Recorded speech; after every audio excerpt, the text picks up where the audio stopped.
103-93. Scotty says, get on my back, boys. Inbound goes over to Jokic. Half-court shot. Got it at the horn! He did it again! That was a jump shot from the mid-court circle like he was 8 feet away from the rim.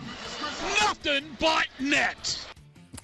Highlights from around the NBA of interest to Jazz fans. A couple of the bottom feeders won games. The Sacramento Kings, who will be here Friday, beat Minnesota in overtime 117-112. So they got win number 5, which matches the Jazz. And the Pelicans, who've traded away the first-round pick, so they have no reason to be atrocious and dump games. They beat the Bulls at home 143-130, so they get win number 3. So everybody in the West has 5 wins now, except for New Orleans sitting on 3. But, the thought of the Jazz finishing with the 9th best record, schedule's turning. Maybe they will assume their rightful place in the standings here. At the other end of the standings are the Detroit Pistons. 13th straight win. They beat the Pacers 122-117. That ties the club record set in 1990 when they won the NBA title, and in 2004 when they won the NBA title. Yeah, I have extended family that has deep roots in the area, so I've decided to be a hardcore Pistons fan. That a kid, hop on the bandwagon, huh? Yeah. Enjoy the run. Why not? Yeah, I got like 15 people. I don't. Oh, really? When you say that, I always think you have a nephew who played Division II football at Grand Valley State, right? Saginaw State. Okay, wrong one. Saginaw State. And he must be a Pistons fan, I would assume. Give you something to talk about with him. Hardcore. Yeah. I'm now hardcore. They started 2-2. Now they won 13 in a row. Got the awesome. Best record in the East. 7-1 away from home. Yeah. Their record's exact opposite of the Pacers. 15-2, 2-15. 13 games ahead in the standings already. Raptors are second in the East. They beat the Cavs. You heard their highlights in there, 110-99. Anything else you care to share about the association? That was a jump shot that Jokic took from half court. Yeah. It was amazing. Just so easy, so smooth. Just that guy is. It wasn't like, drop it down from the hip or something. Denver beat Memphis 125-115. Joker limited himself to just 17 points, although he did have 16 assists and 10 rebounds, and they win by 10. And he's Wilt. I'll just lead the league in assists this year. I'm tired of scoring. They're 13-4. They're playing very well again. You heard the Suns in there. They put up the white flag. They got beat. They are off to a pretty good start here. 11 wins, 7 losses, but they couldn't handle Houston. The game was in Arizona, and Houston rolled 114-92. And then Matt Ishbia, the owner, is getting sued by his minority partners. So using the franchise as a personal piggy bank, setting up other companies. Revenue should be going to the Suns, going to those companies, or the charges. He'll defend themselves against them. They seem to be not very happy with each other on a pretty large scale. And Chauncey Billups, Blazers coach, Hall of Famer, pled not guilty to charges he profited from rigged poker games, including several mafiosos and at least one other former NBA player. He was arraigned on money laundering conspiracy and wire fraud conspiracy charges, each carrying maximum punishment of 20 years in prison. He was released on a $5 million bond. Yeah, I talked to my cousin Rocco on that. Okay. I'll share some details with you. DJ and PK. Hashtag college basketball. UVU on the road. Cancun facing South Dakota State, 4 o'clock today. Utah Tech's hosting Portland State in St. George. And Utah plays in Palm Springs against Grand Canyon, one of your many former universities now in the Mountain West. Get ready for that. Lopes, yeah. The Lopes are in. Well, anything that Utah can do on the positive is just that. 10 p.m. CBS Sports Network for that game. I will be sleeping. DJ and PK. Hashtag NFL. From the 12-yard line, 2 receivers right, 1 to the left. Purdy with some time throws the slant to Jennings. Jennings breaks the contact at the 5 and walks into the end zone. Purdy takes the snap, another toss play to McCaffrey, gets to the edge on the left side. Black from Juszczyk gets to the 5, still on his feet, into the end zone. Touchdown, 49ers. And the 49ers get the victory. They beat the Carolina Panthers 20-9. Panthers drop back to 6-6. The Niners, shorthanded defensively, but they win anyway, improved to 8-4 with a strong defensive performance. No Fred Warner, no Bosa, and yet, nonetheless, they hold the Panthers to 9 points. Well, no chance for those guys. McCaffrey, 24 carries for 89 yards. He basically was the offense in this game. 7 catches for 53. McCaffrey getting it done. Post-game, 49ers wide receiver Juwan Jennings went after Panthers defensive back Trevon Moehrig after he'd been punched below the belt earlier in the game. Kyle Shanahan called it a cheap shot. Duh. Yeah, right? The injury news, the Tampa Bay Bucks got the best possible news on the separated left shoulder of quarterback Baker Mayfield. It's a low-grade sprain, no additional damage. His status for this week still up in the air. It is his left shoulder, his non-throwing shoulder, so there's a break. Baltimore Ravens quarterback Lamar Jackson now dealing with a toe injury that caused him to sit out yesterday. Now, there are your injury updates. Jamar Chase apologized for spitting on Jalen Ramsey, serving a 1-game suspension without pay. What I did was wrong. The circumstances don't matter. My passion for the game is no excuse. There's zero place in our sport or in life for that level of disrespect. DJ PK. Hashtag college football. Remember how we were going to have a playoff format for next year? We were going to know what it was. They had a deadline of December 1st. Well, they pushed the deadline back to January 23rd. Now watch how these playoffs play out, and then they'll decide what to do next year. So find out what next year's format is later. Okay, I'll be here. Cincinnati AD John Cunningham issued an apology to BYU and the Church of Jesus Christ of Latter-day Saints for derogatory chants by fans at Nippert Stadium Saturday night against the Cougars. Got to figure that was coming, didn't you, PK? Well, it's standard procedure. Yep. Seen it before. Like, we know the timing and of the whole every thing. one of them, you're copy and paste. Yeah.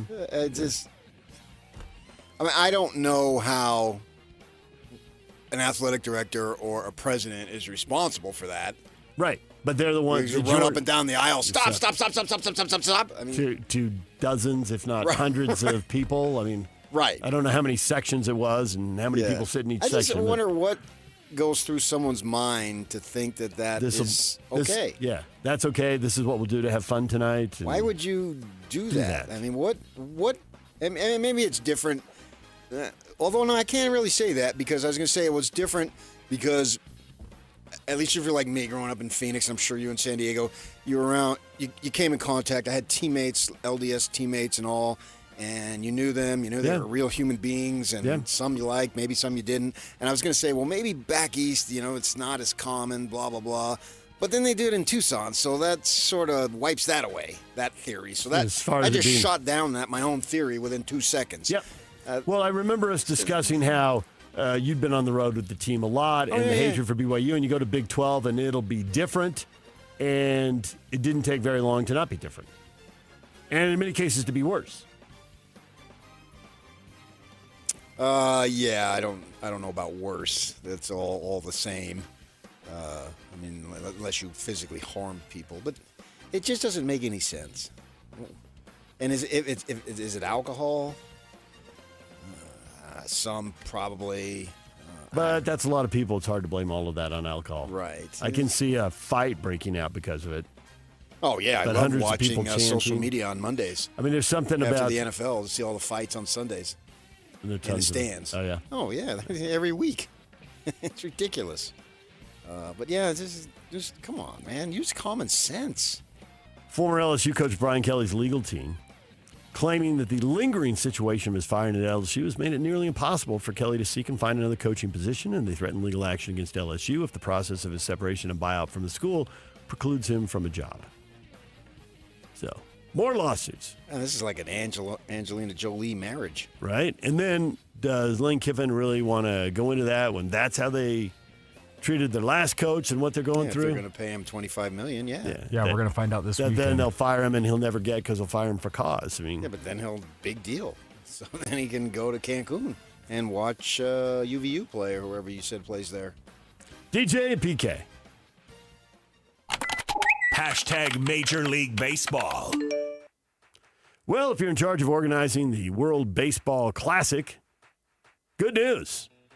Dodgers star Shohei Ohtani will play for Team Japan. He's been cleared to participate after leading Japan to the 2023 WBC title. Oh, sure. It was electric. He struck out Mike Trout at the time they were teammates. So what are you going to do as far as that goes? The Dodgers don't want their guys to pitch. They've got 3 of them. So we'll see how it plays out.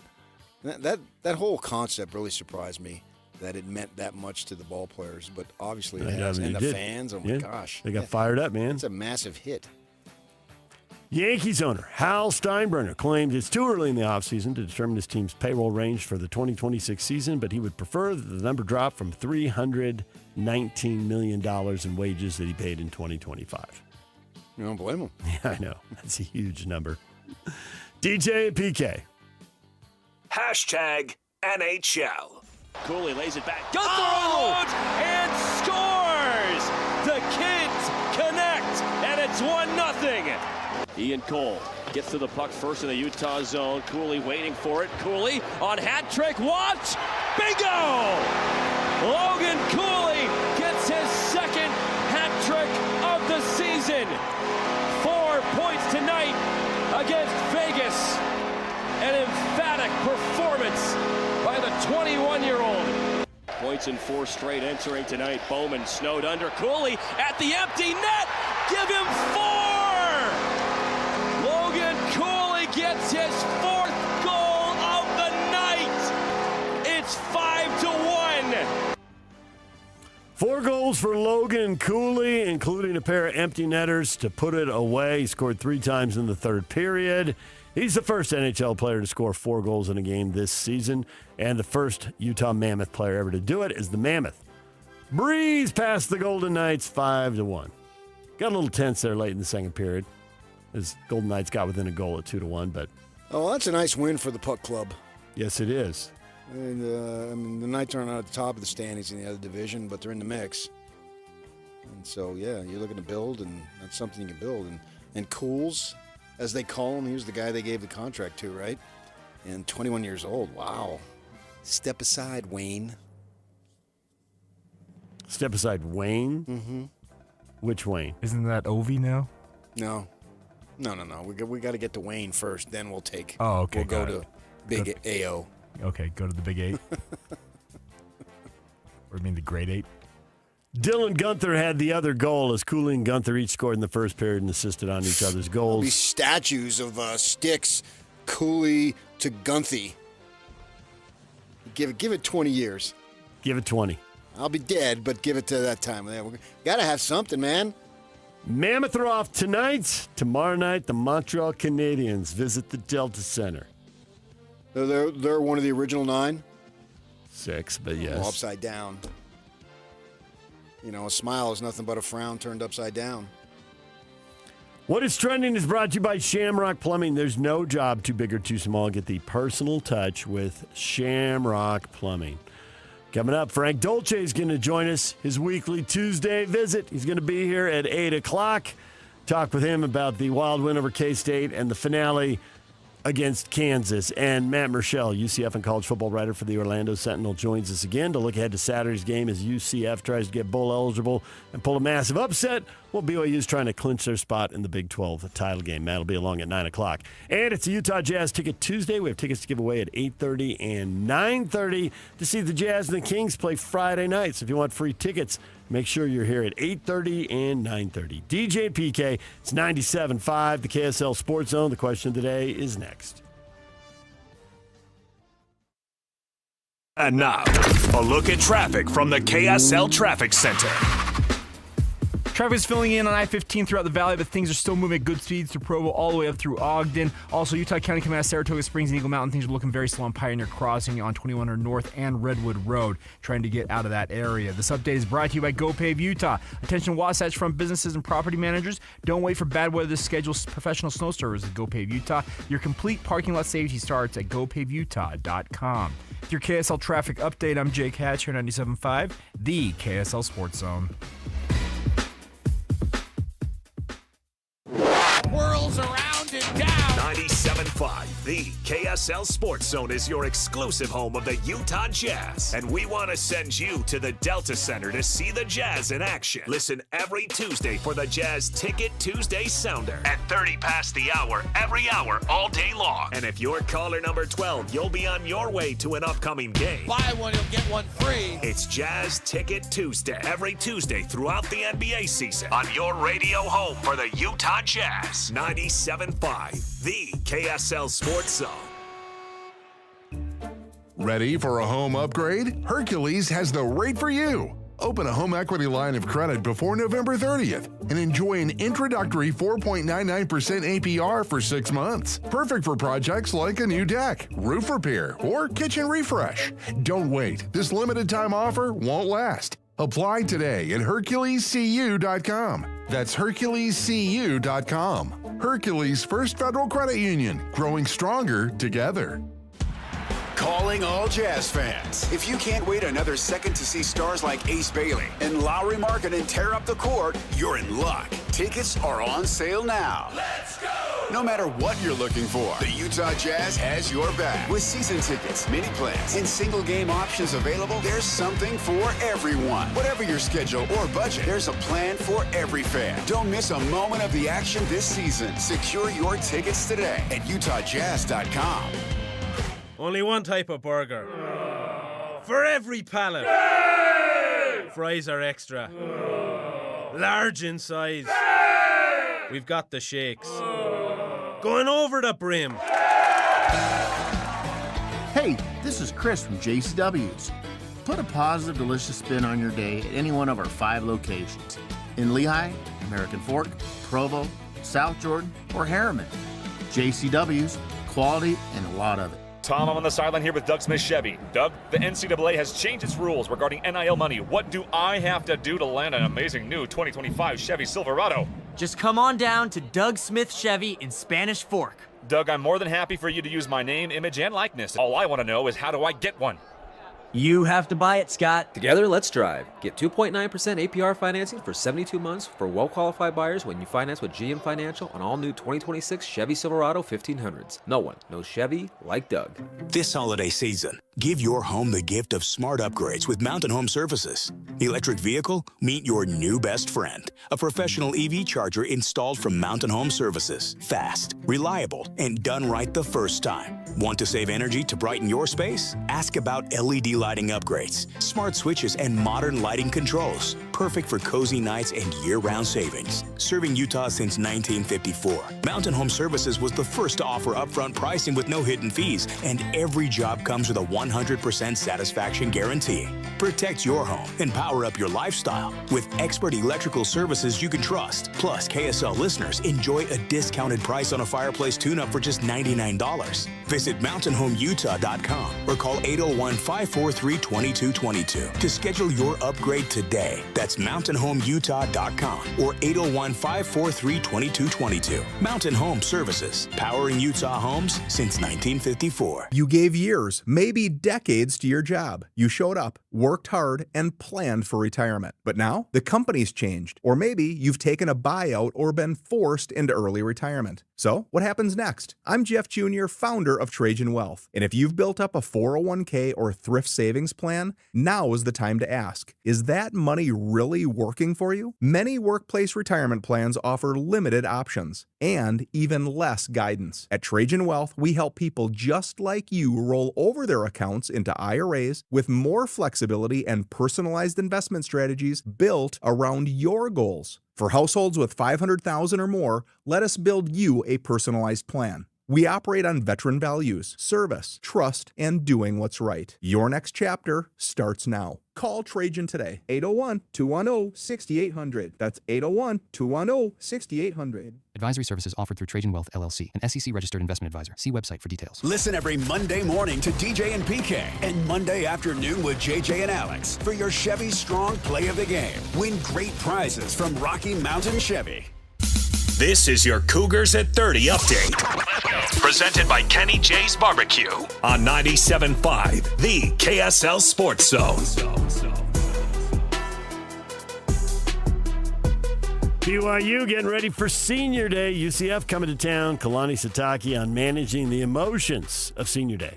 Last game for our seniors this weekend, and the goal will be controlling the emotions because we've been part of it, and we talk about it and having those guys figure out that it's going to be an emotional time for them, but also to embrace the opportunity and to go out and play their best. And so really getting over the emotions of this being your last game and maybe even approaching that concept of it right now so they can understand it, and then let's go play the game and have fun and perform at our best. We do that, and I think everything else will take care of itself.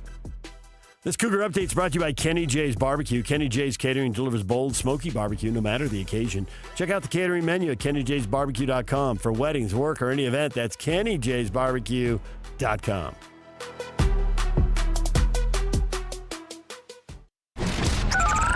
Over 2 decades of sports radio dominance in Utah. My favorite. This is DJ and PK on 97.5, the KSL Sports Zone.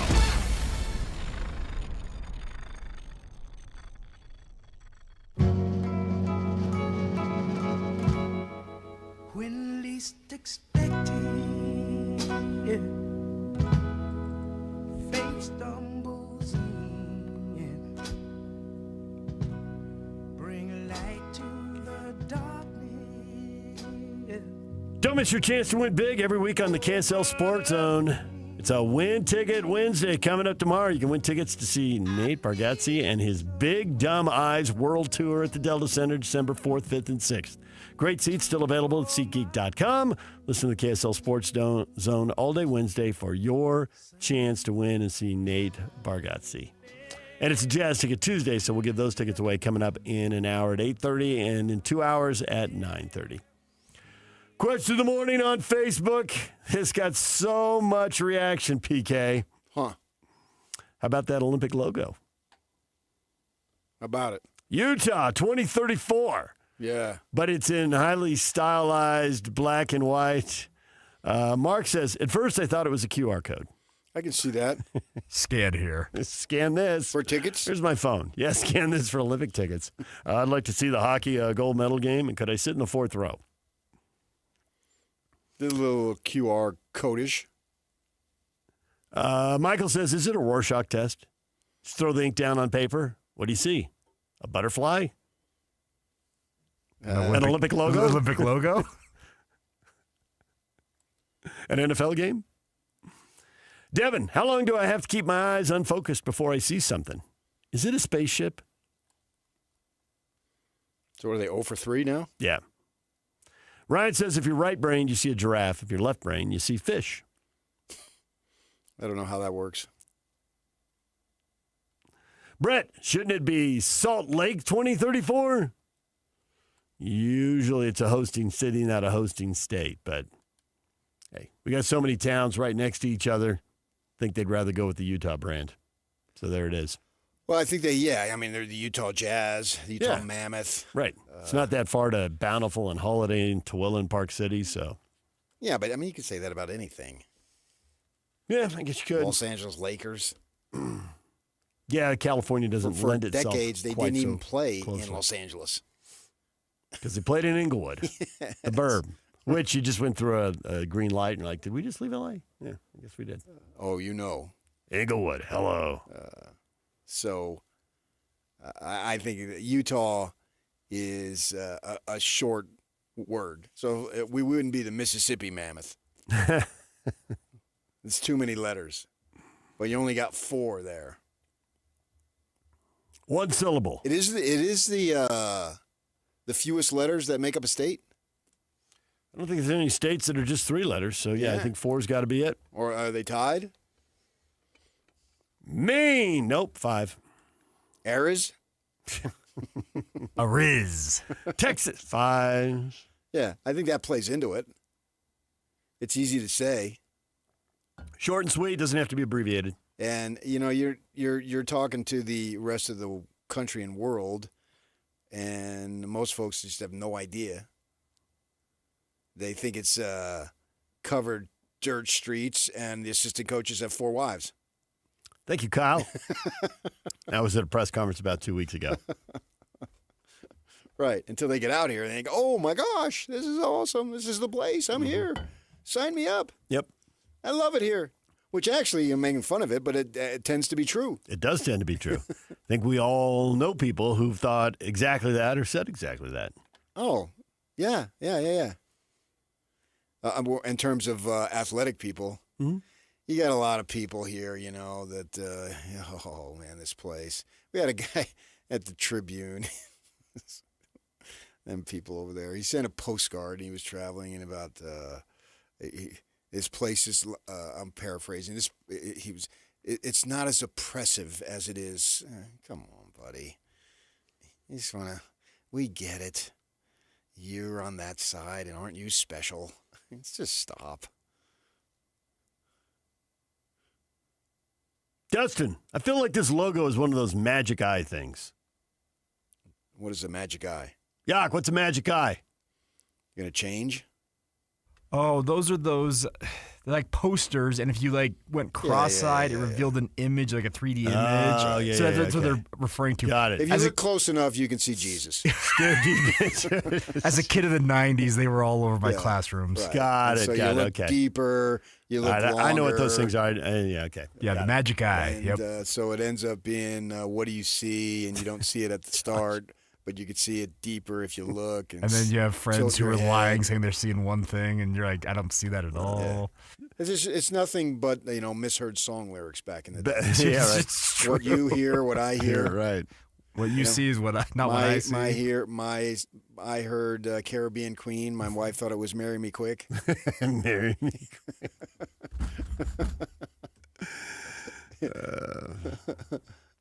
Probably the hardest I've laughed in any one segment in all the years we've done the show.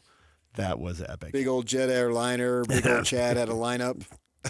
Big old Chad had a lineup. You can go. Awesome. That song Feelings, which is an awful song. The guy said his date was singing Felix. My friend's younger sister, evil woman. He is a woman. He is a woman. A whole entirely different meaning 30 years later. So you got all that going on there. So it's the visual version of misheard lyrics. Judge says, yeah, that logo's horrible. How much did we pay for it? I don't know. Who made it? Who decides it? I don't know. Some consulting firm Did that Romney, paid a lot of money. Does he decide it? No. I think his hands are clean in this one. Yeah. Tyler says, how does this pass a committee and not a single person says, this is a terrible design? Who was the committee? I don't know. Is there an Olympic committee? Is it the city? There is an Olympic committee. The organizing committee, yep. Well, who's on it? Well, the governor, for one. The governor? Uh-oh. Can't rip the governor. Too late. The positivity is not really flowing right now around this logo. Dave, well, they could have done better.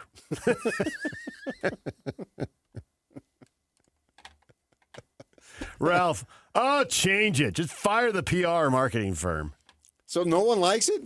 Now, O for whatever? Parker, good thing they have 9 years to change it.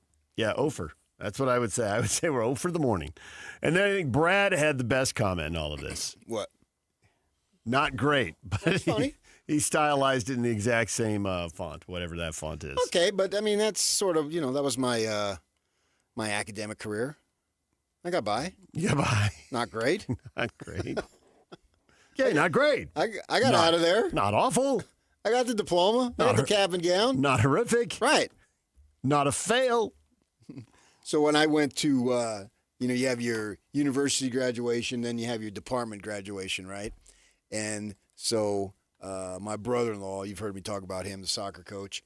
So he's sitting a couple seats behind, next to me. My sister's sitting next to me, and then he's sitting next to her. And then they have, they're going to announce like the MVP of the broadcasting journalism thing for that year. The MVP, you mean the valedictorian? I don't think that. They don't call it. There's just one for the whole. Yeah, I don't think it was the whole university. Yeah, I don't think it was valedictorian. I forget that term. Okay. And so they're going to announce it, and he reaches over and grabs my left wrist, like, good luck, buddy. Like you're standing on the stage at the end of a pageant. knowing full well I ain't got no chance. That's fun. Yeah. This could be it. All right, well, if it's up to the public, they will rework the old Olympic logo. But they won't. Oh, they won't? No, this is it. Doesn't have to be. This is the logo. 2025, there's plenty of time to change. Well, then why would they have a big unveiling and then change it? Because it didn't go over well. Is it the thing that will grow on you? What is the thing in life? New topic. What is the thing in life that you initially loathed but really came to appreciate over time? You. That was teed up, man. You're welcome. I think this is what they're going to go with. They put all this effort into it, and they announce it and release it, as you say, 9 years ahead, 2034. My gosh, the chances of me being alive are very slim. And I will personally boycott the Olympics. You will? Mm-hmm. And why is that? Because the watchdog wouldn't let me cover them. So you're still mad for the 2034 games, even though you don't work at the watchdog? You're mad. I mean, I'm still mad. Like the salsa left in the salad bar, man. It just keeps getting... I'm more mad now than I was then.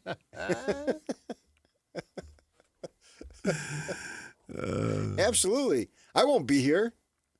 It matters not to me in the least, this logo. I will not be within the city or area boundaries. You won't be doing winters in Salt Lake City in 2034. That's not the plan. Somewhere warmer and sunnier. Yes. I have a decent idea. I won't be far. Aha! I'll be one state below if I'm still above ground.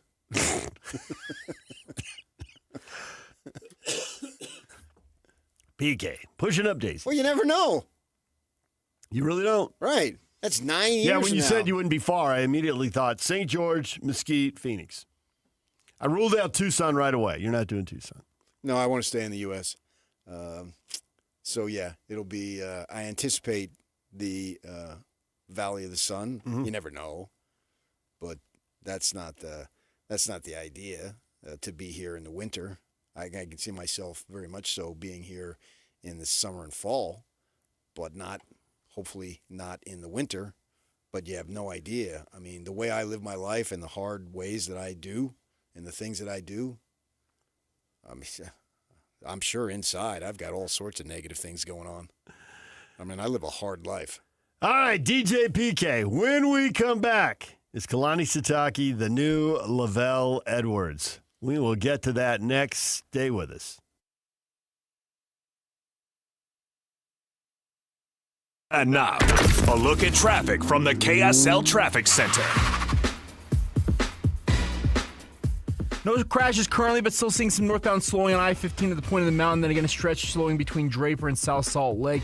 Bangor Highway, Mount View Corridor, slow and go from 5400 south over to the 201 freeway. I-15 looking good in Davis and Utah counties at this moment. This update is brought to you by UTA. When you take UTA, you can do just about anything while you ride. You won't even notice all the traffic you're missing along the way. Plan your trip today at rideuta.com. With your KSL traffic update, I'm Jake Hatcher, 97.5, the KSL Sports Zone.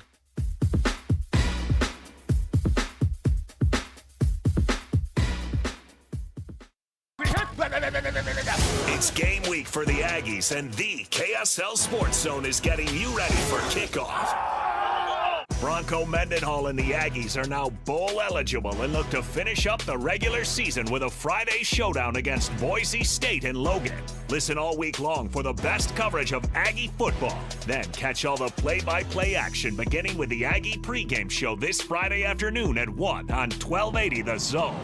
Your exclusive home for Aggie football is live on air, online, and on the KSL Sports app. This is 97.5, the KSL Sports Zone. Bar Dub Grill is where roadside classics meet ranch-raised flavor. Sink your teeth into juicy, handcrafted burgers made with premium Bar W beef straight from the local Utah farm. From the bold cowboy barbecue burger to the sweet and savory Aloha burger, paired with crispy cowboy fries, hand-spun shakes, or signature spud nuts. Soft, airy, and unforgettable. Bar Dub Grill delivers honesties with cowboy swagger. Bar Dub Grill in Nephi with easy access right off exit 222 in Nephi. During the Mazda More to Move You sales event, Tim Daly Mazda Southtown is offering 0% for up to 63 months on 2025 Mazda CX-50 and Mazda CX-5 turbos. And to make it even easier for you to drive away in your new Mazda, you won't pay till next year. That's right, 0% and no payments till 2026. There's no better time than now to get your new Mazda. Come in today to Tim Daly Mazda Southtown in Sandy. Some restrictions apply. APR OAC. Not available with any other offers. See dealer for complete details. Hi, this is Derek Overstreet, president of the New Millennium Group and co-host of Stop Working, Start Living with KSL News Radio. Can you imagine what your life would be like if you could retire 3 to 5 years earlier than you thought possible? The things you could do, the loved ones you could spend time with, the memories that you could create. That's what our team at the New Millennium Group does.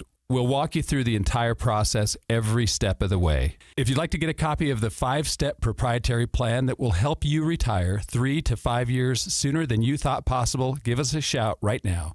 888-999-6370. That's 888-999-6370 or utahsfinancialplanner.com. Listen, most of our listeners right now have a tax problem, not a money problem. There's not enough money in Social Security Medicare as it is.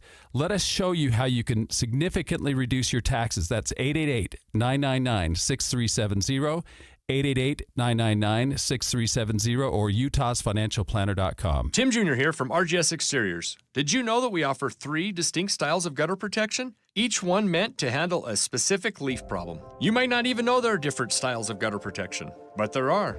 And if you pick the wrong one, it could be a huge waste of money. Now, the big gutter guard companies won't tell you this. They try to sell you a one-size-fits-all gutter guard. And it could be completely wrong for the amount and types of trees and leaves you have. Not RGS Exteriors. We understand which kind of leaf problem needs which kind of gutter guard. We'll do an in-depth evaluation to assess the types, locations, and numbers of trees in your yard. Based on that data, we match your home to the right gutter guard. So don't risk wasting money on the wrong gutter protection. For a free evaluation and estimate, call RGS Exteriors at 801-280-3110 or visit rgsexteriors.com. That's 801-280-3110 or rgsexteriors.com. These days, many companies have turned to influencers to tout their products or services. But here at John Watson Chevrolet, the only endorsement we need is from our customers. Because of their feedback, we're proud to be Utah's best reviewed Chevy dealer. Visit us today to see why we get reviews like, "Their sales team is the best. Didn't put on any pressure, just super helpful and fun. They made the process a breeze." John Watson Chevrolet, your 5-star Chevy dealer. 3535 Wall Avenue, Ogden. Chevrolet. Together, let's drive. Nate Bargatze. I would like another dog. My wife does not want another dog because it's a lot. It's a lot to have 2 dogs because you gotta open the back door and let 2 dogs out. Big Dumb Eyes World Tour. But then they want to come back in and you're like, gotta go let all these dogs back in. 4 shows, Delta Center, December 4th through 6th. Tickets available at deltacenter.com. Don't miss the Big Dumb Eyes World Tour. Nate Bargatze. The Garden Restaurant. All things turkey, handcrafted soups, and our famous Lionhouse rolls. Dine in or carry out. The Garden Restaurant. Visit us at thegardenslc.com. 3, 2, 1. This is your Utes at 50 update. 58! Presented by Kenny J's Barbecue on 97.5, the KSL Sports Zone. Utah preparing for the regular season finale at Kansas Friday, but Kyle Whittingham at his weekly press conference was asked one more time about the K-State game and everything that went awry in the run defense. Everything we could do wrong, we did. We didn't fit the run gaps like we're supposed to. We didn't tackle like we usually do. We weren't as physical as we usually are in the front seven, so I guess that happens on rare occasions, but I got no doubt that those guys will bounce back this week. They're a prideful group and have a lot of competitiveness in them, and so we'll hopefully get that thing turned back around and where it should be for this week. This Utah Update is brought to you by Kenny J's Barbecue. Kenny J's Catering delivers bold, smoky barbecue no matter the occasion. Check out the catering menu at kennyjsbarbecue.com for weddings, work, or any event. That's kennyjsbarbecue.com.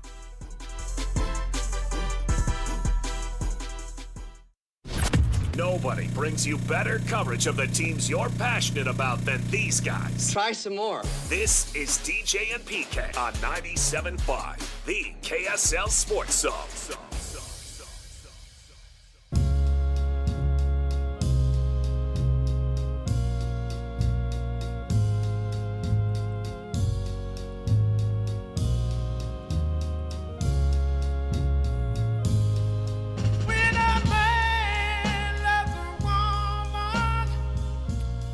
The artist of the day today, Percy Sledge. Born on this day in 1940. Percy passed away in 2015. Brought to you by Live Nation. For all the live concerts and events in 2025, check out livenation.com. My friend Jill, you've heard me talk about her. I have. Her son just had, not him obviously, his wife, and they named their son Percy. You don't see a lot of Percys in school these days, do you? No. So I always now refer to her when I talk to my wife as Percy's grandmother. You have a knack for doing that kind of thing. Does this crack your wife up, annoy her, or a little bit of both? She just rolls with it. Now, Percy Sledge, he had 12 children, so he was a man loving a woman. Clearly. They know how that works now.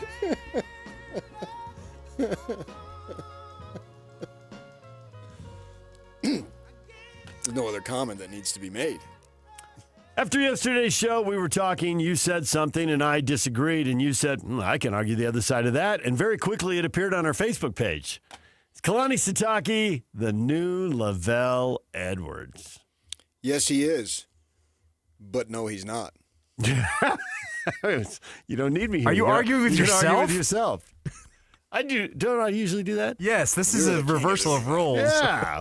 What are you doing? Stealing my mind shtick? is just constant. My mind does not work 24/7. There are times. Yours does. There are times on this show that PK and I will look at each other because we know you've just argued literally both sides. The only thing that I attribute it to is your mind is just buzzing, constantly, and you're running through ideas about whatever you're thinking about just all the time. Where I just kind of stare into space. And so my mind doesn't work the way yours does. I have stared into space. It's highly underrated. I hate to get busted when I do it. But so then you but create these arguments things with yourself. bounce through. Yeah. I know I do that. Yes, this is and all. I don't do true. that near as much. But on this subject, as I was thinking about it, because we talked about it yesterday, so I had all day to think about it. I mean, when you go 11-2, 10-1, probably 11-1, and it's hard for me to attach a loss in a conference title game because BYU in Lavelle Edwards' days were never playing, if they got to that point, never playing the team, the caliber, and the type of money spent on Texas Tech's roster. So losing to them, it's, well, duh. So nevertheless, when you look at the regular season, when things are somewhat equal, as much as equal can possibly be, and you're going 10-2 and 11-1, that's Lavelle Edwards-like results. I don't think anybody could argue with that. Nobody argues with that. Yes. So you can argue, well, yeah, Kalani is, because the schedules that they're playing now are much tougher. Okay, but then here's where I say yes and no. At the same time, Lavelle Edwards didn't have the resources that they have now. I mean, bowl practices were outside. He used to talk about that. Mm-hmm. Now they got the beautiful indoor facility. They've got all the money with the NIL, and they're going to pay the $20.5. They're in it to win it. don't apologize. We've run through that a million times. They're doing everything that they can to win. No apology necessary. And the rest of us, BYU and their education people, stop apologizing. You're doing it, and it's not unbecoming. It's an athletic program, and you want to win. And if you believe that brings people into the faith, you can even go down that road. I don't particularly care about that. I want to stick to the sports angle. You got a team, your program, you're trying to win. That's what it's about. And if it means spending money, so be it. And they didn't have it then. And Lavelle Edwards literally came on our show when he was at the end of his life, or towards the end of his life anyway, and joked that he had to do the coach's show because it paid $75. Hilarious. The call-in after the game. He's up there eating a hoagie, taking calls with Paul James. Yeah, and I can recall, I actually did a story on that for the Watchdog. I'm driving in to work a desk shift, and I've got the KSL on, and they're questioning him about this and this, and he finally said, we won the game. The most patient man on the planet. You were pushing it there. And he actually did that, and he joked to us on the air. I still remember. It was at Thanksgiving Point. I believe it was Haloti Ngata's golf tournament. I think you're right. And he said, well, I had to. They paid me $75 a show. This is such quaint times. Yeah, right. Now you got people yelling last question. They talk for 3 minutes. And these coaches are making and they get paid a lot millions more. of dollars. The coordinators are all making 7 figures, and that's the going rate. Fine, do it. One of the most difficult reasons to compare these two, and why my immediate answer to this was no, is Kalani Sitake, the new Lavelle Edwards. No. And I was thinking about it driving away because we'd done some stuff after the show, and I was driving away thinking about it. I was like, as PK would say, this is just peaches and kumquats. It's apples and oranges. Mm-hmm. It's tomatoes and celery. Times have changed so much. Just about the only thing they have in common is they're playing football in that stadium and they're BYU's head coach. The money has changed. The level of competition has changed. Kalani had a foundation to build on. Lavelle came in after 50 years of basically nothing. I looked it up. They'd only had 2 7-win seasons in 50 years of football when Lavelle took over. And those were actually 8-win seasons, but they didn't make it to 7 any other year. So there was nothing to build on for Lavelle. Whereas Kalani had something to build on, but that's also a curse because now you got something you're compared against. Like, why can't you do this? He had something to build on, but it wasn't what Bronco Mendenhall built. Because of the independence and the realignment, I get all that. And it's the whole, we're back to apples and oranges stuff. That's why BYU lost all those games to Utah. Utah was in a better position, and they took advantage of that position and beat them 9 times in a row. He was left a good team right out of the gate, and an NFL, a longtime NFL player, and Taysom Hill to run it. Yeah, and they won that first year with 9. So he had to build something different in an era with incredibly different rules. Never mind the 2020 season, which had incredibly different rules, which they flourished in. But then moving into the Big 12 and NIL and the transfer, I mean, it is just so different now. The winning has begun at the Lavelle Edwards level. This is 4 double-digit win seasons now in 6 years. Well, yeah, they're 21 of 24? Which is matching what Bronco did. He did his 4 in a row, but actually, I guess he had a 5th one also. But the 5th double digit? Yeah, I guess it's a pretty soft independent schedule. Right. Even Tom had to put that thing together on a fly. Right. But again, as a coach, it's like you can only play the games they schedule for you. So I don't want to hold him. But he knew it was not a sustainable thing among the reasons he got out. And I also think, too, now I don't know because I wasn't here, but it seems like they have way more non-LDS players. Yes. Which has helped the football program. It's obviously helped the basketball program, and it's helped the football program. It seems like now they're getting the net is much wider that they're able to cast. And that's what that's what I say about the Jazz. It's what I said for years, is that we are, in a sense, when we say, oh, black kids won't come here, you're putting them down without even realizing you're doing it. Mm-hmm. Because you're limiting them and you're limiting yourself. Yeah, no. As to what might be possible. Right. Why wouldn't they investigate and check out something that could be extremely beneficial to them. And to say that dozens or hundreds, whatever it might be, wouldn't be interested in this, in a sense, it's practically racist. No, that's not true. And I always said that about the Jazz. Go after these guys. Show them what you got, and they'll make intelligent decisions. And we're seeing so many of them, DeBonsa being the primary guy, right? He's headlining it in different sport. But they've had so many kids now in recent years that aren't of the faith come in here and absolutely flourish. And then Jamal Williams coming back, and I understand he has property in the state. Is that fact, Doc? That's what I heard. And he's built a house near. Yeah, he's living here now. Clearly he likes it. He wouldn't do that. And clearly Darren Williams and Carlos Boozer, they like it. And they wouldn't keep coming back. So there's 47 different discussions to have about this. So people realize one thing when they're 30 or 40. Do they realize it when they're, well, now with the new rules, 17, 18, 19, 20, 21, well, Majerus 22. always used to say that. That was Majerus. Yeah. And Majerus, he had insight on a lot of different things. Yeah. And he would say it was, if he could recruit 40-year-olds, he'd have a squad of All-Americans right? every year. He used to say that. Yeah, I totally believe it. What you think at 27, 37, 47 is not what you think at 17. There's no question about right. it. But I also think that kids have become more sophisticated to be able to look at things in a more broad fashion. And then it goes to what Kyle said a couple weeks back. Get them here, and you can see it. Tyler Huntley comes here from Florida, checks it out.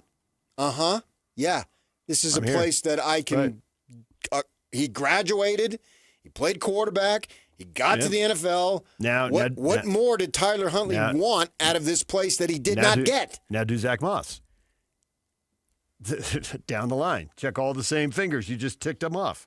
Yes. And you're having the same thing with any number of guys at BYU. So, in a sense, it's easier than it was during LaVell Edwards' days, but it's also harder. Well, there are so many things that have changed that have nothing to do with the schools or college football, just as far as the community. I can remember the NBA point guard, Kenny Anderson, who was a Jersey guy, or New York guy. New York City guy, not Jersey. New York City guy, plays college basketball in Atlanta. He gets drafted by the Kings. The arena in those days wasn't, and it's different, they build a new arena now, but even where the old arena was is now all completely built up and looks like corporate America has taken it over, because corporate America did take it over. But when he flew in, there were still fields and there was sheep grazing outside the arena. And you could see the look on his face. And I asked him, was it a little bit of culture shock driving up to the arena? And I mean, his eyes got big. And like, yeah, I mean, there's sheep grazing outside the arena. It was out in the middle of nowhere. It was in the middle of nowhere, right? Yeah. And so you used to drive from Salt Lake to Provo, and Lehigh was all farms. It was the middle of nowhere. And now it's all those guys were pioneers. As it turns out, in a way, but a useful way to use that word. Well done. We'll get more on this coming up in the 8 o'clock hour. Also, Frank Dolce is about to join us to talk University of Utah football with the finale coming up at Kansas. We will get his amazement over the Kansas State game. And we will get to that next. Also, it's a Jazz Ticket Tuesday, so we're giving away Jazz tickets to see the Sacramento Kings, 8:30, 9:30, and then Jake and Benham at 10:30 and 11:30. We'll have them all day long right here on 97.5, the KSL Sports Zone. Win big this Wednesday on the KSL Sports Zone with Win Ticket Wednesday. This week, win tickets to see Nate Bargatze Big Dumb Eyes World Tour at the Delta Center December 4th through 6th. Great seats still available at SeatGeek.com. And listen to the KSL Sports Zone all day Wednesday for your chance to win. The holidays are coming. Is your home ready? Whether you're hosting a holiday party or reading a book, a brighter home makes your home more comfortable. Mountain Home Services can save you energy and brighten your space. Mountain Home Services can improve your home with LED lighting upgrades, smart switches, and modern lighting controls, perfect for cozy holiday nights and year-round savings. And KSL listeners can save with exclusive offers to brighten your holidays. Serving Utah since 1954, Mountain Home Services was the first to offer upfront pricing with no hidden fees and 100% 100% satisfaction guarantee. Protect your home with an electrical inspection, surge protection, and keep your family warm this winter with a generator. And KSL listeners enjoy a discounted price on a fireplace tune-up for just $99. Visit mountainhomeutah.com or call 801-543-2222. That's mountainhomeutah.com or 801-543-2222. Mountain Home Services, keeping Utah homes safe and warm since 1954. Thanksgiving week is here and the holidays are here. Let the good times roll. Yeah, have a good time, right? Make some memories. Now, step back. Isn't that what you want from your retirement? Of course you do. What are you going to need? You're going to need health, you need money, and then let the good times roll. Now, when it comes to the money, I'm going to tell you about the folks at Trajan Wealth, your local trusted financial fiduciary. And how am I going to be able to speak to that? Because I have first-hand experience. I've met with my guy Steve at Trajan Wealth. Oh my gosh, you want veteran experienced guys? He is your guy. And they're going to do it in a low-pressure way. They're not interested in selling you anything. What they're interested in is meeting with you, finding out what your goals are, where are you on the timeline, what do you have already available, and how to make it better. Even if it's just a second opinion, why not do it? You've got nothing to lose. Now, when I say nothing to lose, I mean that literally, because the initial consultation, you know how much it will cost you? $0. Yeah, you literally cannot beat that. So, if you're looking for some help in investments, give Trajan Wealth an opportunity to help you. I believe you will like it. Yeah, your local trusted financial fiduciary. Give them a call. That local phone number is 801-210-6800. 801-210-6800. I met with Steve in Draper. They got offices there. You live up north? No sweat, man. They'll see you in Farmington. The website, immediate information now at TrajanWealth.com is the website, TrajanWealth.com. Advisory services through Trajan Wealth, LLC, SEC registered investment advisor, client paid advertisement. Additional disclosures at TrajanWealth.com. With Steel, batteries are included. This holiday season, give a gift that's ready to go right out of the box. For everything from cleaning up the yard to cutting up firewood, Steel tools check off the wish list and knock out the to-do list. And right now, buy select battery tool sets and get a free extra battery. Visit SteelUSA.com for holiday deals and gift ideas. Happy holidays from Steel. Offer valid for a limited time only at participating dealers while supplies last. Vanity Fair calls BritBox a delicious streamer. Collider says everyone should be watching. Catch Britain's next best series with BritBox. Stream acclaimed new originals like Code of Silence. You read lips, right? And Linley, based on the best-selling mystery series. Say hi, Linley. Take it from here. And don't miss the new season of Karen Piri, coming this October. You don't look like police. I'll take that as a compliment. See it differently when you stream the best of British TV with BritBox. Watch with a free trial today. Want to get the latest info on Utah's newest sports franchise? Sign up for the Utah Mammoth newsletter. Get exclusive analysis, plus the latest news and notes on the Utah Mammoth. Sign up today at KSLSports.com for the Utah Mammoth newsletter. Throughout life, we have plenty of special occasions and events, whether it's a prom, a graduation, a mission call, a new job, or how about a wedding? Mr. Mac has always been there to help serve you for all of your monumental moments. Mr. Mac has been family-owned for more than 50 years, and that's important. And they'll make sure that you look and feel great, with affordability always in mind. The Mr. Mac family creates long-lasting relationships with their customers, and they've been doing it for generations. 9 locations across the Wasatch Front or online at MrMac.com. High school basketball is back for another exciting season, and Trucordia, the group name for a nationwide insurance brokerage based here in Utah, is proud to be a Game Night Live sponsor. The Trucordia companies deliver insurance solutions to help you protect what matters most. Home plus auto, employee benefits, construction, cyber. Trucordia blocks risks to help ensure your goals. Learn more at Trucordia, spelled TRUCORDIA.com. The KSL Sports Zone and Hercules Credit Union are highlighting people that impact youth sports. Nominate the youth sports volunteer you know for the Hercules Hero of the Week at KSLSports.com. Broadcasting from the Mountain Home Services Studio, this is 97.5 KZNS FM Colbert, 1280 KZNS AM Salt Lake City, and 102.7 KSL FM HD2 Salt Lake City Midvale. This is 97.5, the KSL Sports Zone. This is Utah's best coverage of the Utes, Cougars, Jazz, and Mammoth. Here we go. From the guys who have been there for all the biggest moments in Utah sports history. You're listening to DJ and PK on 97.5, the KSL Sports Zone.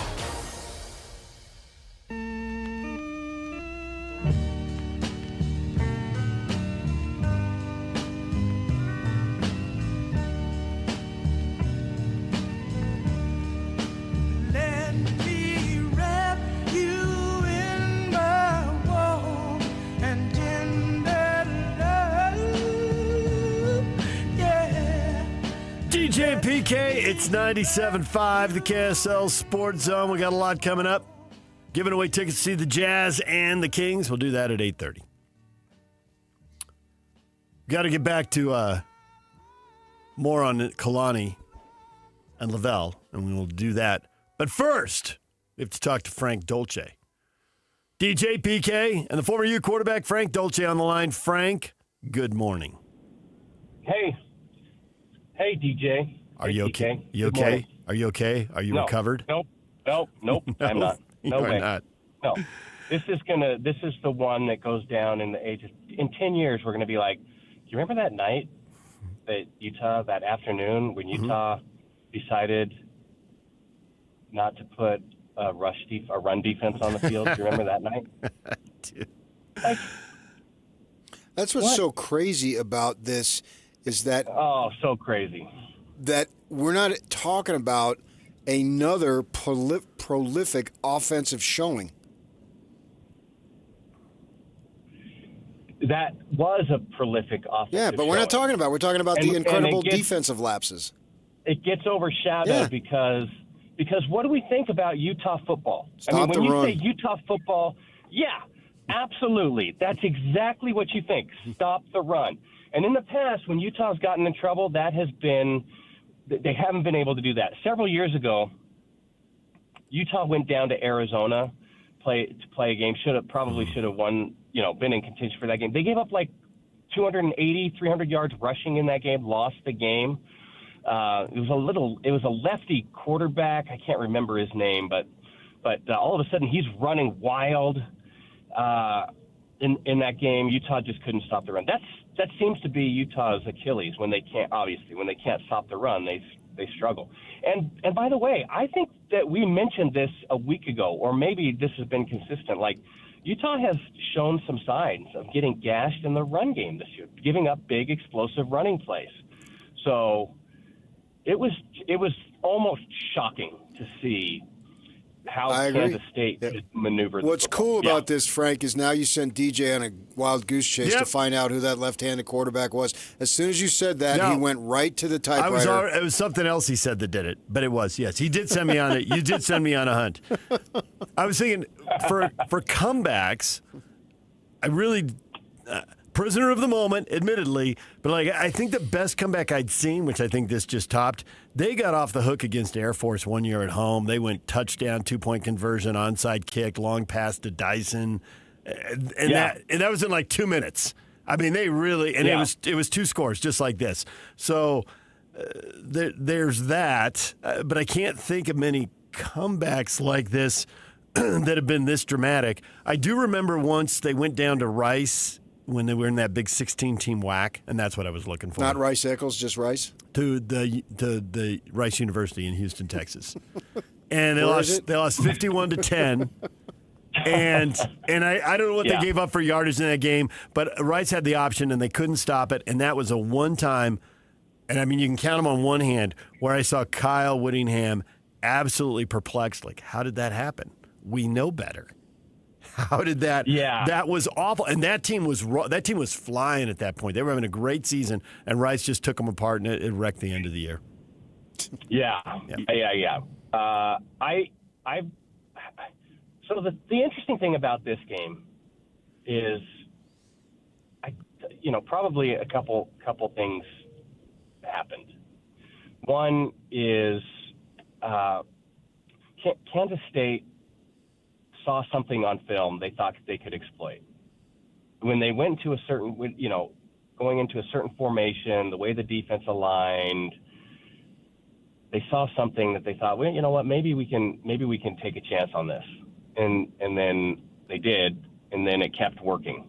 As I looked across that game, it didn't seem to me like they were running variations of that play. Like they kept running the exact same thing. Play. Yeah, that's what Kyle said afterwards. Yeah. Exact same. Well, it was such a deceiving, tricky play. Very. It was so like when I was playing, coaches used to say I was deceptively slow. Like people couldn't figure it out. But like, okay, so great. Kansas State sees this anomaly that they can exploit. Okay. Well, why isn't Utah adjusting on the defensive side? Like, how many times do you have to give up chunk yardage on that particular play before you say, wait a second? And when they 14, do this, 14 times. When they go into this alignment, then we're going to shift this. Maybe we're going to say we're going to give up something else, but we have to stop this.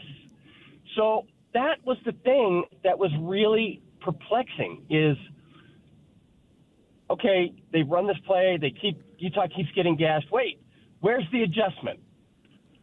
I didn't see that, and maybe I did. Maybe I'm overstating it, but that seemed like a big. The adjustment came at 47-44, Frank, because they gave up the long touchdown run after the fumble, and then there's a 2-point conversion, right? And at that point, I'm 100% sure they're going to lose that game. As soon as Dampier fumbled the ball, they're doomed. They're going to run this right in, and then it's over, right? And by the time you get down on the field, because we were just looking for the elevator, by the time you get down on the field, they've already run the 2-point conversion back, and the offense has the ball and they're driving. You're like, oh, I guess I was wrong. Maybe it's not over. But at 47-44, they tried to throw on first down, and then on second and third, they ran that play. And the Utes stuffed it. It's like, why did you stuff it now? You didn't stuff it all day long. And the only answer I could come up with is, well, because you had to win the game. Maybe they just won so big for so long, they weren't focused. I don't know. I can't explain it. But they had to be focused then, and they were, and they got the stop they had to have.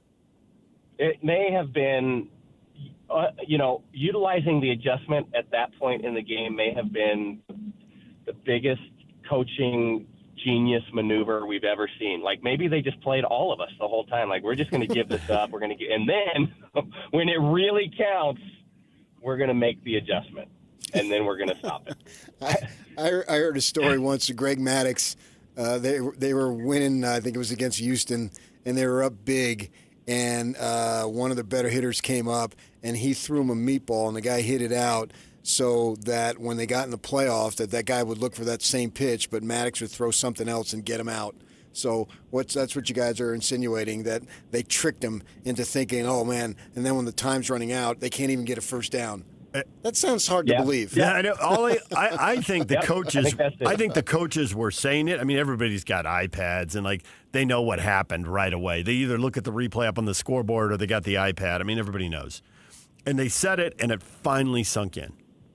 That's all. It finally sunk into the players, and they finally locked in on. That's what they're doing. This is what I have to do, so that I don't have to chase a guy 80 yards into the end zone and not catch him. Yeah. Absolutely. Sometimes, I mean, you get this in the broadcasting world as well. Like, sometimes you prepare for something, like you do all of your notes, you get everything all managed, you're ready for the broadcast. The game comes along, and maybe it's not happening the way that you thought it was going to happen, but my gosh, you've prepared all of these interesting things to say, and then, like, even in the most inopportune times, you're working in some fact of whatever you researched. Like, you have to get it in. You've done all the work. Sometimes that happens with a game plan. I've seen that happen with Utah football, mostly on the offensive side, I would say. Not necessarily this year, but in the past. Like, it feels like coaches are preparing for something. They expect something to happen on the defensive side, even if it's not happening exactly that way. Well, you've prepared this all week. We've got to do it rather than having the ability to adjust on the fly. And the interesting thing about that is, I don't think we've ever really said that about this Utah football team or Utah defensively, is they haven't been able to adjust. That seems like one of their stalwarts is, especially if the first half doesn't go well, going at halftime, get it cleaned up.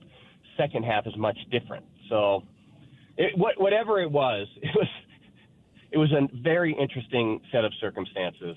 And Coach Whittingham's right. You never win a game like that. You never win a game when you give up 500 yards on the ground. That just doesn't happen. In fact, I'm so confident that that's the truth. If Utah would have averaged 500 yards rushing for this entire year, there's no question they'd be undefeated. I would agree with that. That's not even a thing.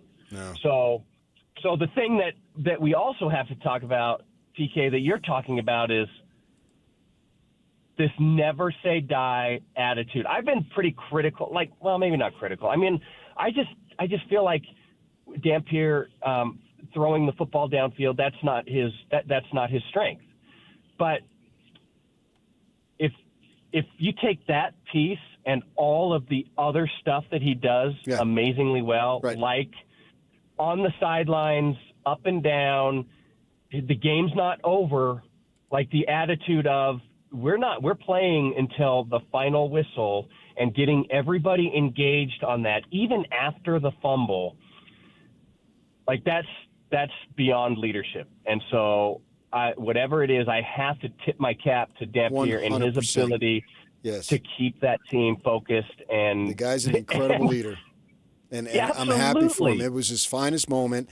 And there had been, I even got, and my neighbor's probably listening, there's been this surge for Ficklin, and I'm on the field, and I get a text from him at the end of the game towards the end of the game when the media goes down, so we're ready for post game, and he said, "Why aren't they putting in Ficklin?" Well, I mean, you've got an experienced dude, and let him go. And there's been this surge for Ficklin almost to the point, well, he'll be the starter next year. It'll be the kid from L.A., Williams and the Huntley thing all over again. And I think Devin Dampier silenced those people who don't believe in him because he was super dynamic. Yeah, he struggled completing passes he should be able to complete in the first half. That's a fact. But he came back in the second half, and he completed passes that he's capable of completing, plus his ability, the dynamic ability that he has in the run game, and that was his finest moment, and that's why he's a starting quarterback for a team that's going to win 10 games. I realize he sat out one game, but still, he's basically the quarterback for a team that's going to be nationally ranked at the end of the season and is going to probably end up with 11 wins. Well, I mean, I don't disagree with that. I feel like Ficklin still has the higher ceiling. I don't think there's any question about that. But if you're talking intangibles, Bert Ficklin would do well to spend a lot of time in the head of Devin Dampier and understanding how that machine works. Because even with all of the talent and high ceiling and athletic ability, if Ficklin can learn the leadership mentality that Devin Dampier has, oh man, he has a chance of being really, really good. So congratulations to Devin Dampier and just that mindset and willing his team to win when it looked like several times it looked like the game was over. There was a throw he made, which I thought was better than he could make. I really think that he's really good inside of 15 yards between the numbers. He's accurate. He zips the ball in there. And that really means, and you know this, because you're dropping back, right? So you're 5 yards behind the line of scrimmage when you let it go, and there's a little bit of a diagonal to that, so it's going a little more. So the ball's in the air, maybe 25 yards tops. The 20-yard touchdown pass, Frank, and maybe I'm making too big a deal of this, but he's 5 yards behind the line of scrimmage. It's all the way to the sideline. It's 5 yards deep in the end zone, and he threw it with zip, and it was on the outside shoulder. Simmons had to spin around to catch it, as he should. That's right where it should have been, to throw it away from the defender. Yes. That touchdown pass made it 47-44. I think that ball was in the air at least 30 yards, probably closer to 35 yards. Probably some mathematician could tell me. I didn't think he could throw a ball that far, that accurate, that hard. Now, PK's over here right now. This is what he said off the air. It's 100% honest. He's like, oh, come on.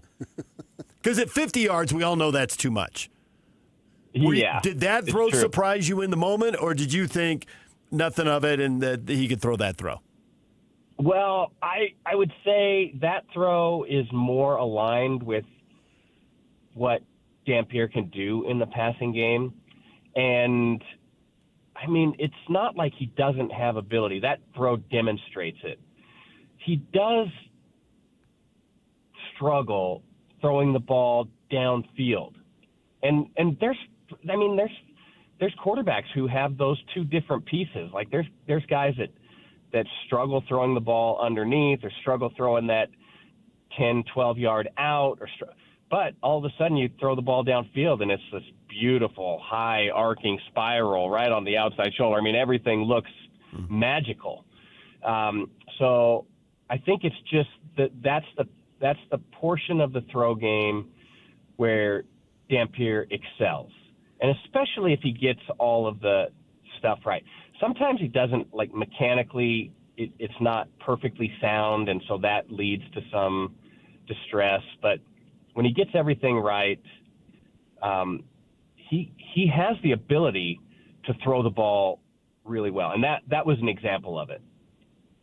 Right. It's just that he's not going to go 32 for 40 for 420 yards.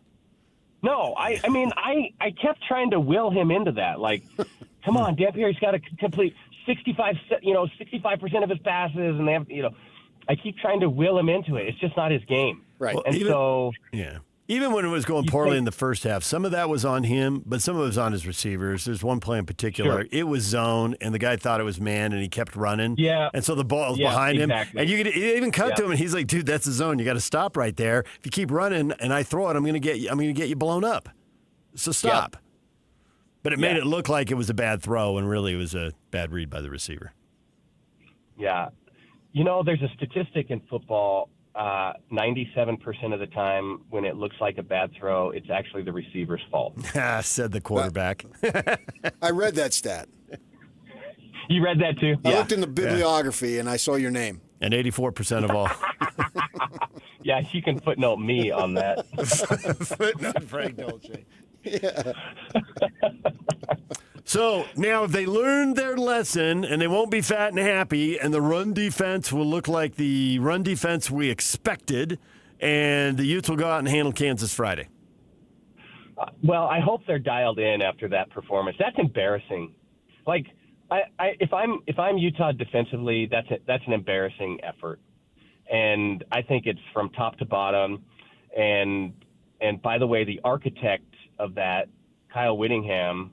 I mean, that's not the legacy he wants to leave. That's his defense. He has his thumbprint all over that defense. I know it's Morgan Scalley and his crew running it, but there's a lot of pride up top, and I understand that he was very direct in his commentary at halftime regarding what was happening defensively on the field.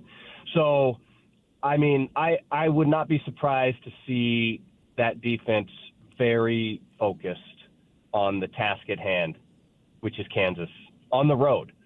And, yes, it's a very winnable game for Utah, but I don't think you can take a different mentality into that game. It still has to be our survival depends on week to week winning games. And so there's nothing past this. There's nothing behind us. The only focus is going and taking care of the Jayhawks. I really think this could be a good week for Utah defensively. Frank, we'll leave it right there. We appreciate it as always. All right, you guys, you're the best. Hey, I hope you both have an amazing Thanksgiving. I'm thankful for both of you. Thank you. We're thankful for you. We're thankful you come on every week and entertain us. Happy Thanksgiving, it's my Frank. pleasure. All right. All right, guys. There's Frank Dolce, DJ, and PK. We'll take a break. When we come back, we'll give away tickets to the Utah Jazz and the Sacramento Kings Friday night. Have some turkey leftovers and head over and see a game. We'll be looking for caller 12 after the break. Stay with us right here on 97.5, the KSL Sports Zone. And now, a look at traffic from the KSL Traffic Center. Got a small crash northbound I-15 in Draper at 146 South is causing a little bit of slowing through that area. Southbound drivers coming out of North Salt Lake, you'll see some brake lights through the Warm Springs area all the way into downtown. If you're traveling eastbound I-80 through Parley's Canyon, you're going to see some slowing if you're exiting at Highway 40 right now. This update is brought to you by the Whipple Service Champions. From system installs to fast fixes to delivering award-winning heating, cooling, plumbing, and electrical services, call the Whipple Service Champions for the win today. With your KSL traffic update, I'm Jake Hatch here on 97.5, the KSL Sports Zone. Here we go. It all comes down to this for BYU. Beat UCF, and the Cougars will be in Arlington for the Big 12 title game. As BYU looks to keep their drained season alive, keep it locked on the Zone for complete coverage of BYU football every step of the way. Your home for the best coverage of Cougar football is right here on 97.5, the KSL Sports Zone. Okay, all right. The holidays are upon us and Thanksgiving is here. If you're looking for something great to do with friends and family this Thanksgiving weekend, how about making the reservations now to Ruth's Chris Steakhouse, where you are going to find the very best meal for the holiday season. And we have 2 Ruth's Chris Steakhouses in our immediate area. One is in downtown Salt Lake City at 275 Southwest Temple, where you can enjoy all of the festive activities and the vibrancy of downtown, and then have the great meal waiting at Ruth's Chris. And then, of course, skiing is in our future. The mountains are beautiful at this time of year, and Ruth's Chris Steakhouse has a location at Hotel Park City. It was just last month that Dee and I celebrated our anniversary there, and we had a wonderful evening. Don't miss the opportunity to celebrate the season at Ruth's Chris Steakhouse. And don't forget, a gift card is a perfect stocking stuffer. Show some love to youth sports volunteers with the Hercules Hero of the Week. Let's praise your favorite youth coach, ref, or maybe the parent that pulls the team together. Your nomination could score them a $100 Visa gift card from Hercules First Federal Credit Union and a $200 gift card from Beehive Meals. Listen to see if they win Thursday afternoons with JJ and Alex. The Hercules Hero of the Week with Hercules First Federal Credit Union and Beehive Meals, helping you take the busy work at a family dinner. Get rules, info, and nominate your hero at kslsports.com/contests. Okay, Joy, let's go for a ride. So the car lights are on. You got it. And to adjust your seat, you got to. Have you driven this car before? Nope, never driven this car in my life. Hey, Doug, you want to buckle up? Funny, usually I'm the one that has to tell the customer to buckle up. Free test drive the new 2025 Mitsubishi Outlander at Doug Smith in American Fork. Get 0% APR financing for 60 months on all new 2025 Mitsubishi models. No one knows Mitsubishi like Doug. Bar Dub Grill is where roadside classics meet ranch-raised flavor. Sink your teeth into juicy, handcrafted burgers made with premium Bar W beef straight from the local Utah farm. From the bold cowboy barbecue burger to the sweet and savory Aloha burger, paired with crispy cowboy fries, hand-spun shakes, or signature spud nuts. Soft, airy, and unforgettable. Bar Dub Grill delivers honest eats with cowboy swagger. Bar Dub Grill in Nephi with easy access right off exit 222 in Nephi. DJ, PK, and John from J. Brooks Jewelers is here with some holiday inspiration as the season begins. Your Black Friday savings are already going strong through Cyber Monday, and shoppers can enjoy 20% off store-wide with exclusive specials up to 60% off. You truly make holiday gift-giving easy, John, and you carry jewelry for so many personalities and styles, don't you? We absolutely do, and it means so much to us as a family jeweler when people shop locally and support their family jeweler. And this season, we brought in beautiful, never-seen-before pieces just in time for the holidays. And there's something meaningful for everyone, whether it be our Zodiac collection or an engravable pendant to personalize with a message that they'll love. Or embrace our simplicity with our essential classic pieces to help build your loved one's jewelry collection. I can think of several people who adore those. What else is exciting this year? Well, our beautifully handcrafted engagement rings and wedding bands from the JBJ collection, or the fashion jewelry for both men and women. There's always a perfect piece for every budget and every style. Visit J. Brooks Jewelers in Murray or Lehigh, or shop their Black Friday deals online now at jbrooksjewelers.com. The KSL Sports Zone is your home for live local sports. Tomorrow night, the Utah Mammoth hosts the Montreal Canadiens. Puck drops at 7:30. You can listen on 97.5 The Zone. Thursday afternoon, Thanksgiving Day, celebrate with BYU basketball. They play Miami at 3 o'clock on 102.7 FM. And Friday, college football as Utah State hosts Boise State at 2 o'clock on 1280 The Zone. And if you want to hear your company's name here, email Stephanie Palmer at spalmer@ksl.com and join the winning team at the KSL Sports Zone. At Western Nut, they go nuts for their customers. Corporate gifting is a snap. All kinds of nuts, brittle, caramel, baking, grab-and-go options. Provide a list of them and you're done. Call, stop in, or visit westernut.com. Listen every Monday morning to DJ and PK and Monday afternoon with JJ and Alex for your Chevy Strong Play of the Game. Win great prizes from Rocky Mountain Chevy. This is your Cougars at 30 update. Presented by Kenny J's Barbecue on 97.5, the KSL Sports Zone. BYU playing the last home game of the regular season. They host UCF Saturday. Dallin Alfrey on what he thinks BYU is becoming. BYU is a different place, and we take pride in that. And so helping everyone kind of get on board and follow Kalani and what he's set up for us, I think is what has led to a lot of success last couple of years and what will lead to the success moving forward. I think there's a dynasty building at BYU, and happy to be part of the beginning of that. This Cougar Update is brought to you by Kenny J's Barbecue. Kenny J's Catering delivers bold, smoky barbecue no matter the occasion. Check out the catering menu at kennyjsbarbecue.com for weddings, work, or any event. That's kennyjsbarbecue.com.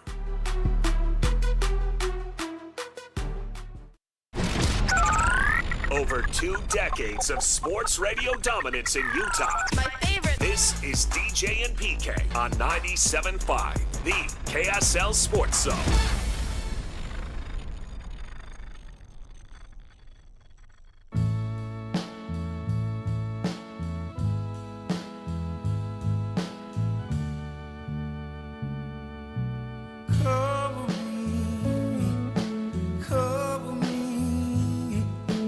DJ and PK, it's Utah Jazz Ticket Tuesday. Good news for you. If you want to go see the Sacramento Kings Friday night at the Delta Center, we have tickets every hour on the half hour starting right now. Caller 12, 801-575-ZONE. Wins a pair of tickets to see the Jazz and the Kings. And we'll give tickets away again at 9:30 and at 10:30 and 11. Well, you get the idea. Go get them. Yak is ready and waiting. Question of the morning up on our Facebook page is Kalani Sitake, the new Lavelle Edwards. Mark, I'd say he's the original Kalani Sitake. Joe says, if you mean will Kalani be a lifer like Lavelle, then I hope so. That could be. Eldon, no one can be Coach Edwards. Kalani is his own man, and a great one at that. He's going with little apples and oranges right but there. we're not saying literally. Can he reproduce the type of success? Sure, Lavelle wasn't dancing as he came into the stadium and walked across the south end zone to go up the ramp into his locker room. I get that. Right. And he doesn't dance after the game. That would have been awesome to see. Or he didn't dance after the game. And nobody had his dry wit personality, but can he be the type of coach who can run a program similar to what Coach Edwards had? Because I think you can say he can be the next Lavelle Edwards, because Lavelle Edwards has had a profound influence on him. And if people have profound influences upon anyone, you tend to take on those characteristics that made them have profound influences. It's Kyle Whittingham. He's got the way he deals with the media, Lavelle Edwards. His defensive philosophies, his father. So the folks that had influenced him, yes, he's part of that. Is he the next Ron McBride or the next whomever? No, he's the first Kyle Whittingham. But the influences are there. Fred Whittingham, Freddie's the son. Fred Whittingham, Big Fred, they called him. Yes, that there's a direct connection between the two in the way he coaches football. I think the biggest reason I said no when you threw this out, and I just instinctively said no. Because you're argumentative. Okay, That's why. That's a reason, but I don't think it's the biggest reason. But that is a reason. I think that Lavelle, you get out there. I mean, that was like 3 generations worth of coaches. Now we've all heard, it's changed and you can't go on that long and all that. And I get that. And Kalani doesn't have to, literally coach 29 years before he's the next to Lavelle Edwards. But do you think he wants to do this for another decade? Ooh, I can't answer that with any degree of certainty. Because my immediate response was, no, he doesn't. In which case, he just can't have a long enough run. I mean, Lavelle Edwards is defined by a lot of things, but one thing that's going to be really hard for anybody to match is the run went on so long. Now, you can say times have changed and all that, and they have. And so that maybe if you do what Kyle has done with 21 years as the head coach, if this is his last year, and another decade there, a little more than a decade, I think, as an assistant coach and coordinator, that's good enough. I don't literally need 29 years, but it's like generationally, there's people who can't remember going up there and not seeing Kyle standing on the sideline. Maybe a younger Kyle, less wrinkles and, but whatever. Oh, you think he has wrinkles? Yeah, he's got a couple. I want you to tell him that. I was going to say something else. See how that goes over. I didn't want to say what else I was going to say. Can I see Kalani Sitake coaching at 60? I can. Because then if he does That's that, 20 years. He's 10 years, he's 50. And I assume that he keeps winning like this because you don't get to stay if you don't keep winning like this. Of course. But if you keep winning this ballpark. I don't know that he's going to win like this. 21 and 10 may be high. I know. And 10 and 11 win seasons may be high, but they better be 8 and 9 win seasons because you don't get to stick around that long if you crank out a bunch of 5, 6, and 7 win seasons. So, and if you look at Lavelle, he didn't win at the same clip the last 10 years that he did in the heyday of the late 70s and early 80s. And partly that was the schedule got tougher, and partly that was the conference got better. And partly changed. here's another People thing. Knew how to defend it more. Right. And here's another thing is Lavelle had to deal with a lot of changes on his coaching staff, and he eventually settled on a group of guys who were there a long time, but he did go through significant change. Everybody was there. It's before you and I, but everybody was there says like Doug Scoville was awesome, and he was a big part of Lavelle's success. And he left, and they kept having huge success. So you lose someone that valuable and you adjust. Now, if Kalani stays there, he's going to go through that. He's not going to have Jay Hill and A-Rod here forever.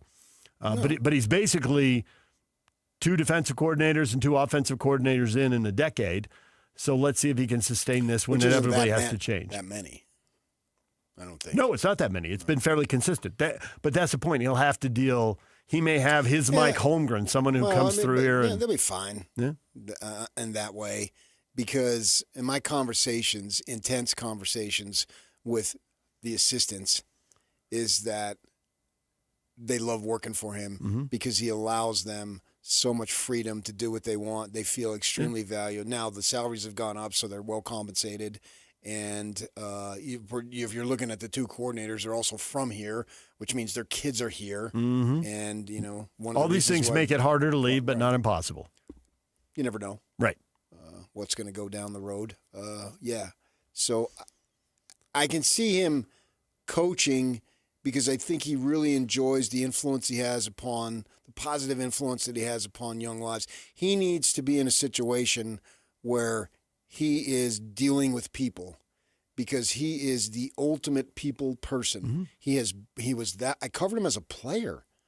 Literally, I covered him as a player, as a beat writer. Yeah. And that's who he was as a player, and as an assistant coach.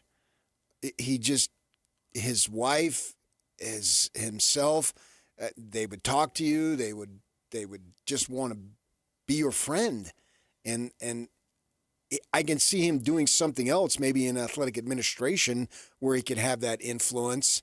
But at the same time, I could see him coaching because he enjoys it. And he's just a give and take kind of guy.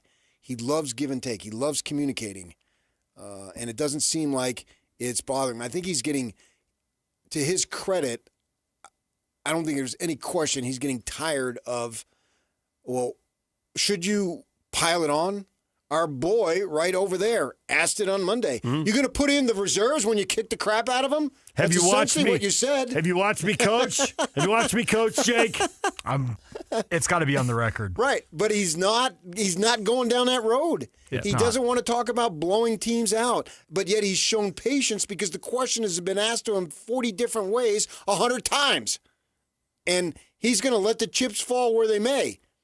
And as I said yesterday, you know where you can go, that committee, if they don't put in an 11-1 BYU team.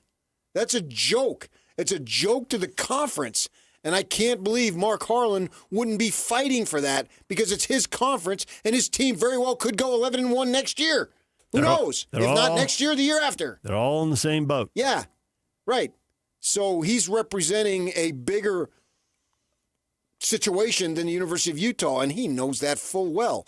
And so Kalani's handled this with grace, and he doesn't want to talk about it, and he just wants to keep task on. And it's hard to argue because the results are there. You could be the weirdest, most different dude, which some people say Bronco was, but when he's winning 11 games, 10 games, 11 games, be as weird as you want.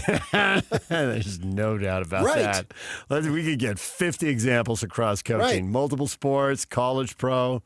Probably high school for that matter. Right. Yeah. And so Kalani doesn't want to go outside of, hey, humble, hungry, blah, blah, blah. You know, I just want to, I don't know if we're going to win the game like that, blah, blah, blah. And so he's not going to go with the style points. And the fans can get all frustrated all they want, but you're 10-1, and you're a double-digit favorite at home to go 11-1. Come on, man. What more could you possibly want? I just think that from years of watching games and talking to people like Riley Jensen, who does this for a living, I think for him to vary from that message now when it's clearly working with a bunch of 19 and 23-year-olds and whatever, it's working. Don't change it. That's what they – and you could have this realistic thing about you need these style points to do whatever and all that, but he's the coach, and he can't put that in the minds of his players. He couldn't – he shouldn't. It doesn't matter what he really thinks or what he and A-Rod and Jay Hill and K-Pop talk about whenever they're sitting in a room. It's just the four of them. But, man, when they go out and talk to those players, can't put that in their mind. The humble and hungry thing is resonating. It's producing results. Whatever. Stay on that message. Right. Why would you change? You'd be a fool to change. 100%. So I think that along the road that he's going, he won't be the same, but he can. The point is, can he carve out the same legacy? I think it's possible. Oh, if you go from has he to can he, then can he? Yes, he can. If he wants to. I think to do that, you have to do it for a long time. And everybody we hear doing this is like, I can't do it for that long a time. But, you know, there was a time Kyle Whittingham turned 50 and said he wasn't going to be coaching when he was 60, and now here he is at 66, so people get to change their mind. If he goes 55, that's 15 years. That's plenty. Oh, so you think another 5 he could have that kind of... In terms of if he can create the type of legacy that Lavelle Edwards created. Lavelle Edwards will always be the original. You can't replace the original. Right. It doesn't matter. Which is part of the reason. And that's part of the reason they said no. But can he have a similar type of legacy? Yes. If he wins like this for 5 more years, then you're right. He'll have quite the legacy. Yeah. If he keeps trucking along at 10 or 11 Kalani Sitake Field at Lavelle Edwards Stadium. Brought to you by Maverick. Now somebody put that in there about having the field. Oh, here it is. Tony, the time and season that Kalani is coaching 100 times harder than when Lavelle coached. No disrespect to Lavelle. Kalani is 10 years away from having the field named after him. Yeah. And Hector hits it with love Lavelle, but spot on. The one thing that Kalani has to do, and it's different, Kalani has to measure up to the standard that's been set before, right? With Bronco, with the 4 in a row in double digits. And Lavelle, I think, had 10 double-digit win seasons. So to measure up to that is its own burden, whereas Lavelle's burden was different. He had to create something out of nothing. There was no history, tradition. There was a track around it. It seated 30,000. It wasn't an event. That's why he'll always be the original. Right, yeah. So that's where it's total apples and oranges. And he joked that he figured he'd be fired in a few years. He did 3 years. And every time they won a conference title, he thought, I got 3 more years now. And that will never be replaced unless they get somebody to throw $20 trillion. But I don't think anybody with BYU will, because nobody will mess with the name LaVell Edwards. There was some guys right after him who sort of messed with that name. Went over very poorly. No, it did not work well. Yeah, that's minimally. Right. You don't mess with that. You just don't. And that'll always be there. It'll be there literally for as long as this planet exists playing BYU football. But Kalani can carve out his thing to where he is right there. And they need to honor that, too. You walk around Notre Dame's football stadium, and you see the statues, and they're all there, right? And it's awesome. And that's what they need to do there. Walk around Fenway. All over the place. Yeah, right. Oh, my gosh. It's great. It was so cool going to the St. Louis Cardinal Stadium. They had all these statues over there, and then they got Stan Musial over here. Nice. Yeah. Nice. Right. Yeah. And as fans, we all eat that stuff up. Oh, yeah. I heard about this guy. I never saw him play. Stan Musial. He said that to my dad. My dad's like, oh, Stan Musial. Yeah. That guy could hit. I looked it up. He had the exact same number of hits on the road as he had at home. This is awesome, right? You go to whatever they're calling the Giants ballpark. They got statues around, but they got Willie right And having been to that ballpark a lot, I don't think I've ever walked by that when there weren't people taking photos. Of course. I mean, it's just automatic. Like, we're here, we got to. Yes, and that's what they do. And Kalani has that great opportunity to put himself on that plateau. That part I buy. Yeah. But I do think it's a decade away. I mean, because the longevity he's still thing going right now. Yeah, I know. It's a decade. You were saying 5 years. I'd go 10. If he quits after 5, another 5. If he, I said I could see him coaching when he's 60, which is 10, because he just turned 50 last month. Mm-hmm. That'll put him at 20. That's plenty of time to carve out a significant legacy. Yep. The kind of legacy where you are such an institution that people outside the state turn on the game and expect to see you on the sideline the same way they did with LaVell. Yes. The level of familiarity, no matter who they played, no matter who the announcers were on whatever network, it was just BYU and LaVell. When he's done coaching, he's totally retired, that they need to run Bronco Mendenhall out there. Because Bronco Mendenhall took over a program that was in complete disarray. And they could have lost the plot.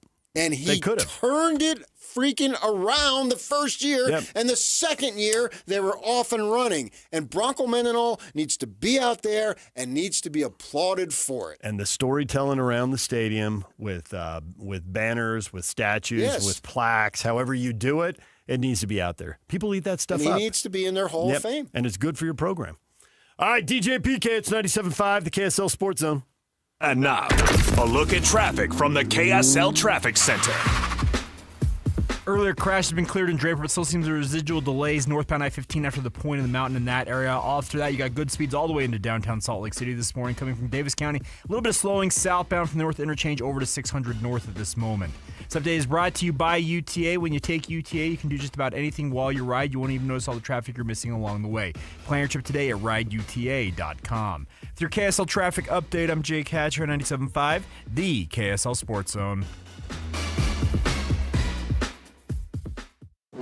Whirls around and down. 97.5, the KSL Sports Zone is your exclusive home of the Utah Jazz. And we want to send you to the Delta Center to see the Jazz in action. Listen every Tuesday for the Jazz Ticket Tuesday Sounder at 30 past the hour, every hour, all day long. And if you're caller number 12, you'll be on your way to an upcoming game. Buy one, you'll get one free. It's Jazz Ticket Tuesday, every Tuesday throughout the NBA season on your radio home for the Utah Jazz. 97.5, the KSL Sports Zone.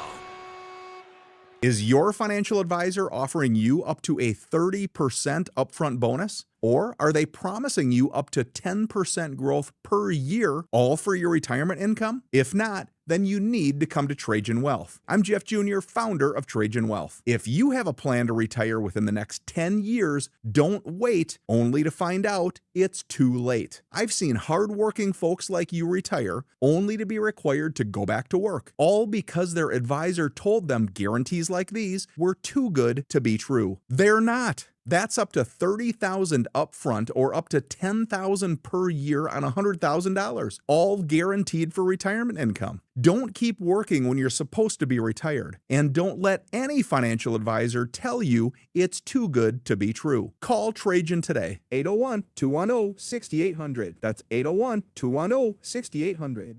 Annuities, non-advisory products. DBA Trajan Wealth Insurance Solutions. Additional disclosures at TrajanWealth.com. If you're getting new gutters, make absolutely sure that you don't get screwed. I mean literally, don't get screwed. Tim Jr. here from RGS Exteriors. And every single gutter company out there uses screws to hold their gutters together at the corners and downspouts.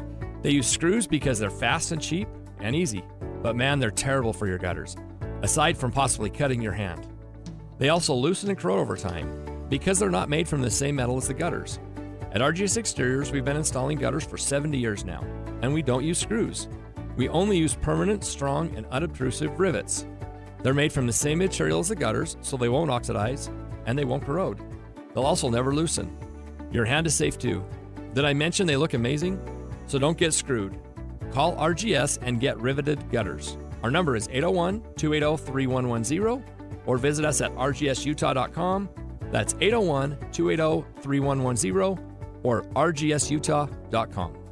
Hey, Benjamin, we've got a surprise for you. What? You have a brother. $100 bill just like you. Hey, I'm Ben. What? We just got him for joining America First Credit Union and opening a new checking account. And you're going to live together at America First. What? This is nice. For a limited time, new members get a $100 cash bonus when they open a checking account or $50 when they open a youth checking account. So head to AmericaFirst.com and get your money working today. Membership eligibility, terms, and conditions apply. Federally insured by NCUA. At Fisher Investments, we may seem like other money managers, but we're different. What makes you so different than the rest of us? We ensure clients receive unparalleled service at every step of the relationship. Tell me more. Our investment counselors focus on service over sales, prioritizing clients' needs. How do you make money? We don't sell any commission-based products. We have a simple management fee based on the value of our clients' portfolio. So we do better when our clients do better. What about client portfolios? We get to know each client, their finances, family, health, lifestyle, and more, and then we tailor a portfolio based on their specific goals and needs. Your clients really come first then, huh? Yes, we make them a top priority. Our goal is helping them achieve a comfortable retirement. Wow, maybe we are different. At Fisher Investments, we're clearly different. Learn more at FisherInvestments.com. Investing in securities involves the risk of loss.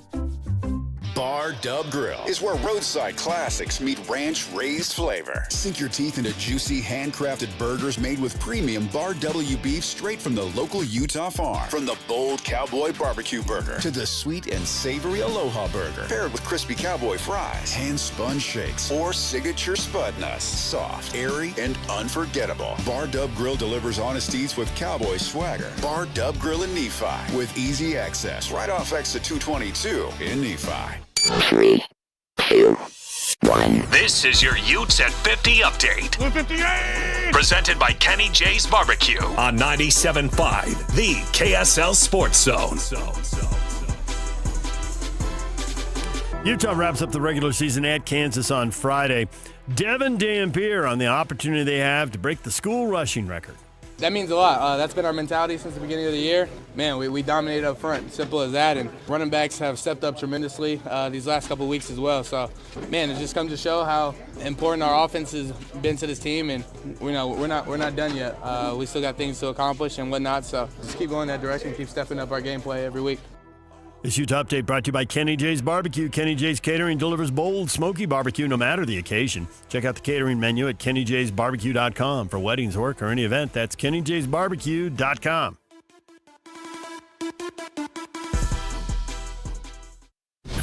Nobody brings you better coverage of the teams you're passionate about than these guys. Try some more. This is DJ and PK on 97.5, the KSL Sports Zone.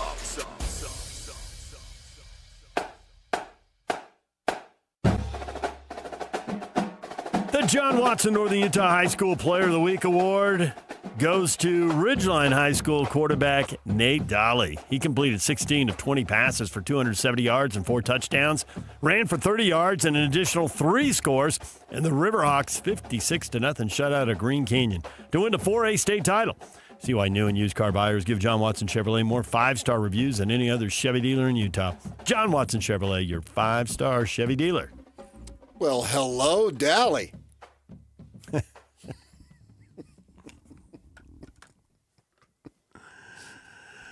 All right, DJ and PK, your Utah Jazz, PK.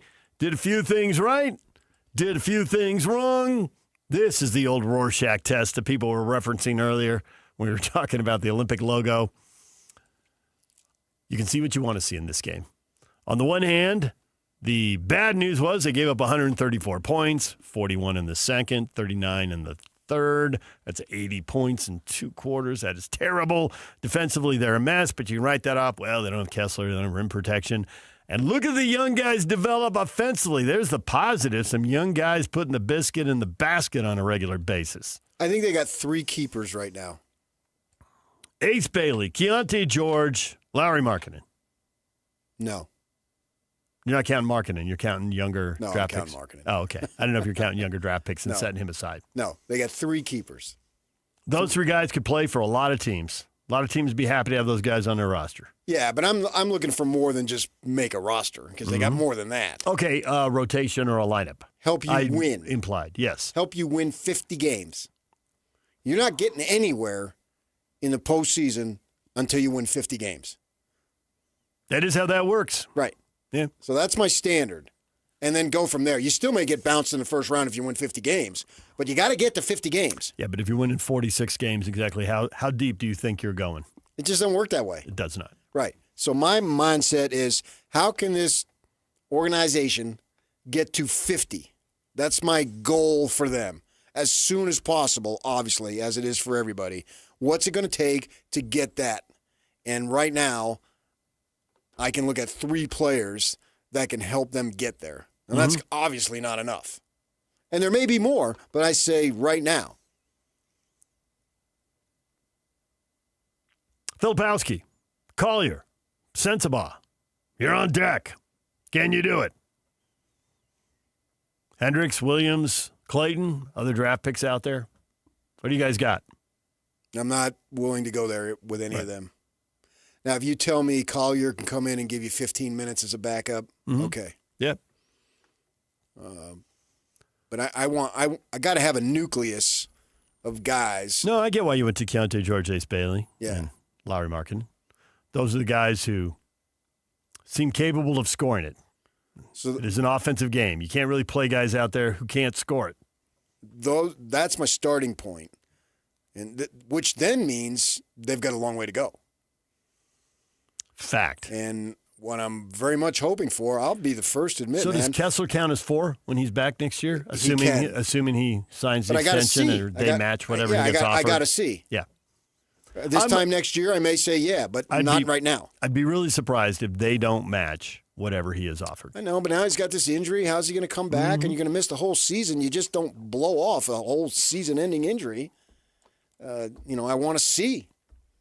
If he was on the track that he was and picked up, and he had been in the few that he played this year, I'd probably there's no doubt I'd put him in there. But right now, he's kind of off to the side. That he is. Right. He's on the shelf for the rest of the year. And so by Thanksgiving next year, when we're sitting here, I say they got 4. And I want to say they have 5 because I'm hoping that they get that draft pick. And I'll be the first to admit, man, I'm hoping they lose every game. They have. I looked at the schedule and saw these next 4 games, maybe they can win a couple. I hope they lose all 4. And then after that, they are going to be underdogs every night the rest of the year. Calendar year, not season. No, I do want to have – they got to have some success. So it's not like I want them to lose every game. I get that. You can't take the hope away from them. You got to give them a little positive feedback every once in a while. But right. Take a look during the break. We'll talk about it at the 9 o'clock hour and see how many wins you see out there. But I want to see what I saw Sunday night. Sunday night, Laker game, 108-106. hit some big shots to set up a big shot, but then missed that one. Woo, thank goodness. Yeah, exactly. Hey, Lowry, don't be hitting too many in a row here, huh? Right. Leave one short, and he did. Yeah. All right, DJ and PK, when we come back, he covers UCF. UCF is coming to town to face BYU. It is senior day in Provo. We'll talk with Matt Michelle, UCF and college football writer for the Orlando Sentinel right after the break. Stay with us. Get the latest Utah sports headlines delivered to your inbox with the KSL Sports Newsletter. From the Jazz, Utah Hockey Club, BYU, Utah, Real Salt Lake, and more. Be in the know of all things sports in the state of Utah. Visit KSLSports.com to sign up for the KSL Sports Newsletter. From the first twinkle on Temple Square to the last toast of the night, make your holidays shine. 10 floors up. The roof is now open. Perched high above the city in the historic Joseph Smith Memorial Building, every table feels like a front row seat to the season. The anticipation is over, just in time for your merriest gatherings and special occasions. Now with an all-new design and an a la carte menu that wraps Utah favorites in a festive bow. Share a plate of our house-made Utah scone, pass the reimagined funeral potato bites, slice into your perfectly cooked steak, then stop and linger over local honey-drizzled desserts, berry cobbler, and chocolate pudding that tastes like holiday magic. The delicious menu doesn't stop there. Why not try our birria short rib, pork ossobuco, maple glazed salmon, shrimp scampi, and our fried chicken mac and cheese. All dishes made to celebrate togetherness. Elevate your traditions literally. Preview the new menu and reserve your holiday table at theroofslc.com. This is The Roof, where the holidays taste like home. The holidays are just around the corner, and Western Nut Company is here to make your gifting a breeze. From our beautiful gift baskets and nut boxes to our famous in-house fudge and brittle, we've got treats for every taste bud, crafted with the highest quality ingredients. Corporate gifting, that's our specialty. Just send us your list and we'll handle the rest. Beautifully packed, shipped with care, and guaranteed to impress. Calling all office managers or executive assistants. Call Western Nut now and let us make your holidays a little less nuts. But we actually do want you to eat more nuts. For 60 years, Western Nut has been a proud Utah tradition. Stop by our downtown shop for unique gifts, glittering ornaments, festive decor, and so much more. Western Nut Company, more than just the best gifts in Utah. We're a holiday tradition, in-store or online at westernut.com, where quality meets tradition, and every gift is packed with love. Hockey fans, let your voice be heard with the Utah Mammoth Fan Forum. Visit the Utah Mammoth page on KSLSports.com to connect with the team, other fans, and our KSL Sports insiders. Start chatting today in the Utah Mammoth Fan Forum on KSLSports.com. At Shamrock Plumbing, we are serious about plumbing. We want you to know that we hire only the best plumbers. We want the guys who are the best at what they do, even if it means they are boring. As a matter of fact, once we interviewed a guy who came across as just a little too charismatic. So he says, "Do you love me?" And she says, "No, but that's a real nice ski mask." Right. When you call Shamrock Plumbing, we dispatch one of our experts. We promise they will not be entertaining. No jokes, no smiles, no charisma. Will they be male models? Sure, but no unnecessary jocularity will be sneaking its way into your toilets when Shamrock Plumbing is on the job. Just listen to our commercials. Solemnity is in everything we do. In fact, Solemnity was my great-grandfather's middle name. Ernest Solemnity Flannery. What a guy. So I guess you could say it's sort of in our blood. Shamrock Plumbing, we're serious about plumbing. From sunrise tailgates to the final whistle, keep your edge with Bucked Up Energy. Zero sugar, legendary flavors, clean performance. Stop by 7-Eleven, Maverick, or Holiday Oil. Pick up your favorite Bucked Up can and stay dialed in through every Cougar touchdown. Visit your local Bucked Up retail store today or go to buckedup.com and use code ZONE to claim 20%. Bucked Up Energy. Utah born, Cougar strong. Ready when you are. Five guys walk into a JCW's and order burgers. A pastrami, a mushroom Swiss, a guacamole bacon, a hickory barbecue, a ribeye steak, 2 onion rings, 3 french fries, a strawberry, mint, peanut butter, chocolate, and marshmallow shake, and not one left to tip. Because at JCW's, we don't ask for it. We think the price you see should be the price you pay. And all that, would you like to leave a tip stuff, is for the birds. JCW's. Quality and a lot of it. Open in American Fork, Lehigh, Provo, South Jordan, and Harriman. A 15-year-old girl who chewed through a rope to escape a serial killer.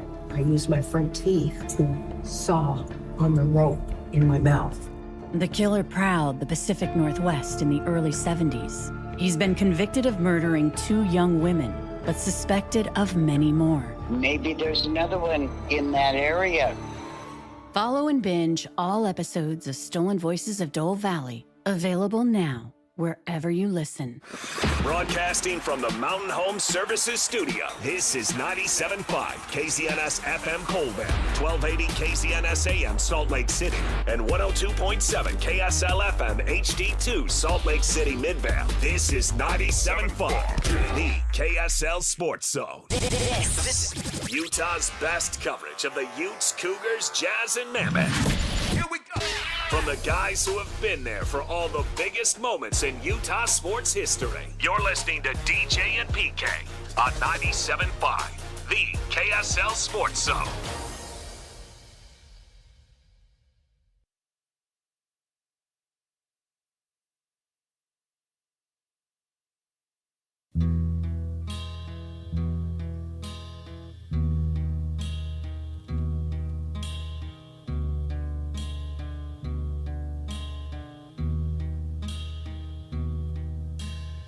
Walking out, didn't talk it out. Now she's gone. Join Hans and Scotty at Tim Dahle Nissan Southtown today from noon to 3.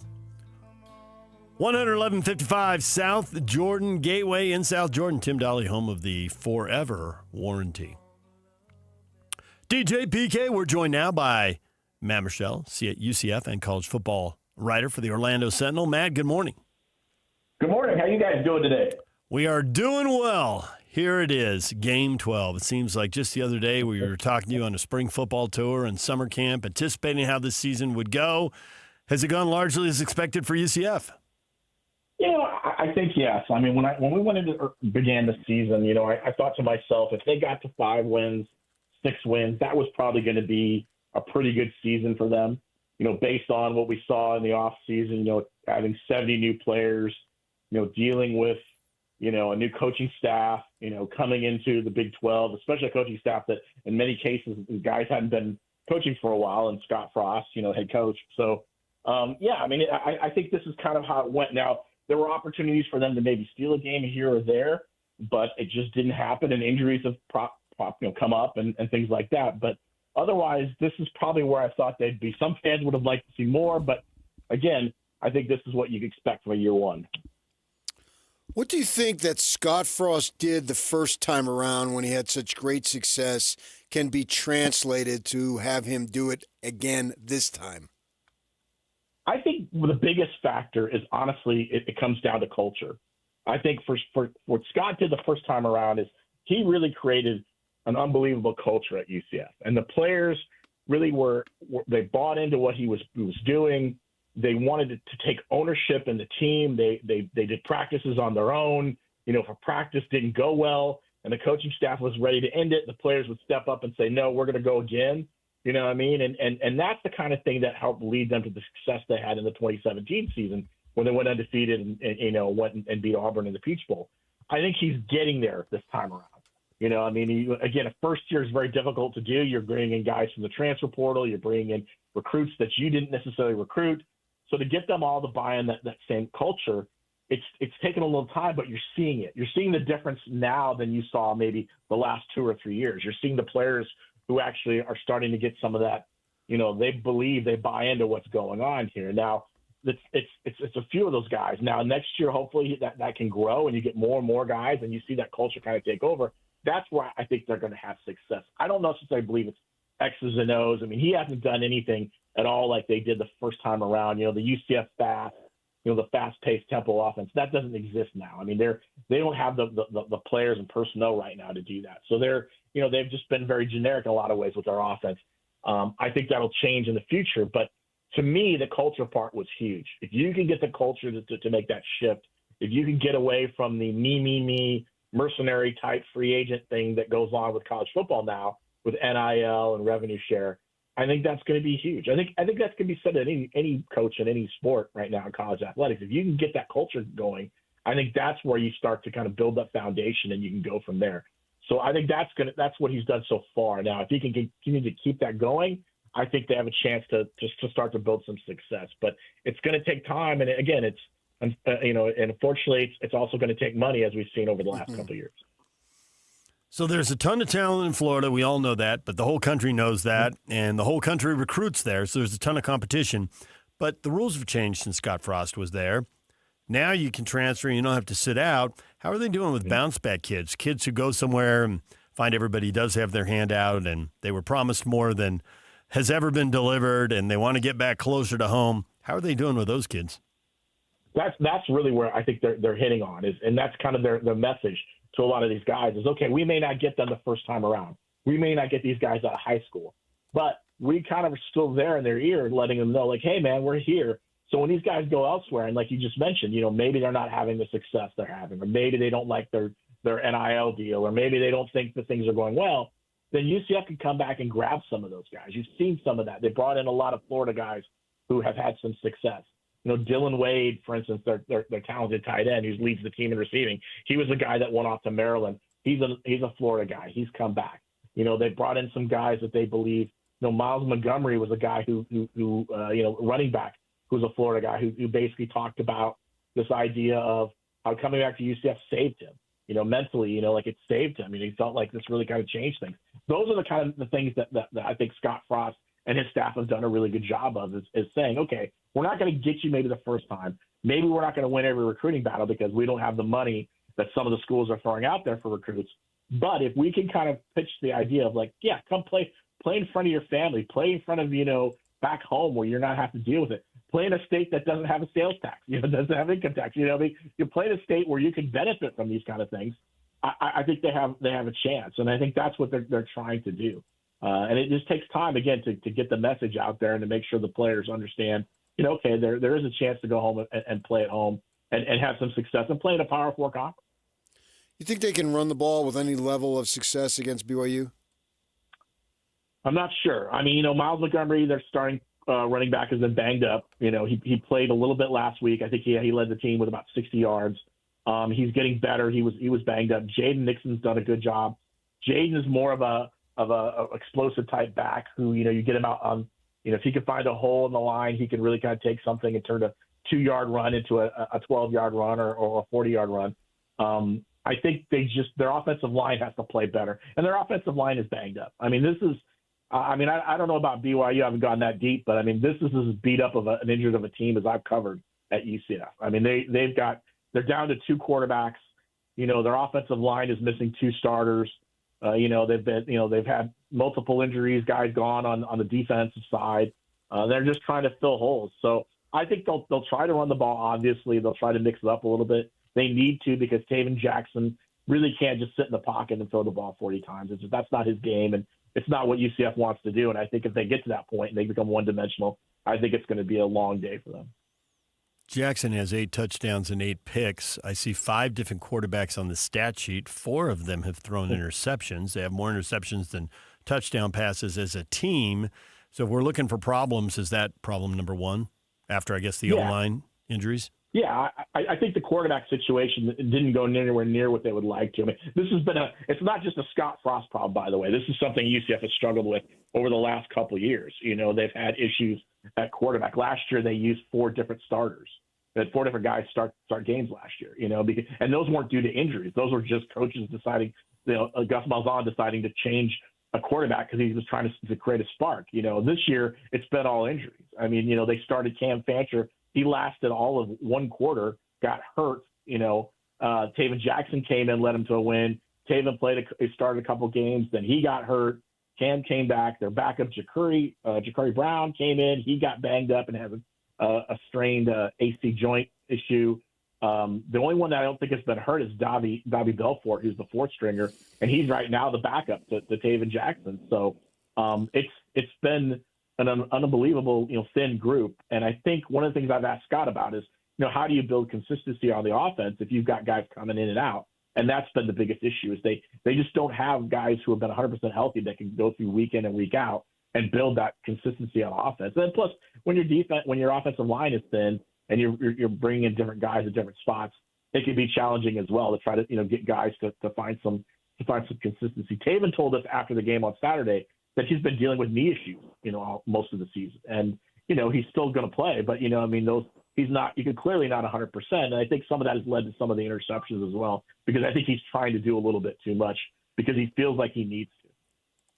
They had lost 6 out of 7 going into Oklahoma State, and thank goodness for Oklahoma State if you're playing them, because everybody gets better when you play them, because they're just shockingly how good they were and how bad they are now. So they get that win barely, but they get it. Did that give them any form of momentum to provide incentive to let's get to 6 and get bowl eligible? Yeah, I think they still feel like there's an opportunity here. Again, it's it's going to be a huge challenge. But there's no one we've spoken with so far this week that has given us any. You get the impression that they're just mailing it in. This last week, I think they feel like they'd like to have an opportunity to play one more. To get a win and play in a bowl game. Getting to a bowl game would be huge for this program, just because of the fact. Not a lot of people thought they would be that spot. It also has a financial implication. Scott Frost, if they get to a bowl game in his first year, he gets an additional year to his contract, and it's a $5 million year.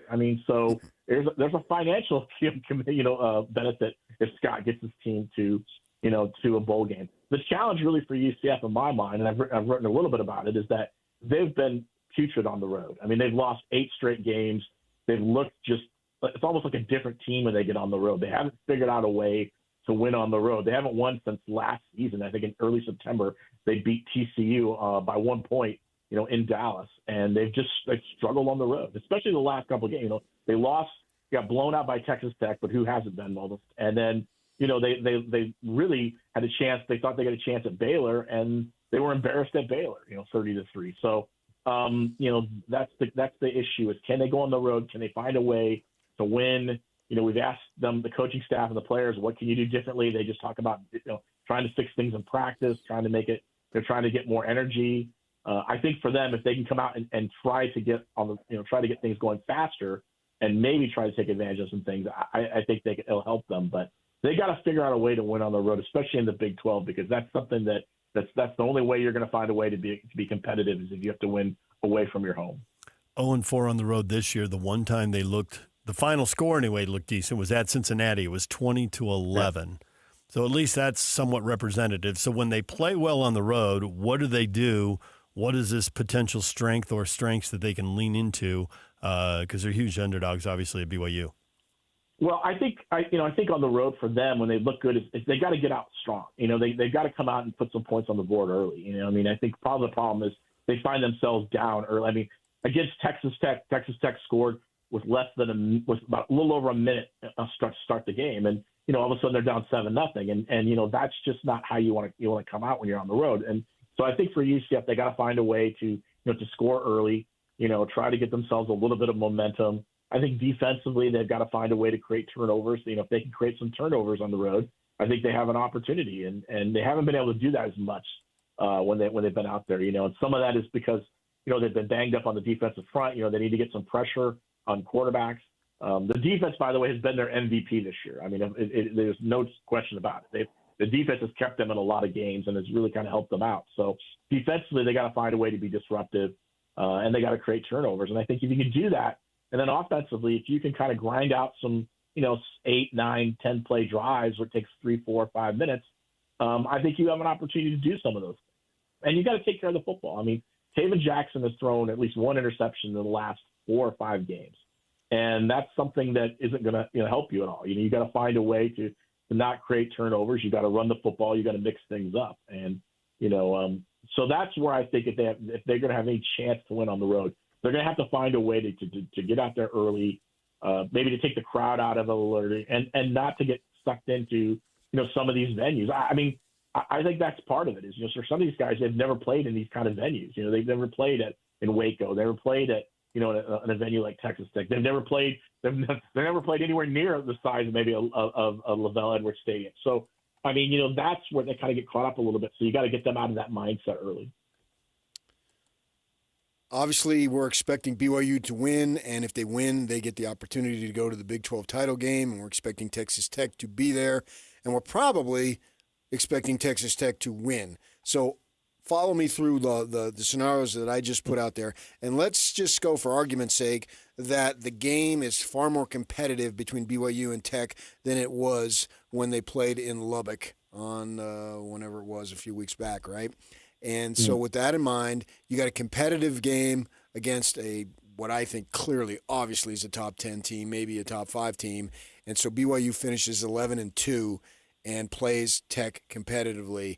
If they don't get into the playoff, I think that's a serious blow to the Big 12 to have an 11-2 team. And I know you're only supposed to look at this year, but they also went 11-2 last year. So with that type of glossy record and still not get in, if that were to happen, how big of a deal do you think it is and a negative for the Big 12?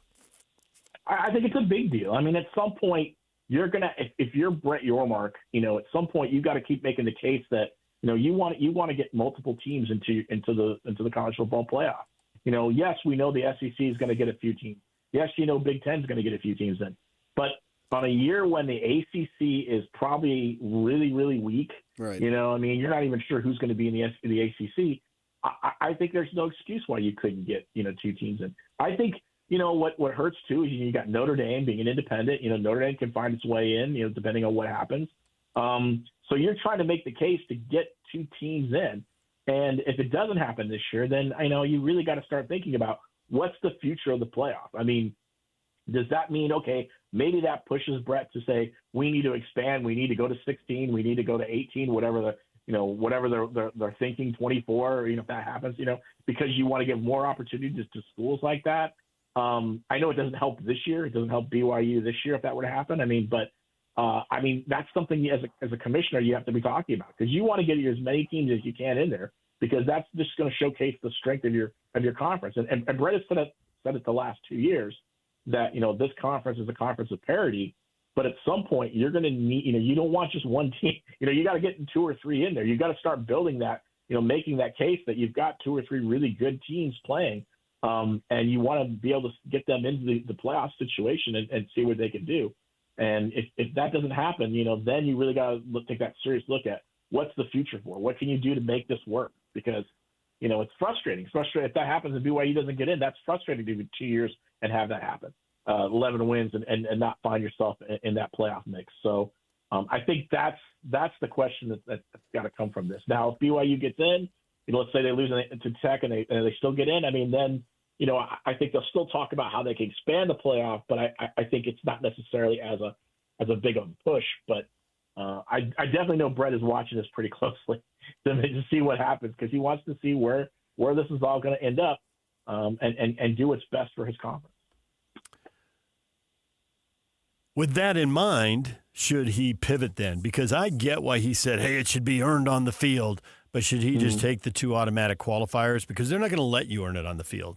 If BYU loses a conference title game and they're 22-4, and 3 of the 4 losses are to conference championship teams in 2 years, and they still can't get in as an at-large, I think the message to the Big 12 is pretty clear. Yeah, and I think that's something that Brett's going to have to think about, really hard. And believe me, I'm sure your BYU representation is going to be in his ear about it. I'm sure there's some other schools that are going to be talking to him about it, saying, listen, if we can't get this in, we need to think about, we need to pivot and think about what our philosophy is, because you want to try to get as many teams in. And it's frustrating for schools to put the investment in. And this is now where the college football has changed, because it's an investment now financially. You're putting a lot of money into a program, into a team. And if you're not getting to the goal of the college football playoff, is that, is this how it's supposed to be? We got to figure this out, because why are we making this big investment if it's not going to turn out that we can only get 1 or 2 teams in? And I think that's where Brett's got to sit down and have a hard conversation, because it's easy to say that hypothetically when you're just talking about, okay, yeah, we can get, we'll take this team or that team. But when you start seeing it happen year in and year out, that's when it becomes the challenge. And that's where your members say, listen, it's great and all, but we need to get results here. And that could be where we could see some change. Listen, they're not going to change. They announced yesterday that, they're going to push back the discussion for the possible deadline for the, to put forth a plan for the future of the college football playoff. So January 23rd. Well, that's just convenient because that opens the door for them to see what happens. If BYU doesn't get in this scenario, that all of a sudden changes the philosophy. You get a chance to see that in person. And I think that would be something that would definitely make them say, we've got to make a change.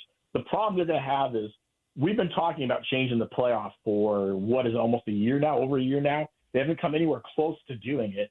And I don't believe they're going to. I still think it's going to be a 12-team playoff next year. And I think it's until they can come up with a reasonable plan, I just don't think it changes. You can't get these people to agree on anything. So, I mean, Brett may change his mind and say, let's go more, but he's got to convince other people to do the same thing. So that's going to be the challenge moving forward with this plan and how they do it with the playoff. Matt, we appreciate the time. Thanks for joining us. Good to talk football with you. Thanks for coming on the air. All right. Thanks a lot, guys. Take care. Matt Michelle right there, UCF and college football writer for the Orlando Sentinel. It feels like the only way BYU loses this game is if they turn it over 4 or 5 times. I mean, when I hear about a beat-up offensive line, they don't throw the ball very well. I mean, they still don't have, as a team, they don't have 10 touchdown passes. They haven't scored a point in the first quarter of any of their road games. They haven't won a road game. This just all lines up that BYU ought to do this. Yeah, I can't disagree on that whatsoever. It's just a question of, does Kalani go for style points? Yes, to a degree, subtly. Which, man, 11-1 speaks for itself. You'd like to think, but I'm just not convinced it will. I hope it does. Yeah, it should. This is a culmination of the regular season, of an outstanding regular season, and the seniors and any other underclassmen who decide they want to go through the ceremony, if they might leave, as far as the NFL goes and all that. I don't think they want you to do it if you know you're going to be you're going to transfer. I think it's the design. Need to rename it Senior and Transfer Day. If you know you're Senior leaving the NFL universe. Draft and Transfer Like Day. There you go, yeah. and the Fano brothers, they went through because I think they're thinking NFL. Correct. And that's okay, but not the, hey, I'm out of here. I'm out of here, man. Hey, so I'm there's this going thing to called Fresno State. Exactly. I'm going up to Utah State next month. Yeah, so that's not what they're looking for. But I think it'll be a fine day. It'll be a cold day, but it'll be a fine day. It'll be a warm day in Provo if they lose this game.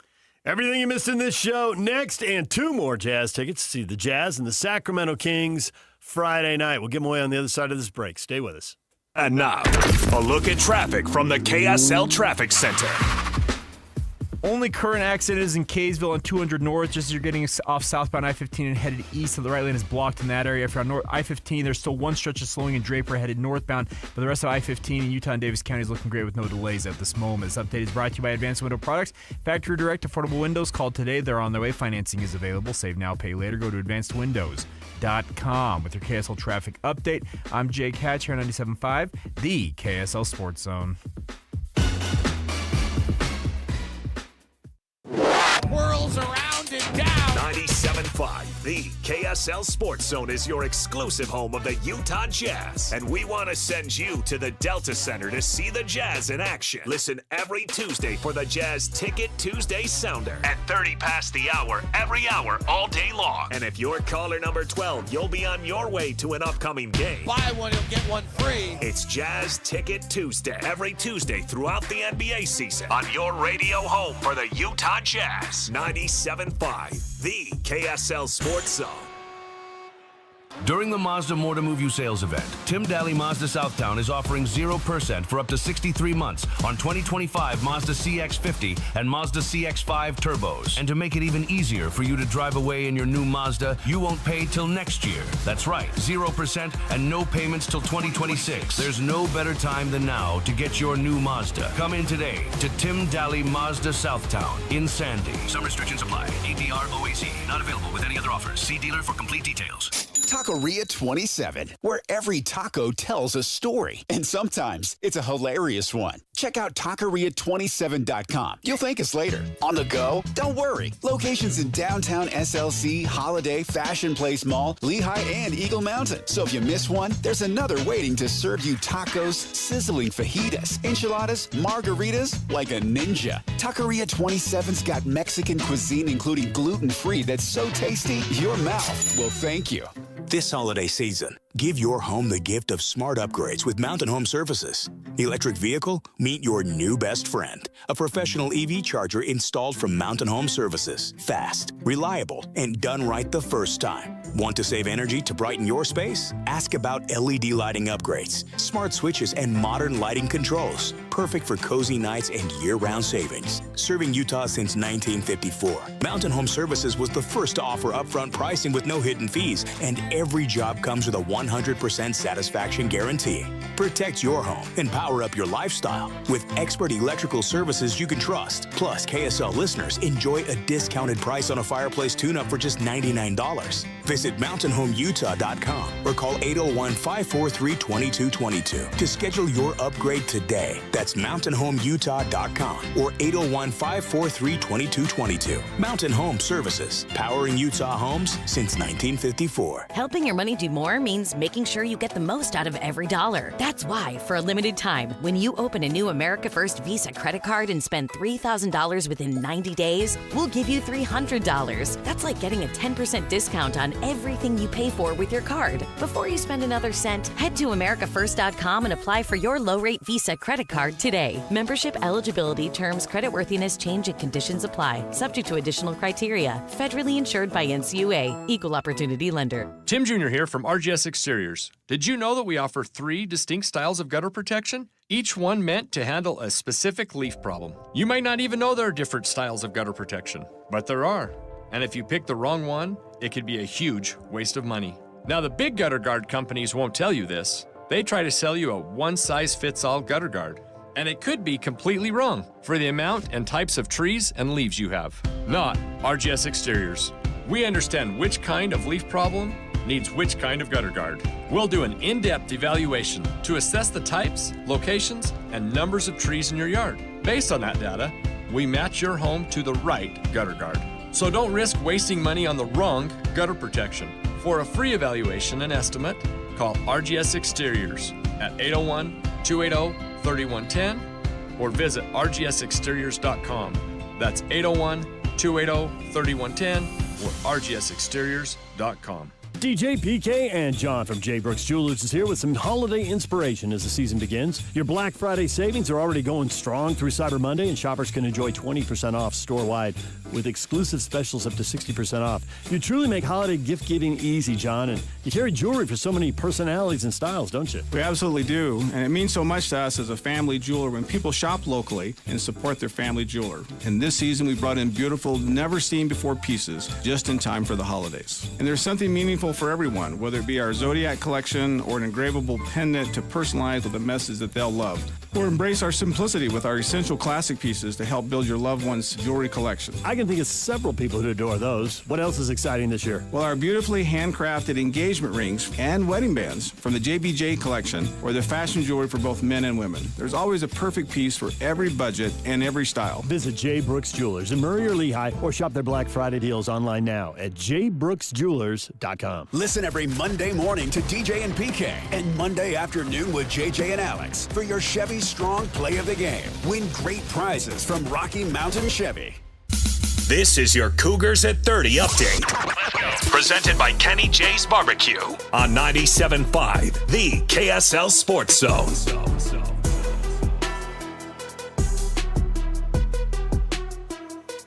BYU getting ready for Senior Day. Kalani Sitake expects UCF to bring their all as they try to reach bowl eligibility.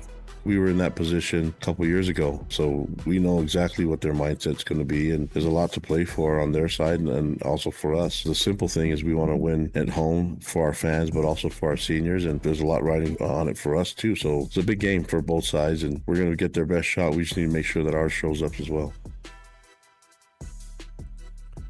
This Cougar Update is brought to you by Kenny J's Barbecue. Kenny J's Catering delivers bold, smoky barbecue no matter the occasion. Check out the catering menu at kennyjsbarbecue.com. For weddings, work, or any event, that's kennyjsbarbecue.com.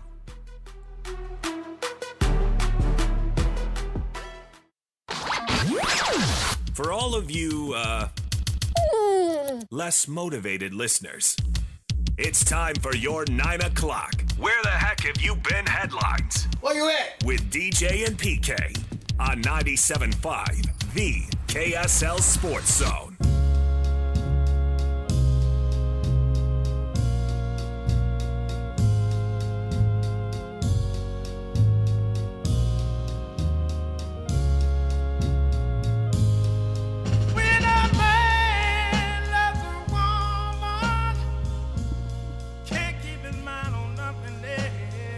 BJ and PK, it is time now for the Slacker Radio headlines brought to you by Trajan Wealth. Call Trajan Wealth today, your local trusted financial fiduciary. Call them at 801-210-6800 or visit the website at TrajanWealth.com.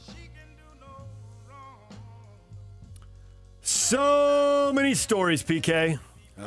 Utah Jazz gave up a 21-0 run, lost 134-117 to the Golden State Warriors. I'll handle the negative. You handle the positive. Those are our roles here on this show. The negative, guys, you're going to have to play some defense. Somebody's going to have to get between the man with the ball and the basket. So many layups and dunks. Straight line drives, as the coaches like to say. Driving you nuts. That'd be the negative. They gave up 134 points. Why were in the Laker game? Because they gave up 108. Why were they not in this game? Because they gave up 134. Got to play some defense. That's the negative. Now, the positive, PK. Oh, stop.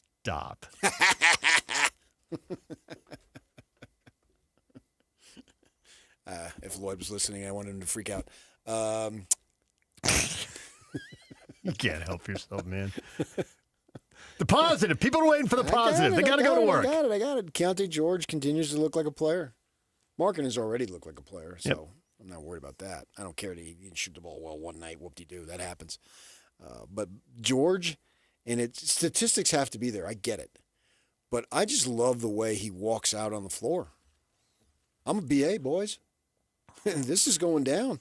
The confidence is real now. Yeah. What we saw the last 2 years, a little false bravado as a teenager, tried to transition to the NBA and figure it out. But now there's real, genuine confidence. Yeah. I imagine this is the way it was when he was a kid. In the AAU circuit. He could get a shot and get a bucket, and he knew how to do it. And this is how it does. I'm really good, and you can't stop me. Right. And then you go to college. You only do it for 1 year, and so maybe you need a little bit. And then you go to the NBA. Oh, my gosh. Yeah. Everybody's bigger. Everybody's faster. Everybody's taller. Everybody's longer. You got to find your way. Yep. I don't care who you are. And also, we just have to get used to this, his way. that everybody at that age is finding their way, whether you're an athlete or not. Right. This is just part of being 19, 20, 21 years old. As I said, Kobe Bryant had to find his way, one of the greatest of all time, clearly.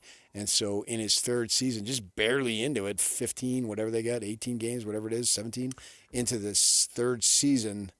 It looks like he's making a big jump. And it's literally look.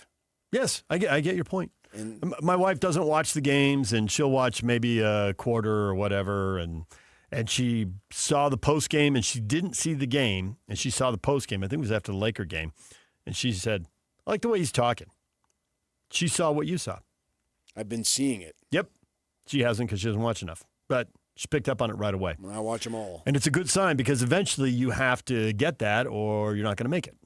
Right. Yeah, and this is another classic third year in the NBA story. There really wasn't anything in the first 2 years, I thought, that looked anything like this, but it's the third year and he's figuring stuff out. Yeah, if there was, he wouldn't have gone 16. Yeah, right. Yeah. Kessler made a big jump in the third year. And there's another guy who didn't go. Well, he wasn't even top 20. Wasn't he 22? Kessler? Yeah. Yeah. I think that you have to have the mental aspect of it. And a lot of the mental aspect is the belief in self. And it seems to me that George is putting that package together, and that's exciting. And so is Ace Bailey, and he's doing his first year, not his third. We'll see. That's why he went fifth. Ace Bailey cracks me up. Because he just seems like I'm living a charmed life here. He is. And nothing is fazing me. I'm just going out. I'm not. It's like George was in the NBA, and it was something that he had to get used to. Mm-hmm. Ace Bailey, I'm not even sure if he realizes he's playing in the NBA. I think he knows he's playing in the NBA. But he just seems to be so carefree in that way. Yeah. And that, I play ball. Yeah, what? I'm going to do a reverse dunk. Well, I've been doing this for 10 years. I know. Whatever, 5 years. He had a bucket. It was a little late in the shot clock, and the possession wasn't very good. And it wasn't a real hard double team, but there's a second guy near him, and it was a little – it wasn't good. I think it's 5 on the clock. And he takes one dribble to his left, rises up, and sticks a jumper. He just seems unfazed. He was unfazed. That's an excellent word. He was unfazed. And you wouldn't expect that out of a rookie who isn't, we're not even halfway, even a third of the way through the season yet. But nonetheless, he seems to have that, and I don't think he's going to lose it. And I don't know how long before, the pressure and the money and all that, and people tend to go in a little bit of a shell. But he's got a lot of charisma. He's got a lot of positive energy. That's what I'm saying, yeah. And so I hope he doesn't lose that, although the NBA will beat it out of you through sheer exhaustion, if nothing else.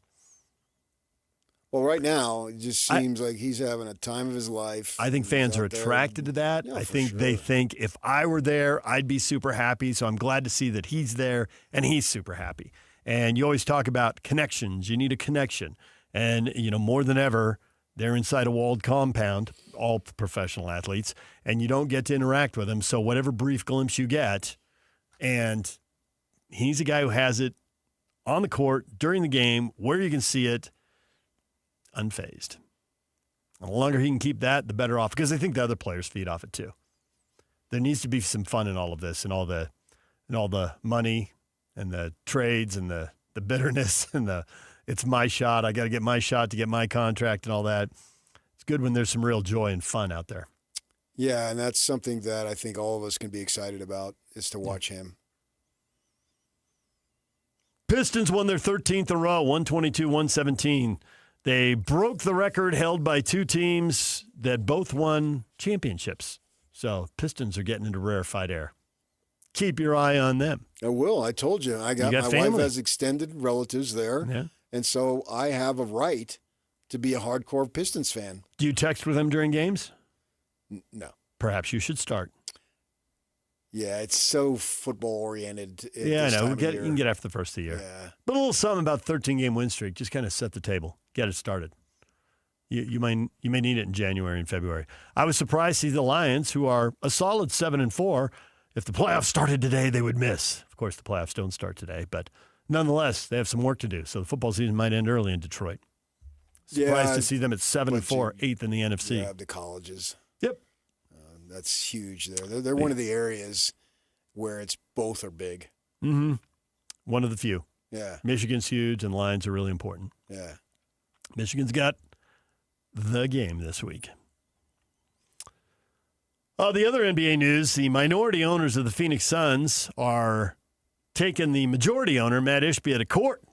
They're saying he's using the franchise as his personal piggy bank. He's set up some other businesses and is running revenue through them that should be going to the Suns. Okay, but then can he take that revenue over there and run it back through the Suns? He could, but I think they're saying that he is not.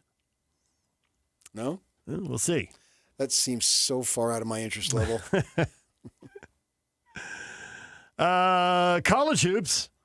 Got a lot of games. Utah's in Palm Springs playing Grand Canyon, 10 o'clock tonight on the CBS Sports Network. If you're up late, which you shouldn't be if you're doing a morning show. I won't be.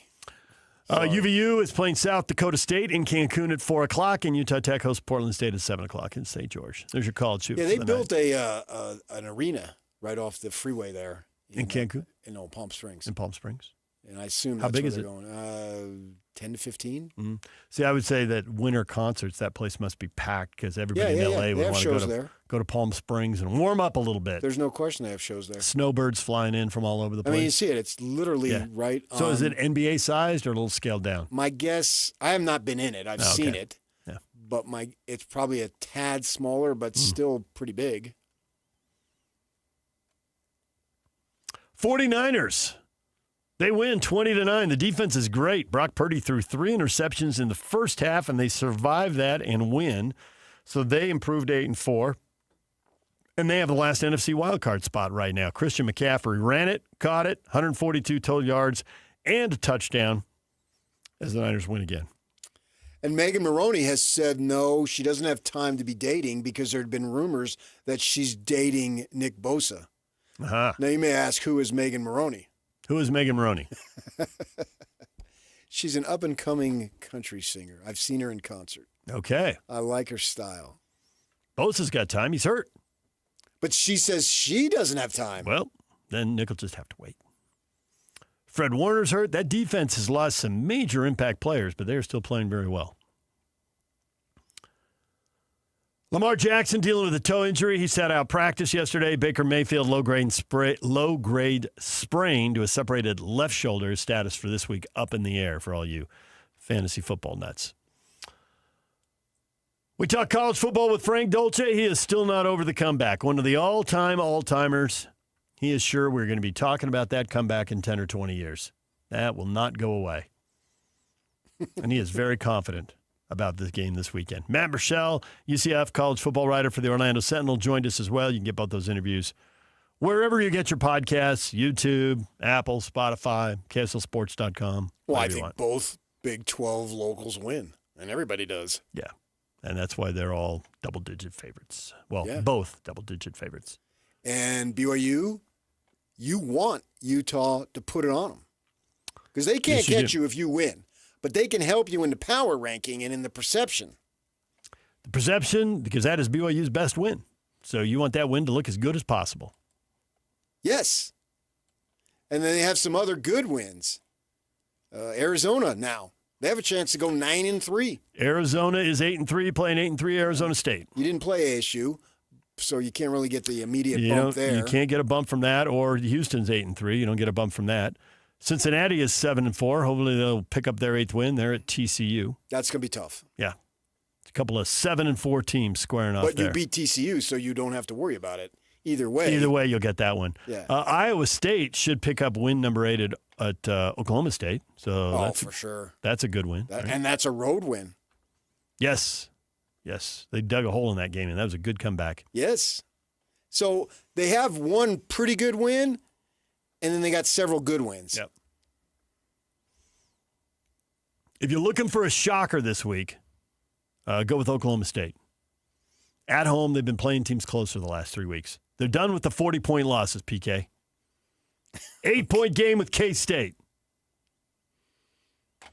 But they're still bad. That is just the most unbelievable story. 1-10 and 0-8. After last year and this year, that is a shocking fall from grace. It's the ultimate. I know. They were picked. It's Utah and Oklahoma State. They're both 3-0. This is going to be a huge game, and Oklahoma State has gone 1-19 and fired their coach. Yeah, I don't think they beat a Division I team after starting 3-0. No, their win was over Tennessee Martin. So I built that game up last year, and I went and covered that game as possibly the biggest game the Utes would play. And, oh, my gosh, everybody was just on top of the world. And then they go and they lose. Although I had some guy come up to me after that game. So the Utes go 4-0. And he comes up to me and he says, as I'm walking, getting ready to go in the locker room, their facilities are in the basketball arena. It's a whole big one complex. And the guy says to me, man, it's just they're so biased towards Isaac Wilson. They should be playing Rose. There's no way. And he's just chirping at me. And, that's because they bought and they paid off the Whittinghams. He's just going to town on me. I mean, who are you? And shut up. So I told a Whittingham family member that story. They was like, you got to be kidding me. I said, I know. Can you believe that? All right, DJ and PK, the Utah Mammoth, 4 goals from Logan Cooley, 2 empty netters in the third period to put it away as they really put it on Vegas and win 5-1. Came out, started fast, had a 2-goal lead in the first period, really controlled that period, had the puck in the attacking zone most of the time. It was awesome. Every team needs them, obviously, but this team needs some wins. They need to get on a little bit of a roll. They're back home, and they really have been much better at home than on the road. That's 7 wins, 2 losses, and 1 overtime loss. So 15 points from their 10 home games right now. So that means 12 points from their 13 road games. So much better at home. And they still have played more road games than home games, so they got a few more home games to make up here. Montreal Canadiens are here tomorrow night, so another chance to pick up a couple of points. Montreal's off to a very similar start. Looks like a pretty even matchup. All right, your feedback coming up next. Yak, did we give away those tickets? Well, we better do it. 2 tickets to see the Jazz and the Sacramento Kings. Call right now. And you can win those 2 tickets to the Friday night game, 801-575-ZONE. 801-575-ZONE. Win right now. And it's all over almost here. Don't go nowhere. It's game week for the Utes, and the KSL Sports Zone is getting you ready for kickoff. After one of the craziest, most bizarre games in Utah history, Kyle Whittingham and the Utes hit the road for the regular season finale in Lawrence against the Kansas Jayhawks. Listen all week long for the best coverage of Utah football on KSLSports.com. Let's go then. Let's go, baby. Your home for the best coverage of Utah football is live on air, online, and on the KSL Sports app. This is 97.5, the KSL Sports Zone. You gave years, maybe decades to your job. You showed up, worked hard, and planned for retirement. But now, the company's changed. Or maybe you've taken a buyout or been forced into early retirement. So, what happens next? I'm Jeff Jr., founder of Trajan Wealth. And if you've built up a 401k or thrift savings plan, now is the time to ask, is that money really working for you? Many workplace retirement plans offer limited options and even less guidance. At Trajan Wealth, we help people just like you roll over their accounts into IRAs with more flexibility and personalized investment strategies built around your goals. For households with $500,000 or more, let us build you a personalized plan. We operate on veteran values, service, trust, and doing what's right. Your next chapter starts now. Call Trajan today, 801-210-6800. That's 801-210-6800. Advisory services offered through Trajan Wealth, LLC, an SEC-registered investment advisor. See website for details. Just how good is Pure Talk's current deal for unlimited wireless? Well, you might say it's the deal of your lifetime. Because right now, for just $29.95 a month, Pure Talk is offering unlimited talk, text, and data for life. Not your phone's life, your life. This is Pure Talk's top-tier plan. It comes with a crazy fast 5G network along with a 30-gig hotspot. And at just $29.95 a month, there has never been a better opportunity to lock in a ridiculously low rate for as long as you live. And save thousands and thousands of dollars along the way. This plan is normally $65 a month, but if you switch today, you will save over 50% every single month for the rest of your life. See what I mean? It really is the deal of your lifetime. Dial pound 250, say Mike Rowe. Offer ends 12/7. Some restrictions apply. Details at puretalk.com. The holidays are upon us and Thanksgiving is here. If you're looking for something great to do with friends and family this Thanksgiving weekend, how about making the reservations now to Ruth's Chris Steakhouse, where you are going to find the very best meal for the holiday season. And we have two Ruth's Chris Steakhouses in our immediate area. One is in downtown Salt Lake City at 275 Southwest Temple, where you can enjoy all of the festive activities and the vibrancy of downtown, and then have the great meal waiting at Ruth's Chris. And then, of course, skiing is in our future. The mountains are beautiful at this time of year, and Ruth's Chris Steakhouse has a location at Hotel Park City. It was just last month that Dee and I celebrated our anniversary there, and we had a wonderful evening. Don't miss the opportunity to celebrate the season at Ruth's Chris Steakhouse. And don't forget, a gift card is a perfect stocking stuffer. Just how good is Pure Talk's current deal for unlimited wireless? Well, you might say it's the deal of your lifetime. Because right now, for just $29.95 a month, Pure Talk is offering unlimited talk, text, and data for life. Not your phone's life, your life. This is Pure Talk's top-tier plan. It comes with a crazy fast 5G network along with a 30-gig hotspot. And at just $29.95 a month, there has never been a better opportunity to lock in a ridiculously low rate for as long as you live. And save thousands and thousands of dollars along the way. This plan is normally $65 a month, but if you switch today, you will save over 50% every single month for the rest of your life. See what I mean? It really is the deal of your lifetime. Dial pound 250, say Mike Rowe. Offer ends 12/7. Some restrictions apply. Details at puretalk.com. Hey, this is Chris with JCW's. Are your kids picky eaters? Bring them in and try our chicken fingers or a grilled cheese sandwich. They'll be smiling big in no time. JCW's, quality and a lot of it.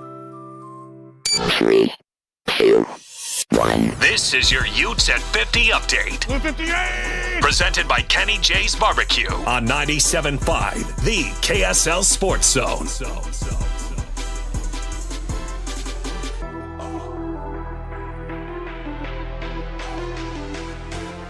The Utes are hitting the road to wrap up the season at Kansas. They got to bounce back from that K-State game. Morgan Scalley taking the blame for run game woes.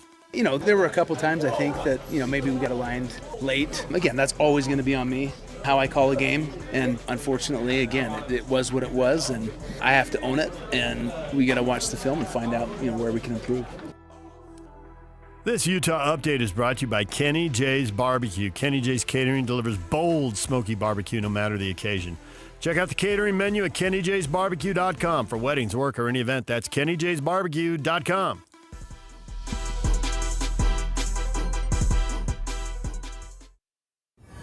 And now, enough of us. It's time to hear from you. From all your texts, tweets, and posts.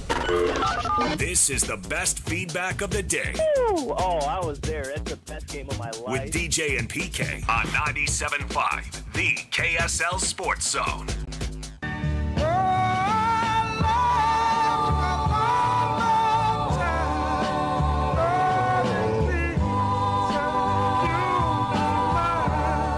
DJ and PK, it's time for your feedback. It's Kalani Sitake, the new Lavelle Edwards. You tweet this question over time after arguing with yourself, which is generally my role. Well, can he be the new Lavelle Edwards? Yes. My answer to that is yes. He can create a legacy that is similar. I totally agree with that. And I would say the last 6 years, the winning has been at a very high level. I know there's 5 and 7 mixed in there. But the 4 double-digit win seasons, even the 5 and 7, they were 5 and 2, 5 and 3. They were going to lose to Texas. When Slovis went down, and they got caught short at quarterback. It's really hard to compare the eras. The rules have changed. Social media's changed. NIL, transfer policy. I mean, there's so many differences. Lavelle had to build something from nothing. There was 50 years, and there was nothing that suggested BYU could be good. Only 2 times did they get to 7 wins. They got to 8 both of those times. And Lavelle built something out of nothing. Why don't you say 2 times they get to 8 wins? Why would you say 2 times? Because they don't have any 7-win seasons behind it. It's just stunning to me. Why not say twice they got to 8 wins? Don't derail me. Kalani, on the other hand, doesn't have to build something from nothing, but Lavelle didn't have to measure up to anything. Kalani has to measure up to something. That's a different pressure, but it's its own pressure. It's tougher and it's easier. Yeah, right. Yeah, it's just different.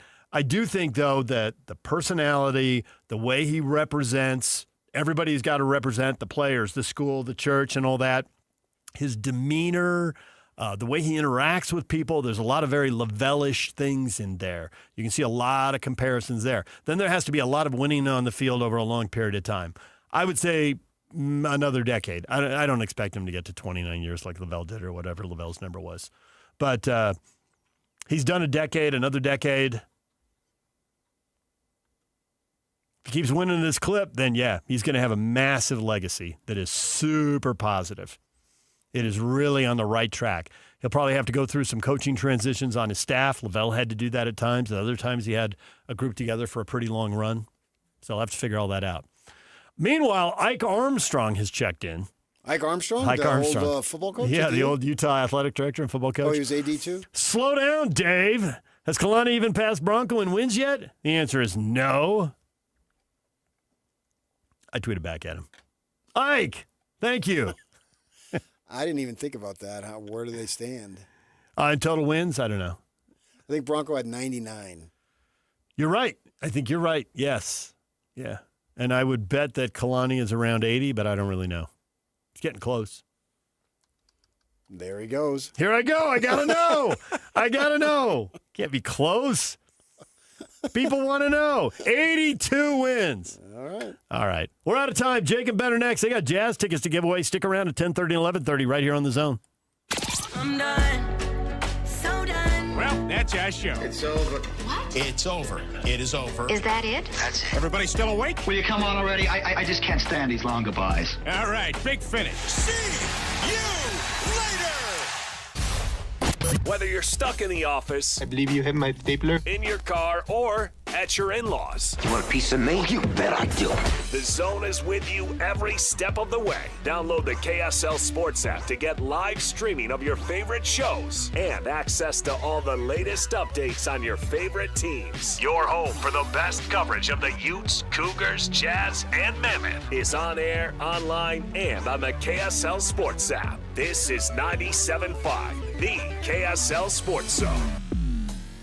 During the Mazda More to Move You sales event, Tim Daly Mazda Southtown is offering 0% for up to 63 months on 2025 Mazda CX-50 and Mazda CX-5 turbos. And to make it even easier for you to drive away in your new Mazda, you won't pay till next year. That's right, 0% and no payments till 2026. There's no better time than now to get your new Mazda. Come in today to Tim Daly Mazda Southtown in Sandy. Some restrictions apply. APR OAC. Not available with any other offers. See dealer for complete details.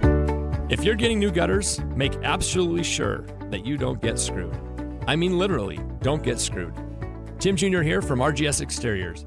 And every single gutter company out there uses screws to hold their gutters together at the corners and downspouts. They use screws because they're fast and cheap and easy. But man, they're terrible for your gutters, aside from possibly cutting your hand. They also loosen and corrode over time because they're not made from the same metal as the gutters. At RGS Exteriors, we've been installing gutters for 70 years now, and we don't use screws. We only use permanent, strong, and unobtrusive rivets. They're made from the same material as the gutters, so they won't oxidize, and they won't corrode. They'll also never loosen. Your hand is safe too. Did I mention they look amazing? So don't get screwed. Call RGS and get riveted gutters. Our number is 801-280-3110, or visit us at rgsutah.com. That's 801-280-3110, or rgsutah.com. Chevy trucks have you covered when the road takes you from smooth sailing to Chevy Colorado will eat up some of the toughest terrains with 5 available drive modes. And Silverado and Silverado HD have the muscle to take you out for some serious.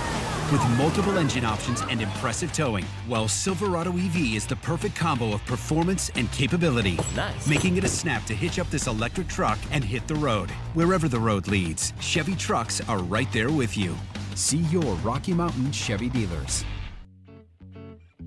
At Shamrock Plumbing, we are serious about plumbing. We want you to know that we hire only the best plumbers. We want the guys who are the best at what they do, even if it means they are boring. As a matter of fact, once we interviewed a guy who came across as just a little too charismatic. So he says, "Do you love me?" And she says, "No, but that's a real nice ski mask." Right. When you call Shamrock Plumbing, we dispatch one of our experts. We promise they will not be entertaining. No jokes, no smiles, no charisma. Will they be male models? Sure. But no unnecessary jocularity will be sneaking its way into your toilets when Shamrock Plumbing is on the job. Just listen to our commercials. Solemnity is in everything we do. In fact, Solemnity was my great-grandfather's middle name. Ernest Solemnity Flannery. What a guy. So I guess you could say it's sort of in our blood. Shamrock Plumbing, we're serious about plumbing. Season's greetings start at the Garden Restaurant. Our fall menu and delicious food captures the essence of the holidays ahead. Stop in or order online for pickup. Have you tried our favorited jalapeno pork sandwich yet? It's perfectly balanced with sweet and spice and enough to satisfy any craving. Now let's talk turkey. The Turkey Club and turkey cranberry sandwiches are delicious, and of course the fan fave, the turkey pot pie is prepped daily and loaded with chunks of tender meat, veggies drenched in a rich, creamy sauce hugged by a flaky, buttery crust. But that's not all. Home-cooked, handmade baking is our standard. What's more aromatic than baked goods? From giant cinnamon rolls, cookies, bars, and our famous warm, buttery Limehouse rolls. Our chefs prep each little item with a little something that makes the garden so unique. It's fresh ingredients sprinkled with genuine TLC in every bite. Celebrate your season with us. The Garden Restaurant. Visit us at thegardenslc.com. Broadcasting from the Mountain Home Services Studio, this is 97.5 KZNS FM Colville, 1280 KZNS AM Salt Lake City, and 102.7 KSL FM HD2 Salt Lake City Midvale. This is 97.5, the KSL Sports Zone. And now, it's 10 a.m. Let's just get down to it. And it's time for your sports fix. Strap yourselves in, folks. From two guys who have covered the teams you're passionate about for years. We are professionals. This is Jake Scott and Ben Anderson on 97.5, the KSL Sports Zone.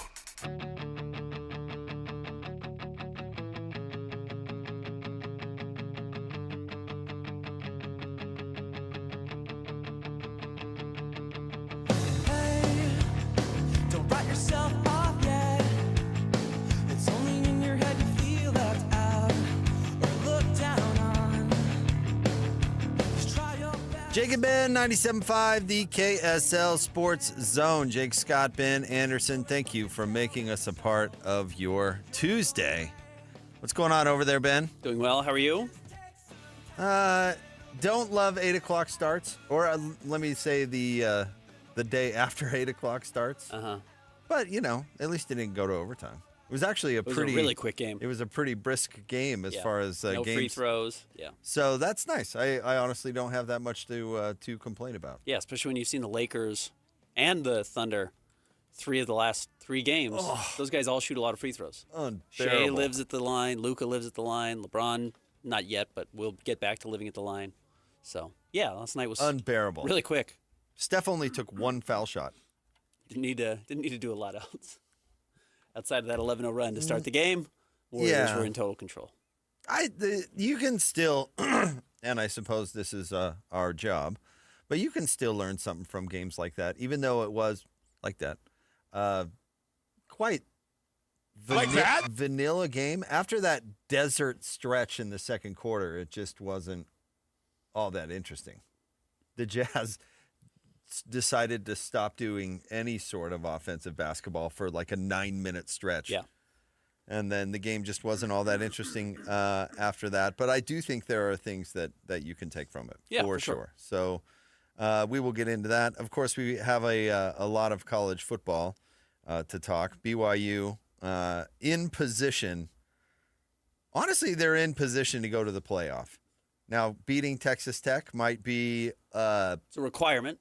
It's a requirement and not the easiest thing ever, but they're a one-loss team. They belong on that field. There's no reason that they can't beat Texas Tech, honestly. Agreed. Other than they showed that they couldn't compete with them earlier this year. Yeah, but that's only one game. It's only one game, and beating a team twice is difficult, and I would think they're going to have a different game plan. I stick to this, and maybe Cougar fans don't like it, or maybe they agree. I don't know. You can always use the call-in. I think they had a bad game plan against Texas Tech. It's possible. I'm not saying they win by 20 with a better game plan. I don't know. That's impossible to know, of course. But I didn't like their game plan against Texas Tech. It was a little on the prevent defense. What's that philosophy? Like they always say, the prevent defense prevents you from winning. Yeah. It was a little bit of the prevent defense. They played not to lose, if you want to say that. That's thank you. Thank you. That's a better cliche. They played not to lose. And I don't think you can beat a team like Texas Tech doing that. Like to go with the Utah example, and not to make the BYU convo about Utah, but it's the best example I could think of. Utah played to win against Alabama in the Sugar Bowl. Oregon in the conference championship game. USC in the conference championship game. I mean, I don't think that BYU is as overmatched as most folks do with Texas Tech. But my point about that Sugar Bowl, as opposed to those other ones, is Barry Switzer, before that Sugar Bowl, said not one of these guys for Utah would start for Alabama. I mean, it was... Correct. I don't know what the Magic Vegas predicting wizard had as the spread going into that game, but Alabama was a heavy favorite. Mm-hmm. Julio Jones and the like. Utah didn't game plan to not make a mistake against a supposedly better opponent or a favorite or somebody who's got better players than you. They came out swinging, right? Mm-hmm. And then didn't stop swinging and thus had a blowout win. I don't think BYU had that kind of game plan against a team like Texas Tech. They played like they were playing Alabama and just, okay, we can't mess this up. And I don't think that's how you beat those kind of teams. And I would guess that they learned the lesson and are going to have a different go at it the next time they get to face them, which is the luxury of playing a team twice. I'm very curious which BYU team shows up. I do think there have been 2 different BYU teams against TCU. You saw one. Maybe the coincidence is that was at home. And I think one against Cincinnati, you saw another. Well, how they beat Cincinnati, they're not doing to Texas Tech, so you can throw that into the garbage. Yeah, you're not going to just sit You're not there going to and run over them. No. But the problem was the reason BYU was trying to run over Cincinnati was because Bear was not delivering the ball well. I did not think they threw the ball well. I don't know. I'd be interested to get the coach's opinion on that, because did they see something on, like, Utah ran over Cincinnati. Mm-hmm. Like, that is where Cincinnati is weak, and they have L.J. Martin. Did they go in there wanting to have the Bear throw it all over them, or did they go in there saying, we're just going to run over this team and take the W? Yes, I understand that Does that make sense? but what we actually saw in the game was Bear trying to throw the ball and missing wide open guys or almost throwing it to Cincinnati. And had Cincinnati had a better defense, they would have gotten some more takeaways and could have put themselves in a position to win. If you're telling me that kind of performance won't beat Texas Tech, sure. Yes, and that's what I'm saying. Okay. Ultimately, is that type of performance is not going to be good enough. The whole team's going to have to play their best game. Yes. It's a conference title. I mean, I don't think that's all that controversial. But BYU didn't play well against Texas Tech. They didn't play well against Cincinnati, I didn't think, and they still got the win. I don't know if they played great against Arizona. That's probably a better win than we recognized at the time. I didn't think the team as a whole, though I thought Bear played very well against West Virginia. I did not think they played well against Colorado. They are going to have to show some continuity or consistency that really has not been there as much as they've needed to. And when they have gotten their wins over good teams this season, Utah, Arizona, maybe that's it. Been really close wins, and I don't think that's how you're going to beat Texas Tech. Not that you're not going to beat them close. You're not going to blow them out, but you're not going to play the way they did against those teams and escape with a conference title. Oh, I think that's exactly – well, making it ugly is exactly how they're going to beat Texas Tech, and then just make enough plays on offense to get over the hump, and that's how BYU wins games. But if you want to look at stretches of the Bear in particular, to beat Texas Tech, they're going to need second half against Iowa State Bear. Mm-hmm. Where he was magic. West Virginia Bear. Right. Yeah. And so, I mean, we can look at stretches that he played well or didn't play well, and I would also argue he didn't lose it against Cincinnati, which is important because he could, at that possession, easily lose games for you. And he did not do that against Cincinnati. But you need more than that. You need second half Iowa State. And can he do that for a whole game against a defense like Texas Tech? I don't know. That's a tall order, especially for a freshman. But I think it's possible. Absolutely is possible, especially if the coaches put him in the right position to do it, which maybe is impossible, I guess. I don't know. I don't know. I don't know if the offensive line is good enough to give him that type of time. I don't know if his ability to run the ball will force the defense to pay attention to him enough to where he is able to throw the ball convincingly. I actually don't know if it's possible, to be honest with you. I think BYU has a chance that they're that overmatched against Texas Tech. Maybe. And Texas Tech might be that good. They have been really, really elite with the exception of one weird game this season.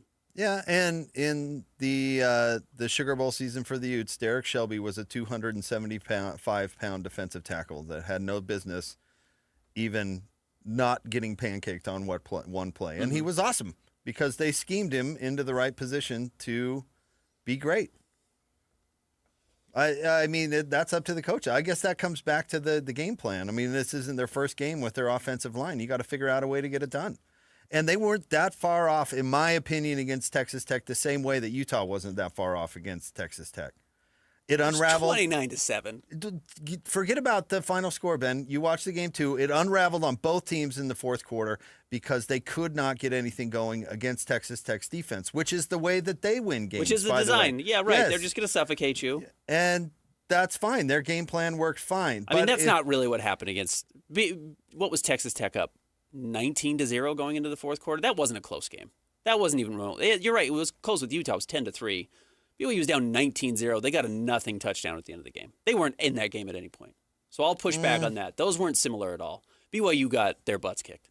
That game wasn't close at all. They played. It was so. I remember the Monday after that game, we talked about how similar the two games were. So I mean, we can split hairs over that. The point is, it was 26-0 before BYU. The point is that Texas Tech is not invincible, in my opinion. I agree. If you want to stay on Utah, if they made 2 or 3 more offensive big plays in the third quarter, it could be an entirely different story. Sure, yeah. If Utah makes a couple of plays in the fourth quarter, Utah had a chance to win that game. And that game was at Rice-Eccles. Texas Tech was playing at home in Lubbock. BYU was not in that game as a result, I think. But I do think it's fair to go back and look at what Texas Tech has done this season. And they haven't played anybody outside of Utah and BYU either. You know, that's the advantage that every team in the Big 12 has right now, is that the rest of the Big 12, outside of those 3 schools, Texas Tech, Utah, and BYU, are all quite lousy. But Texas Tech has won games 67-7, 62-14, 45-14, 34-10, 35-11, 42-17, 42-0, 43-20, 29-7, 48-9. Their loss is 26-22 on the road at Arizona State, which was shocking and a real credit for Arizona State and what they've done this year. But they have not been involved in close games at all this season. Yeah, because their defense is really good. Their offense is really good. They're scoring 40 points every game, and they're holding everyone to 14 or fewer. This Texas Tech team is playing at an absurdly high level. We've seen front-running teams before. And, yes, their defense is absolutely elite. I think if Arizona State proved anything, is that if you can trade blows with them a little bit and slow down their offense, and get to their backup quarterback, then they could be in trouble. That backup quarterback carved up Utah, He so did. it's not like Yeah, he was. absolutely. It's not like he was inept. Let's not pretend like that guy was not capable of winning a Big 12 game because he beat the third place team in the Big 12. He did. So we can note that all day long. But I think you were arguing that he should be their starter It certainly looked after like he it beat against Utah. It did. It looked like that against Utah. It So- has not looked like that since. I mean, so we can throw that out there, but I think that BYU is more than capable if they match up, and I want to say if because there is football to be played after all this weekend, and you got to keep your eye on the ball. But barring a catastrophe, that should be the matchup, and I think BYU can beat Texas Tech, absolutely. It's going to have to come out, like you said, and they're going to have to throw the ball all over. They're going to have to move the ball through the air. They are not going to be able to rely on L.J. Martin or Bear Bachmeier's ability to win the games with their legs. And that doesn't mean you could ignore that, but you do have to find a way to move the ball through the air, and that assumes that BYU's receivers are going to be healthy, which we don't know if that's the case. No, either. Arizona State did what Utah couldn't. They loosened up Texas Tech because they had a quarterback that could make plays. Mm-hmm. Fact. Yeah, absolutely. BYU lost to Texas Tech in the first matchup because they ran their head against the wall 95 times or whatever. I'd have to go back and look at the box score. They didn't run it 95 times, obviously, but it wasn't going anywhere ever. So got to figure out something else. BYU ran for 67 yards on 27 attempts. Yeah, they couldn't move the ball at all. They just At running into all. a brick wall over and over and over. Right. And Bear threw for 188 yards. Because they didn't want to sling it. And I think they're going to have to ride or die with the Frosh. And it was eventually going to come down to that at some point this season. And I think that's their way to win. I think BYU's defense is more than good enough to stand up against Texas Tech. They held Texas Tech to 29 points. Again, they score 40 against basically everybody. I think they're more than capable of putting a performance good enough to win. Can the offense figure out from the mistakes they made? And they're going to have a little blind faith. But at this point, I mean, Ben, you've got nothing to lose. I think you have to win to get in. So yeah, you've got to go out there and just go. You should treat it like the Sugar Bowl. You're right, because who cares if Utah loses the Sugar Bowl? It was a big game. It was fun, but it doesn't matter. It doesn't change anything. So go out there and pull out all the stops. And obviously that's what BYU is going to do. And I do think that's actually where Kalani is at some of his best. I do think Kalani does know how to play to win games. Listen, and Gunther used to talk about this stuff all the time when in relation to A-Rod as a coordinator, but the same philosophy applies. BYU is 10-1. Bear Bachmeier is good enough to get his team to 10-1. And you can go back and nitpick every performance all you want. But Isaac Wilson wasn't 10-1. We could go through a laundry list of sophomores and juniors that weren't 10-1, that really struggled and all of that. He is a true freshman who went 10-1 in the Big 12. I think that should inspire some confidence in the coaches that he can to let it loose and go out and make plays. And then if he loses it, that's a lesson you learn. In the Big 12 title game, which is a great place to learn that lesson instead of week 3 against whoever, East Carolina. Again, this is the silly thing about the college football playoff, is that we're acting like all of BYU's season and the success of it hinges on whether or not they make this arbitrary playoff. It doesn't. It's already a that is made success. up. It's a huge success. Yeah, and Utah's season's a success too. You've both found a lot of talent. You have good quarterbacks that are going to be coming back next year. I don't know which one it's going to be at Utah, but you're good to have either one. You're going to be in good shape. You hope it's not neither, which is a possibility. Yeah, I guess that would be a very extreme outlier, but one of the two is going to say, well, I have a starting job at a place I've performed well, and I'm going to get $1 million a year. It's a pretty good baseline, but Bear's going to be the guy for BYU for the foreseeable future, and he looks awesome doing it. Yeah, you're in great shape. Both of these schools have had really good years, and to have it overshadowed by what happens tonight by 13 people in the playoff committee tonight and a week from tonight, and then whatever the Sunday is after conference championship weekend when they decide all this nonsense, is silly to me. Well, they should work out a game plan they're thinking about for the title game against UCF. Again, no disrespect to UCF, but you should try out some things. Yeah. Against the Scarlet Knights. Stay healthy. And That's what stay they should healthy. try. Yeah, absolutely. Stay healthy. Absolutely. All right, stay tuned. We've got top 3 stories of the day at KSLSports.com. Coming up next, yes, we will touch on last night's Jazz game against the Warriors because there are things to take from it, certainly. So stay tuned. It's Jake and Ben on a Tuesday, 97.5, the KSL Sports Zone. It's game week for the Cougars, and the KSL Sports Zone is getting you ready for kickoff. The Cougars look to punch their ticket to the Big 12 title game as they wrap up the regular season at home against UCF. Listen all week long for the best coverage of Cougar football and your chance to win tickets to the game. Then catch College Football Saturday with a post-game show immediately following the game on KSLSports.com. Your home for the best coverage of BYU football is live on air, online, and on the KSL Sports app. This is 97.5, the KSL Sports Zone. Hi, this is Derek Overstreet, president of the New Millennium Group and co-host of Stop Working, Start Living with KSL News Radio. Can you imagine what your life would be like if you could retire 3 to 5 years earlier than you thought possible? The things you could do, the loved ones you could spend time with, the memories that you could create. That's what our team at the New Millennium Group does. We'll walk you through the entire process every step of the way. If you'd like to get a copy of the 5-step proprietary plan that will help you retire 3 to 5 years sooner than you thought possible, give us a shout right now. 888-999-6370. That's 888-999-6370 or utahsfinancialplanner.com. Listen, most of our listeners right now have a tax problem, not a money problem.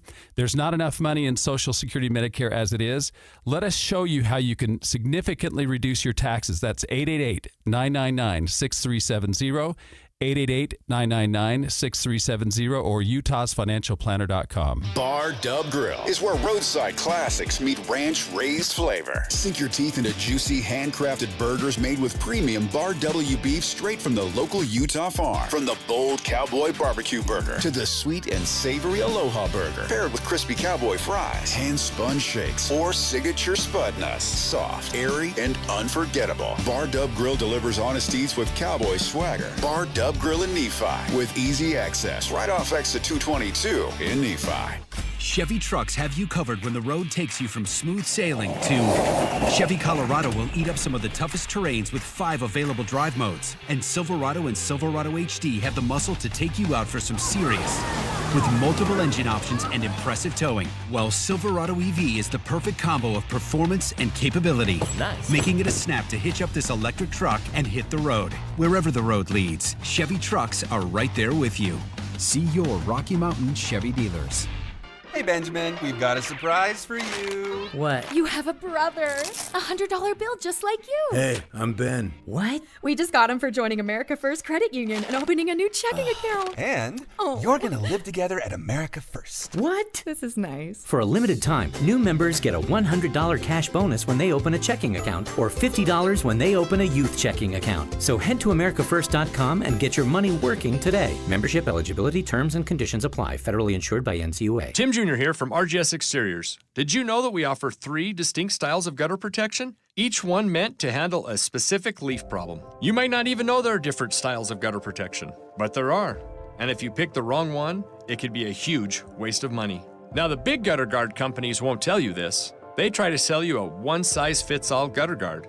And it could be completely wrong for the amount and types of trees and leaves you have. Not RGS Exteriors. We understand which kind of leaf problem needs which kind of gutter guard. We'll do an in-depth evaluation to assess the types, locations, and numbers of trees in your yard. Based on that data, we match your home to the right gutter guard. So don't risk wasting money on the wrong gutter protection. For a free evaluation and estimate, call RGS Exteriors at 801-280-3110 or visit rgsexteriors.com. That's 801-280-3110 or rgsexteriors.com. 10 years ago, Les Olson IT set out to do more than fix copiers and printers. We set out to become the IT team Utah businesses count on. Today, we're proud to celebrate a decade as Utah's managed IT service provider, trusted by thousands of local companies for secure, reliable tech support. Thanks for trusting us. Here's to the next 10 years of innovation, protection, and partnership. Visit lesolson.com to learn more. Les Gus Olsen, IT. The KSL Sports Zone is your home for live local sports. Tomorrow night, the Utah Mammoth hosts the Montreal Canadiens. Puck drops at 7:30. You can listen on 97.5 The Zone. Thursday afternoon, Thanksgiving Day, celebrate with BYU basketball. They play Miami at 3 o'clock on 102.7 FM. And Friday, college football as Utah State hosts Boise State at 2 o'clock on 1280 The Zone. And if you want to hear your company's name here, email Stephanie Palmer at spalmer@ksl.com and join the winning team at the KSL Sports Zone. This is your Cougars at 30 update. Presented by Kenny J's Barbecue on 97.5, the KSL Sports Zone. Cougs at 30 update here on Jake and Ben. Here is Coach Satake talking about nobody is 100% at this point, but that's how it works with football. Yeah, everybody's sore. We'll evaluate that as we get closer towards the middle of the week. Chase, obviously he couldn't go in the game, but we got to make a decision on what's the best thing for him this week. Bear's fine. The guys are tough, and LJ, those guys are banged up. Everybody should be banged up right now in college football, going into the last game of the season, so the regular season. We don't expect anyone to be 100% until we get to Saturday. This update is brought to you by our friends at Kenny J's Barbecue. Make this Thanksgiving unforgettable. With Kenny J's Barbecue, skip the stress and bring home slow, smoked perfection. Pre-order your Thanksgiving meal today. Text 801-230-5396. That's 801-230-5396. It's time to break down the biggest stories of the day. This is the top 3 stories of the day on KSLSports.com. 97.5, the KSL Sports Zone.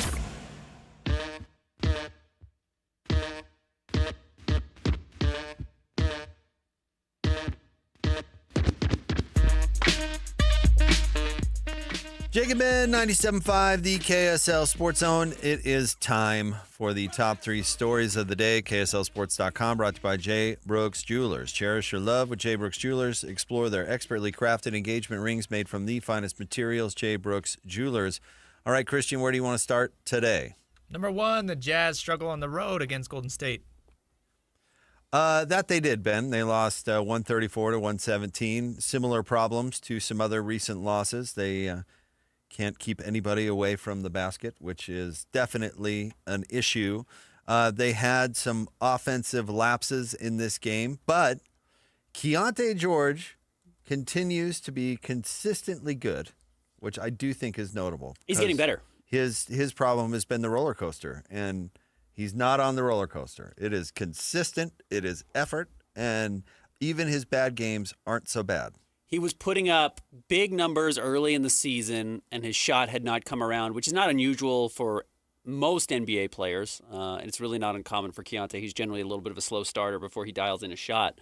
Over his last 5 games now, including last night, he's averaging 28.4 points per game, 7.4 assists, and he's shooting 49% from the floor and 39% from 3, which are all-star numbers, obviously. 28-7 on nearly 50 and 40 is really, really impressive stuff. But he's not giving up even when they're getting ragdolled, which I think is No, in fact, he's notable. playing seemingly more mature. Yeah. He is not just saying, all right, well, I'm going to get mine. He got a little bit. I'm going to try and get 30 last night. He took a couple of shots that he doesn't usually take. And even then, I think he was 10 of 17 from the floor. So it's like, yeah, you have the grace. At this point, is the only player on the team who can generate their own offense. Actually, I think Ace Bailey can too, and the Jazz just aren't really running it for him, which I totally understand. 15 games into his NBA career. But, it is the flaw with Lauri Markkanen. As good as Lauri has been, he is still very dependent on other people creating for him. And, if you can get him in the post, if you can get it down low, he can turn and dunk on guys, but then you've sacrificed the spacing that he brings, and you might as well just play him at center. So I do think that continues to be one of the issues with Lauri, despite how well he's played this season, and that, because the Jazz are switching so many things, you can get Steph Curry on him, and then Steph's just going to torch him. So at this point, Keontae George is playing like the Jazz's best player. And that means a lot of things, which is great that he's performing this well. If Keontae George is your best player in just his 3rd season in the NBA, it probably is an indicator that your team's headed for 23, 24 wins.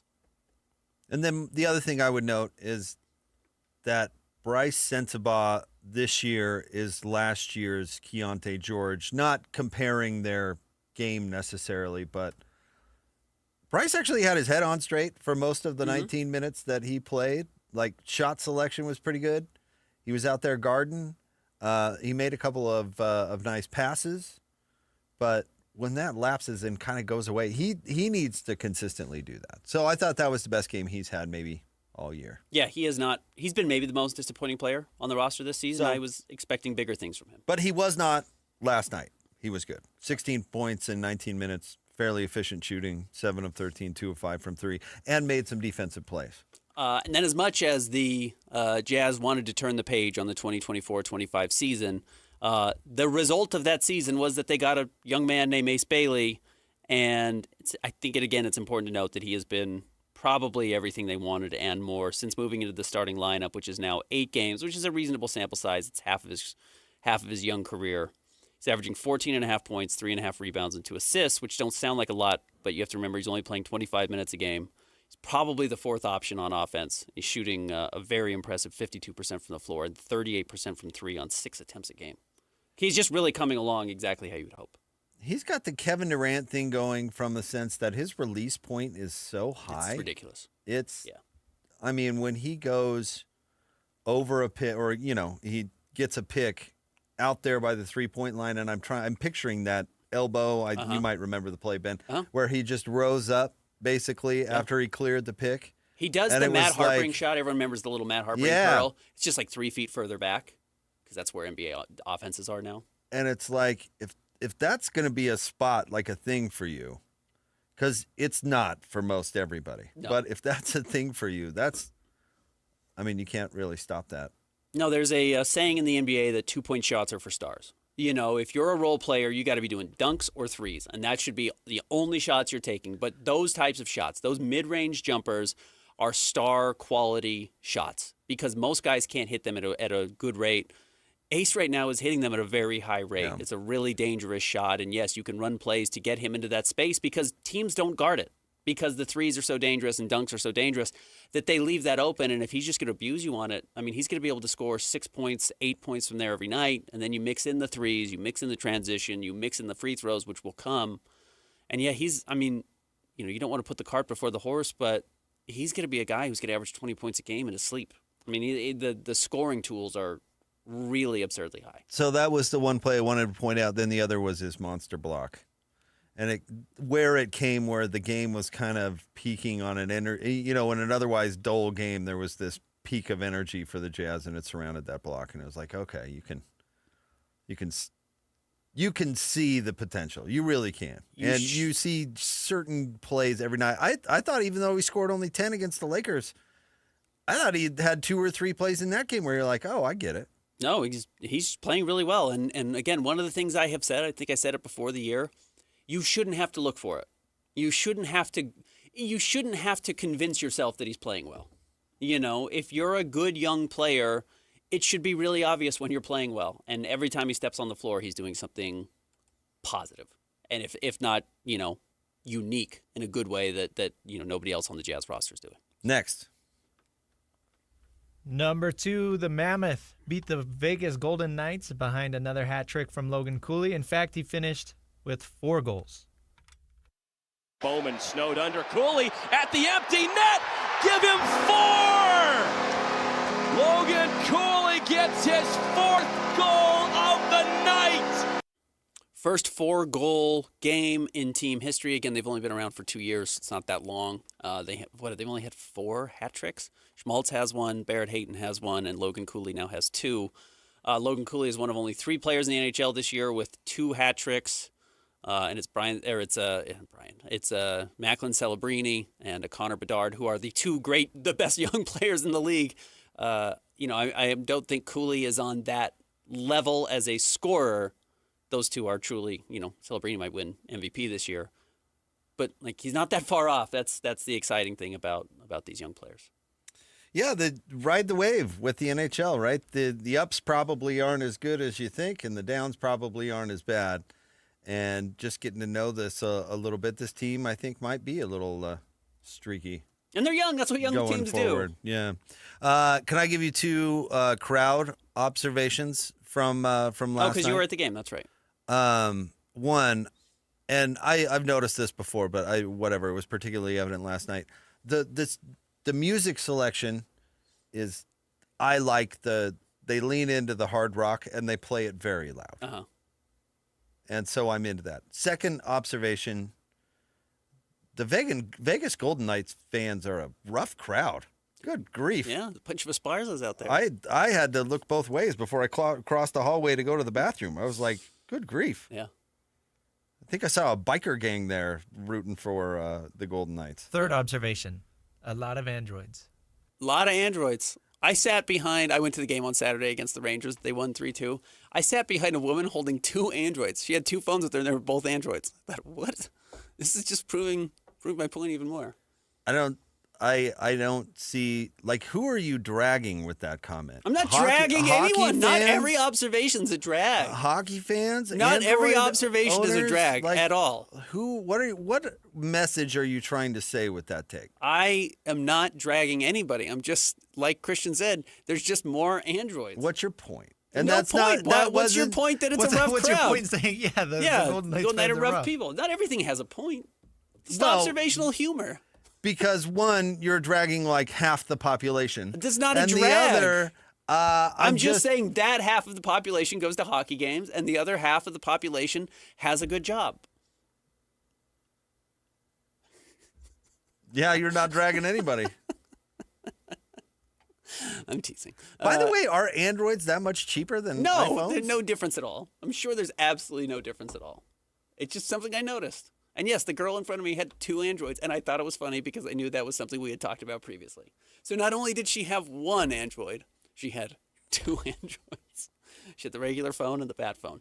Mammoth play Montreal coming up on Wednesday, tomorrow night, and then another long road trip at Dallas, at St. Louis, at San Jose, at Anaheim, at Vancouver, at Calgary. I swear they've played all these teams already on the road, not Dallas, but this is going to be a tough stretch again. So having a little momentum, if they can beat Montreal, they should feel relatively good about themselves because as much as they did not play particularly well over that last 6-game stretch before this current 2-game winning streak, they are in 4th place in the central position of the West at 27 points. So. Next. Number 3, Cincinnati Athletic Director released an apology for the hate speech towards BYU and the Latter-day Saints. Leagues are just going to have to find it until it stops, if you think you can get it to stop. Did they find Cincinnati? No, but that's what the league's going to have to do. If you care about stopping it, that's the only way. Going to the money is the only way you're going to get people to stop or kicking kids out of the game, and the kids probably don't care if they get kicked out of the game, especially a Cincinnati football game. So, yeah, I don't know what to tell you. It's not acceptable. It happens over and over. You're going to have to start taking it more seriously. Yeah, I mean... Yeah, that's probably. I'm trying to think because it's so repetitive at this point. It's trying to read into the broader perspective. Like, is it a PR problem or what? But honestly, it's something that it's like Dennis Lindsay's quest and Ryan Smith's to a certain extent of telling the world that we here in Utah and honestly, Latter-day Saints are perfectly normal people. Uh-huh. And I don't understand why the rest of the country or whatever can't quite wrap their brains around it. But yeah, it's wholly inappropriate. I don't understand how it gets going. We said this, say what you will about Utah fans, and I guess I'm not all that wild about screaming bleep BYU on national television, but it's not bleep the Mormons, which is an entirely different message than I don't like my rival. Sure. You know what I mean? Yeah, of course. Yeah, absolutely. My point is, even Ute fans who have this rivalry with BYU have an understanding that it's not, that's not appropriate and just terrible. Yeah. You know what I mean? So I don't understand why in Cincinnati of all places or Colorado for crying out loud or Arizona, right? And by the way, is it just me or has BYU been playing in Arizona for years? Why is this just now a thing? I'm guessing this is not just now a thing. But I'm even on the side of, I thought that when the San Diego State student section dressed up like missionaries, That's funny and cute and understanding. You know what I mean? Like, there were some people who took offense to that. And it's like, oh, come on. It's relatively harmless. That's totally harmless. Yeah. Are you kidding? And if anything, a sign to you that your missionaries are out there invisible and people get the joke or the reference or whatever. We don't need to be prudes about everything. Honestly, I believe that.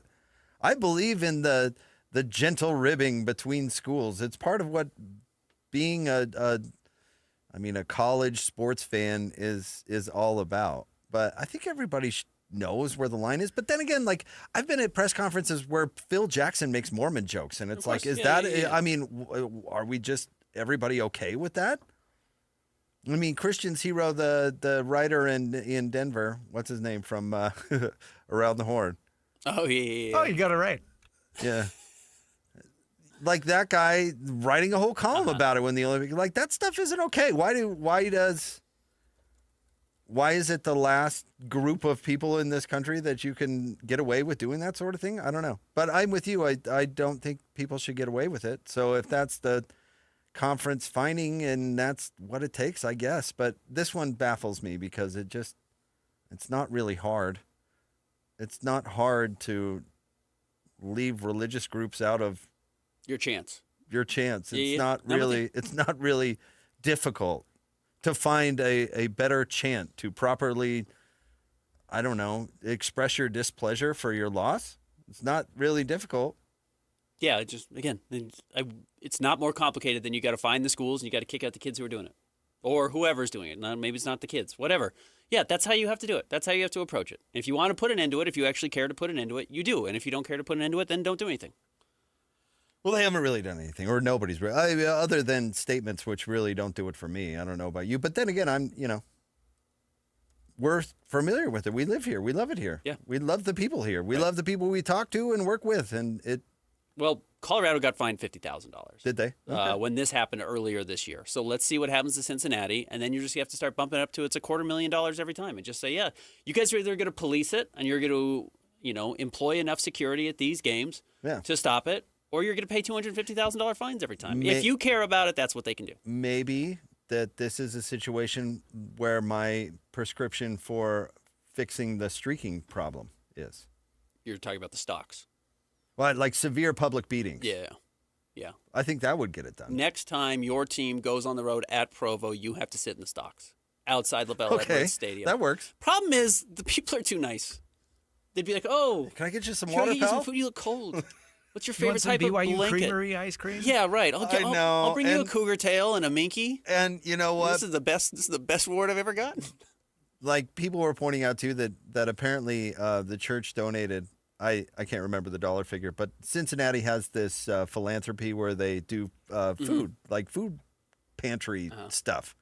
And so the church donated, I can't remember what it was. Maybe we can Google it real quick. But it was like $50,000 worth of food or something crazy. And they put it out, the video. You can see them unloading the trucks and all that. It's like, these people are very nice. Yep. Anyhow. The stocks. Bring them back. Yeah, bring them back. I like that. It is a Tuesday, meaning it's a Jazz Ticket Tuesday. Caller number 12 right now, 801-575-ZONE. You're going to win 2 tickets to go see the Jazz and the Kings on Friday at Delta Center. 801-575-ZONE. Great way to spend your Friday after Thanksgiving. Make it happen. Yeah, absolutely. 801-575-ZONE. Stay tuned. More next. 97.5, the KSL Sports Zone. It's Jazz Ticket Tuesday, and your chance to win tickets is right now. Call this number now. Call this number now. Be caller number 12 at 801-575-ZONE. 801-575-ZONE. And you'll be on your way to Delta Center to see the Utah Jazz. He fires the three. He hits. Oh, don't do me like that. This is 97.5, the KSL Sports Zone. It's game week for the Utes, and the KSL Sports Zone is getting you ready for kickoff. After one of the craziest, most bizarre games in Utah history, Kyle Whittingham and the Utes hit the road for the regular season finale in Lawrence against the Kansas Jayhawks. Listen all week long for the best coverage of Utah football on KSLSports.com.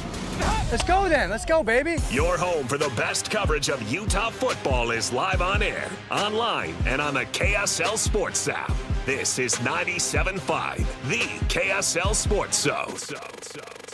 Tom, I'm on the sideline here with Doug Smith Chevy. Doug, the NCAA has changed its rules regarding NIL money. What do I have to do to land an amazing new 2025 Chevy Silverado? Just come on down to Doug Smith Chevy in Spanish Fork. Doug, I'm more than happy for you to use my name, image, and likeness. All I want to know is how do I get one?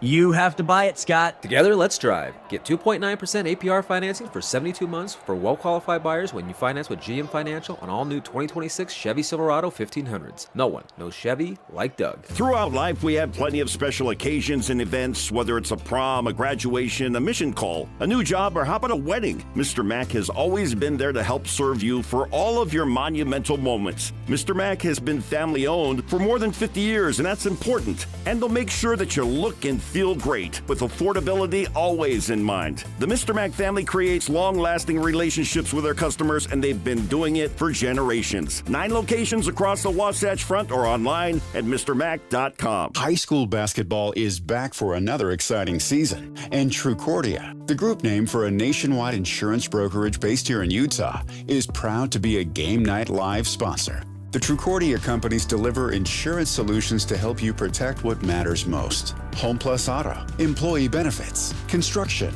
cyber. Trucordia blocks risks to help ensure your goals. Learn more at Trucordia, spelled TRUCORDIA.com. Cougar fans, game day isn't just for the players, it's for you. Power every tailgate, every high five, and every play with bucked up energy. Clean energy, bold flavors, zero crash. Whether you're charging the stadium steps or locking in for the post-game show, Bucked Up keeps you laser focused and ready to roar. Find it at 7-Eleven, Maverick, Harmon's, and Dick's Sporting Goods. Visit your local Bucked Up retail store today or go to buckedup.com and use code ZONE to claim 20%. Now go out and get bucked up. These days, many companies have turned to influencers to tout their products or services. But here at John Watson Chevrolet, the only endorsement we need is from our customers. Because of their feedback, we're proud to be Utah's best reviewed Chevy dealer. Visit us today to see why we get reviews like, buying a car should be a fun experience, like a kid getting a new toy. And at John Watson Chevrolet, it was. John Watson Chevrolet, your 5-star Chevy dealer. 3535 Wall Avenue, Ogden. Chevrolet. Together, let's drive. Make game day yours with the Utah Mammoth app. Get your tickets, order food and drinks without leaving your seat, track live stats, and stream every game with Mammoth Plus, all in one place. It's the ultimate game day essential, designed for Mammoth fans. Stay connected to your hometown team and never miss a moment. Download the Utah Mammoth app today on iPhone and Android. Turn on push notifications and make every day game day. Tusks up. Taqueria 27, where every taco tells a story, and sometimes it's a hilarious one. Check out taqueria27.com. You'll thank us later. On the go? Don't worry. Locations in downtown SLC, Holiday, Fashion Place Mall, Lehigh, and Eagle Mountain. So if you miss one, there's another waiting to serve you tacos, sizzling fajitas, enchiladas, margaritas like a ninja. Taqueria 27's got Mexican cuisine, including gluten-free, that's so tasty, your mouth will thank you. Celebrate the season 10 floors up at The Roof in the historic Joseph Smith Memorial Building. The Roof is now open with a sparkling new design and an a la carte menu full of Utah classics dressed for the holidays. Reserve your holiday table now at theroofslc.com. 3, 2, 1. This is your Utes at 50 update. 58! Presented by Kenny J's Barbecue on 97.5, the KSL Sports Zone. Utes at 50 update here on Jake and Ben. Here's Coach Witt talking about the turnaround the team has made since last year. Credit the seniors for not having a hangover after the season. I guess you could say not only do you have hangover after games, you can have a little bit of a hangover after a season, and they would have none of that. We started off the off season on a very positive note way back in January, and again, due to their great leadership, they're instrumental in getting things turned around. I mean, that's the real bottom line to the success this season. Really is hinged upon is the ownership that the players have taken in the program. This update is brought to you by Kenny J's Barbecue. Make this Thanksgiving unforgettable with Kenny J's. Skip the stress and bring home slow smoke perfection. Pre-order your Thanksgiving meal today. 801-230-5396. That's 801-230-5396. It's Kenny J's.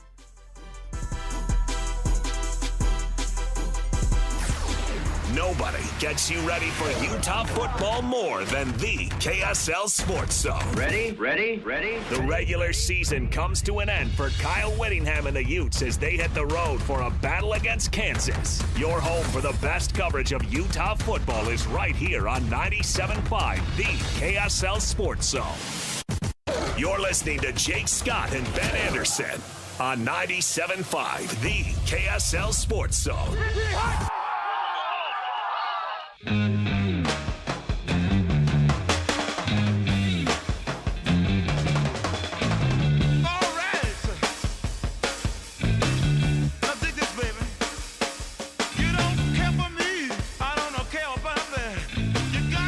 Jake and Ben, 97.5, the KSL Sports Zone. Want to remind you to join Hans and Scotty from noon to 3 at Tim Daly Nissan Southtown. Coming up today, 11155 South Jordan Gateway in South Jordan. Tim Daly, home of the Forever Warranty. Ben, we talked about it a little bit yesterday, but Utah, and BYU for that matter, I should say, caught a break with the Mighty Ducks of Oregon trouncing the Trojans of USC. Yeah. Once again, Stinkin' Riley comes up short in a big game. It's kind of his thing. Yeah, I don't think he's won a big game since he has been coach at USC. Honestly, we can go back and look at it, but I mean, think about it. They didn't play anybody the season that they played Utah in the Pac-12 title game. If you go back and look at their schedule, it was absolutely nothing except for Utah, who beat them twice. 6-13 against ranked teams during the Lincoln Riley era at USC. That stinks. 6-13 is bad, actively bad. You're not Arizona, right? Arizona 6-13. That means you beat Cincinnati when they're ranked 22. Sneak a win over whatever. Even like a mid-level team. No, you're USC. But you're USC. You're supposed to be ranked every week, forever. Every preseason, every week during the season, every college football playoff ranking, you're supposed to be in the conversation. And if you're that good, you should beat most of the teams on your schedule. Let alone regardless what their ranking is. Losing to Utah twice. Yeah. And missing out on a college football playoff that year. And then now losing to Oregon to miss out on a college football playoff this year. And not only that, but they got trounced. Mm-hmm. And they got trounced right out of the gate.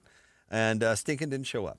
So you could imagine, Ben, he was probably a little grumpy in after the game and in the post-game press conference.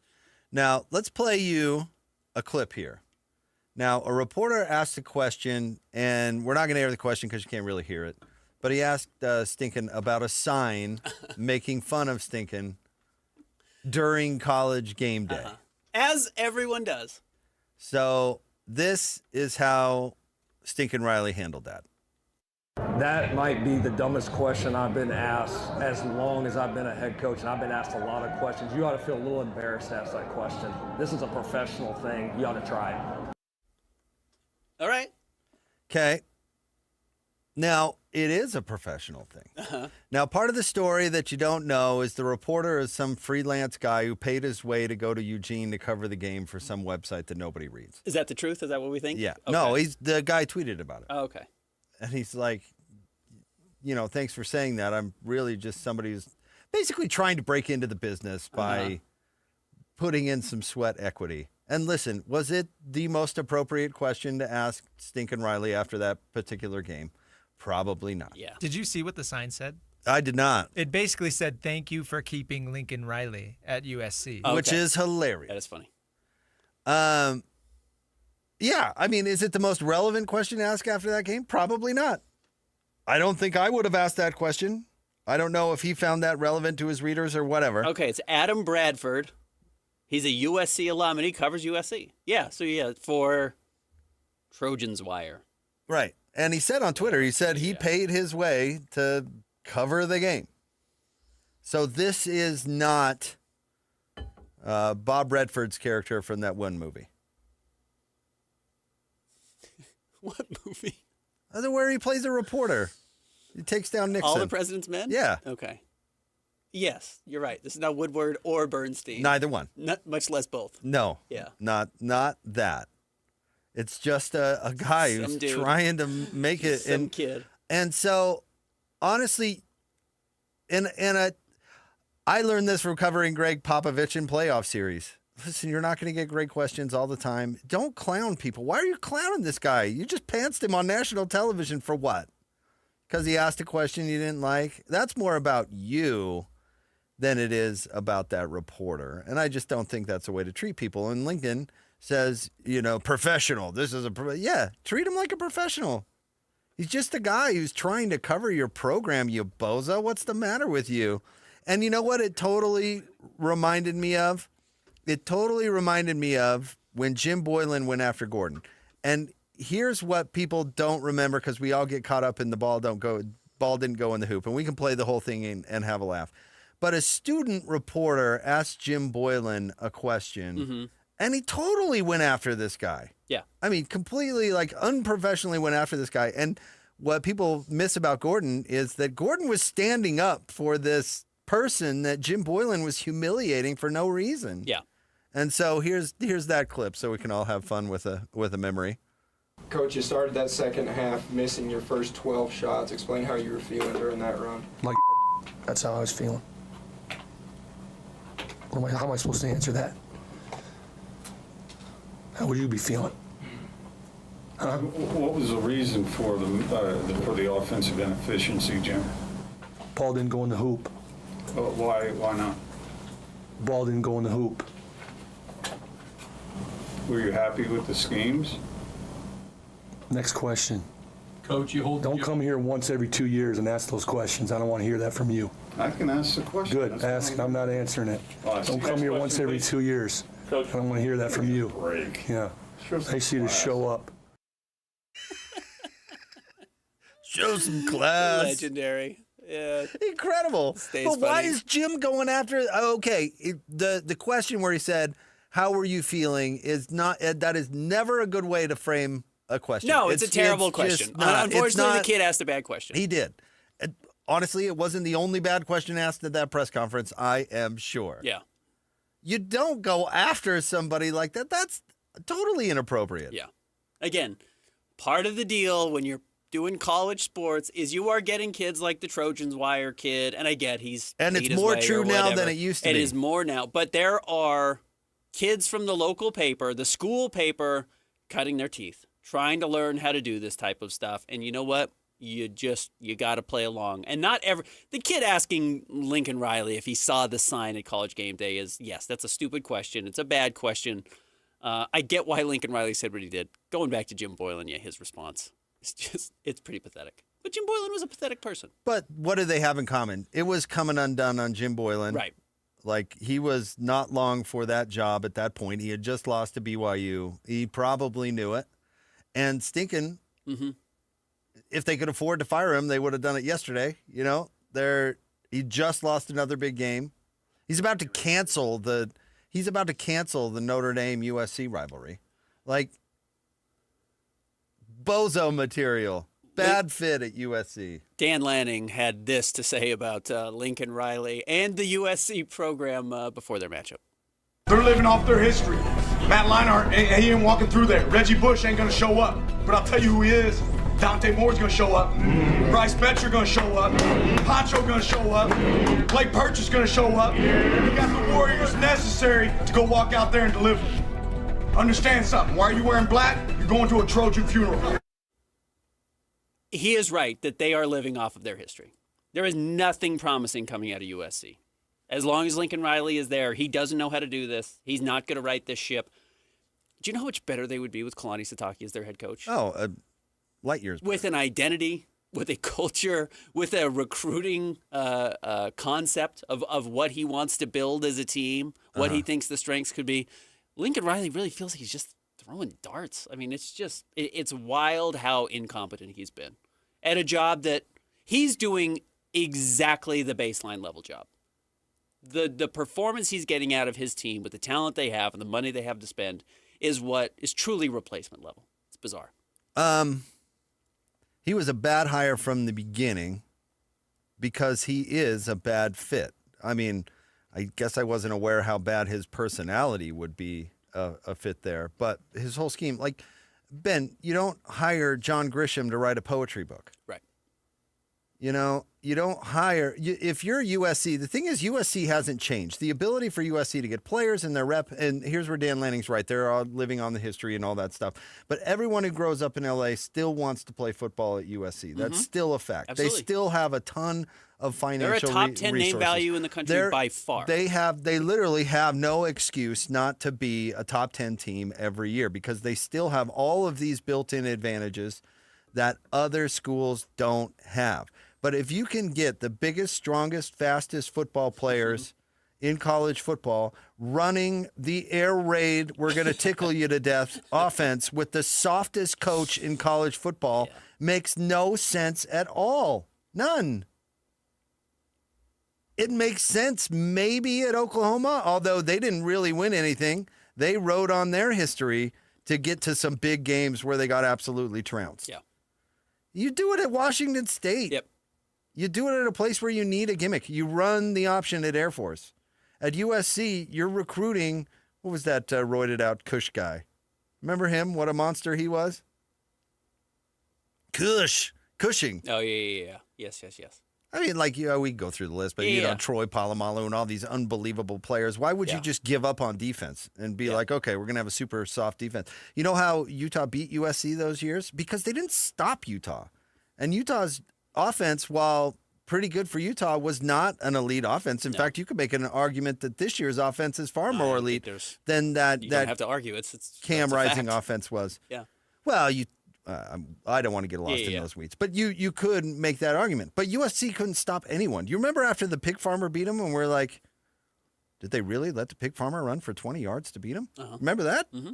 Or he's just scampering all the way down the field. Now Bryson Barnes has turned out to be a fairly capable runner, so don't get me wrong. You're right. Like Bryson Barnes is a very good quarterback on a 6-win Utah State team, not a guy who goes into USC and beats them by himself. But USC had to make a play. The game was on the line, and the pig farmer is out there running for his life, and nobody was around. Yeah. He's no, like, it's a joke. Oh my gosh, I'm It's a going to get joke. 20. It's a total joke. And so for him to treat people badly because of his failure, no matter how much he didn't like the question, is petty and silly. They've been bailed out by the fact that just by being a part of the Big Ten, they have some view of not even excellence, but legitimacy. But outside of that and upgrading their conference around them, it's just been an absolute disaster with Lincoln Riley at the helm. Truly, disaster. So he's got to go, and they need a coach like, well, honestly, I mean, this sounds silly, but Nick Saban. Somebody who's going to coach an elite defense and have a pro-style offense that's just going to run over everybody and put NFL quarterbacks into the league one after the other. Which is, hey, the Raiders should honestly fire Pete Carroll, and they should just hire Pete Carroll again. Go get Chip Kelly. He's available. He's available. But honestly, Chip's not what they need either. No, of course He's a not. gimmick That's the too. joke. He's a gimmick. Yeah, that's the problem. Is that's how they keep trying to fix it. They don't just do the obvious answer, which is the right answer. They don't need a gimmick. They need Kalani. Well, yeah. And again, they're not going to get Kalani, so good for them. But yeah, that's who they need. You need that the type of 50-year-old coach. who develops a great culture, cares about defense, happy to run the ball, and coaches to win games. Because USC, it should be a really simple place to win. It's not hard to draw up a game plan when all of your players are bigger, stronger, and faster than the other team. You don't need to overthink it, Stinkin'. No, you don't. And certainly don't abandon the defensive side of the ball, which always seemed absolutely crazy to me. And lost them the Pac-12 title. Yep, it did. All right, stay tuned. We've got the Big 12 Power Poll coming up next. Jake and Ben, 97.5, the KSL Sports Zone. Win big this Wednesday on the KSL Sports Zone with Win Ticket Wednesday. This week, win tickets to see Nate Bargatze Big Dumb Eyes World Tour at the Delta Center December 4th through 6th. Great seats still available at SeatGeek.com. And listen to the KSL Sports Zone all day Wednesday for your chance to win. Want to get the latest info on Utah's newest sports franchise? Sign up for the Utah Mammoth newsletter. Get exclusive analysis, plus the latest news and notes on the Utah Mammoth. Sign up today at KSLSports.com for the Utah Mammoth newsletter. Hey everyone, Jake here from my friends at Trajan Wealth. That's Trajan, Trajan, Trajan Wealth. Listen, have you taken the time to sit down and think about your financial future, the well-being of not only yourself but your family in the long run? Have you thought about questions like, when do I want to retire? How do I build my my portfolio financially so I can retire with the lifestyle that I want? What is the smartest move to do with my 401k? Maybe you're changing jobs and you want to know whether to roll it over to the new one or not. Well, Trajan can help you with all of these decisions, from the big ones to the small ones. So give them a call, 801-210-6800. Sit down with them. They have offices in Draper and Farmington. I've done it. I've gone through the process. They are very good at making things simple for you to understand and help walk you through those decisions. So 801-210-6800. You can also go online to TrajanWealth.com. Advisory services through Trajan Wealth, LLC, SEC Registered Investment Advisor, client paid advertisement. Additional disclosures at TrajanWealth.com. 801-210-6800 or TrajanWealth.com. Chevy trucks have you covered when the road takes you from smooth sailing to Chevy Colorado will eat up some of the toughest terrains with 5 available drive modes. And Silverado and Silverado HD have the muscle to take you out for some serious. With multiple engine options and impressive towing, while Silverado EV is the perfect combo of performance and capability. Nice. Making it a snap to hitch up this electric truck and hit the road. Wherever the road leads, Chevy trucks are right there with you. See your Rocky Mountain Chevy dealers. With Steel, batteries are included. This holiday season, give a gift that's ready to go right out of the box. For everything from cleaning up the yard to cutting up firewood, Steel tools check off the wish list and knock out the to-do list. And right now, buy select battery tool sets and get a free extra battery. Visit SteelUSA.com for holiday deals and gift ideas. Happy holidays from Steel. Offer valid for a limited time only at participating dealers while supplies last. Here's a tale of Becky. Didn't know what to do with new meds prescribed and no real cost clue. She squinted at prices, that can't be right. Then tapped GoodRx and saw the light. She can get a deal. Book telehealth if she feel. Learn about those meds without any stress. That one little app does all the rest. Even my horse downloaded it. Dang, save time and money on prescriptions. Check GoodRx. GoodRx is not insurance.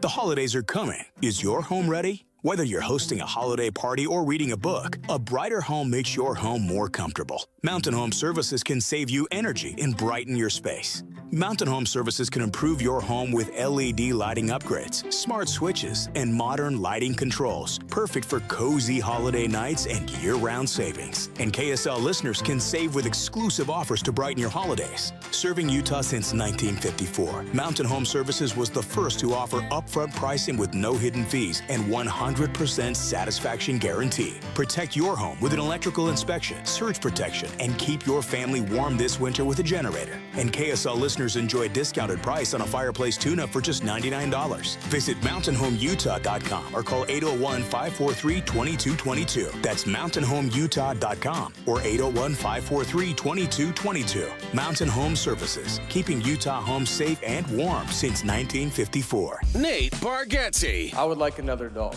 My wife does not want another dog because it's a lot. It's a lot to have 2 dogs. Because you gotta open the back door and let 2 dogs out. Big Dumb Eyes World Tour. But then they want to come back in, and you're like, gotta go let all these dogs back in. 4 shows, Delta Center, December 4th through 6th. Tickets available at deltacenter.com. Don't miss the Big Dumb Eyes World Tour. Nate Bargatze.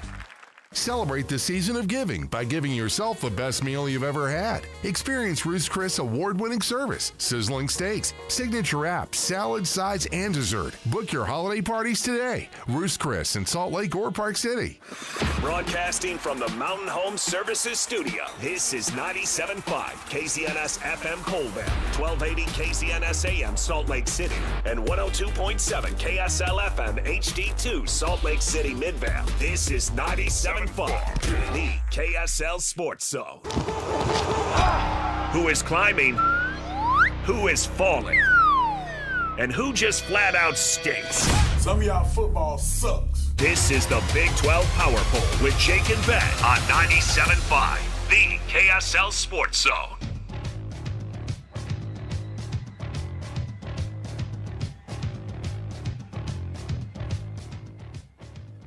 Jacob Ben, 97.5, the KSL Sports Zone. Want to remind you can win big every Wednesday on the station with Win Ticket Wednesday. This week, you can win tickets to go see Nate Bargatze on the Big Dumb Eyes Tour at the Delta Center. Listen to the KSL Sports Zone all day on Wednesday for your chance to win. He's some sort of comedian? Yeah, he's funny. You going? Family man.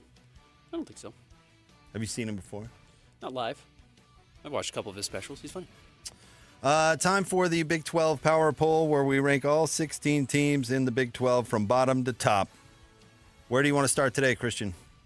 Look at this, guys. Oklahoma State, still number 16. I think they've been there all year. Not won a Big 12 game in 2 years. They are 1-10. They will face Iowa State, which will be another loss. Back-to-back winless years in the Big 12. True disaster program right now. Remember when they were 3-0 playing Utah for conference dominance? And we thought, this is it. These are the two future powers, the Big 12, showing up early. And no. It feels like they fired Mike Gundy forever ago. Yeah. Wonder what he's doing now. He was talking about the hockey team, but it seemed like at the time he was talking about the hockey team, he was making fun of the football team because he said this is a hockey school now. I can't remember exactly what he said, but yeah, it certainly wasn't. It wasn't a glowing endorsement of the football team. It didn't feel like to me. So. Or he was complaining about Dan Lanning having $40 million or whatever too much money. It was. He doesn't have any money. So, yeah, we'll see what they do in the offseason. And again, because of the transfer portal, you can turn things around quickly. So, but yeah, Isaac Wilson's greatest accomplishment might be putting an end to the Lincoln Riley, or not the Lincoln Riley, the Mike Gundy era in Oklahoma State. He started the snowball falling down the hill. Next. Number 15, Colorado. Also a disaster year. Probably gets a pass because of a little bit of what they did last season and because of what they lost. But, okay, why'd you lose everything and not retool at all? That standard doesn't apply to Dion. In what way? That you lose everything? They're never going to fire Dion. Their athletic budget, fundraising, or whatever, what do you think it was the day Dion got to town? 10 times what it was before? Yeah, it was $8 before that, and then it was, in the millions before. Or after. They're just not going to they're not going to walk away from that. There's no way. And Dion knows that, so he's going to leave that job when he chooses. Because he's just worth too much to the program financially. He just is. It is so strange. And what's funny is 3-8 at this point, if you were to remove Dion's sheen from the program, this is normal. This is exactly what we expect from Colorado. They'd be talking about moving on from this coach to the next one, but they don't. But here's the thing, I'm not even, what we're saying is like, this is probably par for the course this is who Colorado should be, probably. I actually put them not in the same category as USC, but more in that I think you can win at Colorado. I think you can. They have national championships in their history, and Boulder is cool. It is a cool town. I think you can win at Colorado. They've hired a cavalcade of bozos.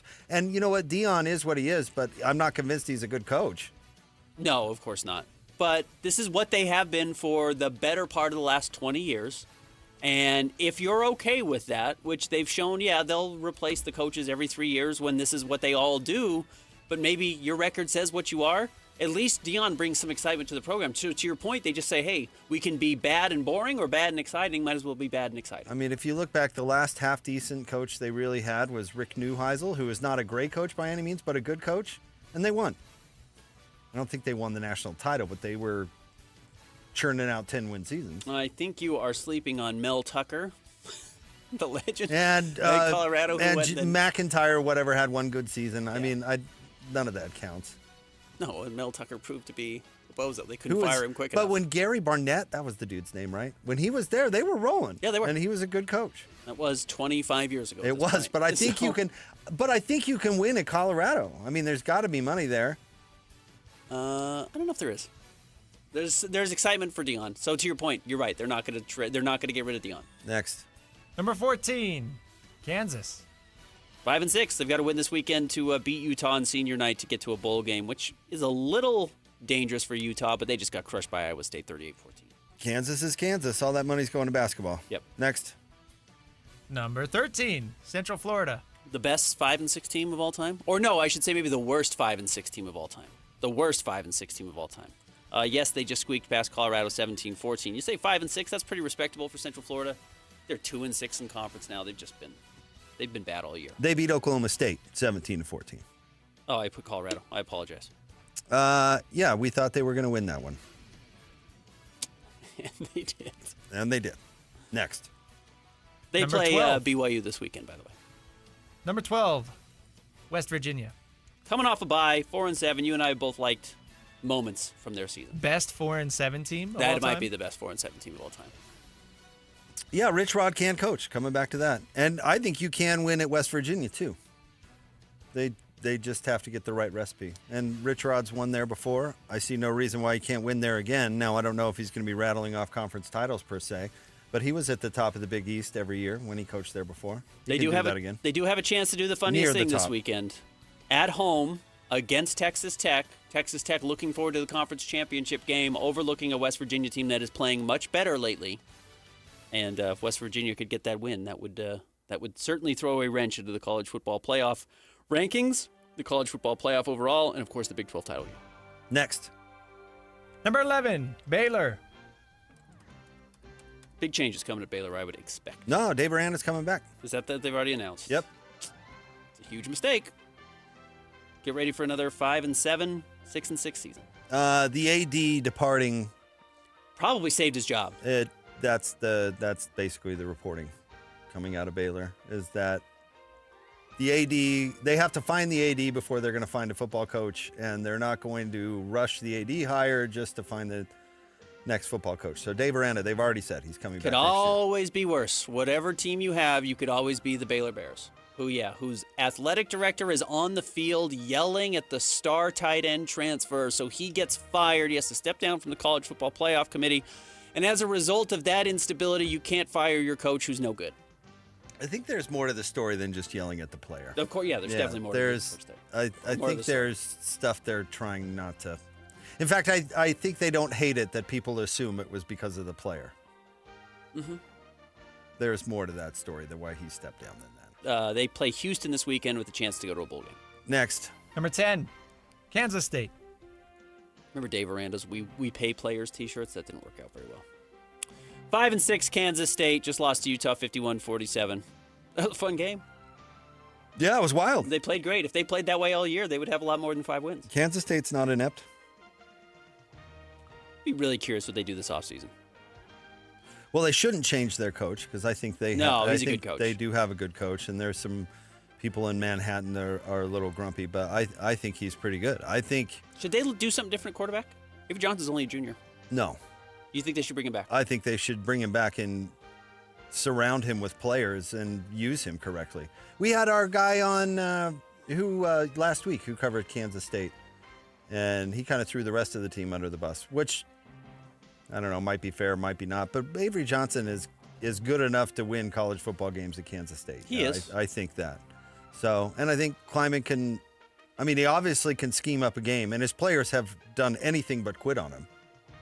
I don't know. Hot take? I don't know about you, but I don't think that Kansas State team looked to me like a team that's quit on their coach. I think Avery Johnson might be the James Harden of college football quarterbacks.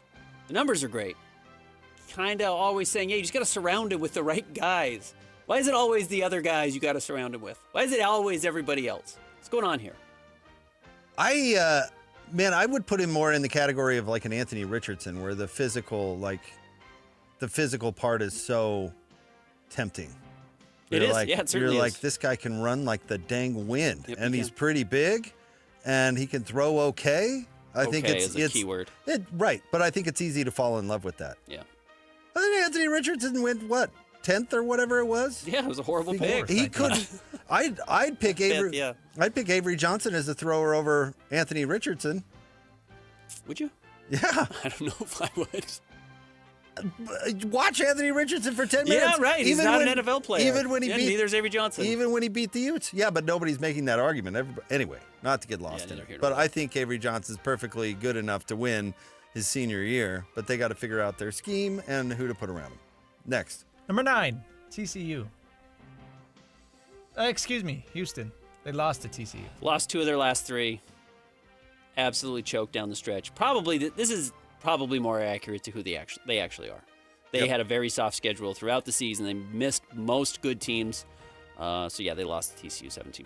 Yeah, Fritz has grown as a program. It's a good season. 8 wins is great. Again, to the point where, yes, they had a chance to make the Big 12 title game. They blew it.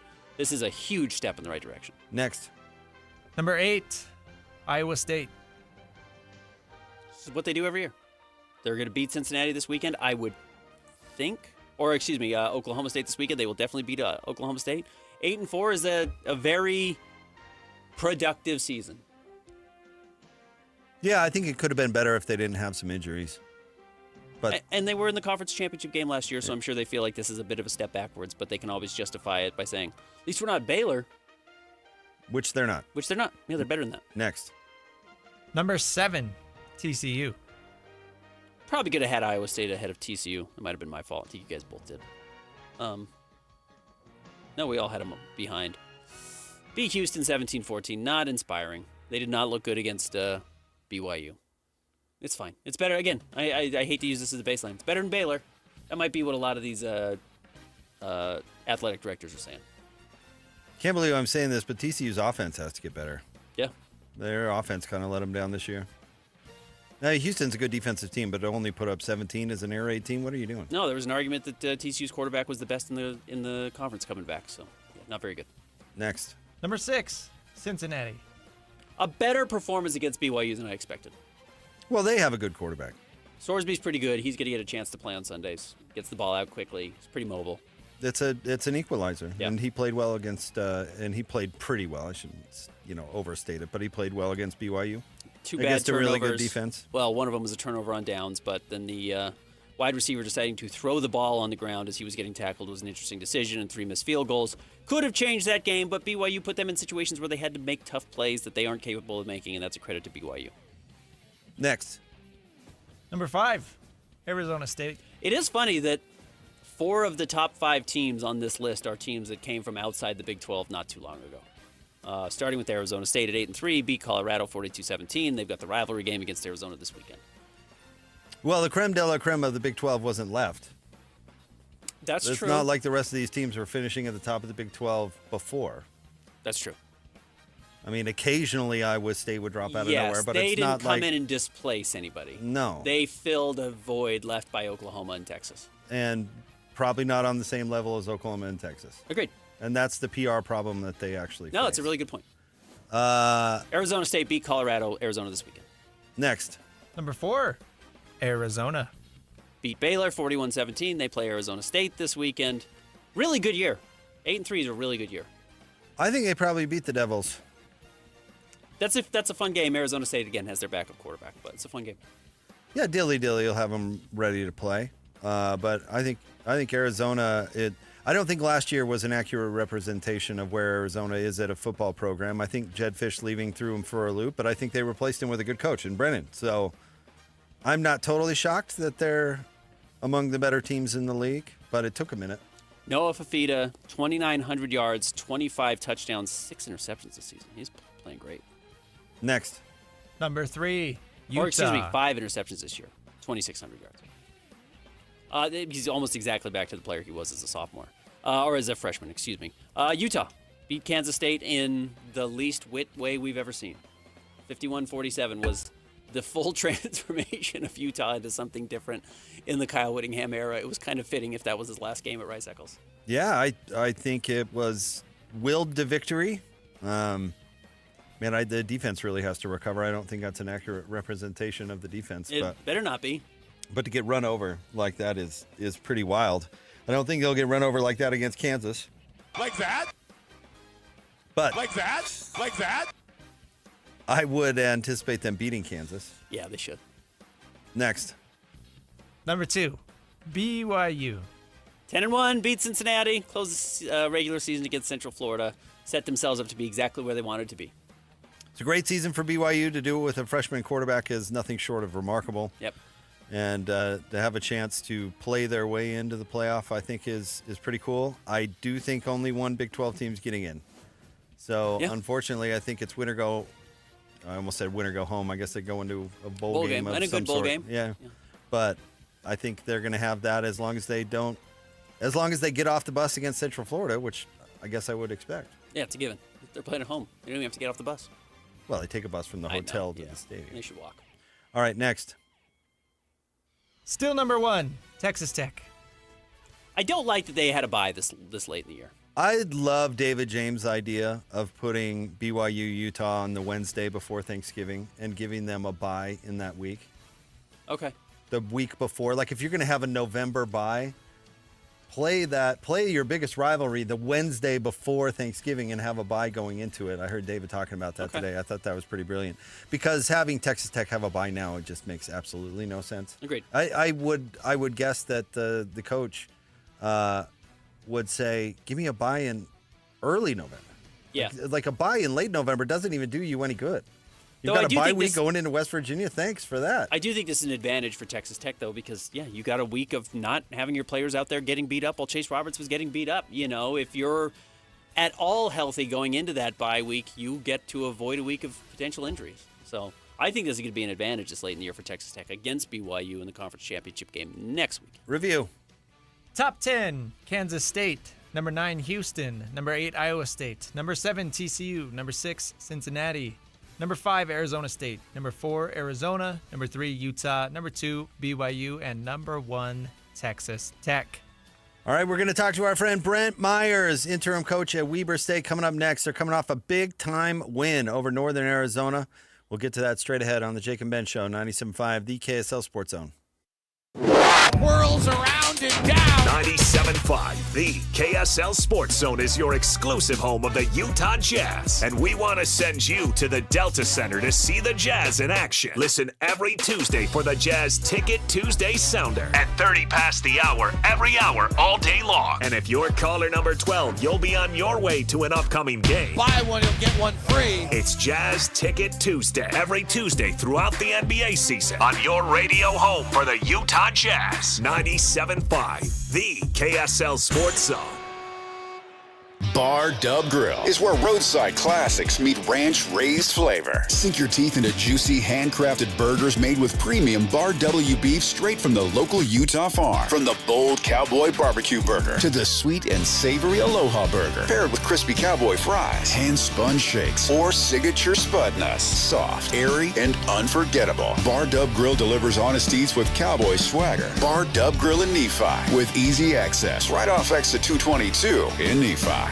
This holiday season, give your home the gift of smart upgrades with Mountain Home Services. Electric vehicle? Meet your new best friend. A professional EV charger installed from Mountain Home Services. Fast, reliable, and done right the first time. Want to save energy to brighten your space? Ask about LED lighting upgrades, smart switches, and modern lighting controls. Perfect for cozy nights and year-round savings. Serving Utah since 1954, Mountain Home Services was the first to offer upfront pricing with no hidden fees, and every job comes with a 100% satisfaction guarantee. Protect your home and power up your lifestyle with expert electrical services you can trust. Plus, KSL listeners enjoy a discounted price on a fireplace tune-up for just $99. Visit mountainhomeutah.com or call 801-543-2222 to schedule your upgrade today. That's mountainhomeutah.com or 801-543-2222. Mountain Home Services, powering Utah homes since 1954. Show some love to youth sports volunteers with the Hercules Hero of the Week. Let's praise your favorite youth coach, ref, or maybe the parent that pulls the team together. Your nomination could score them a $100 Visa gift card from Hercules First Federal Credit Union and a $200 gift card from Beehive Meals. Listen to see if they win Thursday afternoons with JJ and Alex. The Hercules Hero of the Week with Hercules First Federal Credit Union and Beehive Meals, helping you take the busy work at a family dinner. Get rules, info, and nominate your hero at kslsports.com/contests.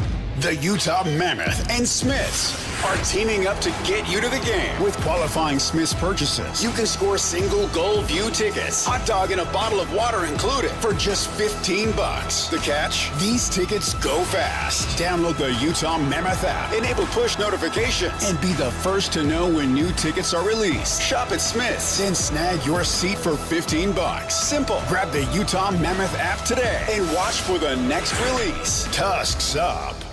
With the new IHOP value menu, $6 is all it takes to go to your happy plates, where stacks of pancakes with bacon and eggs are just $6 every day. French toast, sausage, and eggs are, you guessed it, $6. And fluffy omelets come with a side of pancakes and only cost $6. Go to your happy plates every day at IHOP. $7 in some locations. Available every day for a limited time at participating restaurants in the U.S. Hours may vary. No substitutions. Not valid with other discounts or promotions. Prices may vary. If a Lenovo computer for your business is on your holiday list, don't shop around. Just go directly to the source, Lenovo.com. You'll find exclusive deals on the PCs you want for your business, like the ThinkPad X9 14 Aura Edition and Yoga 7i 2-in-1. So avoid all that shopping chaos and price comparing, and just go directly to the source, Lenovo.com, where PCs are up to 50% off. That's Lenovo.com. Lenovo.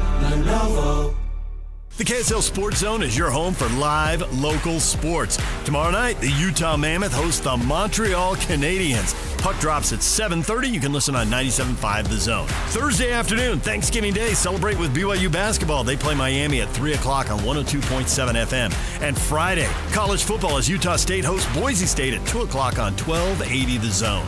And if you want to hear your company's name here, email Stephanie Palmer at spalmer@ksl.com and join the winning team at the KSL Sports Zone. Listen every Monday morning to DJ and PK and Monday afternoon with JJ and Alex for your Chevy Strong Play of the Game. Win great prizes from Rocky Mountain Chevy. This is your Cougars at 30 update. Presented by Kenny J's Barbecue on 97.5, the KSL Sports Zone. Your Cougars at 30 update. Here's Kalani Sitake on what he likes, what A-Rod was able to do. I was proud of the way the guys were able to do some things, create turnovers, take care of the football, run the ball, be physical downhill, and also run the ball outside. We were able to possess the ball. I mean, A-Rod doesn't get enough credit for what he's able to do as an offensive coordinator. I'm going to keep telling you that he's a dream if you're a defensive coordinator to have, because he compliments, doesn't have an ego, and he's all about getting a win. Cougars at 30 brought to you by Kenny J's Barbecue. Make this Thanksgiving unforgettable with Kenny J's Barbecue. Skip the stress and bring home slow smoked perfection. Pre-order your Thanksgiving meal today. Text 801-230-5396. That's 801-230-5396.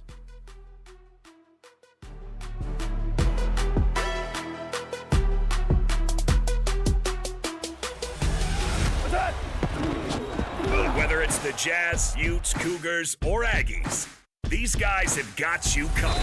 Time to eat, fellas. You're locked on to Jake Scott and Ben Anderson. 1, 2, 3, move it. On 97.5, the KSL Sports Zone.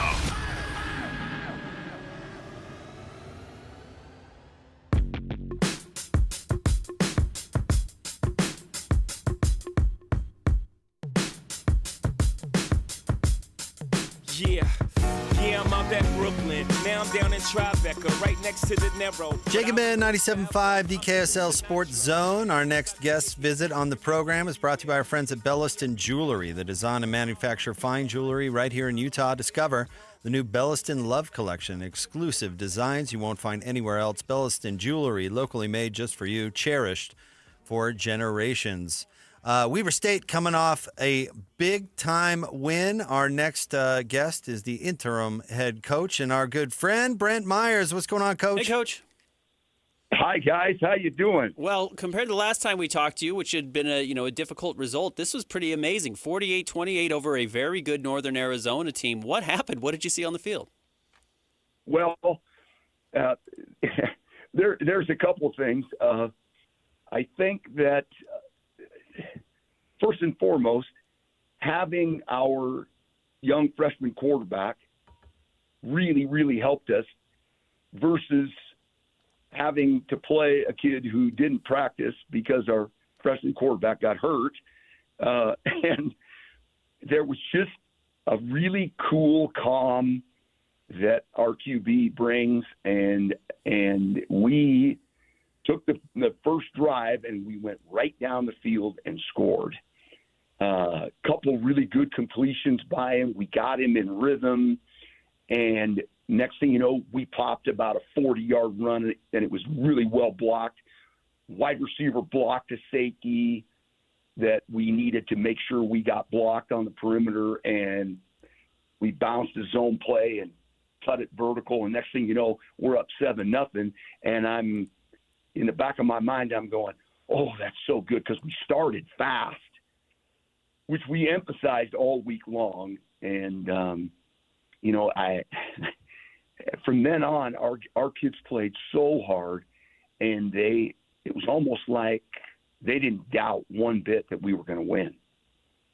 And interestingly enough, ironically enough, I was just having an exit meeting with one of my seniors, and he said to me, he goes, Coach, we went into halftime. I had no doubt in my mind that we were going to win. I looked at him, I said, really? And he goes, nope. He goes, that's just the way it felt. The juice, the passion that we as a team showed, I just knew we were going to win. And I was like, oh, okay. So, yeah, it was a great day. And the kids played so hard. And they made plays, and they kept playing. And we got a bunch of really good third down stops on defense. And our pass rush was fantastic. And our coverage was really good because the QB at NAU is really a good quarterback. And I think we kept him off his spot, and I think we pressured him enough, and we sacked him 3 times, but he was having to scramble and threw a bunch of balls away just to, get to the next down. And we stopped the run. We only gave up 53 yards rushing, and I just so proud of the guys on defense. And then up front on offense, we rushed for over 200 yards, and I think they were top 3 in the league in rush defense, and we gashed them. And our kids were physical, and just I can't say enough about how hard they played, and it was awesome. Well, on that note, I can keep going if you want me to. Well, on that note, talking about your defense, I'm no football savant coach, but I know if you hold the other team to 2.1 yards per carry on 25 attempts, you're doing something right. Oh, yeah, you aren't kidding. Yeah, I'm just telling you, our guys played so good up front, and our linebackers played good. And, oh, man, it was really, really a fun day, and they were locked in, and I'm so happy for them. Because at least they, through the transition and all the uncertainty of what's going on here, they responded, and I'm so happy for them. But I'm a little perplexed because we're good enough and we're way better than what our record shows, and I'm not sure what the equation is that got us to this final game where we put all 3 phases together, but I'm so glad it happened for them, and it was it was a great day. I'm still, how do I say this? I'm still kind of riding a high on it because it's just so cool to visit with the kids, and they're so excited about getting that win. And it's just a juice here in the building that hadn't been here for a long time, and I missed it. And we got back to Weber State football, and it was really cool. What does it mean for you specifically? I mean, you're the interim head coach. You got the win. What does that mean for you? Oh, well, what it means straight up is that I'm 1-1 as a head coach. So I got a 500 record, which is cool. Our former head coach here, who's our radio guy, and his former AD, or Jerry Graybill, he said to me in the radio interview, he goes, you got a better head coaching record than I do. You keep the game ball, or what are you going to do to celebrate it? Well, let me say this to you. The kids gave me game ball, and dumped 2 huge Gatorade deals of water on my head. And I'm not kidding you, it took my breath away, man. Hey, those Gatorade baths are cold. But it was really fun. Kids are awesome, and I just so proud of our staff too, because our staff, coached with a ton of passion that day. And I really shouldn't say that day, but all week in preparation, we had a really good week of practice. And I'm one of those guys that if you don't practice it right, don't call it in the game. And so we, as the week went on, we kind of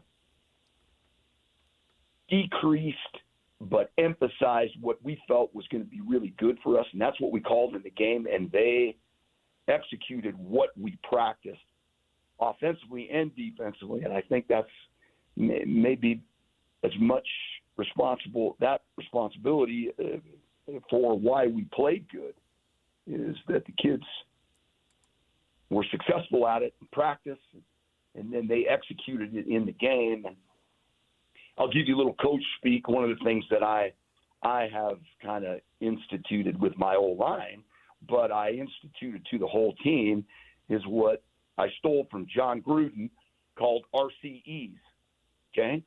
And RCE means recognize, communicate, and execute.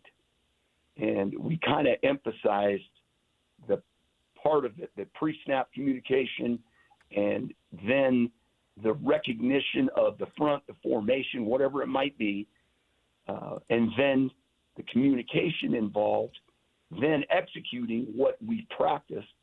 They took that to another level as a team, and that's why we played as well as we did, in my opinion. So it was really, really fun.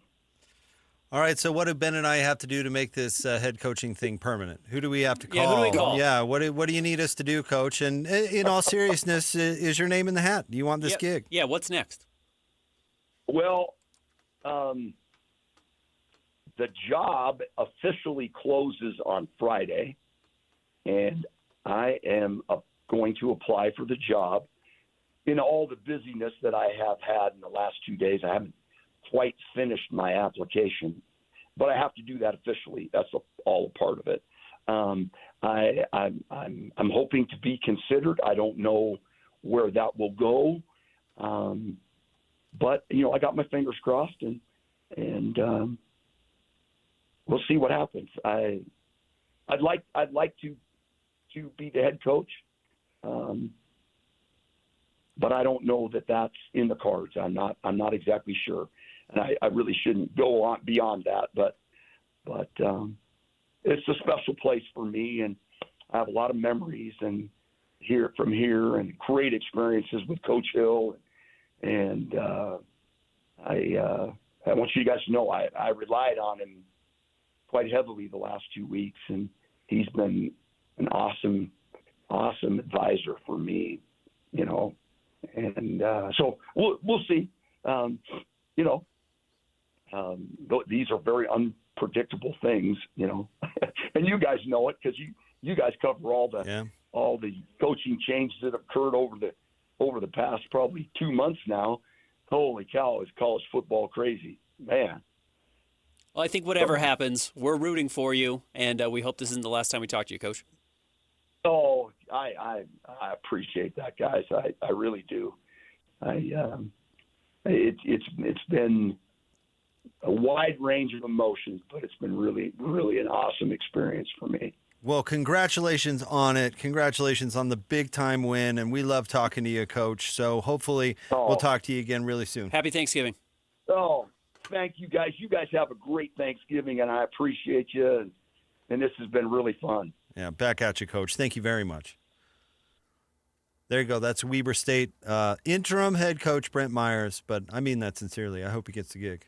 Yeah, absolutely. That was a great win. Yeah, 48-28 over a good team. As he mentioned, we have seen a lot of teams quit in that situation. There are a lot of teams that say, well, the head coach that we committed to or we're playing for is gone. Let's just get to the offseason and whatever happens. Not playing for, the FCS playoff at this point. So why are we going out there and putting our bodies on the line? But they did. So congrats to Coach Myers. All right, let's give away some Jazz tickets. Hit it, Christian. It's Jazz Ticket Tuesday, and your chance to win tickets is right now.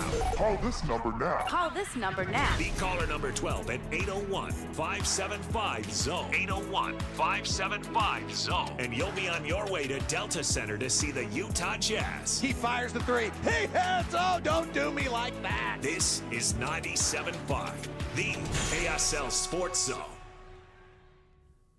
801-575-ZONE, caller number 12 right now. We're hooking you up with a pair of tickets to go see the Jazz and the Kings on Friday night at Delta Center. Caller number 12 right now, 801-575-ZONE.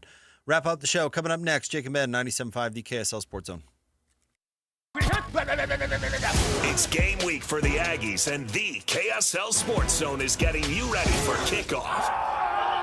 Bronco Mendenhall and the Aggies are now bowl eligible and look to finish up the regular season with a Friday showdown against Boise State and Logan. Listen all week long for the best coverage of Aggie football. Then catch all the play-by-play action beginning with the Aggie pregame show this Friday afternoon at 1 on 1280 The Zone. Your exclusive home for Aggie football is live on air, online, and on the KSL Sports app. This is 97.5, the KSL Sports Zone. The holidays are upon us and Thanksgiving is here. If you're looking for something great to do with friends and family this Thanksgiving weekend, how about making the reservations now to Ruth's Chris Steakhouse, where you are going to find the very best meal for the holiday season. And we have 2 Ruth's Chris Steakhouses in our immediate area. One is in downtown Salt Lake City at 275 Southwest Temple, where you can enjoy all of the festive activities and the vibrancy of downtown, and then have the great meal waiting at Ruth's Chris. And then, of course, skiing is in our future. The mountains are beautiful at this time of year, and Ruth's Chris Steakhouse has a location at Hotel Park City. It was just last month that Dee and I celebrated our anniversary there, and we had a wonderful evening. Don't miss the opportunity to celebrate the season at Ruth's Chris Steakhouse. And don't forget, a gift card is a perfect stocking stuffer. Throughout life, we have plenty of special occasions and events, whether it's a prom, a graduation, a mission call, a new job, or how about a wedding? Mr. Mac has always been there to help serve you for all of your monumental moments. Mr. Mac has been family-owned for more than 50 years, and that's important. And they'll make sure that you look and feel great, with affordability always in mind. The Mr. Mac family creates long-lasting relationships with their customers, and they've been doing it for generations. 9 locations across the Wasatch Front or online at MrMac.com. Only one type of burger. For every pallet. Fries are extra. Large in size. We've got the shakes. Going over the brim. Hey, this is Chris from JCW's. Put a positive, delicious spin on your day at any one of our 5 locations. In Lehigh, American Fork, Provo, South Jordan, or Harriman. JCW's, quality and a lot of it. At Fisher Investments, we may seem like other money managers, but we're different. Are you really that different than the rest of us? We are. As a fiduciary, we always focus on what's best for our clients. What services do you offer besides investing? We have a team of specialists in financial planning, estate planning, and more. Your clients rely on you for all that? Yes, we ensure clients receive unparalleled service at every step of the relationship. Okay, but you still sell commission-based products, right? No, because we believe that's a conflict of interest. We prioritize service over sales goals. So, then how do your fees work? We have a simple and transparent fee that's a percentage of our clients' portfolios. So we do better when our clients do better. Wow, we're more different than I thought. At Fisher Investments, we're clearly different. Learn more at fisherinvestments.com. Investing in securities involves the risk of loss. From the first twinkle on Temple Square to the last toast of the night, make your holidays shine. 10 floors up. The roof is now open. Perched high above the city in the historic Joseph Smith Memorial Building, every table feels like a front row seat to the season. The anticipation is over, just in time for your merriest gatherings and special occasions. Now with an all-new design and an a la carte menu that wraps Utah favorites in a festive bow. Share a plate of our house-made Utah scone, pass the reimagined funeral potato bites, slice into your perfectly cooked steak, then stop and linger over local honey-drizzled desserts, berry cobbler, and chocolate pudding that tastes like holiday magic. The delicious menu doesn't stop there. Why not try our burrito short rib, pork ossobuco, maple glazed salmon, shrimp scampi, and our fried chicken mac and cheese. All dishes made to celebrate togetherness. Elevate your traditions literally. Preview the new menu and reserve your holiday table at theroofslc.com. This is The Roof, where the holidays taste like home. 3, 2, 1. This is your Utes at 50 update. 158! Presented by Kenny J's Barbecue on 97.5, the KSL Sports Zone. It's your Utes at 50 update. Here's Devin Dampier on how the team helped him bounce back after his fumble. My team, I got to the sideline. Everyone still had full confidence in me. They said, Dad, we're going to go right back out there until that clock says 0. You know, we got trust in you and whatnot. And when the game was on the line, you know, again, Coach trusted me, put the ball in my hands. And, man, that was huge just for my coaches to have that belief in me and also my teammates. So, you know, I felt pretty good with my squad. Utes at 50 brought to you by Kenny J's Barbecue. Make this Thanksgiving unforgettable with Kenny J's Barbecue. Skip the stress and bring home slow-smoked perfection. Pre-order your Thanksgiving meal today. Text 801-230-5396. That's 801-230-5396.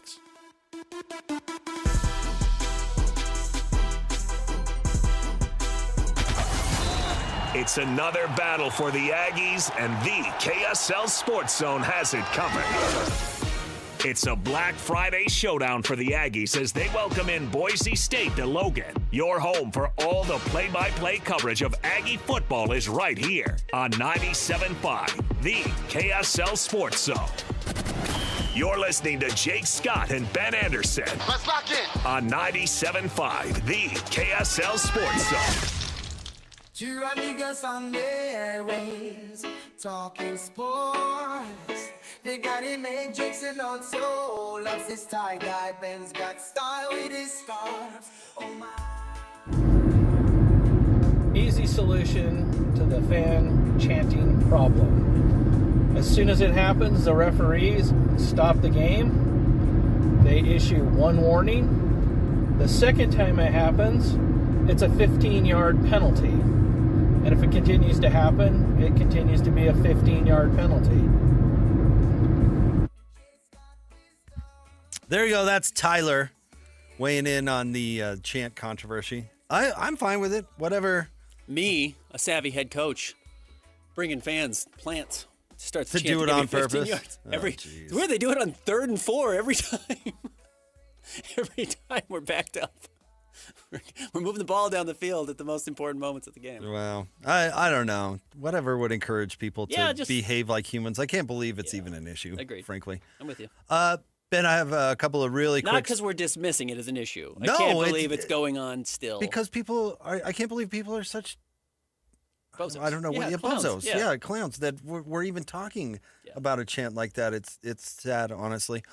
Two really quick stories, Ben. One sports related and one not. One, real quick. When you were a young skateboarding degenerate... Mm-hmm. I'm an old skateboarding degenerate. And Christian, you probably at least are aware of this phenomenon. Did you know of the gas station or bar or whatever that wasn't really diligent with identification? I was not of that persuasion, but I know what you're saying, yes. Like word would spread like wildfire. Like the 7-Eleven on 3rd Street doesn't check for ID, and the next thing you know, like there was an Always Sunny in Philadelphia about the phenomenon. Yeah. But get this story in Tempe, Arizona. Dateline Tempe at the Tempe Tavern. Okay. The police have arrested 249 people at one bar for underage drinking, and it's the second raid this year. At the first raid, Ben, they, let's see, the first raid, they had like 100 and something fake IDs. 173 fake IDs at the first raid. That's one of those things where they're like, no way they're going to bust this place again. Yeah, right. Yeah. They already hit it once. They're not going to hit it a second time. 250 people? Like, that's a marketing thing for this bar.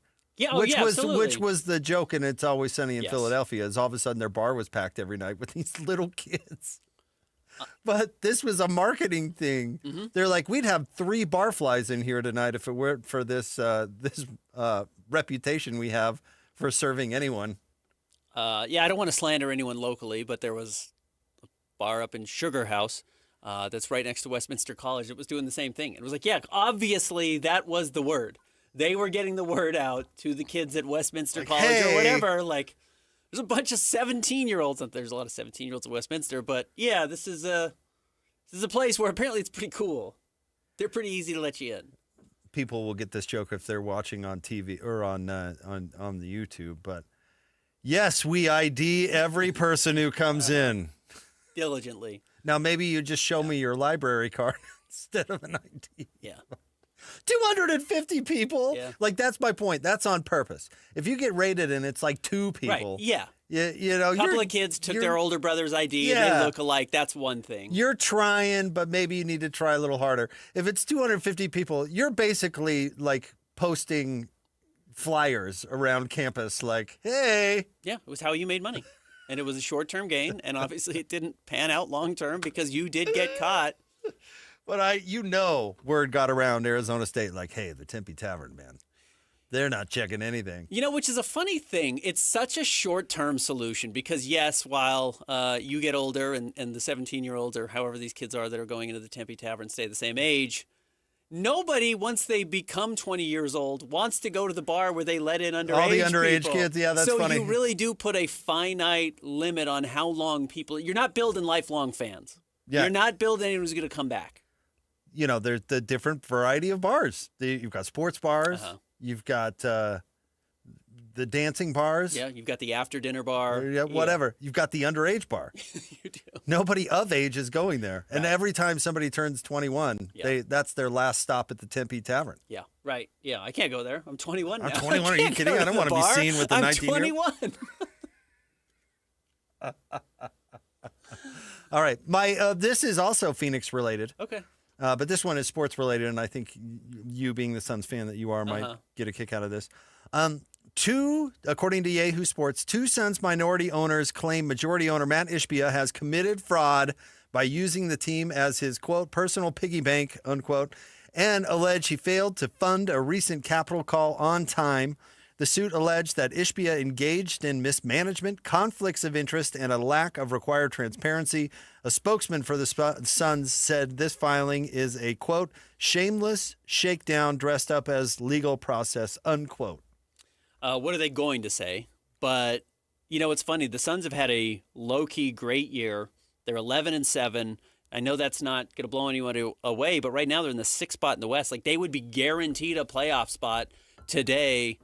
I like their offseason. They got rid of all the aging veterans. They put guys actually in positions where they're supposed to be. But, yeah, the front office is bad. The ownership is bad. And as much as they wanted to get off Sarver, and Sarver was terrible, I don't know if Ishbia is any better. He has more money.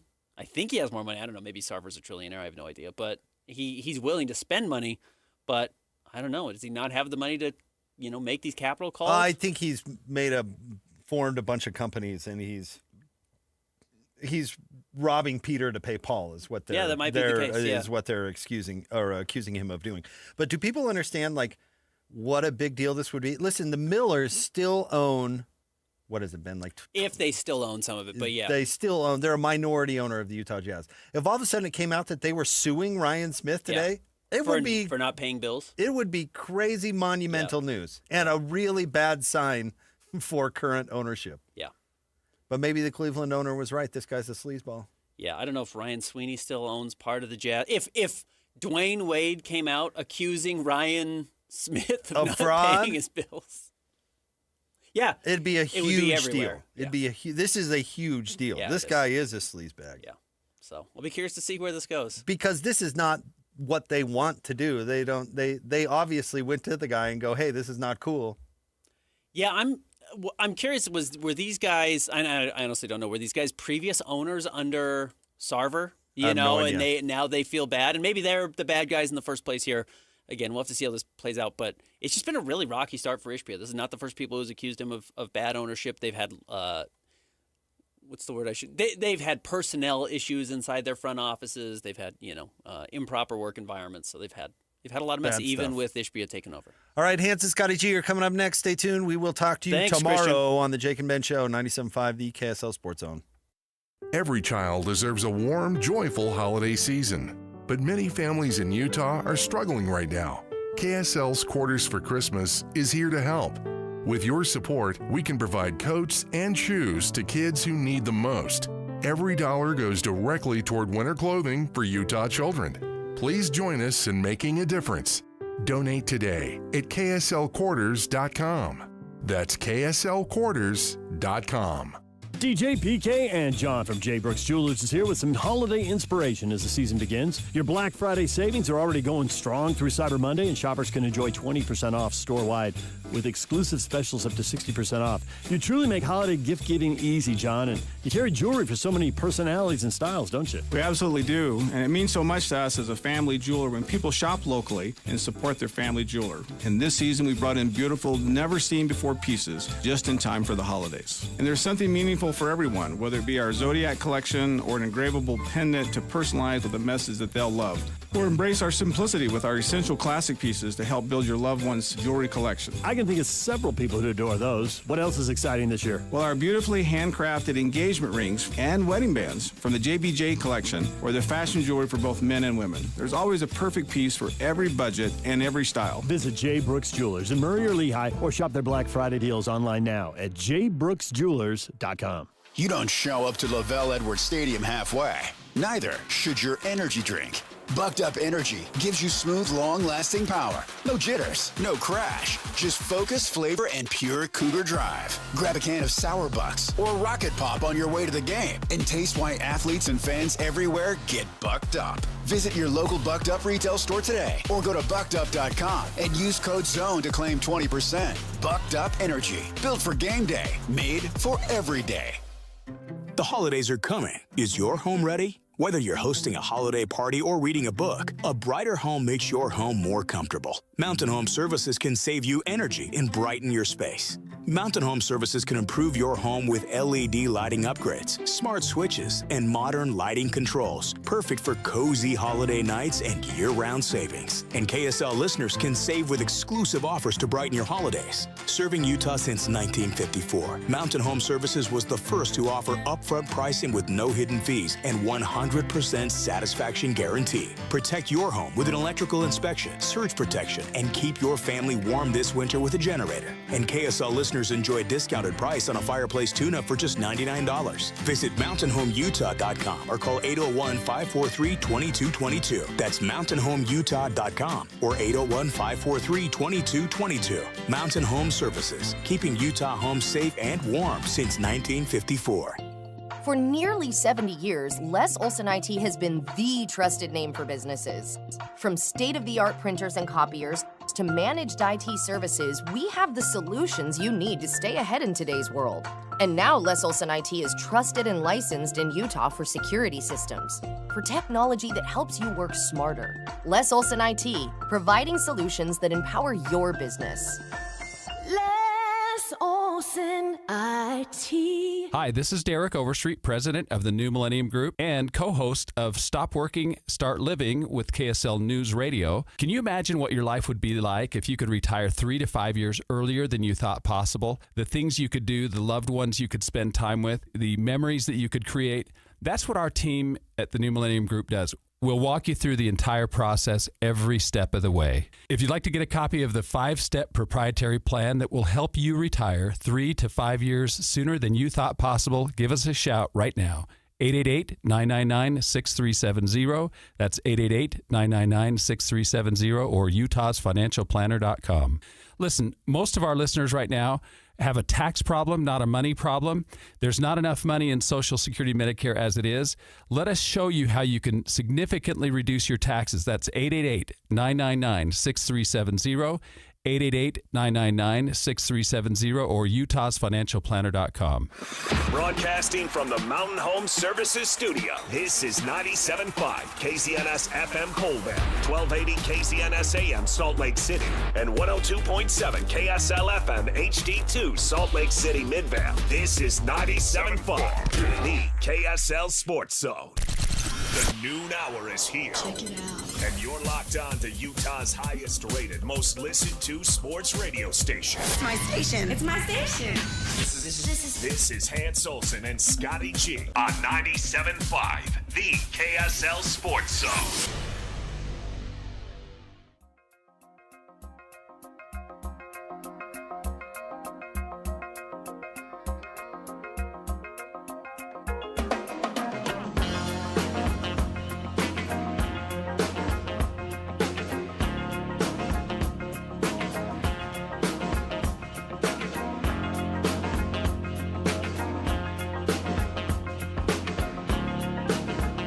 Hey, let's get it, folks. Hans and Scotty, 97.5, the KSL Sports Zone. We are back together, show reunited, and it feels so good because we have got so much to talk about. Okay, so here's the schedule for today. Because of Thanksgiving, and we'll be off on Thursday, we're moving up all your preview shows up a day. So today, even though it's a Tuesday, will actually be your Cougar preview show.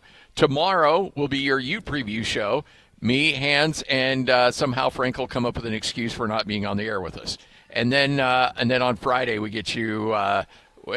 We just got games all day. We got Utah, we got Utah State, all kinds of good stuff coming up on Friday. So today and tomorrow are your big, heavy football preview days. Nothing but BYU today from 1 to 3, and then tomorrow nothing but the Utes from 1 to 3. But Hans, it's good to see your smiling face. Well, it's better to see yours, Scotty, because Lloyd and I have missed you dearly. And I'm glad to see you safe. I'm glad to see you alive. And I'm actually glad to hear that you had an amazing weekend. I am like, there are certain places. You came back from that city in Oregon, and you're like, I love that place. You come back from New Smyrna every time, and you're like, every time I have a hard time getting on that plane to leave. And yep. I am telling you, Charleston is that city for me now. You found it. I found it. I found my home. History, beaches, weather. Now I understand summers are miserable, but I have found my happy place, and it is Charleston, South Carolina. Well, you came back happy, and I'm glad you came back happy because you brought me all kinds of treats, and now I'm happy. Yeah. I got my popcorn. I got my protein bar. I've got my, this is vitamin water. Yes. No caffeine. Nope, not at all. Look at me. Yeah, look at you. Look at you taking care of me. Now I got you dialed in. Now I know what you like. Fantastic. By the buddy. way, those protein bars, whew, those are good, man. Yep, those are high level. Yeah, these are the barbells. You know, what I found is it does take a rotation. Yeah. You have to have a rotation. Yeah. You got to have different textures, different flavors, because the protein bars can get really tired really fast. I didn't get loose on the trip food-wise. I did a lot of sampling. And I had, by the way, I was telling you all the great things I was able to experience on this trip. I had the best pregame media dinner I've ever had. And I know BYU sets the standard for pregame football dinners. They do. This one, just because it was different, exceeded that. What'd they do? It was a pulled pork, pulled chicken with a really good mustard barbecue sauce, which normally I don't like. No, but I like a mustard-based sauce. I do. This cold slaw was just incredible that came with it. Really good, thick pickles. And then they had jambalaya that was unbelievable. And then they also had red beans and rice. Was it a sausage jambalaya? Yes. Shrimp jambalaya? Sausage. Because they also had shrimp etouffee. So the etouffees are what gets me. Yeah. And I like the crawfish etouffee. That's my favorite. When I go to New Orleans, that's all I'll eat. I actually took crawfish etouffee. I took a bowl of red beans and rice and poured the shrimp etouffee kind of on top of it and mixed them together. Yeah. Oh, high level. Oh, my gosh. And the best damn cornbread I've ever had in my life. For those of you out there that don't know the etouffee. The etouffee is more of a white sauce. It's a little bit more creamy than a jambalaya. It's kind of a cream sauce, but it's still got heavy New Orleans flavor. It's more of a deep South flavor. Yeah. And when I lived in New Orleans, it was my go-to. Crawfish etouffee. It's unique. I can't find it anywhere, but the South Carolina etouffee is good. Oh, it was incredible. It was absolutely incredible. And maybe I haven't had a lot of etouffee, so I was just impressed with it. You may have had it and like, it's average. But that was one of the first times I'd had some good one. I had some in New Orleans about 10 years ago and fell in love with it. Oh, my gosh. But I haven't been So able to good. experience anything close to that since that last trip. And so I was looking around and at the media dinner, and all these media dudes were just like going to town on this stuff. And I'm like, this must be good if the locals think it's good. Speaking of etouffee and speaking of eating, I got the 6 You chili did. dogs down. I'm so happy for you. You're the only one that believed in me. Tyler didn't. We're here at Tim Daly Nissan in Southtown. And, yeah, he took the under. And Tyler came up and was like, I'm sorry for doubting you. Lloyd took the under. Yeah. Lloyd did never apologize. He just made up a bunch of excuses. What are you talking about? I knew you could do it. Wait, did Lloyd take the over? I took the over. Oh, then I sincerely apologize. I was like, what are you talking about? I knew you could do it. I think that's altered history. Oh, stop. Come on. I know my guys got this. I apologize. If I thought that you were telling Scotty Hans has no chance, but I did get the 6 Skyline chili dogs, 3 ways, onions, mustard, and cheese. I got them down. I was about, so when I was watching the video that you posted, I was about to throw a flag on the play because I saw all the cheese on the plate, and I'm like, this isn't going to count if that cheese still stays on that plate. Yeah. But to see you go in and clean up the damage, I'm like, yep, no, he knows the assignment. There's nothing more than fat and gristle on that. Yeah. That was a tremendous amount of cheese, and it took me like 5 minutes to work it down. I had to sip some Coke Zero, no ice, just to try to meld it into a sauce that I could get down the throat because it was thick and cheddary. I thought there'd be more chili on those things. Not a lot. No, they just put. I was watching them. They ladle on. It's about a ladle full of the Skyline chili. Yeah, and they ladle that on with the mustard, and then they hit the onions, and then they bury it in that cheddar. Would you rather have more chili and less cheese? Because that's the way I would think. Yes. I would rather have twice the amount of chili and about the same amount of cheese. That would be my perfect dog. Yeah. Actually, the cheese through the first 3 dogs, I'm like, oh, delicious. And then the next 2, I had to take the cheese off to get it down. And then the third one, I took half the cheese off, and that was the big lump of cheese you see in the video. But the video's out there. I got it down. And then I did polish off 4 scoops of graters, and I got the turtle sundae. So they mix a butterscotch, a caramel, a hot fudge, and then they put all these fresh pecans in it, and they mix it, and they heat it up, and then they pour it all over these big scoops of ice cream. And I got the s'mores ice cream, really good, best s'mores ice cream I've had. It's a graham cracker cream base, and they've got these almost flat bars of a creamy fudge chocolate, and then whole marshmallows. And it's all mixed in there, and so you don't get the dryness of the graham cracker chunk because the graham cracker is the actual ice cream. It's just you get the creamy chocolate and the creamy marshmallow that kind of melds together, and it was great, man. Got the cookies and cream. Outside of that, Cincinnati can keep itself. Oh yeah, Cincinnati's not a great place. I'm really disappointed in their fans. I'm just getting to the point now where I'm going to these Big 12 stadiums, and I'm like, okay, what kind of personnel are we dealing with? Like, I go to Baylor, and I'm like, this is high-quality personnel. These are great people. Yes. I went to Texas when BYU played Texas at Longhorn Stadium. I was like, these are great people. They love their school, but, they're all high-fiving and high-ing, and, hey, welcome to Texas. And it was just a great deal. And you go in the stadium, and the Texas fans don't care about who you are. They just care about their Longhorns. Yeah. And I thought that they were great. Do you think that it has to do with the fact that BYU is now good. Like that first year, BYU wasn't that good. And now they've gotten to be good. They're the top of the conference. They're the second best team in the Big 12 right now. Have a chance to punch their ticket. And you embarrassed Cincinnati. You embarrassed Colorado, where the two of the biggest chants happened. And if, let's say, you lost those two games, or you were down by the same amount that you were up, did the chance happen? I want to answer that. I can't answer it. You might be just a thorn in their foot, and they're trying. But when you and by the way, this isn't. I'm not condoning anything. No. I'm just You're just trying to figure out where it's coming from. When you stoop to that level, when you go that absurd, it's like it's more than a football game. Yeah. It's pure hatred. Oh yeah. And for those that aren't really aware about the church's foundation, it was in Ohio. Mm-hmm. Really the first temple, the first community, Joseph Smith and his kind of foundation, a lot of it was right there in Kirtland, Ohio.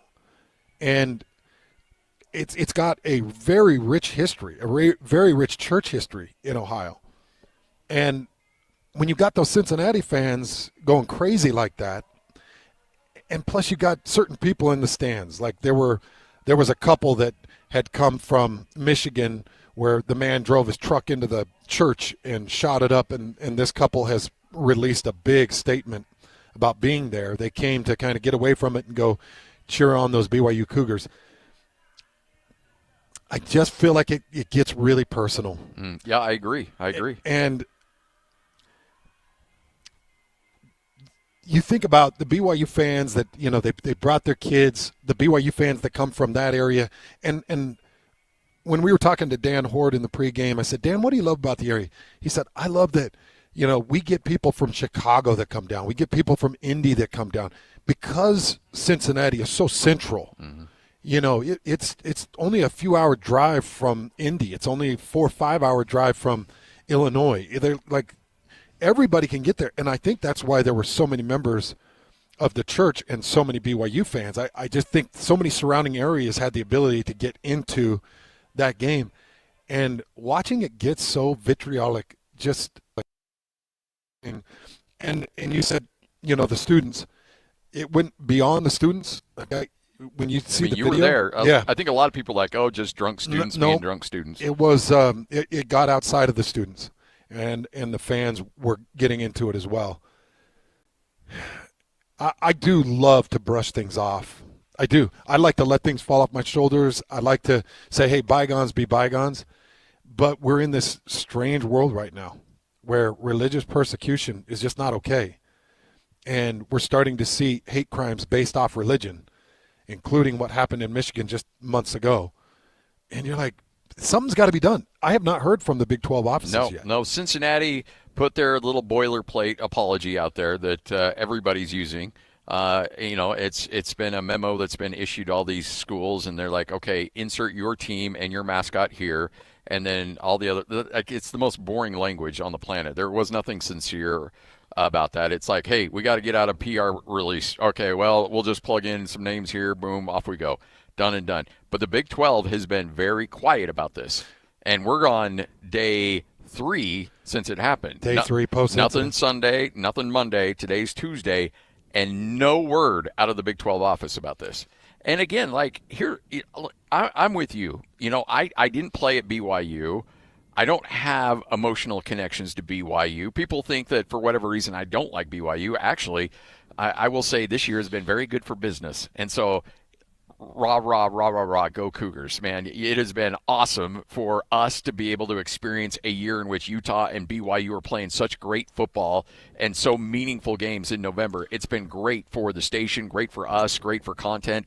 So nothing but great feelings towards BYU. But as like you, I'm a member of the church, and I may not be wearing Cougar blue, but I am LDS, and when you hear stuff like that, it hits you hard. And when it's a recurring thing, like you can brush it off if it's just one fan base, and everybody else is like, bro, that wasn't cool. That's not okay. And everybody else is like, yee, no, don't do that. But then when it becomes a pattern, that's a problem. That's when it becomes a problem. A couple things. So the couple that I was talking about, their names are Jared and Brandy Hicken. They were among the survivors. Jared's a native of Roosevelt, Utah, and a fourth-year chief emergency medicine resident and BYU grad. He helped other victims that had gotten shot. Their 5-year-old daughter, Piper, was also hit. Brandy suffered shrapnel wounds as she carried the 2 youngest children to safety. These 2 made the trip to Cincinnati to go to that game, and they were sitting near where the chant started. And this was the letter that Brandy shared on Facebook. I'll just share the opening parts of it. She said, I'm writing to you from my heart, dear Mr. Cunningham, I believe the athletic director, isn't it? Yeah. Isn't it Bubba Cunningham? I believe so. Dear Mr. Cunningham, I'm writing to you from my heart as a disheartened college football fan, more specifically as a football fan and member of the Church of Jesus Christ of Latter-day Saints, commonly known as the Mormons.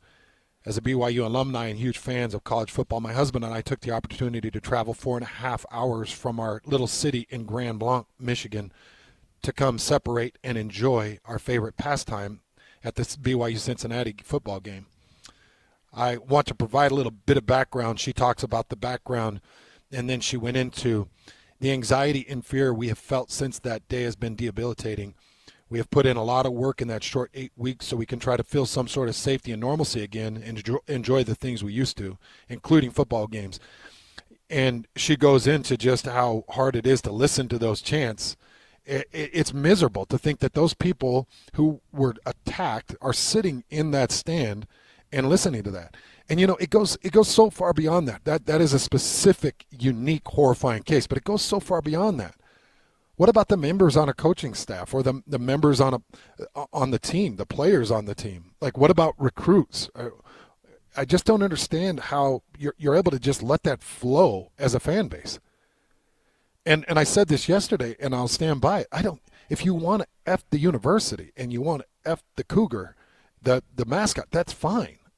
I don't have a problem with that because that's a specific university, but it just feels more personal when you're digging into it. Yeah, yep.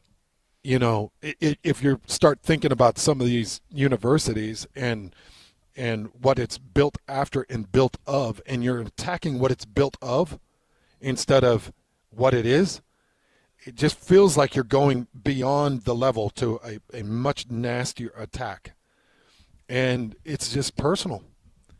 I just think it's horrible. So I'm hoping that the Big 12 gets a hold of it. And, you know, Scotty, I was thinking about it, like, there were a lot of times I was thinking, man, I'm kind of glad BYU isn't a part of the Pac-12 because I feel like the Pac-12 would be this times 10. You know, I feel like it would have been just as bad at Stanford, just as bad at UCLA, probably We've worse. We've seen the run-ins that they've had with Stanford, yeah. Probably worse at other schools. You know, and some of the Pac-12 schools have been tough. Colorado obviously receiving a fine already as a former Pac-12 team. It's already been kind of rough. I felt like the Big 12 schools, and I know Cincinnati was an addition, but I felt like the Big 12 schools and even the 4 previous addition, I felt like, they'll get along. And this is just such a sign of disrespect. Yeah. I mean, it's just, you know, look, if you're playing a team that has significant amounts of members of the Jewish faith, you wouldn't say bleep the Jews. No. You wouldn't. Nobody would say that. You know, if you're playing Notre Dame, nobody's going bleep the Catholics. You know, it's just like, why does this get singled out? Yeah. Why? I will tell you that it was a pretty harsh place, and a friend of mine who's a member of the media was walking out of the stadium, and he got assaulted. I mean, it very verbal, nasty, like a death threat, very ugly assault. And he was like, I didn't know what to do, so I just gave him a thumbs up and smiled. But he threatened my life. And I was like, geez, man, like, what is this? It's so stupid. You know, you show up these game days ready to have fun and cover a game and bring the kids and have some refreshments and watch some football and cheer on your team and give threats, death threats, get drunk, and be a bigot? Yeah. Like, where did those 3 things come in? Yeah. Why do you got to be a slobbering drunk that ruins it for kids and goes after a religion? It just feels so beyond fandom. You know, I was I've told this story before, and I've known you forever as a Raiders fan, so this shouldn't have surprised me. Lifetime. But when I took Brody, we went to Las Vegas and we were watching the Broncos play the Raiders, and Brody comes upstairs and he's wearing all of his gear, and I'm like, bro, take it all off. We're going to go neutral colors on this one because I don't want you to have a bad experience at an NFL game getting yelled at from a drunk Raiders fan. I don't want you to experience anything that's going to make you miserable. Yeah, because the idea would be that they're rough. You see all these pictures of the black hole and these crazy fans that look like they're on parole. I mean, just horrible stuff. Well, we go to the game, and yes, we are surrounded by crazy, drunk Raider fans. And even at their worst, they could not have been nicer to us. And we were cheering for the Broncos because we got there and we felt safe. Like, we felt like, oh. So you had some fun. We had a great time. And so the next year we went, we're decked out in Broncos gear. You didn't have anybody give you a really... And they saw Brody. Brody at the time was like 9 or 10. And so they were like, one guy accidentally said something. The other guy's like, hey, man. And he points to Brody. And he's like, oh, I'm so sorry. I'm so sorry. Like, the next year we were decked out in Broncos gear, sat in the same seats, and same people around us. Couldn't have been nicer, friendlier. We're making fun of our teams together, you know, and it was great. And so it can be done. It can be done with one of the perceived nastier fan bases in all of sports, the Raiders. And it felt like we were right into that black hole and couldn't have been treated better. So a couple of things, Scotty. What prevents it? And I was thinking about this.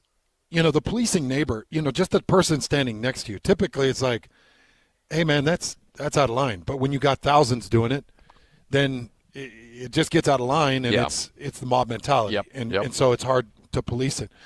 The other thing is personal consequence. And, you know, the fear of having a video surface of you saying, F the Mormons, a religious institution, and having your employer see that and be like, well, Stephen, why are you saying this? And feeling like there would be repercussions of being a bigot and saying terrible things. You would feel like an employer would not take that kindly. Nope. You know, if you and I were on camera at a Notre Dame game yelling F the Catholics, I'm pretty sure we'd have a meeting pretty quick if we were on camera and that went viral. Yeah, I don't even know if we'd have a meeting. We would just get a phone call and say, don't come into work. We probably would, right? Yeah. So, you know, typically people police themselves because they're like, okay, I'm in a public spot and my employer gets a hold of this. That's going to look pretty bad for me. But I don't know. Like, do people just turn a blind eye because it's the Church of Jesus Christ of Latter-day Saints? Do they just say, you know what? They take it and they just kind of let it go. Yeah. They'll still bring their 27,000 of pounds of food to our food bank. Yeah. Is it just dismissed because we tend to be a more forgiving crew? Because we turn the other cheek? Yeah. I would hate that to be the case. I just think that there's a power in numbers. I don't know if one person individually would continue to do it if all of a sudden 5, 10, 20, 500 – 2,000 people join next to him, and then there's anonymity in numbers. I'll tell you this too.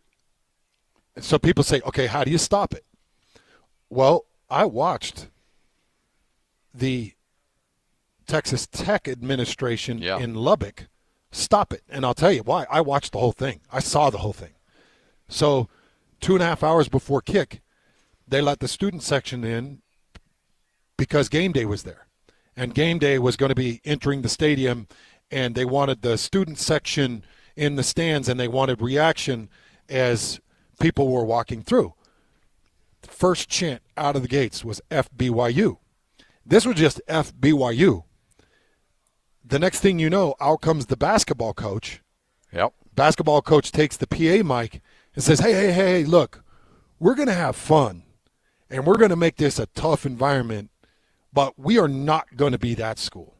We're not going to do that. Like, we can cheer and we can do these things, but let's be mindful. Now, we were fewer weeks out of the whole Colorado fine, and maybe it was a little bit more fresh on their mind.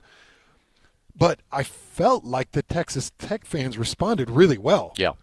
And they were wild, and that place was insane. But I didn't see anything come out of Texas Tech of past that was bigoted or religiously charged. Did you? No, didn't hear a word. Okay. But I saw that video, and I was like, okay, this is a university that gets it, and they're being proactive instead of being reactive. Don't send out your boilerplate press release after the fact and be like, oh, we're so sorry, that doesn't stand for our standards, but that doesn't represent who. No, that is who you are.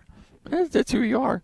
If your students did that, then that's who they are. So don't say that's not who we are. That's exactly who you are. It's who you are. So get out in front of it, because I guarantee you I always forget the name of the Cincinnati basketball coach. If he gets out in front of it and in pregame warmups is like, all right, does the same thing word for word, I bet it doesn't happen. Honestly, I don't think it. I guarantee it doesn't happen. I don't think it happens. Just preemptively strike it and just don't let this become a trend. Yeah. It's becoming a trend. Yep. Don't let it become a trend. And I do love. There's some Big 12 teams they wouldn't even think of it. TCU, not even going to think of it. Yeah. Baylor, no. Not even going to think of it. No. The Texas Longhorns, they were more worried about them and themselves. Like they didn't care. Texas Tech, after they were told not to, they just worried about themselves. You know? And like I said, okay, so you want to be a foul-mouthed buffoon? All right, hit them with the Cougars or BYU. But don't draw it to religion. Don't make it personal like that. All right, Hans and Scotty, 97.5, the KSL Sports Zone. One of the best ideas I've heard about how to control it is coming from Tyler, and Tyler says 15-yard penalty at the choice of Kalani Sitake and the Cougars. So it's like when you buy a mulligan at a golf tournament, you have that 15-yard penalty in your back pocket, and you can use it one time. And so let's say Cincinnati's first and goal from the 1. Oh, guess what? It's now first and goal at the 16. It's almost like a challenge flag. He's got in his back pocket. Yeah. No, 15 yards. We're going to go ahead and use that chant penalty. The chant penalty. Oh, man. Hey, Black Friday, it's here. You're pretty much celebrating it all week, right? Yes, we are, and it's a wonderful time. This is where we have the model year-end reduction sale. We have everything that has to go. The 2025s are getting moved out. We are doing incredible offers. To start off, and the one that we're going to be yelling for the next 3 hours is no payments for an entire year, like not January. I'm talking a year from now. So if you have obligations, Christmas budget, expenses, boom, you just trade in your car now and come and take advantage of no payment for an entire year on a new Nissan. And it's an incredible offer, and it's an opportunity for you to take advantage. Nissan's helping pay for that with their rebates. The dealership's helping pay for that with our discounts.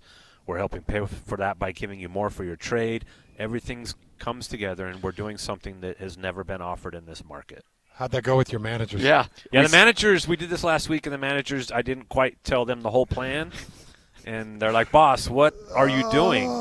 As people were coming and taking advantage of this offer. And did you move some cars out? Absolutely, we did. I love the text you sent us later. Like, well, you guys don't have to worry about people listening because they listened, and my managers are wondering what the hell is going on here. I want to make this really simple for people out there. It's really simple. You get a full year. Tyler is going to give you a full year of deferred payments. So you're driving a new car for a full year until you make a payment on that vehicle. That's the type of power he swings. It's even better than that, Hans. It's not deferred. The payments are actually being made by Nissan and the dealership. Yeah, so you're still knocking down the loan balance on that year. Wow. Yes. You see how crazy this is? Okay. This isn't pushing it off an entire year. They're actually the payments are being made. Nissan and us, Tim Daly Southtown, are making the payments for a year to make this happen. So you don't even have to worry about your famous valet service for a year. Right. That would be like in 14 months. In 14 months. If you actually make no payments by then a nice guy will come and knock on your door. His name may or may not rhyme with Guido, and he'll ask for your keys. And he's got a trailer behind him. And a dog. And say, we can do this the easy way or the hard way. And a dog and some mace. But is that Like, could you do that on an Altima? Can you do that? So there's certain Nissans that are going to qualify for that. So we have the Frontier, we have the Pathfinder. So the Frontier and Pathfinder do count. Yeah, and those are the ones those that are two big boys. make the most sense right now. Oh yeah. So those are great deals. I'm just telling you, this is a killer offer. Like, you're thinking, I just would love to not have to worry about making my payment for a year. Like, this is your place, and we're only going to do this while supplies last. So this isn't going to last long. We got a number to hit by the end of the month, so I'm pretty sure we're going to sell out of these opportunities by the end of the month.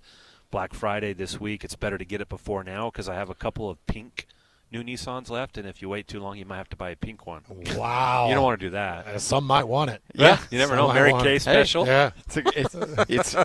It's a crazy world we're living in right now. Thanks for being here, guys. Come in and leverage Tyler. Just come in and do it, and just say, hey, look, 12 months. Show me what you got. I'd love a new car, and I know that I can save some money and I can make some payments later, but come in and do it. Let's do it. Tim Daly, Nissan. And again, here's the thing. You're going to see other Nissan dealerships. Nobody else is doing this but Tyler. So you want to come down here, Tim Daly, Nissan, Southtown. That's the only location that's going to find a way to make this work for you. Tim Daly, Nissan, Southtown. It's the Tyler special. Let's get it. No payments for an entire year right here on 97.5, the KSL Sports Zone. Here we go. It all comes down to this for BYU. Beat UCF, and the Cougars will be in Arlington for the Big 12 title game. As BYU looks to keep their dream season alive, keep it locked on the Zone for complete coverage of BYU football every step of the way. Your home for the best coverage of Cougar football is right here on 97.5, the KSL Sports Zone. Okay, all right. A 15-year-old girl who chewed through a rope to escape a serial killer. I used my front teeth to saw on the rope in my mouth. The killer prowled the Pacific Northwest in the early 70s. He's been convicted of murdering 2 young women, but suspected of many more. Maybe there's another one in that area. Follow and binge all episodes of Stolen Voices of Dole Valley, available now wherever you listen. Attention Jazz Nation. The long wait is finally over. Mountain basketball is back and better than ever. Let's go! All tickets are on sale now, and you won't want to miss the action. Jump on the opportunity to watch your favorite players live and in person. Whether you're after season tickets, mini plans, or single game matchups, the Utah Jazz has got your back. There's a plan for every fan. Don't miss out. Secure your seats today and be part of the excitement all season long. Let's go! Visit UtahJazz.com today. Season's greetings start at the Garden Restaurant. Our fall menu and delicious food captures the essence of the holidays ahead. Stop in or order online for pickup. Have you tried our favorited jalapeno pork sandwich yet? It's perfectly balanced with sweet and spice and enough to satisfy any craving. Now let's talk turkey. The Turkey Club and turkey cranberry sandwiches are delicious, and of course the fan fave, the turkey pot pie is prepped daily and loaded with chunks of tender meat, veggies drenched in a rich, creamy sauce hugged by a flaky, buttery crust. But that's not all. Home-cooked, handmade baking is our standard. What's more aromatic than baked goods? From giant cinnamon rolls, cookies, bars, and our famous warm, buttery Limehouse rolls. Our chefs prep each little item with a little something that makes the garden so unique. It's fresh ingredients sprinkled with genuine TLC in every bite. Celebrate your season with us. The Garden Restaurant. Visit us at thegardenslc.com. Show some love to youth sports volunteers with the Hercules Hero of the Week. Let's praise your favorite youth coach, ref, or maybe the parent that pulls the team together. Your nomination could score them a $100 Visa gift card from Hercules First Federal Credit Union and a $200 gift card from Beehive Meals. Listen to see if they win Thursday afternoons with JJ and Alex. The Hercules Hero of the Week with Hercules First Federal Credit Union and Beehive Meals, helping you take the busy work at a family dinner. Get rules, info, and nominate your hero at KSLSports.com/contests. Nate Bargatze. I would like another dog. My wife does not want another dog because it's a lot. It's a lot to have 2 dogs because you got to open the back door and let 2 dogs out. Big Dumb Eyes World Tour. But then they want to come back in and you're like, gotta go let all these dogs back in. 4 shows, Delta Center, December 4th through 6th. Tickets available at deltacenter.com. Don't miss the Big Dumb Eyes World Tour. Nate Bargatze. These days, many companies have turned to influencers to tout their products or services. But here at John Watson Chevrolet, the only endorsement we need is from our customers. Because of their feedback, we're proud to be Utah's best reviewed Chevy dealer. Visit us today to see why we get reviews like, "Their sales team is the best. Didn't put on any pressure, just super helpful and fun. They made the process a breeze." John Watson Chevrolet, your 5-star Chevy dealer. 3535 Wall Avenue, Ogden. Chevrolet. Together, let's drive. This is your Cougars at 30 update. Presented by Kenny J's Barbecue on 97.5, the KSL Sports Zone. It is your Cougars at 30 update right here on 97.5, the KSL Sports Zone. This is it, folks, the final regular season game of the year as BYU welcomes in Central Florida and a team fighting for bowl eligibility. You know, you look at what's going on in Big 12 Conference, nothing's easy, so you look at the games that happened over the weekend, a lot of tight games, and we remember being in a position where they're playing for a lot right now. They're playing for bowl eligibility, and we're playing for a lot too, so there's a lot riding on this game. Just want to find a way to go 1-0 this weekend, keep focus on our opponent, and stay humble, stay hungry, and away we go. Just kind of doing the same things that we've been doing and trying to keep the momentum going. This update brought to you by Kenny J's Barbecue in the district in South Jordan. And look, we understand it's Thanksgiving time, so you've got an opportunity right now to skip the stress and bring home slow-smoked turkey perfection. Pre-order your Thanksgiving meal today, 801-230-5396. That's 801-230-5396. Let's go! Complete game coverage of the Cougars is right here on the KSL Sports Zone. It doesn't get much bigger than this as the Cougars look to earn a spot in the Big 12 title game as they take on UCF in Provo. Your home for the best coverage of Cougar football is right here on 97.5, the KSL Sports Zone. This is Hans Olsen and Scotty G, presented by Mountain Land Supply on 97.5, the KSL Sports Zone. Woo!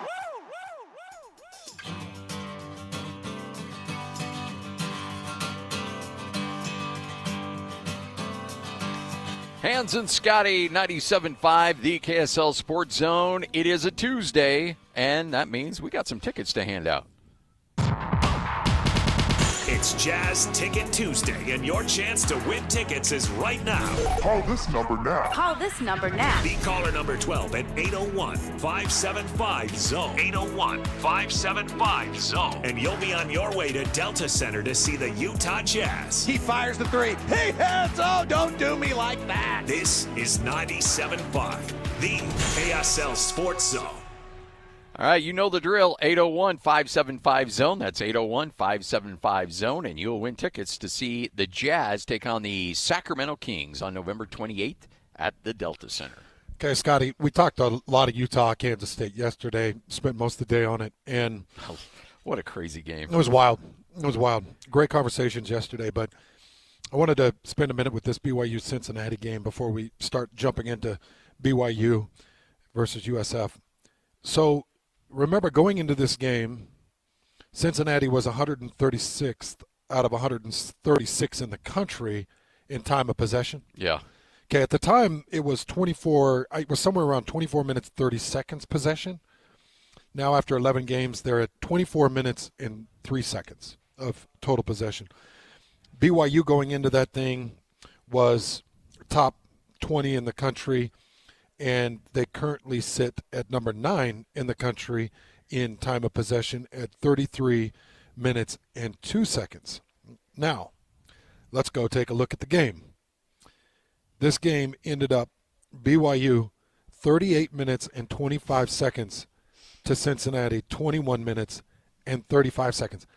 I'm trying to think of what the largest discrepancy. I don't know if I've ever seen a team be in the 19-minute mark. I did. Utah State and Air Force in 2019 was in the 19 minutes. Yeah. There's probably, and I guarantee if there is in the 19 minutes, it's against a Naval Academy, or it's against one of our academies, Air Force, Navy, or Army, because they will run possession. Yep. But by the way, it was the most miserable I've ever been in a game. Yeah. It's even worse than I remembered. All right, so this is Utah State lost this game 31-7 to Air Force. It was cold. It was absolutely miserable. Colorado? In Colorado Springs. And Air Force had the ball 45 minutes and 43 seconds. 45-43 to 14-17. That's as bad as I've ever heard. Yeah. This is bad, 38-25 to 21-35. And a lot of that was just on L.J. Martin's back. Yeah. He carried the team with possession after possession, 222 total yards in this game, and he just became the workhorse. Okay, so let's just talk about this a little bit, because let's go back to the Texas Tech game. You remember they came out of the bye week, and it was post-L.J. Martin injury, so it gave him a little bit of time to rest and recover. He came back, and we just weren't real sure how healthy he was. And it showed that he just wasn't that healthy, because he ended up with 16 total touches in that game against Texas Tech.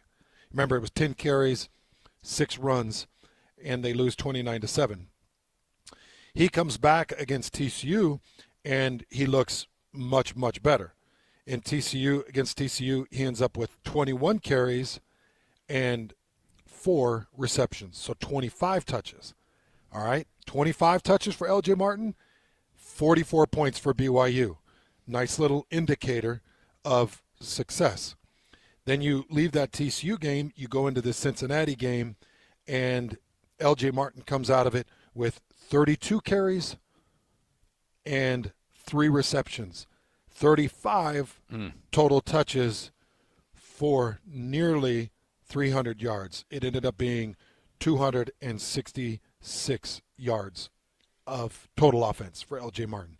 And you end up with 26 points in the win. But more importantly, you look at the time of possession. Now, Cincinnati was already bad in time of possession going into that game, and you knew that was one area that you could hold it. But remember what my keys to the game were, and I put that key to the game up on Tuesday, and you and I went over it.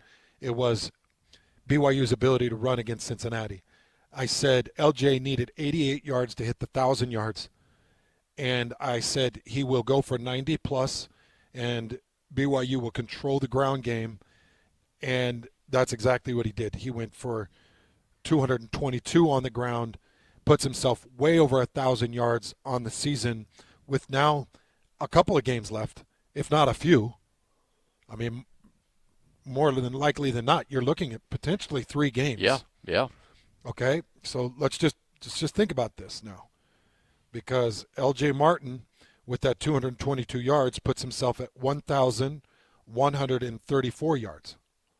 1,134. Let's just say he averages 150.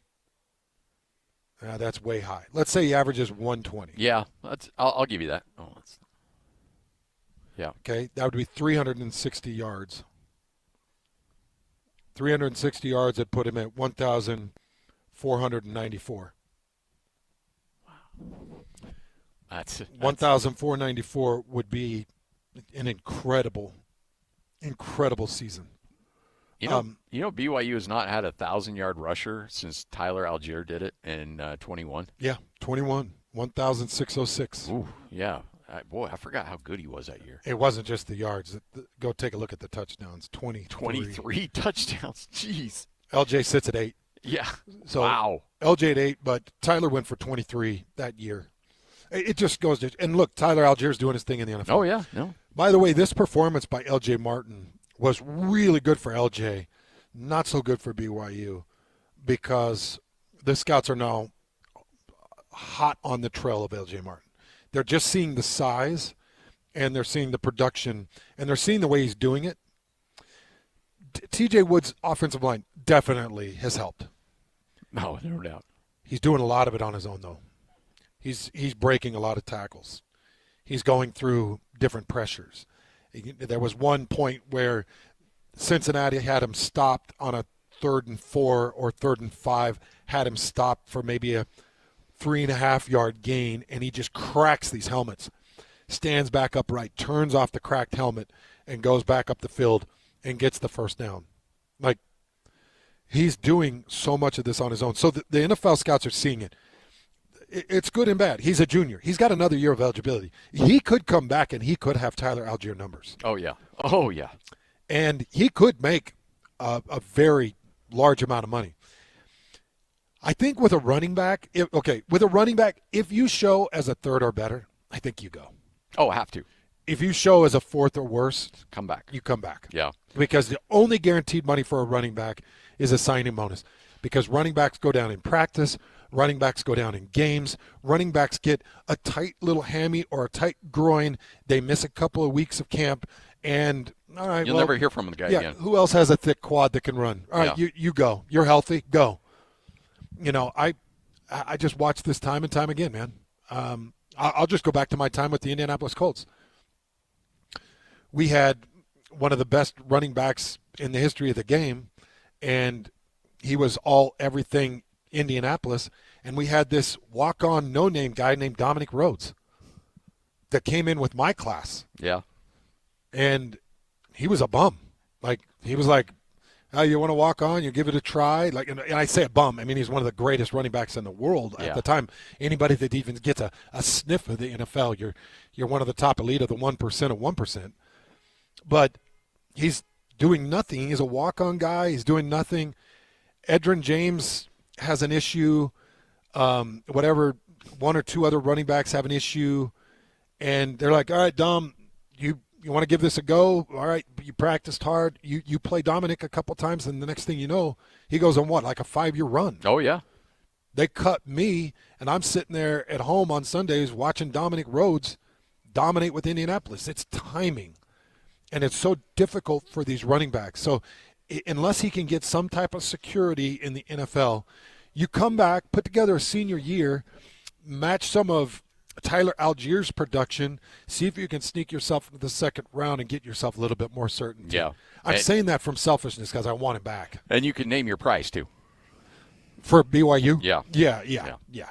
Hans and Scotty coming up next. What you may have missed right here on 97.5, the KSL Sports Zone. It's game week for the Utes, and the KSL Sports Zone is getting you ready for kickoff. After one of the craziest, most bizarre games in Utah history, Kyle Whittingham and the Utes hit the road for the regular season finale in Lawrence against the Kansas Jayhawks. Listen all week long for the best coverage of Utah football on KSLSports.com. Let's go then. Let's go, baby. Your home for the best coverage of Utah football is live on air, online, and on the KSL Sports app. This is 97.5, the KSL Sports Zone. America First Credit Union does so many things for you as a customer.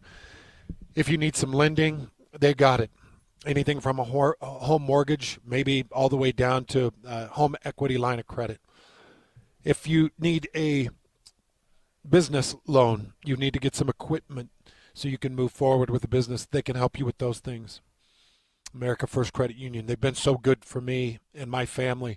I've opened up business accounts where I can manage my money with my different rental properties. They help me with that, and they make it so easy for deposits. I've loved my experience with America First Credit Union. They're so personable. They're so relatable. They're there in your community. 116 locations. So it makes it really easy for you, convenient there in your community. And never forget, America First Credit Union, they attach themselves to sport because sport is community. And they know that they want to be a part of the community. Started here in Utah in 1939, and it's built into the beast that it's become because of your support. And by the way, they love you. Every time I'm with them in some type of business meeting, they express their extreme love for the people of Utah, the kindness, their generosity, and their patronship. So much appreciation. It's all about community with America First Credit Union, and you can find your location at americafirst.com. Just how good is Pure Talk's current deal for unlimited wireless? Well, you might say it's the deal of your lifetime. Because right now, for just $29.95 a month, Pure Talk is offering unlimited talk, text, and data for life. Not your phone's life, your life. This is Pure Talk's top-tier plan. It comes with a crazy fast 5G network along with a 30-gig hotspot. And at just $29.95 a month, there has never been a better opportunity to lock in a ridiculously low rate for as long as you live. And save thousands and thousands of dollars along the way. This plan is normally $65 a month, but if you switch today, you will save over 50% every single month for the rest of your life. See what I mean? It really is the deal of your lifetime. Dial pound 250, say Mike Rowe. Offer ends 12/7. Some restrictions apply. Details at puretalk.com. Hi, this is Derek Overstreet, president of the New Millennium Group and co-host of Stop Working, Start Living with KSL News Radio. Can you imagine what your life would be like if you could retire 3 to 5 years earlier than you thought possible? The things you could do, the loved ones you could spend time with, the memories that you could create. That's what our team at the New Millennium Group does. We'll walk you through the entire process every step of the way. If you'd like to get a copy of the 5-step proprietary plan that will help you retire 3 to 5 years sooner than you thought possible, give us a shout right now. 888-999-6370. That's 888-999-6370 or utahsfinancialplanner.com. Listen, most of our listeners right now have a tax problem, not a money problem. There's not enough money in Social Security Medicare as it is. Let us show you how you can significantly reduce your taxes. That's 888-999-6370, 888-999-6370 or utahsfinancialplanner.com. Just how good is Pure Talk's current deal for unlimited wireless? Well, you might say it's the deal of your lifetime. Because right now, for just $29.95 a month, Pure Talk is offering unlimited talk, text, and data for life. Not your phone's life, your life. This is Pure Talk's top-tier plan. It comes with a crazy fast 5G network along with a 30-gig hotspot. And at just $29.95 a month, there has never been a better opportunity to lock in a ridiculously low rate for as long as you live. And save thousands and thousands of dollars along the way. This plan is normally $65 a month, but if you switch today, you will save over 50% every single month for the rest of your life. See what I mean? It really is the deal of your lifetime. Dial pound 250, say Mike Rowe. Offer ends 12/7. Some restrictions apply. Details at puretalk.com. 3, 2, 1. This is your Utes at 50 update. 58! Presented by Kenny J's Barbecue on 97.5, the KSL Sports Zone. Utes get one of the crazier wins you'll ever see, coming from behind to knock off Kansas State in Rice-Eccles Stadium. And while Utah got the win, Morgan Scally knows that his defense, well, they got some work to do after that one.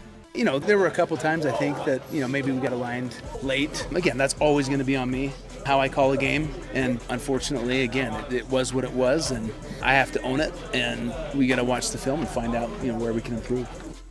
It's your Utes at 50 update, brought to you by Kenny J's Barbecue. All right, so Hans, if you're getting ready to cook your own turkey, you probably should have had that in the fridge by now. Like, that thing's got, you need a long time for that thing to thaw. Oh, no, it's Tuesday at 1. You better be in the brine. Yeah, so if you're not already in the brine, it's over. So what you need to do is just call Kenny J right now and have him smoke your turkey for you. You go, you pick it up, you bring it home, and then you say, yeah, I made this. 801-230-5396, 801-230-5396. Take the stress out of Thanksgiving. Contact Kenny J's Barbecue right now.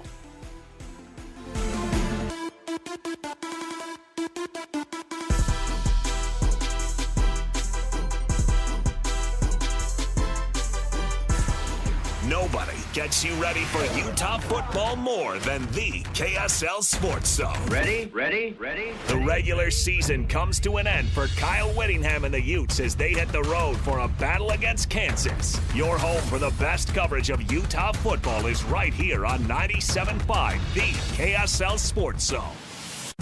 This is Hans Olsen and Scotty G. Presented by Mountain Land Supply on 97.5, the KSL Sports Zone.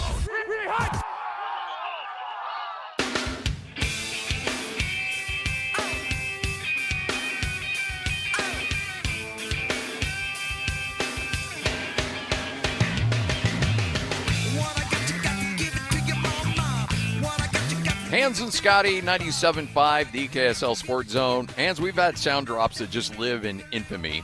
And I know this has been circulating for a long time, but nothing gets me more excited and makes me feel better about myself as a broadcaster than when I hear a meltdown from another play-by-play guy. Because every now and then you and Lloyd give me grief because you think I'm going after officials or something like that. Uh-huh. And I'm like, I got to be careful. I can't be that guy. Well, I can safely say I've never been this guy. Now, this guy set the standard many, many years ago. This is the play-by-play voice of Florida Atlantic melting down over what he perceived was a late hit. Oh, and he took a hit to the head on the slide. Oh. Where's the flag? Where's the flag? A hit to the head on the slide is a flag. To the 27-yard line, Van Camp's slow to get up. He does get up. His helmet came off. There's not a flag. You cannot tell me that's a flag. That's not possible. Where's the commissioner? Where's Wright Waters? Where's Wright Waters? I mean, he was still up. He had not gone into a slide yet, but it was a helmet-to-helmet shot where the helmet flew off, and there is absolutely no reason why a flag shouldn't have been thrown there. That's ridiculous. That's embarrassing. That's embarrassing. That is absolutely embarrassing. That has to be a flag. And that still, we'll see if that's going to send Van Camp to the sideline. Nope, there's Cooey. Yeah. He's got to get him out of He's got to come out of the game now. It's ridiculous. That is, I can't believe that. I cannot believe that. You can't. I mean, it took him a while to get into the Wow, slide. he is defenseless. He's defenseless. Don't you understand? Throw a flag. Third down. Cooey throws over the middle, behind the receiver, incomplete. It'll be 4th down and 3. Van Camp took a helmet-to-helmet shot regardless, even if he wasn't in the slide. You know what? I don't really care if you people look at me in the press box. You know what? I don't care. That's a flag. And I'll fight any one of you if you want it. That's the mood I'm in at the moment. Apparently the team is not the only one melting down here. 5:58 to go. I will fight any one of you. All right, so ultimate meltdown. So that's the standard. Now, that's Florida Atlantic. Sometimes, the smaller schools can get a little crazier with the meltdowns. But this is Creighton. This is a top 25 college basketball team. They are all in on their basketball. They have one of the more beautiful arenas in all of college athletics, and they are playing against Texas. And let's just say a call does not go their way. Shot clock. Carr into the paint. Missed the dunk. And a fucking foul. What are you talking about? That was 2 seconds after the play ended. Carr driving. He's outside the circle. He's outside the circle and he's set. He was outside the circle and he was set. Brett Smith blew it. He was outside the restricted area. He was straight up and down. He was set like the statue sitting out in front of New York, and they called that.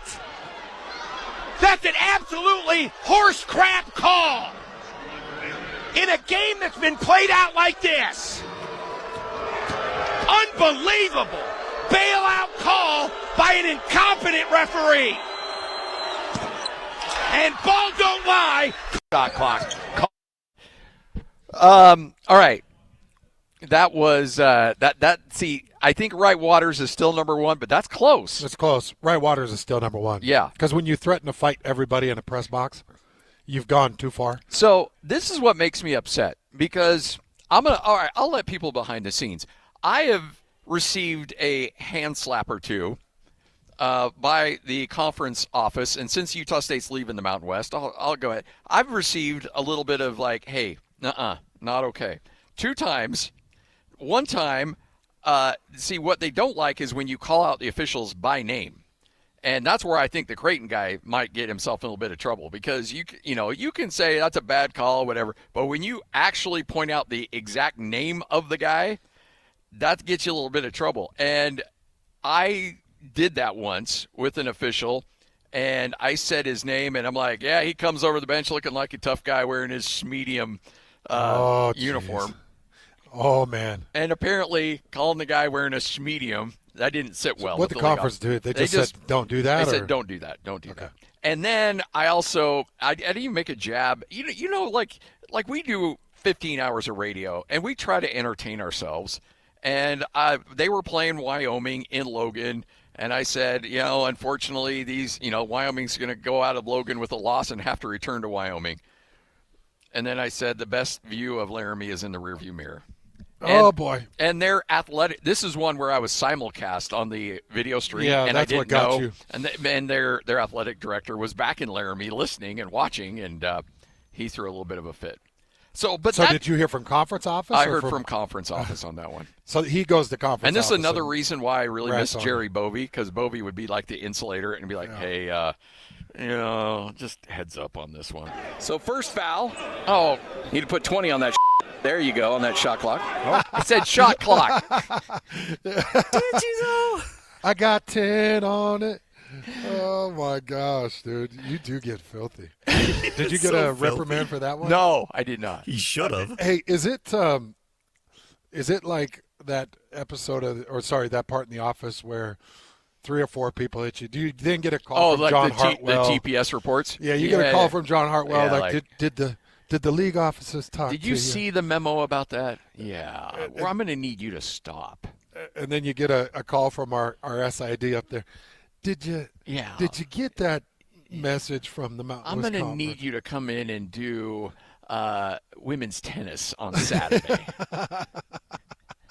I'm going to need you to not say SHBB. Put it on the clock. So, yes. But that's the thing. Like, I make a little jab here and there, and I hear from a league office, they better throw the hammer down on that dude, because that's a crazy unprofessional. And I would understand getting yelled at for that, but I always get a little sensitive when I'm like, really? You guys are going to be offended by that little thing where you got other guys across the country dropping bombs like that? Well, if anything, it's entertaining. Have you heard Greg get close? Because Greg's pretty subtle with his jabs too. He'll get him in, but he's subtle with it. Greg is one of the best at doing it subtly and doing it without, because he doesn't have hurtful intent. That's what I found with Greg. Yeah, like he's got some play in him, but he doesn't typically get personal. See, when I do it, I just try to have fun. I'm trying to make people laugh. No, you get personal. I do not get personal. What's the name of that official? Oh, Stephen Leppert. All right, well, let's Google search him and find his home address, shall we? Turns out he lives in the bottom parts of, and you just give, no.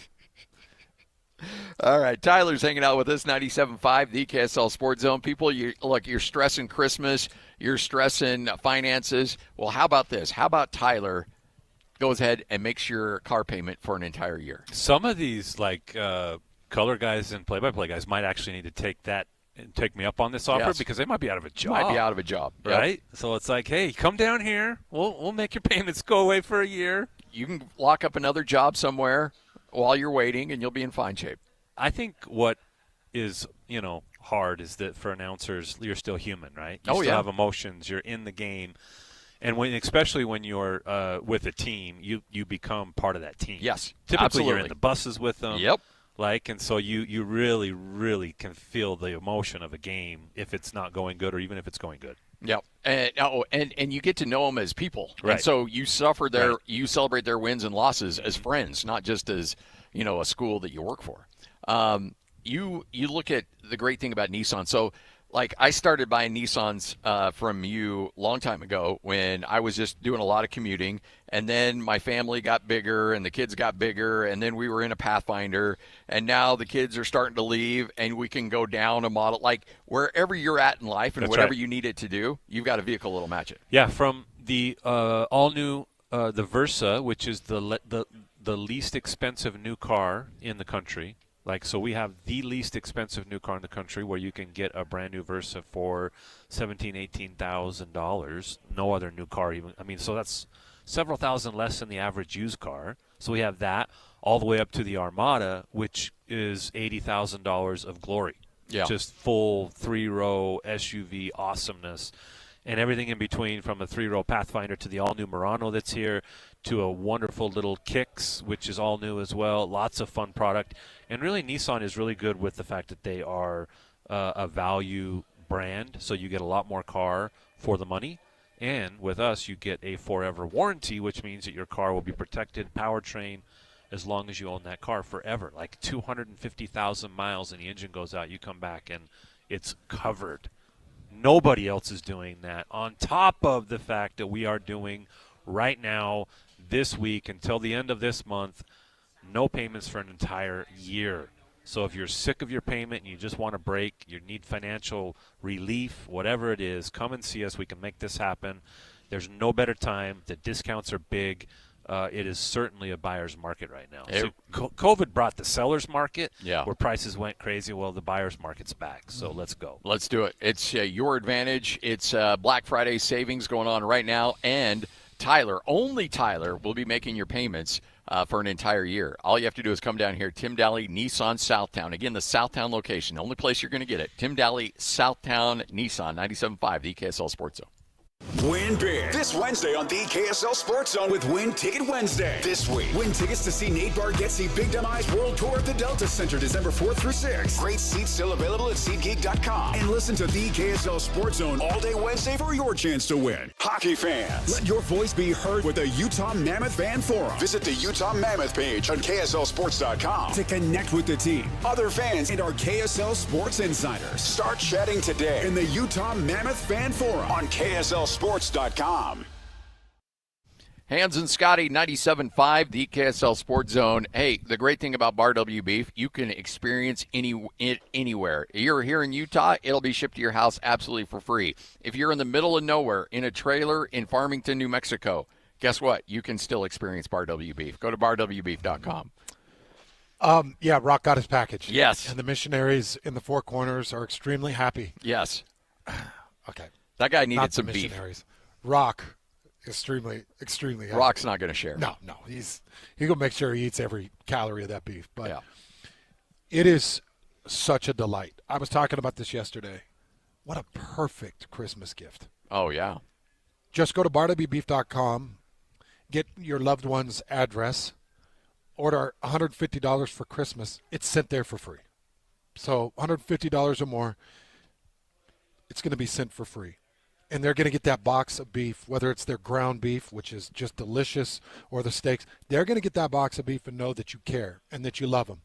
And they're going to get to experience that great beef through the holiday seasons. So it's a perfect gift. Just go to barwbeef.com.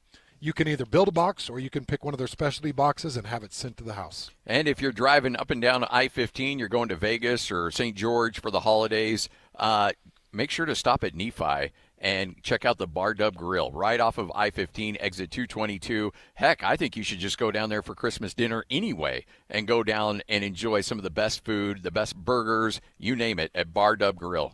Get that pot roast. Unbelievable. Pot roast meal. Bar Dub Grill and barwbeef.com.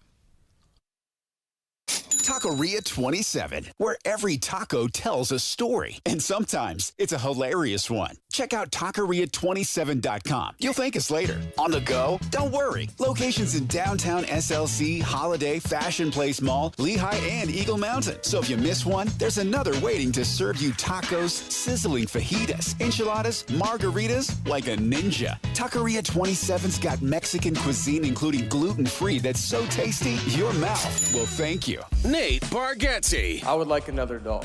My wife does not want another dog because it's a lot. It's a lot to have two dogs because you got to open the back door and let two dogs out.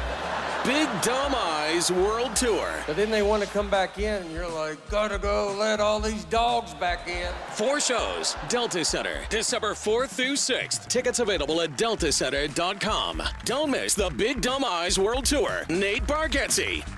Is your financial advisor offering you up to a 30% upfront bonus? Or are they promising you up to 10% growth per year, all for your retirement income? If not, then you need to come to Trajan Wealth. I'm Jeff Jr., founder of Trajan Wealth. If you have a plan to retire within the next 10 years, don't wait only to find out it's too late. I've seen hardworking folks like you retire only to be required to go back to work, all because their advisor told them guarantees like these were too good to be true. They're not. That's up to $30,000 upfront or up to $10,000 per year on $100,000, all guaranteed for retirement income. Don't keep working when you're supposed to be retired, and don't let any financial advisor tell you it's too good to be true. Call Trajan today, 801-210-6800. That's 801-210-6800.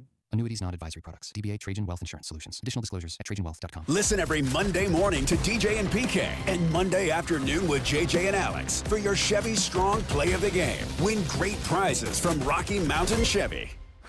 Broadcasting from the Mountain Home Services Studio, this is 97.5 KZNS FM Colville, 1280 KZNS AM Salt Lake City, and 102.7 KSL FM HD2 Salt Lake City Midvale. This is 97.5, the KSL Sports Zone.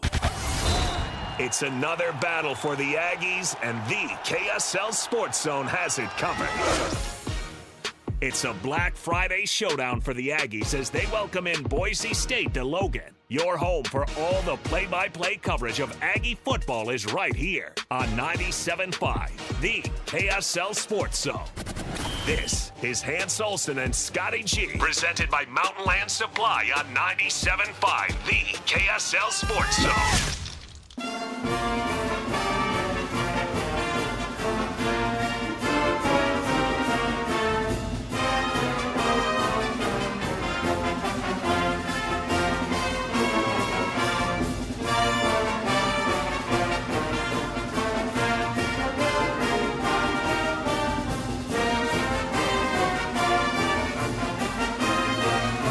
Hans Olsen, Scott Gerard, 97.5, the KSL Sports Zone. Hope you're all having a tremendous day.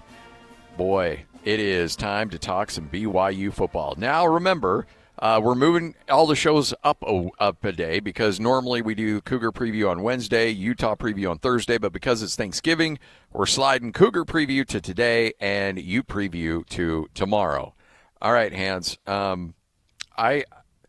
we talked about this on the morning after, and I'm sure you addressed this yesterday, but I've got to say one of the more underrated flexes you can do on a team to break their will, and because you're all about dominance. Mm-hmm. And I've known you for 20 years. Mm-hmm. Like, there is nothing more than you can do. You can say all the things in the world, but ultimately, if you really want to flex on a team, it's not about coming from behind in the fourth quarter and winning a game. It's about not allowing a team to have an opportunity to come from behind and win a game. Yeah. The four-quarter drill of a football team to take the ball and you feel like you have all the momentum. You just scored a touchdown. You've got all the momentum. You got your timeouts, and all you got to do is get that 3 and out, get the ball back to your offense, and they have a chance to go and get the win. You're only up by 6. The crowd's going nuts. They're feeling it.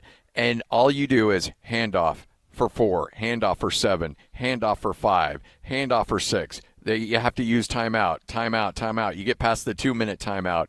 And the only way that the ball gets back to your offense is because L.J. Martin decided to score a touchdown instead of taking a knee at the 1-yard line, which he did the right thing, by the way. Score the touchdown, get a few more style points, and that deflated the crowd. You were there. That deflated the crowd, deflated the defense because they weren't getting the ball back. Because this drive is so impressive, and you brought it up. You want me to give you the drive? Yes. Okay. So here's the drive. BYU gets the ball with 4 minutes, 30 seconds. Well, they kick off 4 minutes, 30 seconds. They actually possess it at 4:25. Goes shotgun snap, handoff to L.J. Martin, 7-yard gain. 3:40 goes down. They don't use their timeouts. They got all 3, but they're thinking, okay, well, we still got plenty of time. We'll keep these. Yeah. And we gave up a 7-yard gain. You don't want to use them now. Snap the ball at 3 minutes, 40 seconds. 2-yard run. Shotgun snap, handoff to L.J. Martin, rushes right, 2-yard gain. So now you're sitting 3rd and 1 at the BYU 34. 2 minutes, 48 seconds. nearly a minute, clicks off. Shotgun snap to Bear Bachmeier. He rushes up the middle for 2-yard gain and gets the first down. So now you're 1st and 10 at the BYU 36. Snap the ball, 2 minutes and 10 seconds left. 7-yard run. LJ Martin off the shotgun. 7-yard gain to the out of bounds to the BYU 36. Now you're 2 minutes and 4 seconds. 2nd and 3. 6-yard run. Now you're a minute and 53 seconds. It's 1st and 10 at the BYU 49. 8-yard run. Now it's a minute 49. Timeouts get called, so you got first timeout, Cincinnati. Then you go a 5-yard run. LJ Martin rushes for 5 yards right up the middle. Now you're at a minute 43. You use another timeout. Another 5-yard run. Shotgun snap. LJ Martin rushes the middle for 5 yards. Nothing they could do. So we're talking middle, Bear Bachmeier, middle, LJ Martin outside. So now you're a minute 43. It clicks all the way down to 56 seconds. 2nd and 5, Cincinnati's 33. And you take the shotgun, hand off to LJ Martin. He takes off the right side. My first vision was C-gap run. I went back and reviewed it. It's a B-gap run. My first vision, I thought it was Andrew Gentry at the right tackle. It's actually Austin Leusa at the right tackle. He drives his end wide. Linebacker collapsed inside. Lane opens up. LJ slips right through the B-gap, and he's off to the races. Yeah. BYU could have just taken knees at that point. Yeah, they were in victory formation. They could have taken victory formation, but they didn't. Which, by the way, smart thing to do.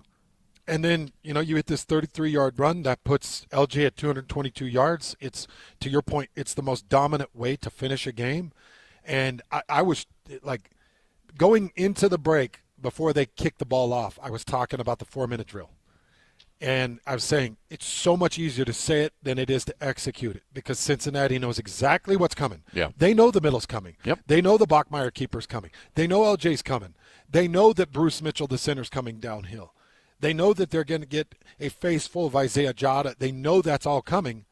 There's nothing they could do. And then they've got this guy, Dante Corleone, that everybody loves and praises. He was one of the best defensive players in the country 2 years ago. Dante Corleone couldn't do anything. They've got this Jalen Hunt, that number 90 that I talked about being better than Dante Corleone. Jalen Hunt couldn't do anything. They rotated in their 300-pounder in Isaiah Rogers, number 55. They were trying to get him to stop anything. Nothing that they could do. And BYU just pushed him back. Okay, so this goes to my point. They in the game of basketball, they always say, live by the 3, die by the 3. If I were to create a basketball team, I would love a down-low presence. I'd love high efficiency at the rim. I'd love power basketball because it's something that I can rely on the most. I've got to wait for some guy to jack up 8 threes and maybe hit 2 or 3 of them. Maybe he has a bad night, goes 1 of 8. Yep. Maybe he has a really bad night and he goes 1 of 10 or 0 of 8. And my team's shot. If I got some big down-low presence that I know can dominate the paint, get really physical, draw the fouls, get to the line, hit some free throws, and I know I've got consistency, that's great. I think that the equal to that in football is a great run game and great defense. If I've got a great defense that's going to hold teams to, BYU right now is number 13 in the country, holding teams to 17.8 points per game.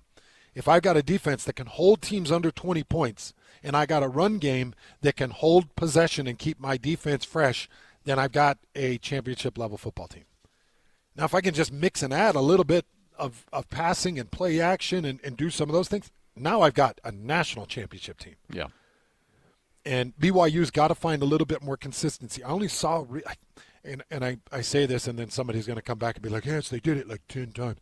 I think I only saw one deep, true play-action take where, Bear Bachmeier hunkers down on the play-action, drops his shoulder, drops back to the pocket, and hucks it over the top and kind of overthrew it.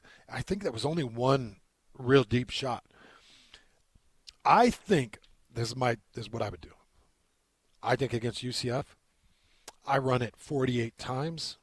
I try to get 300 yards on them. I hold possession. I'm hoping Enoch Nawahine or Javessa Damuni or Preston Rex or anybody can go and take those carries, pound, keep the possession, run the clock, get out of the UCF game with a 10-point win, and give Texas Tech this look like, okay, last time we played them, max protect, all downhill, number 4 didn't look overly healthy. Okay, the UCF games and Cincinnati games, boy, they went all run, heavy run. Number 4 looked better. UCF, okay, there was some good rotation. And in their mind, they're just calculating gaps. They're calculating runs. They're calculating max protect. And they're not calculating for the unexpected. And I think when you go into that championship game, you get that rematch against Texas Tech, all that film, and then the game you played against them, it's all like eating like an unsalted butter. It's like boiled chicken without any salt. It's bland. Yeah. And it's so vanilla. And you look at it and you're almost starting to fall asleep while you're watching film because you're like, okay, combo block by number 55 and number 63, man on by number 75. Okay. And it's just you start to fall asleep. If you can catch them in that lull.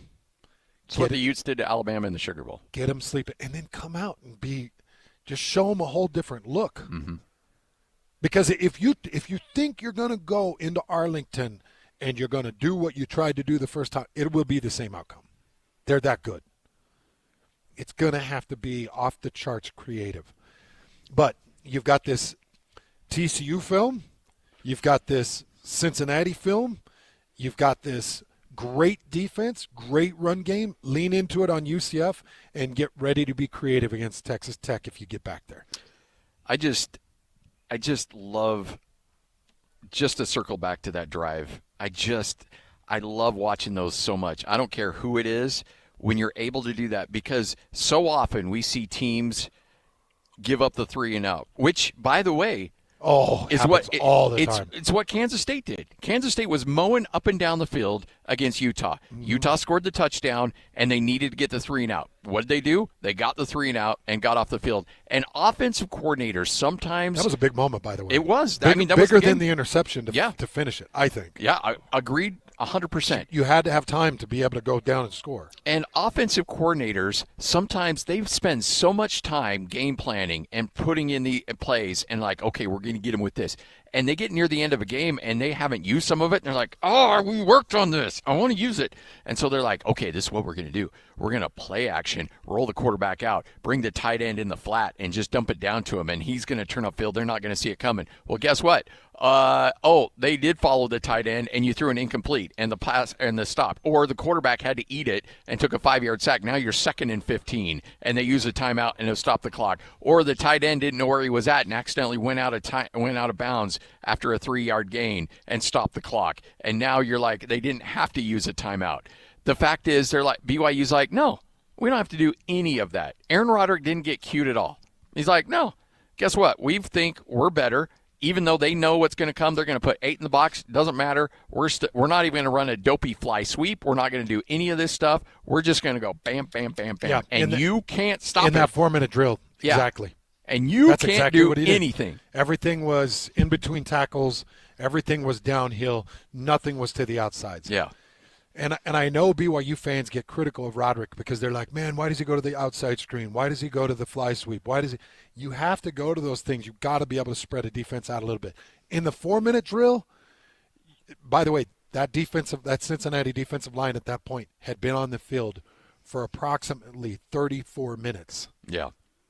That offense did not take any time off the clock. That defensive front was on the field for about 34 minutes because they ended up, 38 minutes of possession time? Yeah. Okay. They'd been on the field for 34 minutes. They're breathing. They're huffing and puffing. They're bent at the waist. Aaron Roderick's in the booth looking at it like, geez, every time they're giving up this combo, they're not pushing through the double. We're able to get to second level. Why do anything else? Just keep it misdirected. We'll give them a couple of because I think 2 of them were a counter look offside pulls just to keep it a little bit fresh. But everything was inside the A or B gaps. I loved it. Absolutely And loved it. Even the touchdown, and sometimes, because I didn't have a replay, I wish that I could go back and be like, no, it's not the C gap.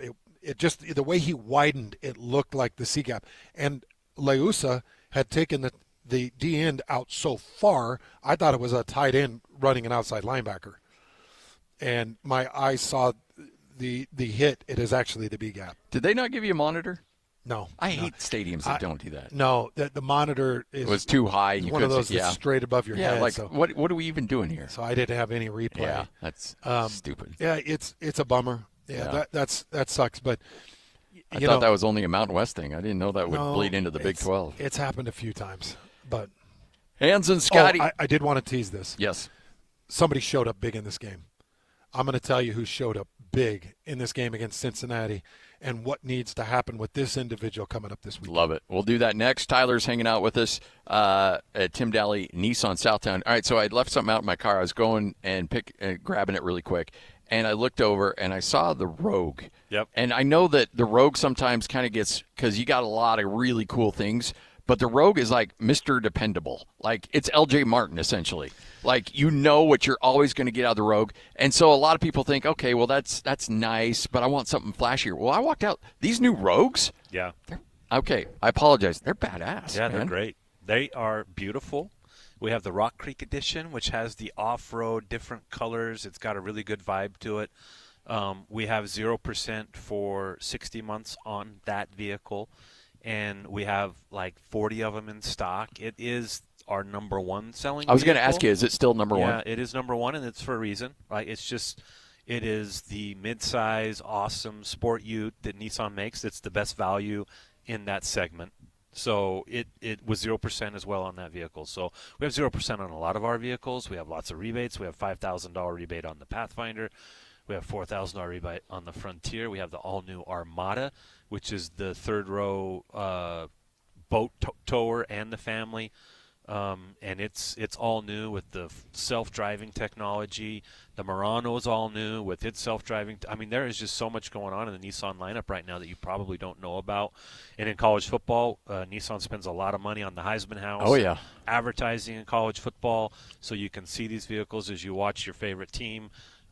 Which happens to be BYU right now, and I think that the man you're talking about, Hans, has got to be, for me, it's A-Rod.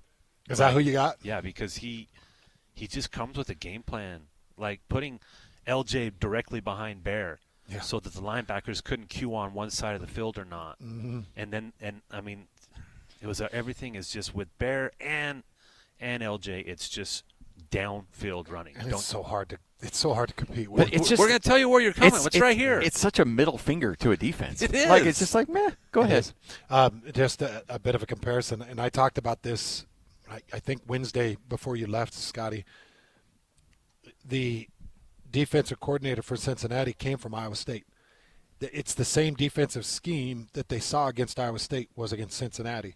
Roderick took a lot of what worked against Iowa State and ran it multiple times against Cincinnati, and it just worked. Yeah. And it just worked. So he does a really good job of – at one point during the broadcast, I said Aaron Roderick is channeling his greatest Norm Chow, because you remember when Norm Chow found something, he would sink his teeth in it, and he would not quit it until you found a way to stop it.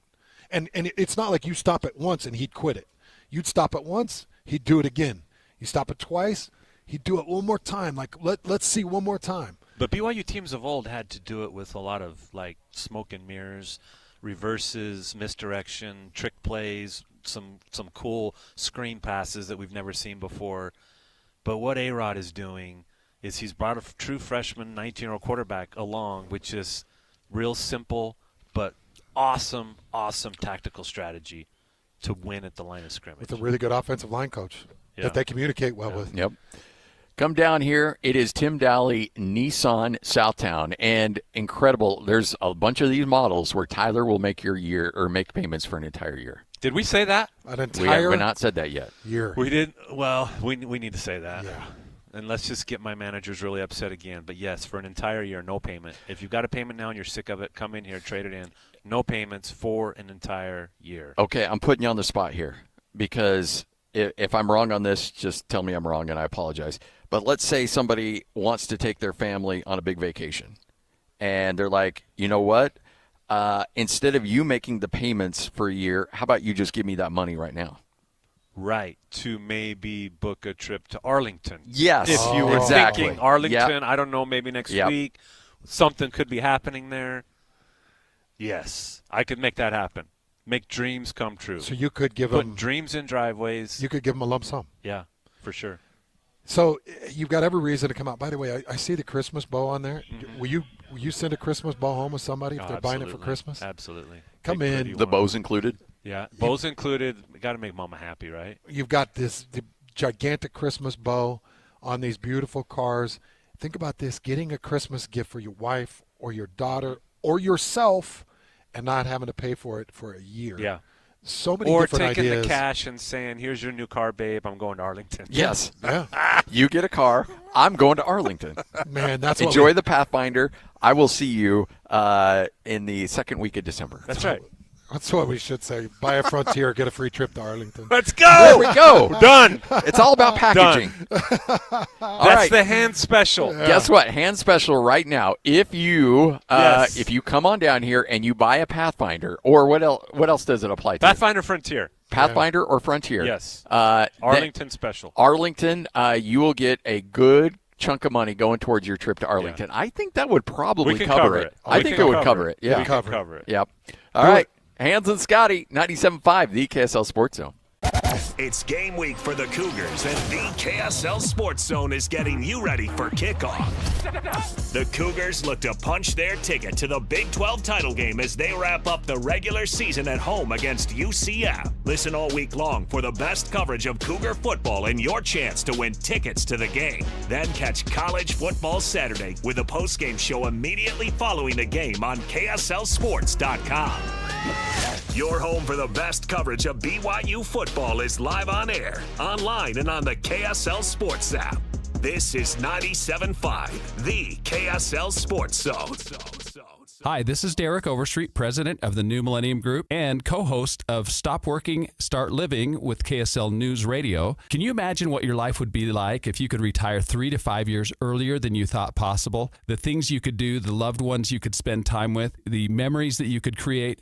That's what our team at the New Millennium Group does. We'll walk you through the entire process every step of the way. If you'd like to get a copy of the 5-step proprietary plan that will help you retire 3 to 5 years sooner than you thought possible, give us a shout right now. 888-999-6370. That's 888-999-6370 or utahsfinancialplanner.com. Listen, most of our listeners right now have a tax problem, not a money problem. There's not enough money in Social Security Medicare as it is. Let us show you how you can significantly reduce your taxes. That's 888-999-6370. 888-999-6370 or utahsfinancialplanner.com. Bar Dub Grill is where roadside classics meet ranch-raised flavor. Sink your teeth into juicy, handcrafted burgers made with premium Bar W beef straight from the local Utah farm. From the bold cowboy barbecue burger to the sweet and savory Aloha burger, paired with crispy cowboy fries, hand-spun shakes, or signature spud nuts. Soft, airy, and unforgettable. Bar Dub Grill delivers honest eats with cowboy swagger. Bar Dub Grill in Nephi with easy access right off exit 222 in Nephi. Attention Jazz Nation. We know you've been waiting on the edge of your seat, and the time has finally arrived. All tickets are available now. Let's go! Your favorite players will be back on the court, bringing the energy all season long. Whether you're looking for season tickets, mini plans, or single game matchups, there's a perfect option for every kind of fan. Show up loud and proud at Delta Center this season. Don't miss your chance to be part of the action. Buy your tickets today at utahjazz.com.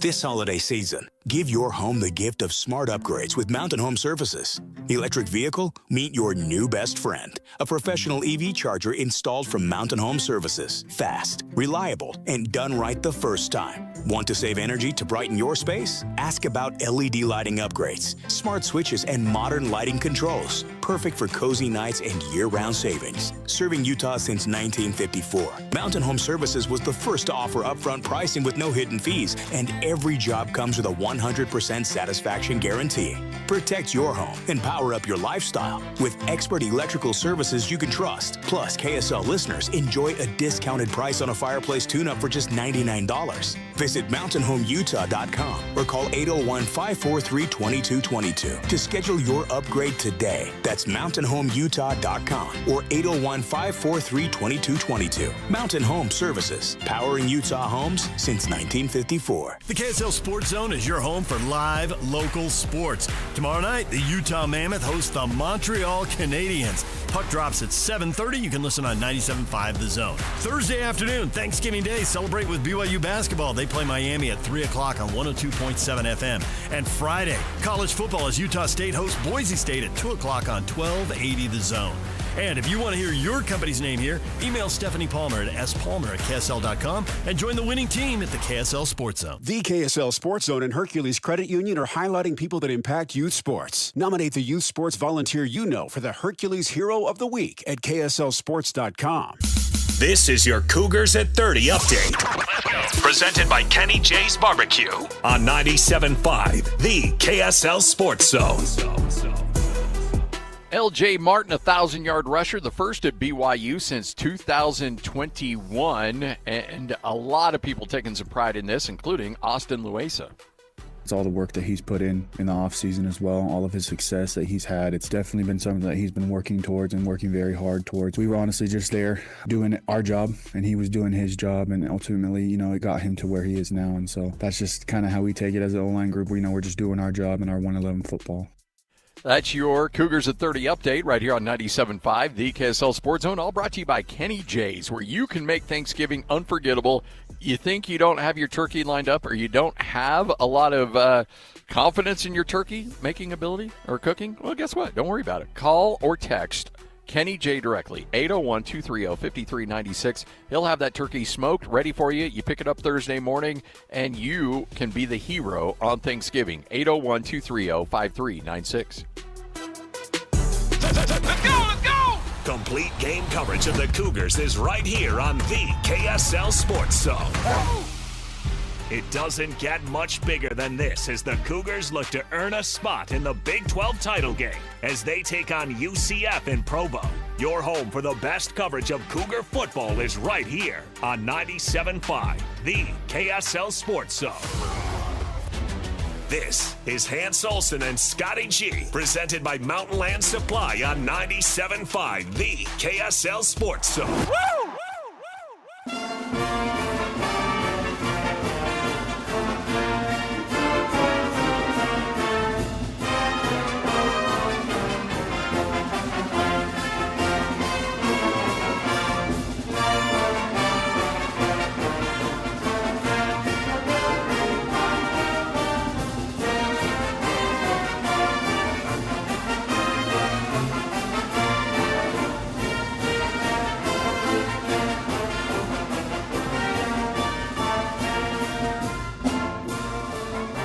Hans and Scotty, 97.5, the KSL Sports Zone. We are live here at Tim Daly Nissan Southtown. Tyler and his crew. All right, so here's the thing. You come by, you grab a Frontier, or you grab a Pathfinder, and Tyler will send you to Arlington, Texas. Yeah.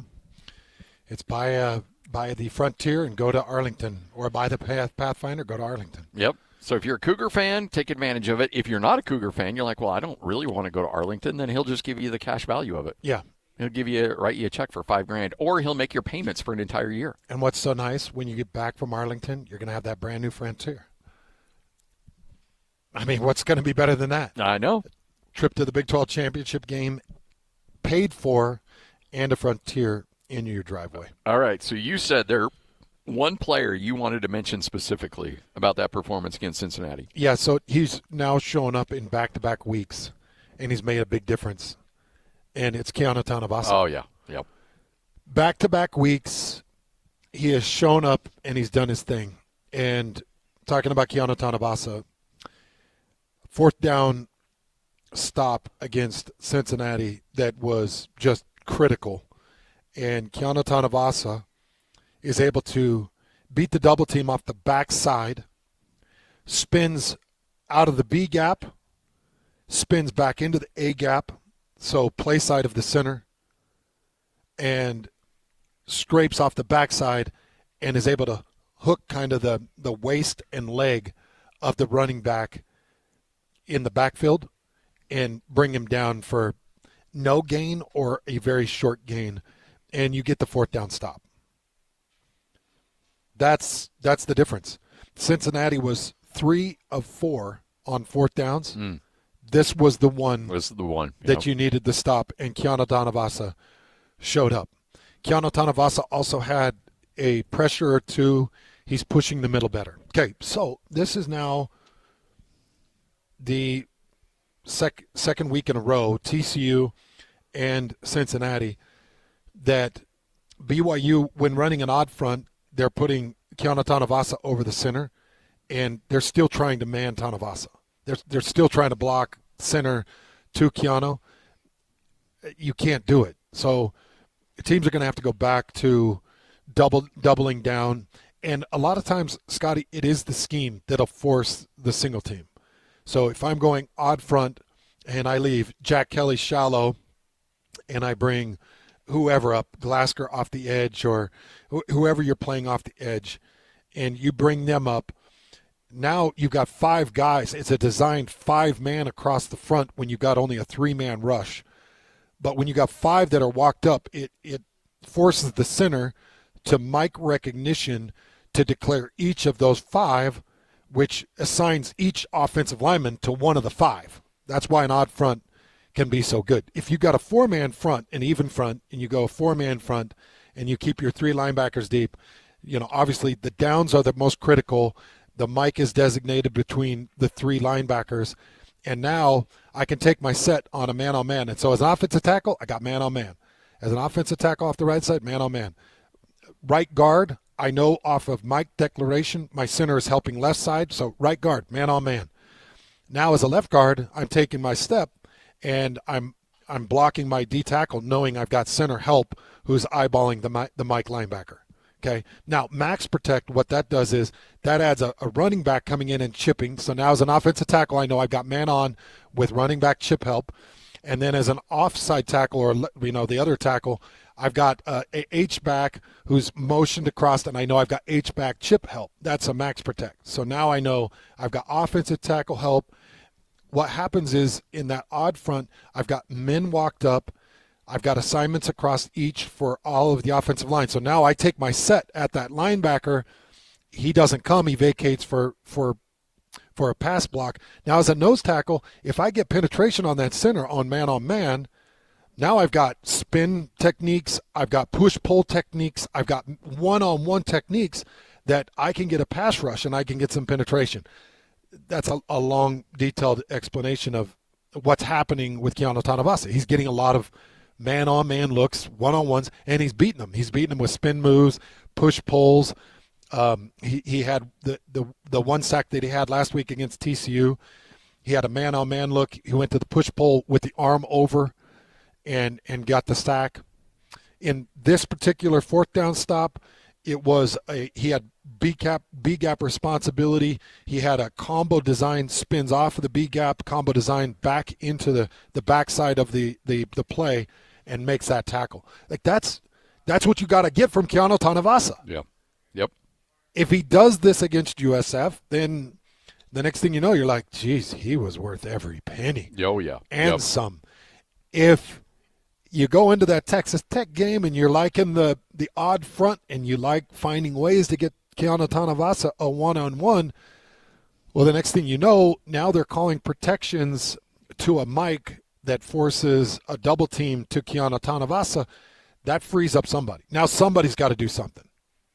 John Tamaprio, he's got to do something. You bring Bodie Schoonover in to a 3 technique, knowing that they're going to go to the minus technique or the 1 technique where Keanu Tanavasa is. Now you're telling Bodie Schoonover, if you get the one-on-one, you got to press the middle. You got to get penetration. Hit your best pass rush move and go get it. So you're seeing that growth from that defensive line, and Keanu's really been the key to it over the last 2 games. It's been so good. So good. That 4th and 1, though, just an incredible stop. Incredible stop, a big momentum shift. Is there – I mean, you know, there are certain things that may not necessarily show up as a big moment in terms of momentum, but there are very few things that switch momentum in a game than a 4th and 1 stop. Like, when that defense comes up and gets a stop, ooh, boy, you can feel it on a sideline. I just don't – I think a 4th down stop for me as a defensive player,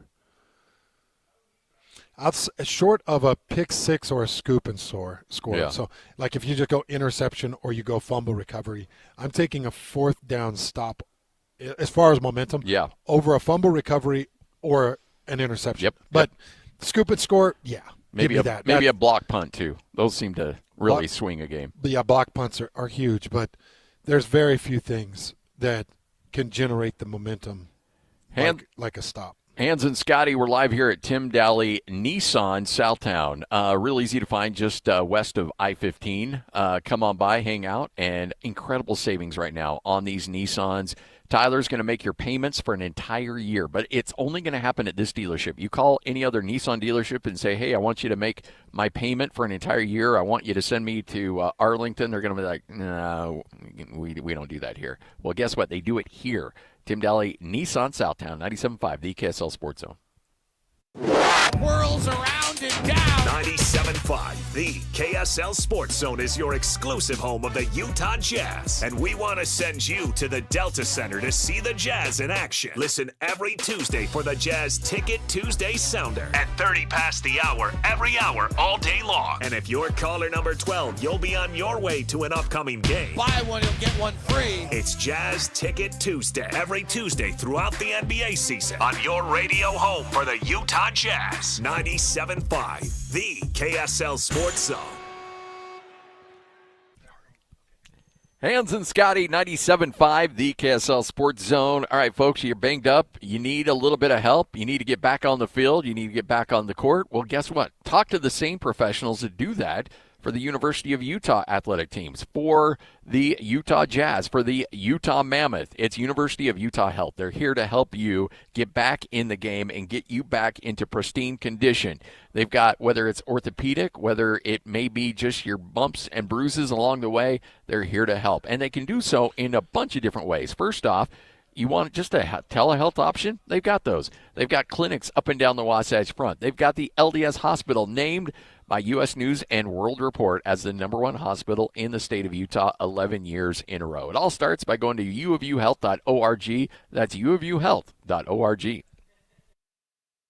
You gave years, maybe decades to your job. You showed up, worked hard, and planned for retirement. But now, the company's changed. Or maybe you've taken a buyout or been forced into early retirement. So, what happens next? I'm Jeff Jr., founder of Trajan Wealth. And if you've built up a 401k or thrift savings plan, now is the time to ask, is that money really working for you? Many workplace retirement plans offer limited options and even less guidance. At Trajan Wealth, we help people just like you roll over their accounts into IRAs with more flexibility and personalized investment strategies built around your goals. For households with $500,000 or more, let us build you a personalized plan. We operate on veteran values, service, trust, and doing what's right. Your next chapter starts now. Call Trajan today, 801-210-6800. That's 801-210-6800. Advisory services offered through Trajan Wealth, LLC, an SEC-registered investment advisor. See website for details. These days, many companies have turned to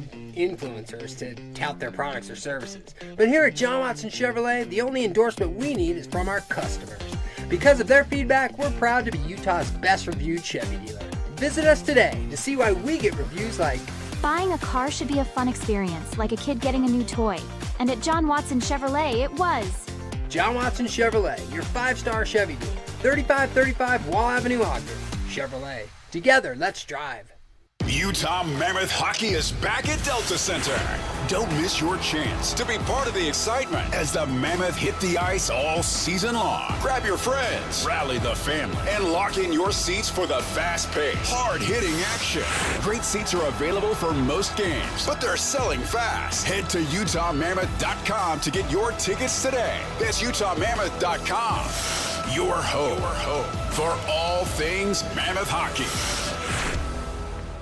Helping your money do more means making sure you get the most out of every dollar. That's why, for a limited time, when you open a new America First Visa credit card and spend $3,000 within 90 days, we'll give you $300. That's like getting a 10% discount on everything you pay for with your card. Before you spend another cent, head to americafirst.com and apply for your low-rate Visa credit card today. Membership eligibility, terms, creditworthiness, change, and conditions apply. Subject to additional criteria. Federally insured by NCUA. Equal Opportunity Lender. From sunrise tailgates to the final whistle, keep your edge with Bucked Up Energy. Zero sugar, legendary flavors, clean performance. Stop by 7-Eleven, Maverick, or Holiday Oil. Pick up your favorite Bucked Up can and stay dialed in through every Cougar touchdown. Visit your local Bucked Up retail store today or go to buckedup.com and use code ZONE to claim 20%. Bucked Up Energy. Utah born, Cougar strong. Ready when you are. Listen every Monday morning to DJ and PK and Monday afternoon with JJ and Alex for your Chevy Strong Play of the Game. Win great prizes from Rocky Mountain Chevy. 3, 2, 1. This is your Utes at 50 update. 58! Presented by Kenny J's Barbecue on 97.5, the KSL Sports Zone.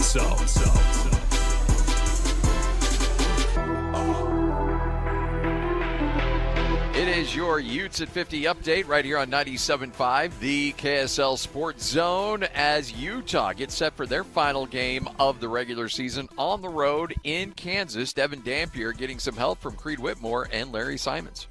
I think the biggest thing is how serious they take their reps out here. You know, when they go right behind Ryan, they run their routes full speed, same timing as in the game. So, you know, I'm happy that they're able to go out there and truly feel like themselves out there. They went out there and balled out. So, you know, that's all you could ask for from those two, and continue to see them thrive for sure. That is your Utes at 50 update, brought to you by Kenny J's Barbecue. Make this Thanksgiving unforgettable. Kenny J's Barbecue. Skip the stress and bring home slow smoke perfection. Pre-order your Thanksgiving meal today. 801-230-5396. That's 801-230-5396. Nobody gets you ready for Utah football more than the KSL Sports Zone. Ready? The regular season comes to an end for Kyle Whittingham and the Utes as they hit the road for a battle against Kansas. Your home for the best coverage of Utah football is right here on 97.5, the KSL Sports Zone. This is Hans Olsen and Scotty G. Presented by Mountain Land Supply on 97.5, the KSL Sports Zone.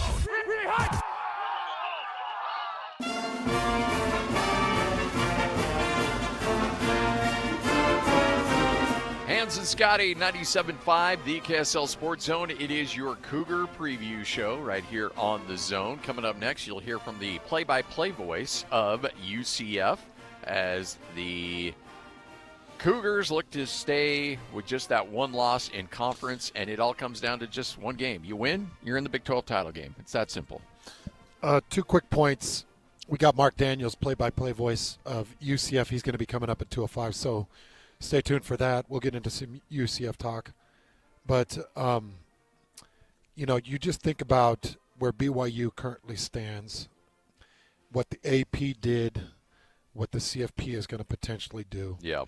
My feeling is they probably leave you at 11, and you just don't see a lot of movement. Even though you get a good road win over a good Cincinnati team, you add another win over a team with a winning record on the road.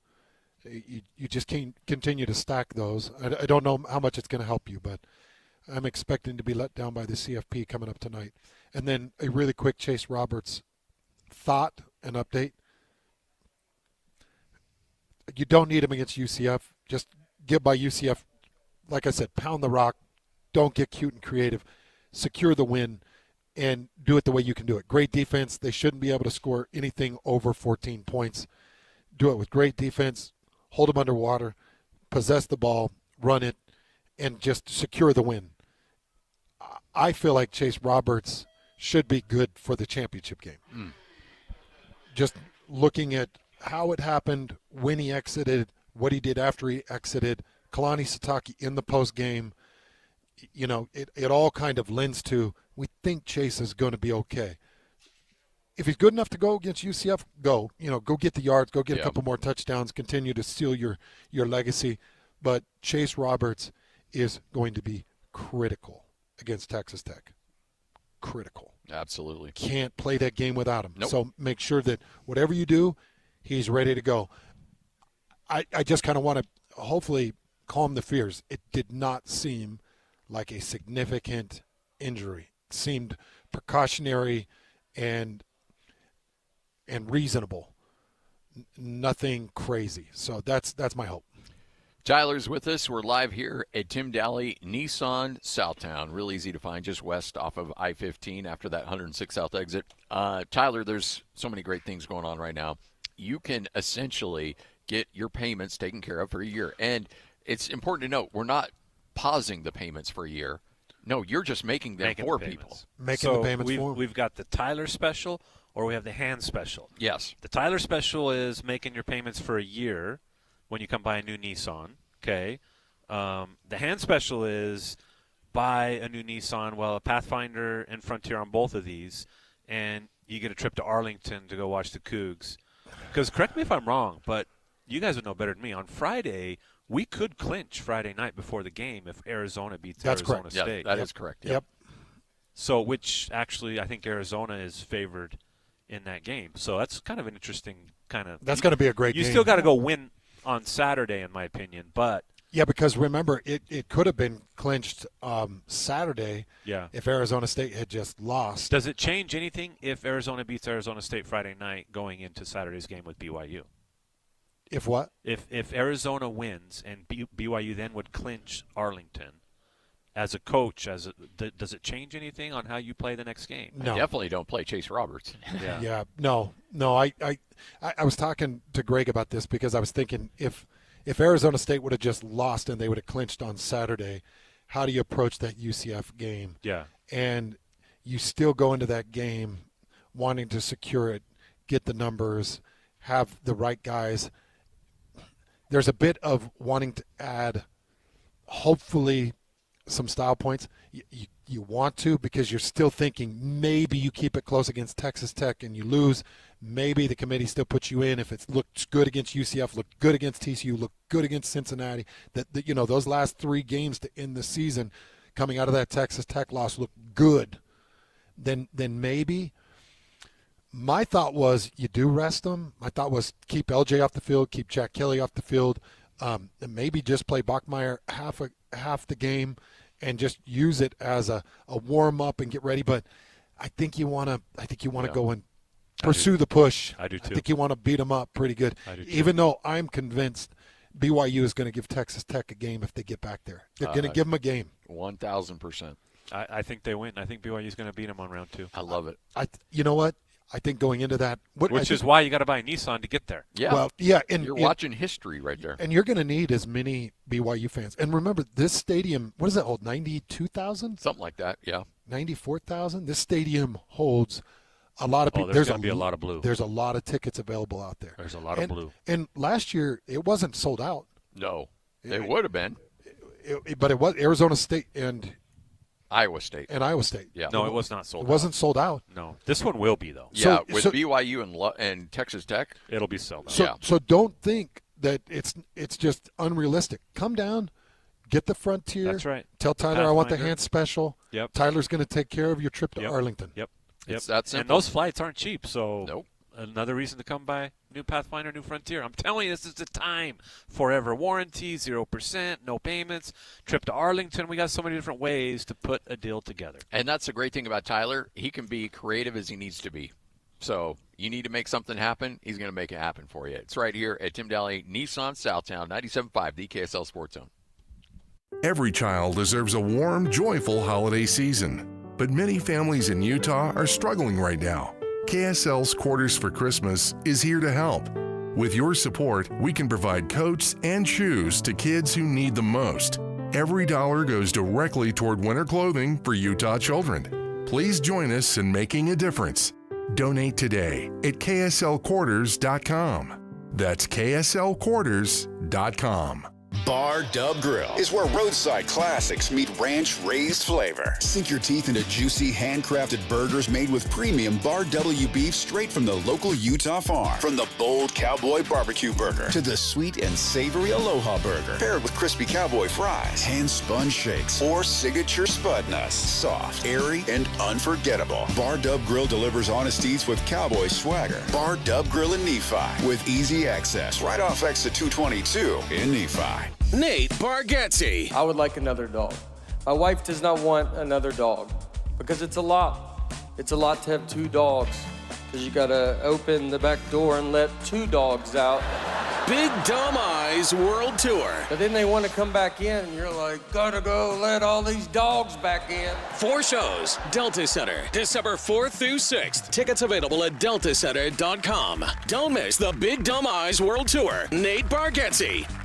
Well, the holidays are really here. Things are speeding up. I know exactly what we all need to do, and that's head into the Western Nut Company. I'm here with Sarah, and you can take care of it all. We love the holidays, and we try to make it seamless for our customers to enjoy our gift baskets and our fudge and our brittle and all the things that make it the holidays. Western Nut is perfect for corporate giving and also for your family and your friends and your neighbors. For corporate gifting, we have a team that's ready to take your list and ship it right from our store. You know what I love is Dee and I go into Western Nut and the mothership, which is right there on 4th and 3rd West, and we just let you guys take care of it all. We select the gift and you guys ship them off, especially to Dee's family in Missouri. Western Nut's been doing this since 1966, and we've got it down. All the things that you need to cover everybody on your list. A good place to start is by going online at westernnut.com. That's westernut.com. Taqueria 27, where every taco tells a story. And sometimes it's a hilarious one. Check out taqueria27.com. You'll thank us later. On the go? Don't worry. Locations in downtown SLC, Holiday, Fashion Place Mall, Lehigh, and Eagle Mountain. So if you miss one, there's another waiting to serve you tacos, sizzling fajitas, enchiladas, margaritas, like a ninja. Taqueria 27's got Mexican cuisine, including gluten-free, that's so tasty, your mouth will thank you. Throughout life, we have plenty of special occasions and events, whether it's a prom, a graduation, a mission call, a new job, or how about a wedding? Mr. Mac has always been there to help serve you for all of your monumental moments. Mr. Mac has been family-owned for more than 50 years, and that's important. And they'll make sure that you look and feel great, with affordability always in mind. The Mr. Mac family creates long-lasting relationships with their customers, and they've been doing it for generations. 9 locations across the Wasatch Front or online at MrMac.com. Hey, this is Chris from JCW's. If anything rivals our burgers, it's our bacon. It makes the perfect combination with our guacamole, jalapeno, or our hickory barbecue burgers. JCW's, quality and a lot of it. Broadcasting from the Mountain Home Services Studio, this is 97.5 KZNS FM Colville, 1280 KZNS AM Salt Lake City, and 102.7 KSL FM HD2 Salt Lake City Midvale. This is 97.5, the KSL Sports Zone. Let's go! Complete game coverage of the Cougars is right here on the KSL Sports Zone. It doesn't get much bigger than this as the Cougars look to earn a spot in the Big 12 title game as they take on UCF in Provo. Your home for the best coverage of Cougar football is right here on 97.5, the KSL Sports Zone. This is Hans Olsen and Scotty G, presented by Mountain Land Supply on 97.5, the KSL Sports Zone. Woo!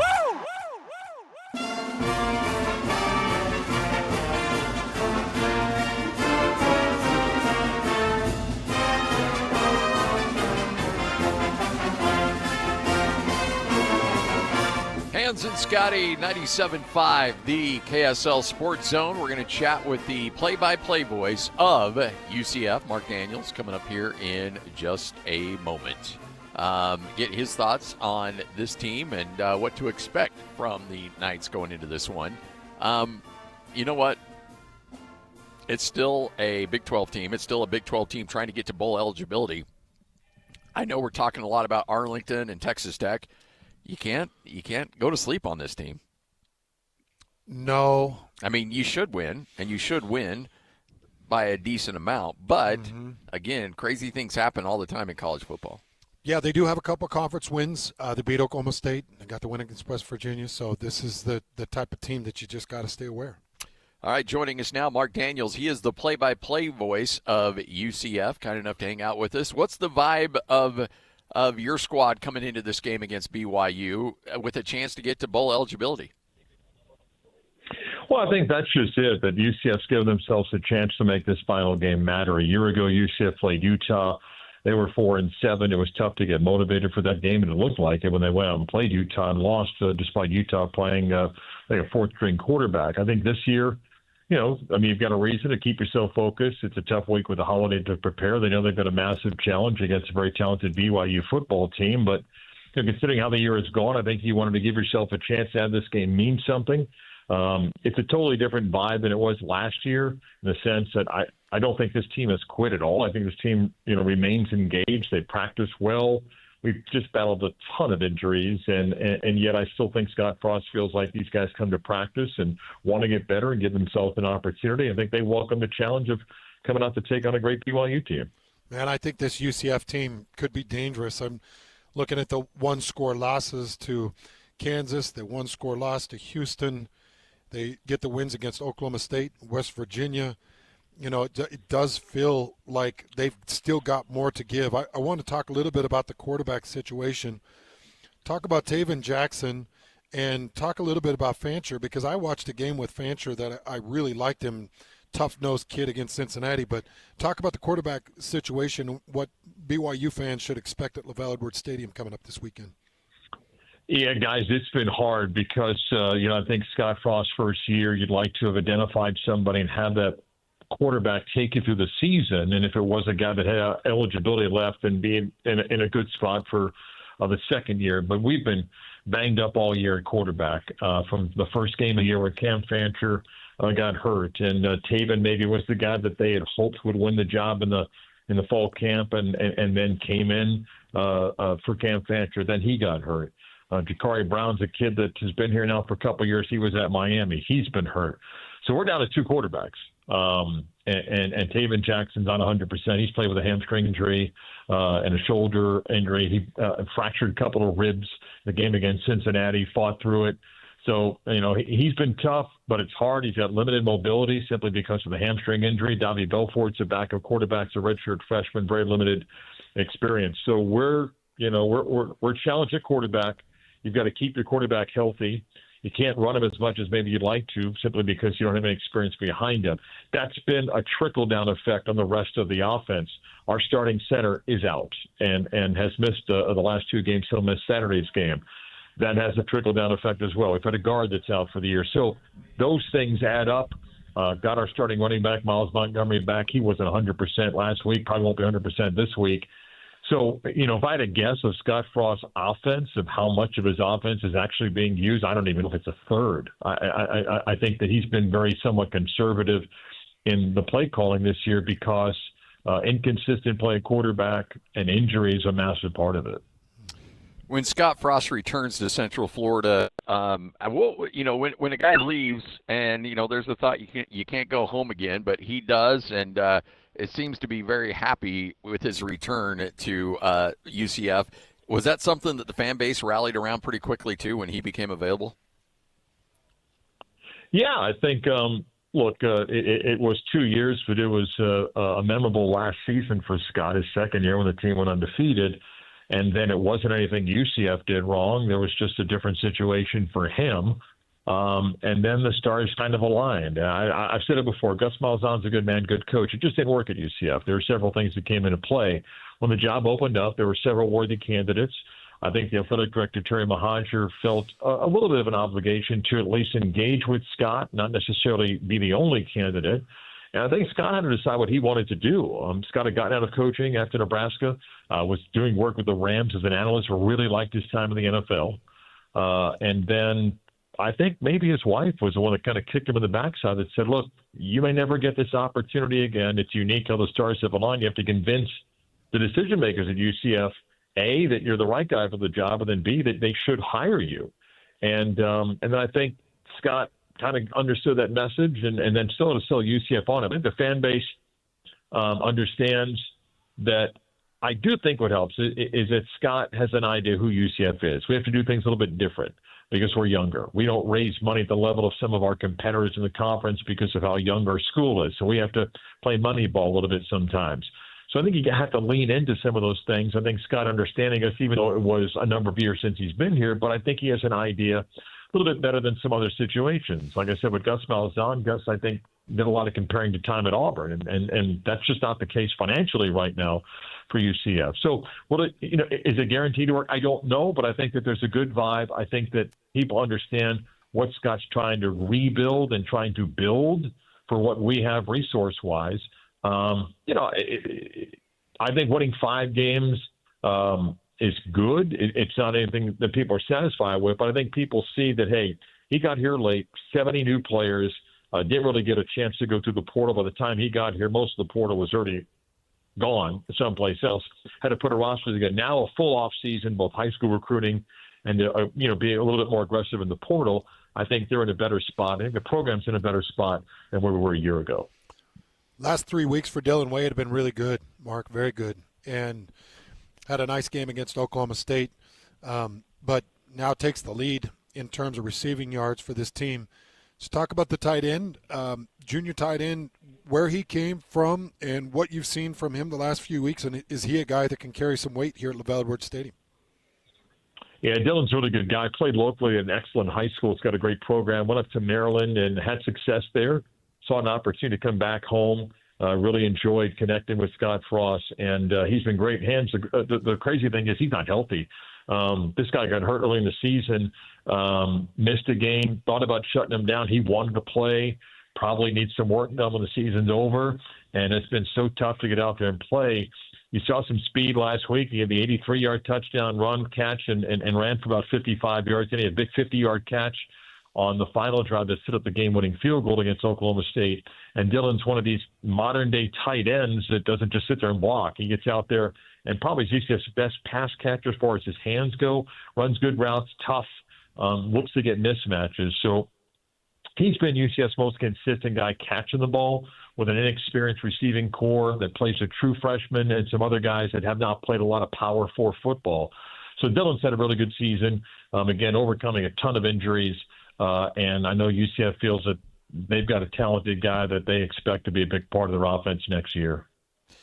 Malachi Lawrence has got a couple 2-sack games, but has gone the last couple games with a sack. Is he banged up, or are teams zoning in on him? What's his story? Sorry for the broken record. He's broken. He's banged up big time. He and Nigel Lee Kelly, the two defensive ends, a couple of games ago got hurt, and then we went to Texas Tech, and they weren't supposed to play, and they wanted to play. Get out there and play the best they can. Played last week. Both those guys, are constantly questionable. So they're not 100%. When they're healthy, I think they're good. I think UCF's defensive ends actually are pretty good when they're all healthy. Between those two guys, Jamal Johnson, Isaiah Nixon, they've got a good mix of guys that they rotate. But Malachi Lawrence and Nigel Lake just haven't been healthy, but they're out there. And good first step. Both guys can, rush the quarterback well. We know it's a challenge. BYU just doesn't give up many sacks. But those are two guys, if they're healthier, can certainly help UCF.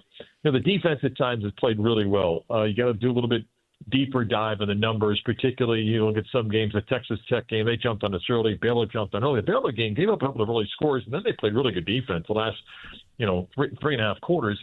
But when your offense isn't consistently moving the ball, puts more pressure on your defense. Hence, you get some numbers that get it a whack. But again, they've been banged up. We got our starting nickelback, Braden Marshall, had the pick to seal the game last week. He was out with an injury. He just came back. So it's tough, guys. You're just trying to build a foundation, and to have the amount of injuries UCF has made it tough. But like I said, some guys are healthier this week. So we'll see if that kind of helps their preparation before, big challenge. Mark, it feels like one thing we know is there's a lot of money in that Orlando area. How good has UCF been at going out and collecting that money? And as this turns into a money game, college football turns into a money game, do you feel like UCF's going to get competitive in this league with spending? Yes, and I don't know. Meaning, yes, I think they're going to continue to grow the resources for football. I don't know because the top level of this league, I don't know where we're headed, Hans, as far as, are we all going to follow a number? Is it unlimited? Are we signing that, College Sports Commission agreement? Are we going to abide by it, or is it just we're going to kind of wink that we're going to abide by it and then just spend whatever we want? And I'm not picking any one program in Southwest Texas. Right now they're doing what they're allowed to do. If it's going to be spend whatever you want, it's going to be challenging to see UCF in the upper third of the conference. If it's going to be, hey, we're all kind of around a number, then I think they're going to be competitive. One thing that Scott Frost and his staff and the AD decided was there's no reason to overspend on some areas where they started. They got in, Scott got hired December 18th. By then, guys, the portal, tampering's going on all the time. The portal was drying up. So they weren't going to overpay for position unless you thought, hey, can we win the conference championship? Do we need to go pay for left tackle? I think UCF decided, how are we going to be smart with our money? How do we maybe not spend as much this year to give us maybe a little bit more dollars next year?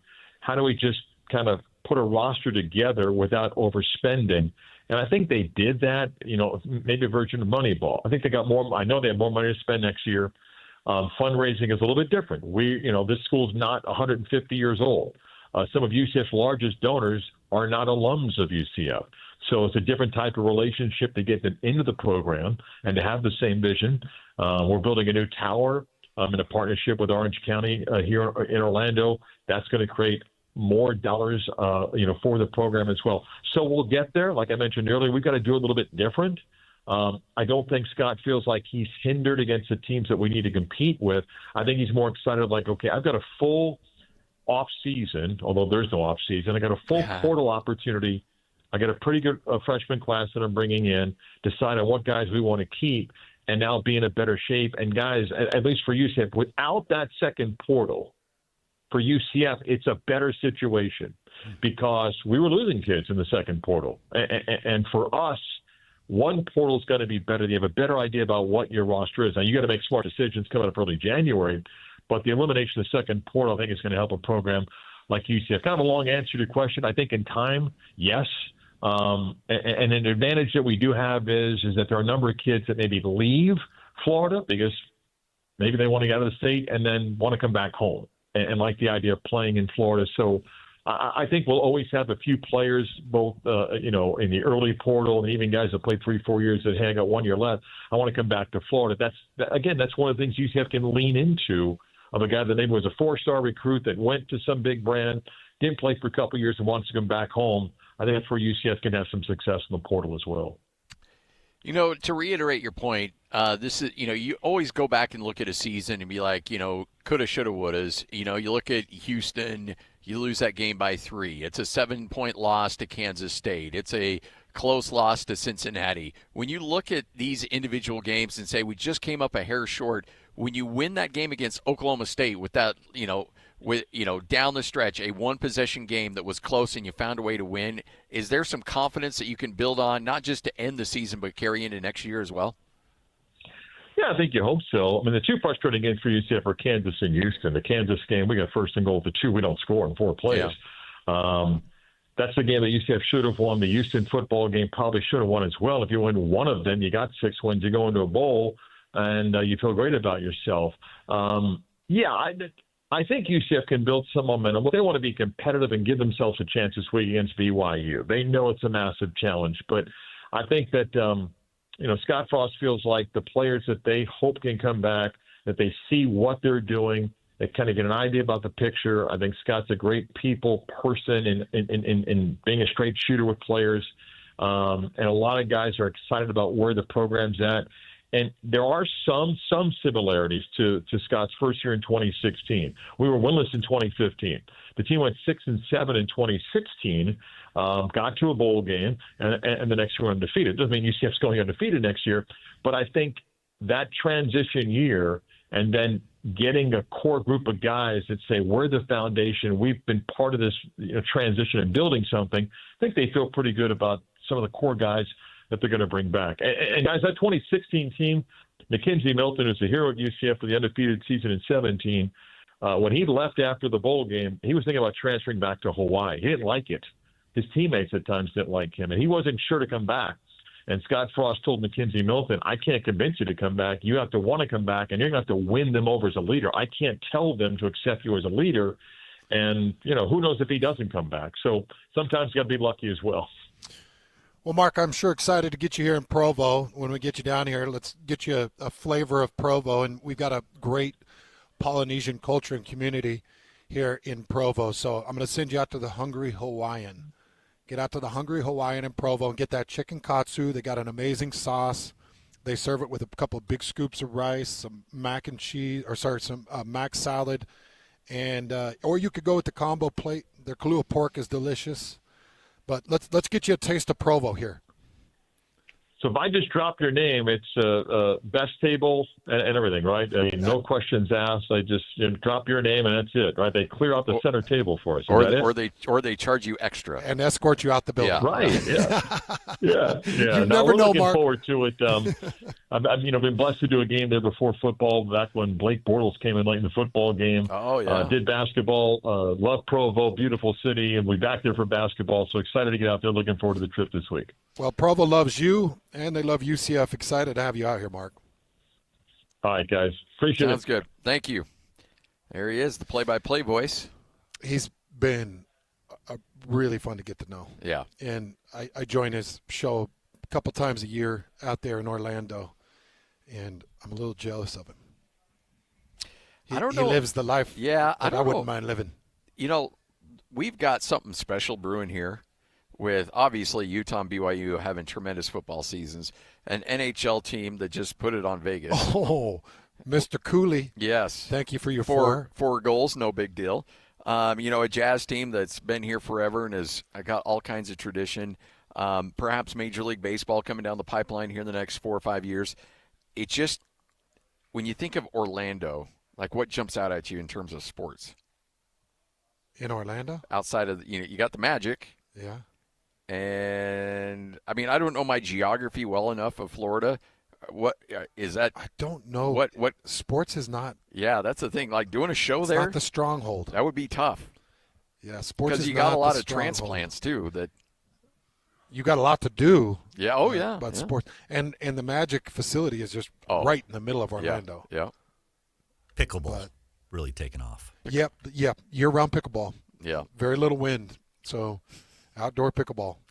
It seems like that would be more of a shuffleboard crowd. A lot of shuffleboard. You saw me. I'm always shuffleboarding when I'm out in Florida. Really? Yeah. Did you not see the video of me and Amanda shuffleboarding? I didn't. I guess I may have forgotten about that. Yeah, there's a shuffleboard club in New Smyrna. Are they ready for your level of competitiveness in the world of shuffleboard, though? No, because they're all 80s. They're, 82. Yeah. But Amanda and I showed up, and they saw Amanda, and they were like, do you guys have a membership? We're like, no. They're like, well, that's okay. Let us go talk to the manager. You guys could come in here and play. And because I was like, hey, I love shuffleboard. We'd love to come play. Can we buy an hour? They're like, oh, do you have a because it's a membership only. A membership shuffleboard. They went and talked to the manager. Manager let Amanda and I out there. Oh, my goodness. It was a blast. You are a Floridian at heart. Yeah, I love it, man. And the winters hit here. And it's yeah. My old bones need the warmth. By the way, Oklahoma State looks like they have found their man, hiring North Texas head coach Eric Morris. North Texas is hot this year. I think they've started the year 10-1, so you knew he was going to be the flavor of the month. And Oklahoma State looks like they have zeroed in on him, according to our good friend Brett McMurphy. Hey, Cooper Bassett, Russell Tialavea, no, DJ Tialavea, yeah. Come on back. We'll find something. I texted Cooper Bassett. I was like, you're always welcome in the state of Utah. There's got to be a job here for him. Yeah. Classic offensive line coach. All kinds of toughness. And there's going to be some guys with ties to the state that will become available because Cal just blew out Justin Wilcox. And so you've got that staff that had Brian Harsin, Kyle Cephalo. Cal just fired Justin Wilcox? Yeah, I think Sunday. They took Robert and I's son. Yes, that's who I knew there was somebody that was supposed to come to Utah State. Yeah. Yeah. So Famika, that's who it was. Famika was Broncos offensive line coach in New Mexico. Yes. And was going to go up to Logan with Bronco, but got the call from Cal and and veered off. That's why, man, it's always a gamble. Let me just tell you, if your wagon is hitched on Bronco Mendenhall, you may want to keep it hitched until something very secure comes around. I mean, those guys that went to Oklahoma State, you're thinking, okay, come on, it's Mike Gundy. He's been there forever. They're not going to fire him. Well, guess what? They fired him. Justin Wilcox. After like 6 games. Yeah. You got a situation in Cal where Justin Wilcox has been there a long time, and he's got that thing turned around. Plus, there's not a lot of expectations. They're more concerned about what kind of rally they can go to more than football. Yeah. And but yet he gets shown the door. So, you think you go to some pretty safe places, but not really. More concerned with a rally. That's my bad. Sorry. Tyler's with us. I did that to make Tyler laugh. I figured I'd get a chuckle out of you. It worked. This show, is gold. Seriously. Oh, I'm more worried about our This show is gold. Wilcox was there for like 11, 10 years? Yeah. He's there forever. And whoever goes there is going to be there for 2 years. And it's just crazy, man. But hopefully this guy's got it, because I want to see Oklahoma State strengthen in the Big 12. You got to have Oklahoma State be strong in the Big 12. I think that's one of the big selling factors to me of the Big 12 is that from top to bottom in the 2 big sports, it's probably the best conference. It's like if you rank like top to bottom, like typically there's not an Oklahoma State type team like there has been this year. Right. Like everybody's usually it's a tough win, which makes the conference, in my opinion, the strength of record, strength of schedule better than the others with SEC and Big Ten, because there's just there's too many layups in those conferences. You've been following BYU a lot of years, Tyler. By the way, Tim Daly Nissan, come down. We got cars galore, got great deals. But you've been watching BYU sports for a lot of years. Yep. The Big 12, in terms of competition, this has got to be just incredible for you to watch them settle into a big conference like this, because this is I think this is a perfect fit. This is what we all kind of knew what we felt like where BYU needed to be. It was just going to be a much better fit than, say, the old Pac-10 and Pac-12. Oh, yeah. It was always like, no, the Big 12 seems to be the place where BYU would thrive, and it would fit really quickly because of the fan base and the brand recognition and name of BYU, and they finally found that conference, and it shows how quick BYU moved. We thought it was going to take a little more time than it has, but Homo, Santiago, Kalani, they've invested, and year quickly 2 was nuts. Yeah. Yep. And now year 3, here they are at one game. You go away from a Big 12 thank you for championship inviting play. us, to now honestly being one of the bell cows of the conference. Right. Where it's like, no, this is we're hitching our conference to BYU and their brand. Well, and that's the other thing too. When BYU came into that conference, you lose Oklahoma, you lose Texas. Those are 2 big brands, and as you mentioned, there was a vacuum there. Yep. And Oklahoma State hasn't been able to take advantage of it. Texas Tech maybe to a certain extent, but you want to think of a school or a couple of schools that when you think of that conference, you immediately think of them. And BYU's like, all right, we'll take that opportunity. That's right. You know, it's crazy. The way it's working out, BYU and Utah could do to the Big 12 what they did to the Mountain West Conference. And then you're going to find that TCU, which it might be TCU or it might be Texas Tech, you're going to find that team that's always a thorn. That's right. But if Utah finds the spending, BYU and Utah could own it like they own the Mountain West Conference, but they own it at a P4 level with an automatic invite. I do think that you will see it Utah's not going anywhere. BYU's not going anywhere. Those are 2 really good football programs that have owned any conference they've been a part of. Right. And the fan base is there. The crazy fan base is there for both teams. They fill those stadiums. They care more. They travel well. That's what you need, right? In order, you can't go in like with the Pac-12. You go to a Stanford game or a Cal game. There's nobody there. Yeah. What are we doing? They're at a rally. Right? They're back at a rally. Right? And so now we're in a football conference, and I do think Texas Tech has said, no, we're here too. Yeah. Like they're investing that environment in Lubbock. You were there, Hans. That is a real football town. It's as good as it gets. Yeah. It's as good as it gets. Look, LaValle Edwards Stadium coming up this Saturday at 11. It's going to be as high-tempoed as you can possibly get, but Texas Tech is right there. Yeah. Their fans definitely even support Cincinnati, you were there. That was electric as well. It was electric. It was. They did a great job. So if you're a Utah fan, you can come by here and grab a Frontier or a Pathfinder, and you'll just cut somebody a check and say, guess what? This is yours to use any way you want, or I'll make your payments for an entire year. That's right. I can do that. Or if you're a BYU fan, you have those two options available to you, or I can send you directly to Arlington, Texas. To watch BYU beat Texas watch Tech. BYU and Texas Tech. Yeah. You don't want to miss that victory. Oh, if you're a BYU fan, no, absolutely not. That's history. That's history. That is history. Yeah. That's not playing Wyoming in the Vegas Bowl for a chance to win a WAC championship. Hey, I was around in one. I remember 83, 84 very well. Okay, and like we haven't had this big of games since then. Oh yeah, this is huge. 83, 84. Yeah. For those of you who weren't around, this is what it is. It doesn't get any bigger than this. And I witnessed with my own eyes in Arizona in double overtime, BYU fans turned it into a home game. Yeah. Cincinnati, when you get the fourth down stop in the first quarter of that game or beginning of the second quarter, it sounded like a home field advantage. You could hear whatever it was, 10,000, 8,000, 10,000 BYU a lot fans. More than I thought. You could hear them. You better have that in Arlington. If BYU takes care of business this weekend, there will be BYU fans have to be able to make that a home field advantage. Even though Lubbock's what, maybe a 4 hour drive from Dallas? Doesn't matter. 4 hour There'll be drive. More blue than red. It's got to be. There it's got to be.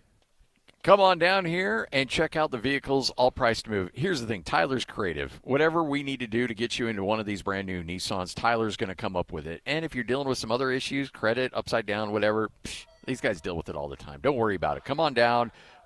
They'll take care of you. They're going to treat you right with respect and dignity, respect your time, your dollar, everything that goes along with it. This is the staff to buy a vehicle from. Tim Daly, Nissan Southtown, 97.5, the KSL Sports Zone.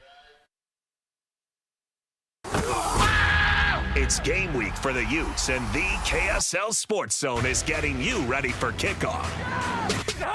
After one of the craziest, most bizarre games in Utah history, Kyle Whittingham and the Utes hit the road for the regular season finale in Lawrence against the Kansas Jayhawks. Listen all week long for the best coverage of Utah football on KSLSports.com. Let's go then. Let's go, baby. Your home for the best coverage of Utah football is live on air, online, and on the KSL Sports app.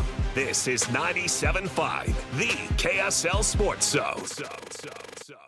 Hey, Benjamin, we've got a surprise for you. What? You have a brother. $100 bill just like you. Hey, I'm Ben. What? We just got him for joining America First Credit Union and opening a new checking account. And you're going to live together at America First. What? This is nice. For a limited time, new members get a $100 cash bonus when they open a checking account or $50 when they open a youth checking account. So head to AmericaFirst.com and get your money working today. Membership eligibility, terms, and conditions apply. Federally insured by NCUA. Bar Dub Grill is where roadside classics meet ranch-raised flavor. Sink your teeth into juicy, handcrafted burgers made with premium Bar W beef straight from the local Utah farm. From the bold cowboy barbecue burger to the sweet and savory Aloha burger, paired with crispy cowboy fries, hand-spun shakes, or signature spud nuts. Soft, airy, and unforgettable. Bar Dub Grill delivers honesties with cowboy swagger. Bar Dub Grill in Nephi with easy access right off exit 222 in Nephi.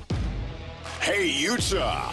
Are you ready for the Utah Mammoth to hit the ice? From game-winning goals to behind-the-scenes moments, Mammoth Plus brings the action to you all season long. Whether you're at home, on the go, or in the stands, don't miss a single shift. Visit UtahMammothPlus.com and start streaming today. That's UtahMammothPlus.com. Every game, every goal, live on Mammoth Plus. Is your financial advisor offering you up to a 30% upfront bonus? Or are they promising you up to 10% growth per year, all for your retirement income? If not, then you need to come to Trajan Wealth. I'm Jeff Jr., founder of Trajan Wealth. If you have a plan to retire within the next 10 years, don't wait only to find out it's too late. I've seen hardworking folks like you retire only to be required to go back to work, all because their advisor told them guarantees like these were too good to be true. They're not. That's up to $30,000 upfront or up to $10,000 per year on $100,000, all guaranteed for retirement income. Don't keep working when you're supposed to be retired, and don't let any financial advisor tell you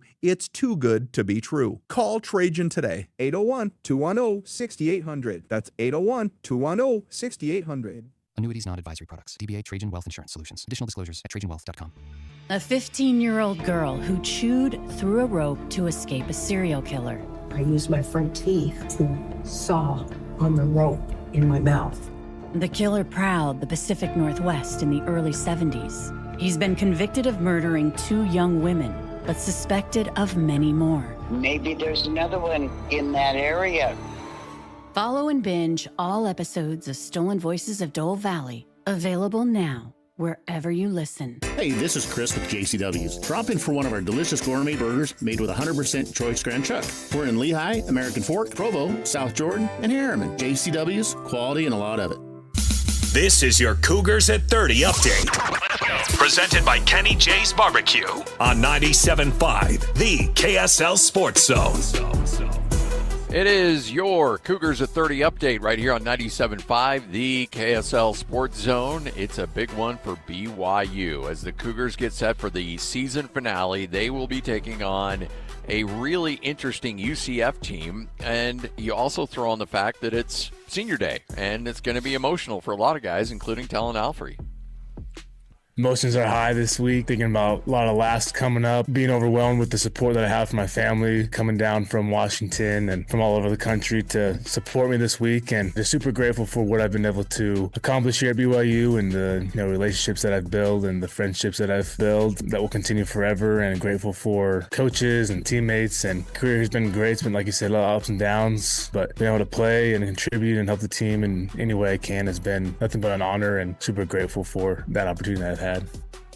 That is your Cougars at 30 update, brought to you by Kenny J's Barbecue. Skip the stress and bring home a slow smoked turkey perfection for Thanksgiving. They can have that turkey ready to go for you. All you have to do is text 801-230-5396. That's 801-230-5396. Say, Kenny, I need some help. I'm not good cooking turkey. And he'll take care of it for you. 801-230-5396. Nobody gets you ready for Utah football more than the KSL Sports Zone. Ready? The regular season comes to an end for Kyle Whittingham and the Utes as they hit the road for a battle against Kansas. Your home for the best coverage of Utah football is right here on 97.5, the KSL Sports Zone. This is Hans Olsen and Scotty G. Presented by Mountain Land Supply on 97.5, the KSL Sports Zone.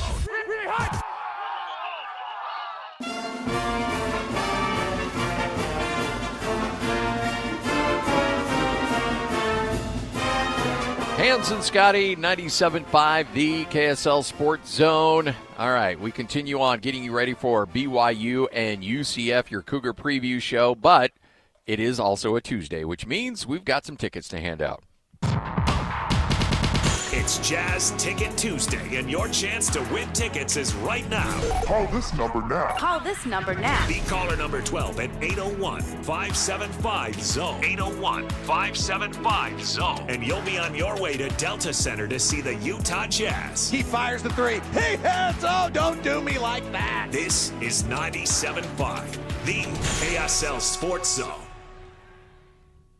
There you go. Caller number 12 right now, 801-575-ZONE. That's 801-575-ZONE, and you'll win a pair of tickets. See the Jazz and the Kings coming up on Friday, November 28th. Day after Thanksgiving. What better way to enjoy that than watching the Jazz and Sacramento go toe-to-toe at Delta Center. Hey, can I – oh, man, I always wade into troubled waters. But I want to clarify something for people. Yeah. Because I think people have they've got maybe a misunderstanding of what a gator roll is. Yeah. Oh, yeah. I think that's great. Okay. Let's do that. Okay, because you're seeing BYU and Utah fans go back and forth with these plays where defenders are grabbing the leg and spinning. Mm-hmm.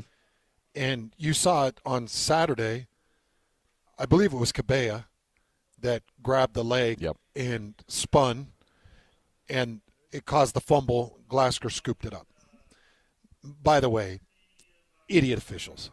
Yeah. Just idiots. You're in the open field. The ball comes out of the ball carrier's hand, and there's an idea. Maybe this is a fumble. You let the play out, and then you go to the review. You don't blow the whistle, end it, and then go to the review and overturn it. Yes, 1,000%. And that sucks because that's kind of the standard. Glasgow had the scoop and score, but these idiot officials wanting to look good in front of Cincinnati fans, they blow the whistle. Anyways, they go back, and it was close. Yeah. At first view, I thought, he's down. Even through the replay, I'm like, oh, man, there might not be enough there to overturn it because if he's got the palm still on the tip of that ball and it hasn't jostled in the fingertips, even though it came off the forearm, they might not overturn that. Regardless, everybody is sending out this video of Cabella grabbing the leg and turning. And in response, everybody's sending out these videos of Logan Fano grabbing a leg and turning. It is so obnoxious to me that people think, well, this and this and this. A gator roll, a dirty gator roll, is when somebody is on the ground and you've got the heel or the lower leg locked up, and then you start spinning. Yeah. That's a gator roll. If I'm coming in for a tackle and I've got a leg and the ball carrier is still trying to move forward, do you know the way I get him down with one leg? Spin. Is to spin. Yeah. That's the way to end the ball carrier. That's the way to stop the play. It's not me trying to be dirty. It's me trying to end the progress. So if anybody out there that's like, it's a gator roll. If the guy is still on his feet and he's still trying to gain yards, and I've got him by a foot or I've got him by a shin or a calf, as a defender, I will roll every time because I've got to stop his progression, and it's not illegal. Now, what's dirty is when he goes down and I hear the ball's dead. Yeah. And then I lock the foot and I roll. Now I'm trying to dislocate the knee. Yeah. Yeah, it seems pretty simple. That's a gator roll. Yeah. That's dirty play. And it's just the stupidest thing to see people sharing videos. Well, look at Logan Fano. Now, aren't you guys a bunch of hypocrites? And you guys are leveraging these kids in tackling efforts to try to make each other look good. You're all a bunch of idiots. Gator rolls are disgusting and horrifying, but they're unique because the ball carrier is down, laying on his back, ready to get up, and then you see the guy tuck the ankle and twist and turn. That's a gator roll. I would call it out, too. If I saw a gator roll. Oh, yeah. If Cabella or Fano or anybody else actually gator rolled with the intent to injure, I'm calling that out because I don't like that.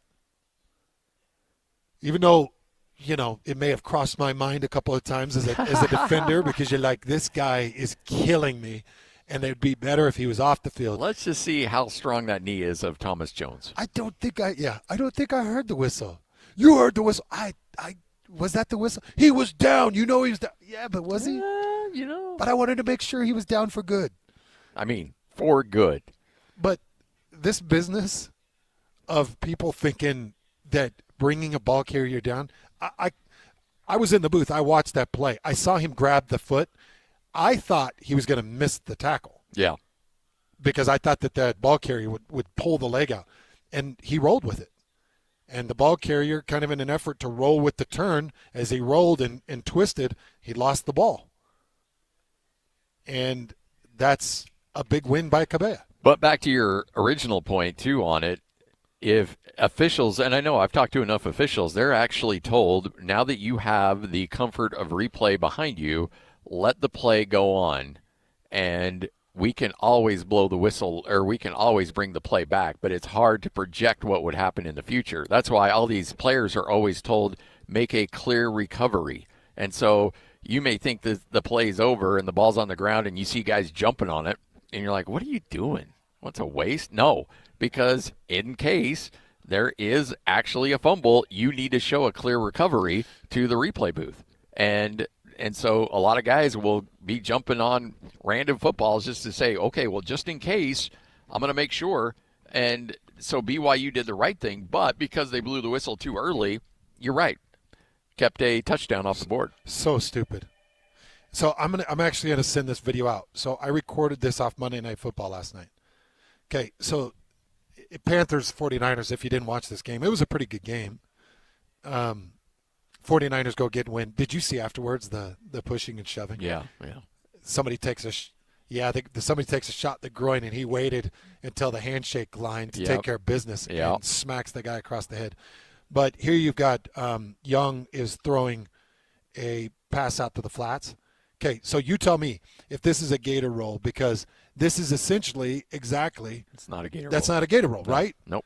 I'm actually going to tweet this out right now, and I'm going to say gator roll or not. And I'm going to see how many morons out there understand what a gator roll is. Yeah, that most definitely is not. A gator roll is it's a death roll. I'm trying to pull your lower leg off of your upper leg. I'm trying to tear ligaments.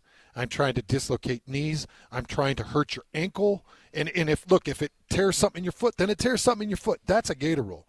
If you're still running the ball and I've got a hold of your leg, I have to get you down. My job depends on it. Because guess what? If I let go of the leg, I just don't want to hurt him.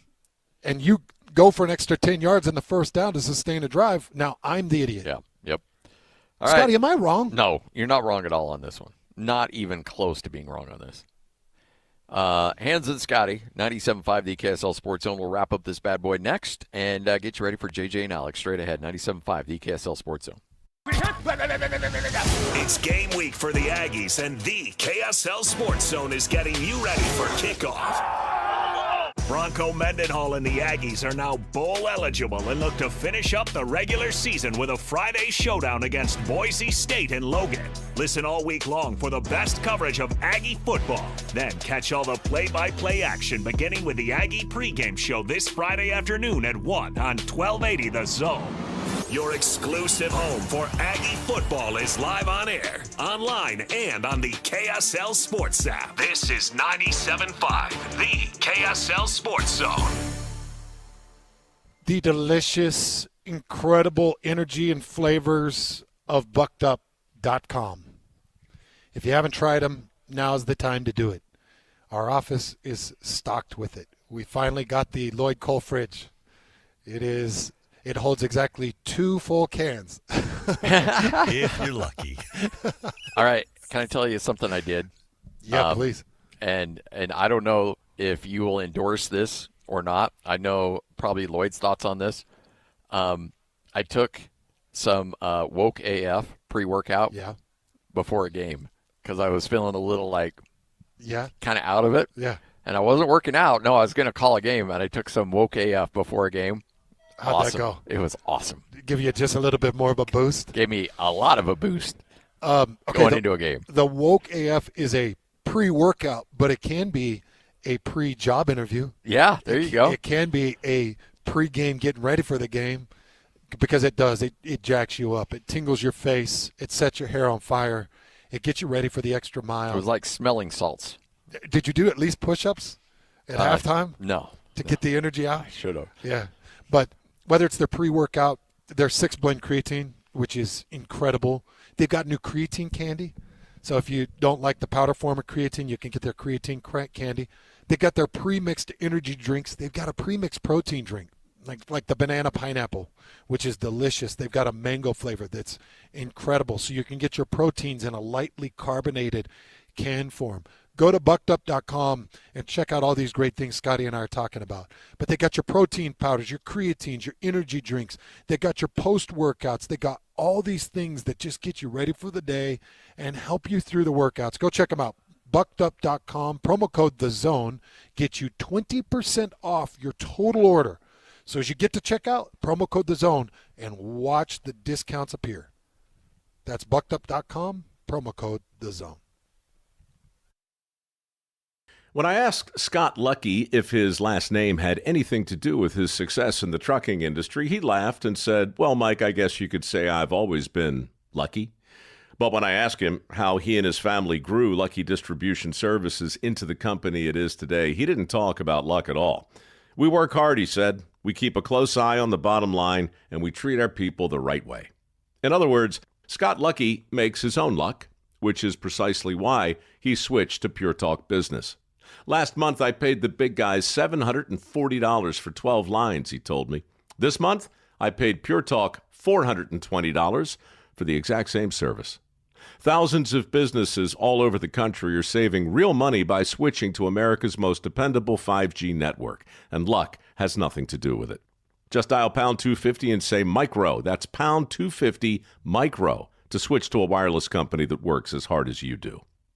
Pure Talk. Hi, this is Derek Overstreet, president of the New Millennium Group and co-host of Stop Working, Start Living with KSL News Radio. Can you imagine what your life would be like if you could retire 3 to 5 years earlier than you thought possible? The things you could do, the loved ones you could spend time with, the memories that you could create. That's what our team at the New Millennium Group does. We'll walk you through the entire process every step of the way. If you'd like to get a copy of the 5-step proprietary plan that will help you retire 3 to 5 years sooner than you thought possible, give us a shout right now.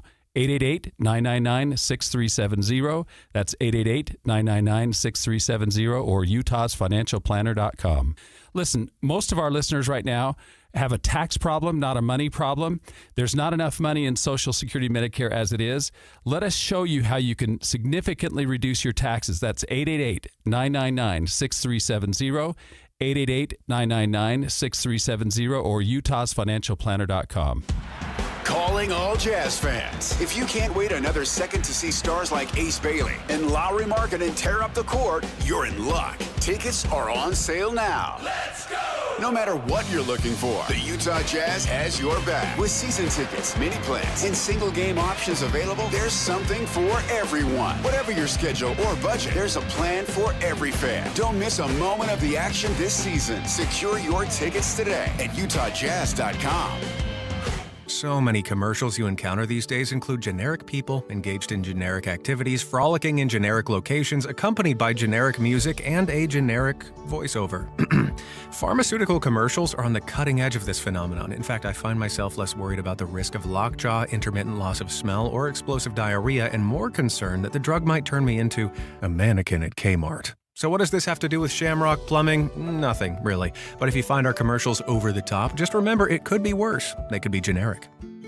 The Garden Restaurant, Salt Lake's best eatery spot for all things turkey, handcrafted soups, and our famously fresh Lionhouse rolls. Dine in or carry out. The Garden Restaurant. Visit us at thegardenslc.com. Listen every Monday morning to DJ and PK and Monday afternoon with JJ and Alex for your Chevy Strong Play of the Game. Win great prizes from Rocky Mountain Chevy. It's another battle for the Aggies, and the KSL Sports Zone has it covered. It's a Black Friday showdown for the Aggies as they welcome in Boise State to Logan. Your home for all the play-by-play coverage of Aggie football is right here on 97.5, the KSL Sports Zone. This is Hans Olsen and Scotty G, presented by Mountain Land Supply on 97.5, the KSL Sports Zone.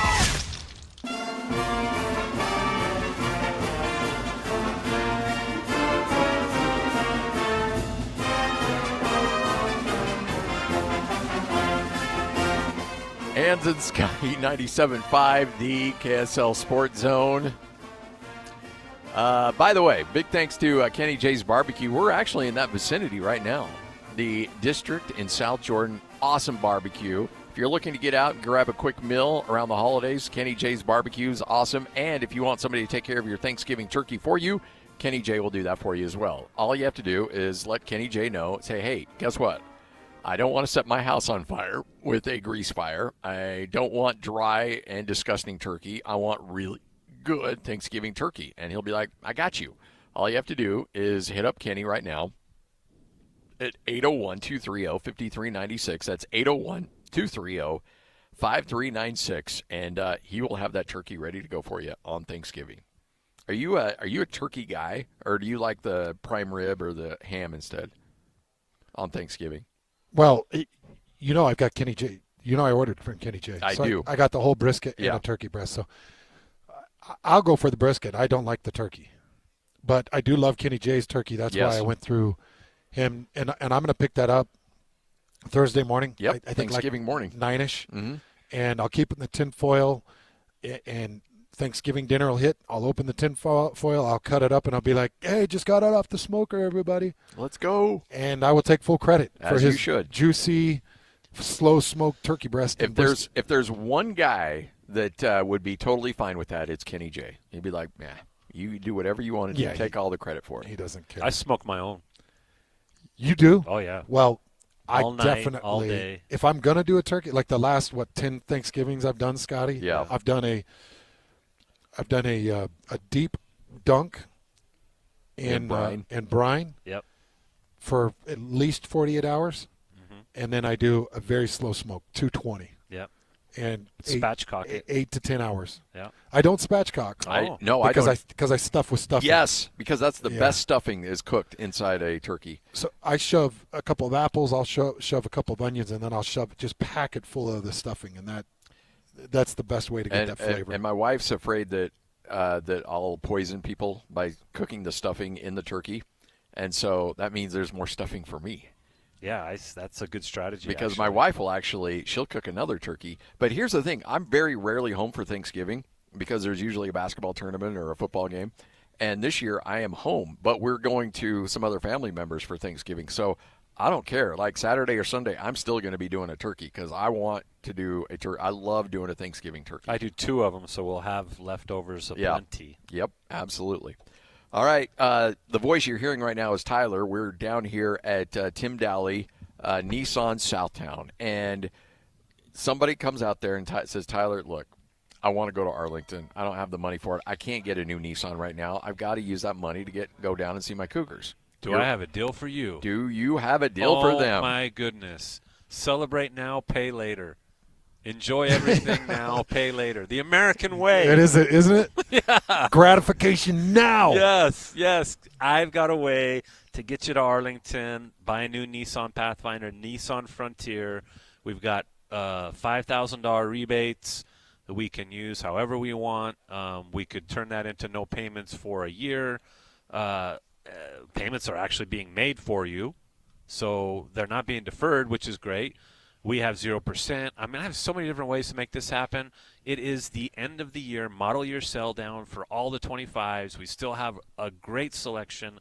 We've got a number we have to hit by Saturday night to hit our bonus money, which gives me even more reason to do these ridiculous offers. So the hand special is buy a Pathfinder or Frontier and get a trip to Arlington. And the Tyler special is buy a Pathfinder or Frontier and no payments for an entire year. You pick. Both are awesome. Turkey, whether prime rib, turkey, it doesn't matter. And the Scott special is just take the money and do with it what you want. That's right. Right. I just love the 12 months. Driving a brand new car. Oh, yeah, and not worrying about that. For a full year, and you're not making a payment. Yep. Like that is incredible. Think about it. In every month, you can just save up a little bit. At the end of the year, if you save up enough, you just pay it off. Did we mention the forever warranty with that as well? No, we have not. That's no extra charge. We have not. So you get that forever, as long as you own the vehicle. So we talk about 1984, 1983. I remember that vividly. You could still own this car. How many years ago was that? Where you would still have a warranty. Wow. If you know what I mean. And by the way, crazy. that's you've had that program now for 5 or 6 years. Yeah. And so there's people out there that have probably put $100,000 on their vehicle. That's like, hey, I guess what? I need a new transmission. Yep. Boom, no big deal. We got you. They're sure glad they bought from us. Yes, they are. It's right here at Tim Daly, Nissan Southtown. Come on by, get your trip to Arlington, get your money, get your payments paid for an entire year. You choose. It's all right here at Tim Daly, Nissan Southtown, 97.5, the KSL Sports Zone. Win big this Wednesday on the KSL Sports Zone with Win Ticket Wednesday. This week, win tickets to see Nate Bargatze Big Dumb Eyes World Tour at the Delta Center December 4th through 6th. Great seats still available at SeatGeek.com. And listen to the KSL Sports Zone all day Wednesday for your chance to win. Want to get the latest info on Utah's newest sports franchise? Sign up for the Utah Mammoth newsletter. Get exclusive analysis, plus the latest news and notes on the Utah Mammoth. Sign up today at KSLSports.com for the Utah Mammoth newsletter. Taqueria 27, where every taco tells a story. And sometimes it's a hilarious one. Check out Taqueria27.com. You'll thank us later. On the go? Don't worry. Locations in downtown SLC, Holiday, Fashion Place Mall, Lehigh, and Eagle Mountain. So if you miss one, there's another waiting to serve you tacos, sizzling fajitas, enchiladas, margaritas, like a ninja. Taqueria 27's got Mexican cuisine, including gluten-free, that's so tasty, your mouth will thank you. Upgrades, repairs? Hercules has the rate for you.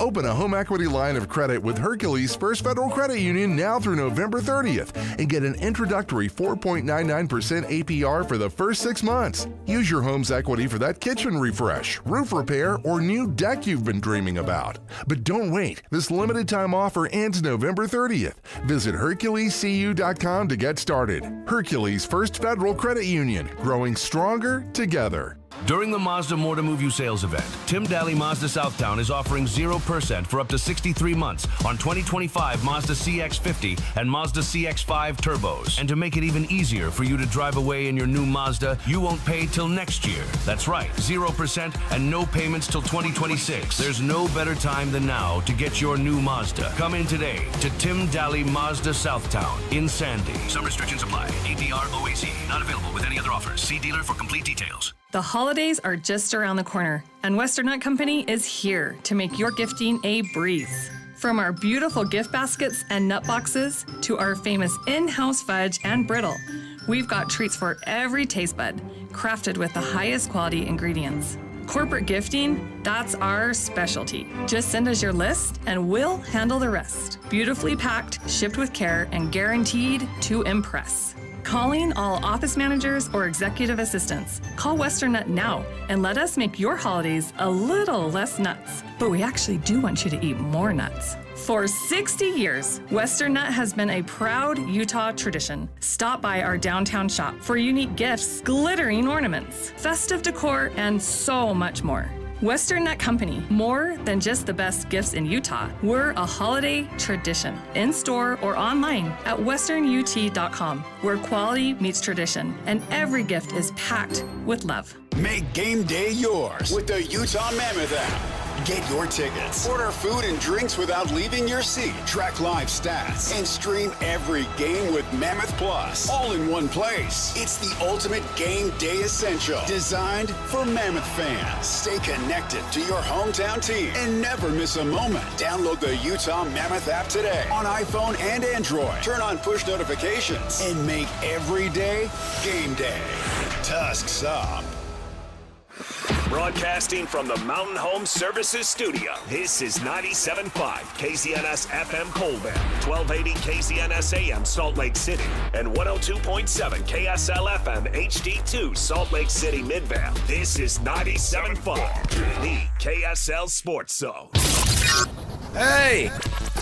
This is JJ and Alex. I made a name for myself, I told you I won't be denied. As you wrap up your day, it's time to get your fix of the teams you live for and the sports you love. This is JJ and Alex on 97.5, the KSL Sports Zone.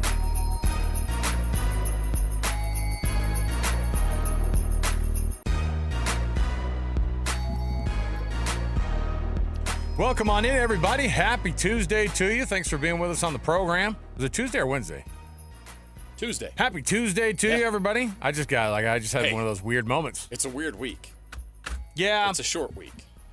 Yeah, it feels weird. The kids. It's holiday season. The kids are. Time to get festive. Let me predict how it's going to go in my house. You tell me if it's going to sound any different for you guys, because I know at least I think everybody's off after tonight, right? All the school districts are mostly Wednesday, Thursday, Friday. That's I kind would of think so. Yeah. So how it's going to go for us is I'm going to get home tonight, and it's going to be. Yeah, we don't have to go to school. I'm gonna have to fight the older kids to go to bed before 1 a.m. 100%. All right. I'm gonna have to find wherever the Nintendo Switch was hidden in the little boy's room, because they're gonna also want to try to sneak that after they pretend like they're asleep, but when they go to bed.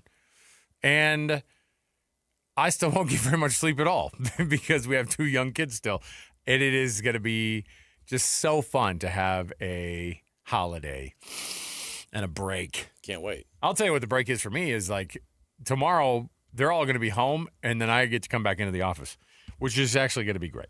So it's not that I don't like being around them. What I'm saying is that it's chaos at the house. Now, I like cooking. I think you know this about me. I like to cook some stuff. You do. And so we're going to get the pies going, and we like to get some and I'm not in charge of the big stuff. So it's easy does it, man. You do some sides and you do some pies, then I love it, man.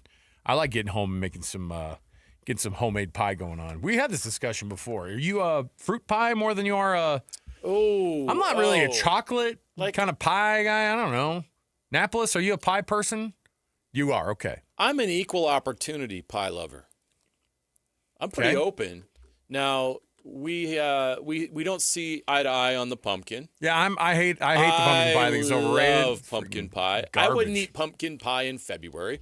I wouldn't eat pumpkin pie in July. That's the standardized test to know that you actually don't like it. But November and December, I'm all in. Yeah. I'm all in. Give me some whipped topping. And let's go. Give me not even whipped cream. I need something that's not even real. I legally can't call it cream. Give me the whipped topping.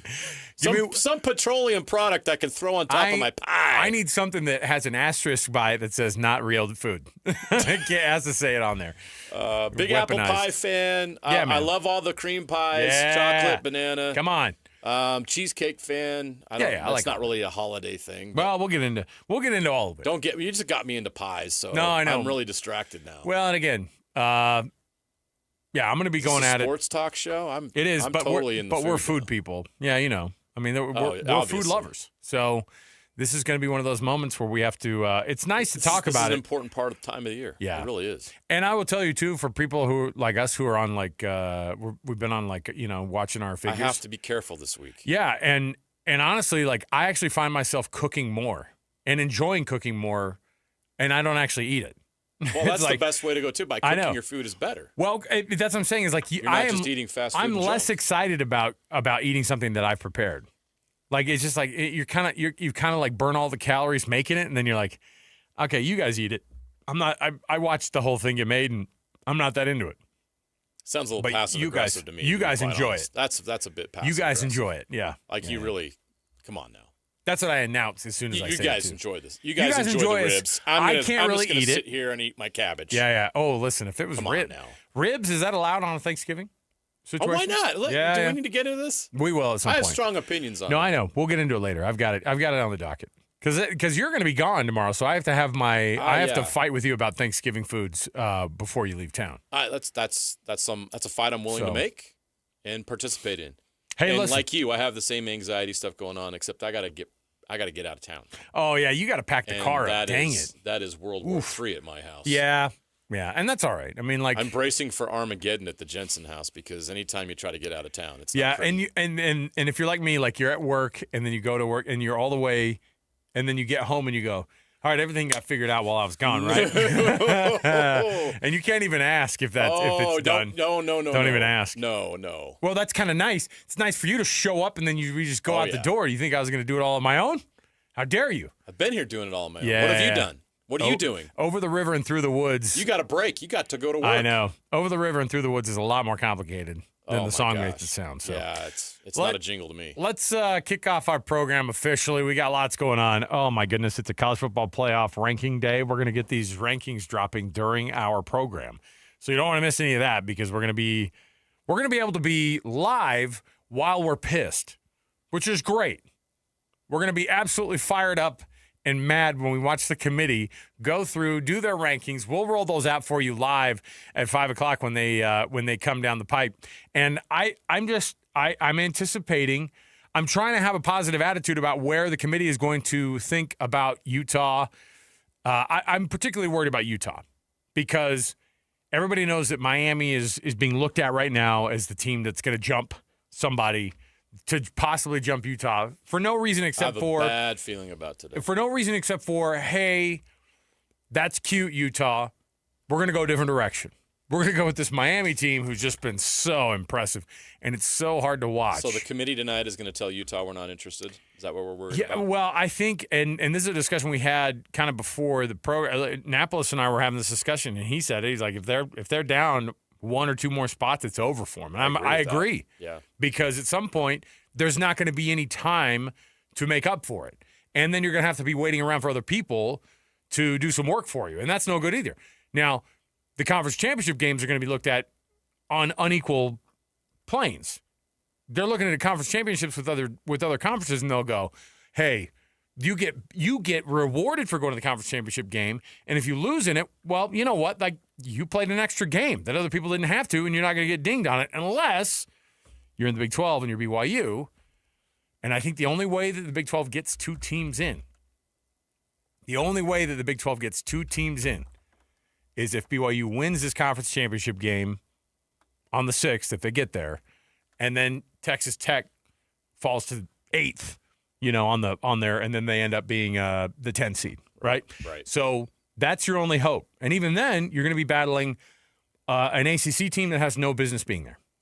That's really what the reality is. I agree with that. So, and people that think that Miami's resume is better than Utah's Right. or BYU's simply because they beat Notre Dame, I mean, I can poke holes in that. Well, we'll have a talk about that. We've got lots going on in the program. Let's kick off the show officially, though, before we get too mired into the disgust of what the committee is likely going to do and what, the subjective nature of all of this is really hard to stomach. But we're here for it. We're here for all of it. And the good news is, the blessing is, JJ, we're talking about teams that are at the end of the year still in the discussion.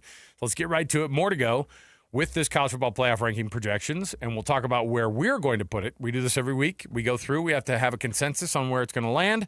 So let's jump in right here. It is the top of the hour. It's The Cut. It's time for the biggest story of the day. This is what made the cut with JJ and Alex on 97.5, the KSL Sports Zone. Trajan Wealth brings you this portion of the program, TRAJANwealth.com. That's Trajan Wealth for all your trusted local needs in retirement. Trajan Wealth. All right, so let's get to our rankings. JJ and I have our own rankings that we'll go through, and we'll try to weave through this thing and tell people where we think it's going to land. And I'm trying to have. I can't remember where we land on this every week, JJ. Do we pick how we would do it, or do we pick what we think? We pick what we think the committee is going to do. Gosh. See, that's a hard ask. And it's going to be different than what I think, but that's okay. All right. Well, first I want to start it off with the feelings that you're fighting against, I think. And these aren't two members of the playoff committee, but these are two smart men that I typically like hearing their opinions on stuff. And Scott Van Pelt and Stanford Steve had this discussion on SVP's podcast about the battle between Utah and Miami in particular. Here's what they had to say about it. If you saw it last night when it got posted, then you're probably already fired up about it. But this is what they said on SVP's podcast. Utah's only top 25 win is against Arizona State without Sam Leavitt. That's it. And they got obliterated by Texas Tech. Miami doesn't have a bad loss like that. I get it. They lost to Louisville by 3, and Beck threw a bunch of picks. And they lost to SMU, who, by the way, now is in overtime at their field, and now they got to get a chance to play in the playoff. Correct. But somehow that was a bad loss. I'm throwing up the U. I want them in just because I think they're talented. What if that's the 5-12, Miami at Eugene? Oh, buddy. Here's the thing that I really hate about that clip, JJ, is just that they're like, Utah, oh my gosh, but they were so quick to just even dismiss at all them being a part of this. You know what? Utah, what are they got absolutely destroyed by Texas Tech. I'm like, the number 5 team in the country, who, by the way, is going to probably be the number 4 team or the number 3 team when it all is said and done. And then they lose to BYU at their play. Their 2 losses are to 2 top 10 teams. Right. And where's Miami's losses ranked? Neither of them are ranked. Correct. Neither of them are ranked. And so when they do that whole thing where they go, and that's a great SMU team, and you're like, no, they're not. Because if you when did SMU suddenly become great? I know. For this discussion, the committee's made it clear that the ACC is dog water this year. In fact, the ACC is in jeopardy of not making the college football playoff entirely, and no one's talking about that. But this is what's weird to me is that they actually have a darling, and it's Miami, who's not even in the discussion about being in the ACC championship game. 2 other teams in the ACC are going to be in the ACC championship game over Miami. And so the committee is going to do what these guys are doing, which is, wouldn't that be freaking cool if it was Oregon and Miami? And is anyone outside of Oregon or Miami interested in watching that game? No, that's the thing. Is like I get it. I don't hear that Oregon Miami. Whoa, like what? Like why? There's some history there. Why? Or something. Like there's some history there, and that's what I'm saying. Like they're saying it as if there's some kind of a history there. You know where there's history? Oregon and Utah. Way more than there is Miami. Oh, that would be much more interesting. In terms of a brand, I get it. Oh, yeah, Miami is a brand that is big compared to Utah. I think historically, yes. Oregon, also another big name. And so it just shows you what they're looking at here. They're looking at TV ratings, right? They're not looking at – because it's not even that they were really putting Utah's schedule up against Miami's. They did it for a second, and I think they know it sounds silly. And so they just move straight on and they go, wouldn't it be cool if there was an Oregon-Miami game for the 12-5? It's like, no, it actually wouldn't be cool. You know why? Because Miami doesn't deserve to be there. They're not going to play in a conference championship game. The conference champion of that conference is going to get in, and people are going to go, I guess. And you're going to be, listen to how, think about how badly a UVA or an SMU would lose against, let me see I'm trying to think of who they'd be kind of matched up against. If Oregon did host SMU, or if Ole Miss hosted UVA, that would be, well, I don't know about Ole Miss. I mean, to be honest, who knows how much they're going to be playing. I really do think that's going to be a factor. Not necessarily in the committee. I do think Ole Miss will get into the playoff, and then they'll be crap because they're not going to care. They're going to be like, let's do it for, and then it's like, oh, well, the guy who's leaving us and going to LSU, they're going to find that out. Yeah. Right? They're going to find that out. That's a weird situation. They're going to find it out this Friday that their coach isn't going to be the guy anymore. And yet a playoff is going to be on the line for them, and they're not going to care. That might be the only way that a third-rate ACC team is going to beat or even hang with a team in the first round of the playoff. You see what I'm saying? So I was watching it, and I saw John Gruden dismiss BYU too. He goes, yeah, it's a quarterback that can't win a big game right there. And you're like, oh, man.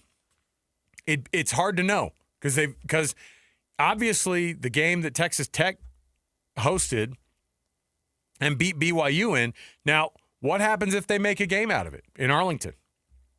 Here's what's going to be a weird scenario is when Texas Tech loses to BYU, if that happens, and those two teams split the series in the season, what are you looking at here? You can't keep one of those teams out. No, you can't. And yet, we're going to have a UVA, and a Miami. It's going to be between a Miami and a Texas Tech. It won't be between BYU or Utah and a Miami. They just won't let it happen. They won't let it happen. I'm just telling you. So let's go through some of our predictors here, JG. You ready? Yeah, let's go. All right.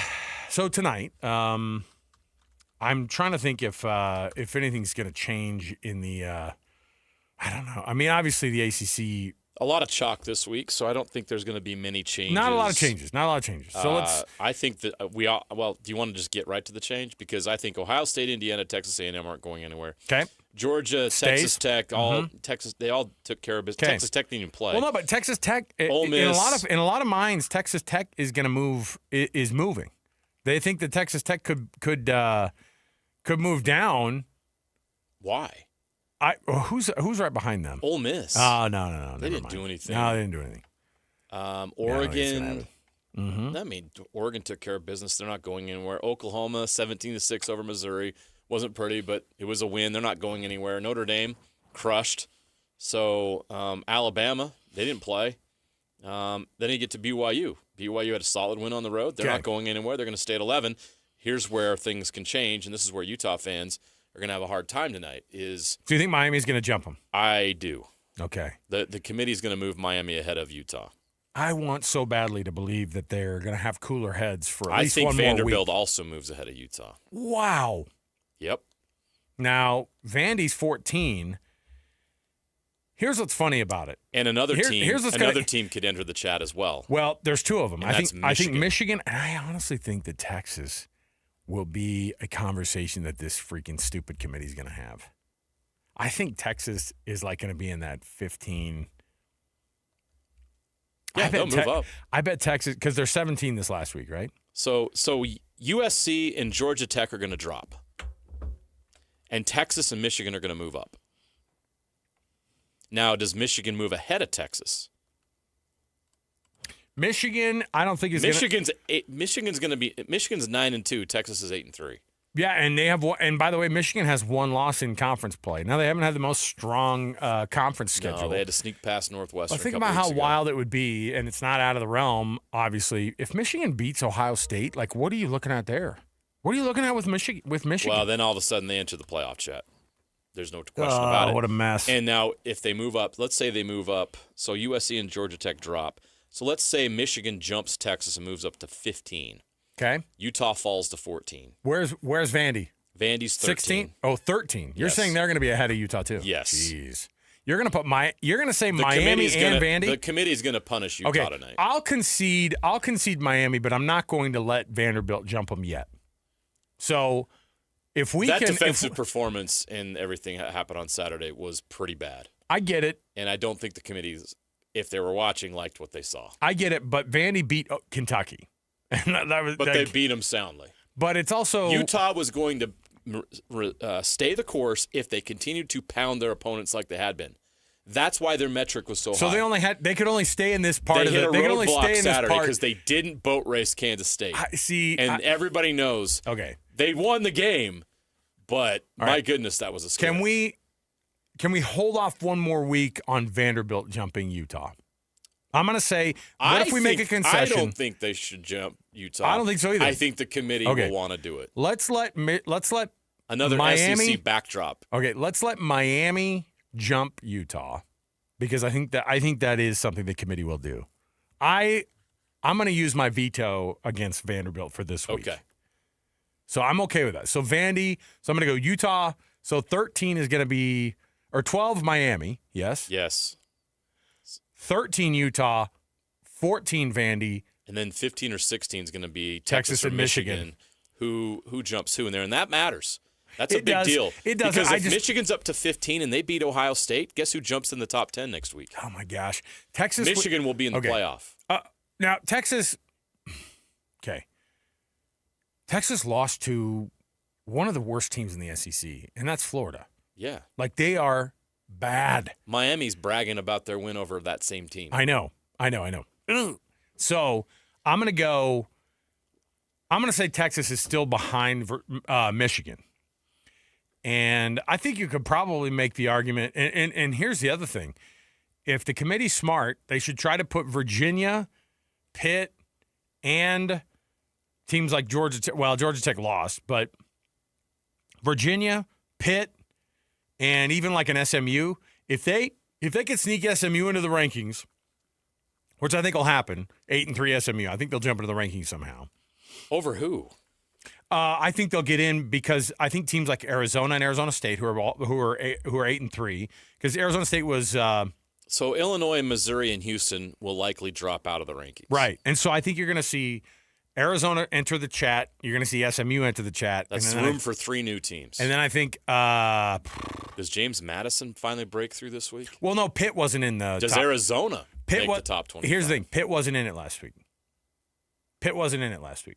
You think they bounce back? So I think they get back in. Yeah, because they're 8-3, and I think it'll be Arizona, SMU, Arizona State, Pitt, kind of a combo. Now Arizona and Arizona State in the top 25 help BYU and Utah's case. Yeah, but see, that's fine. But they're going to do the same thing with SMU and with Pitt, I think, where they're going to go, hey, look at these ACC teams.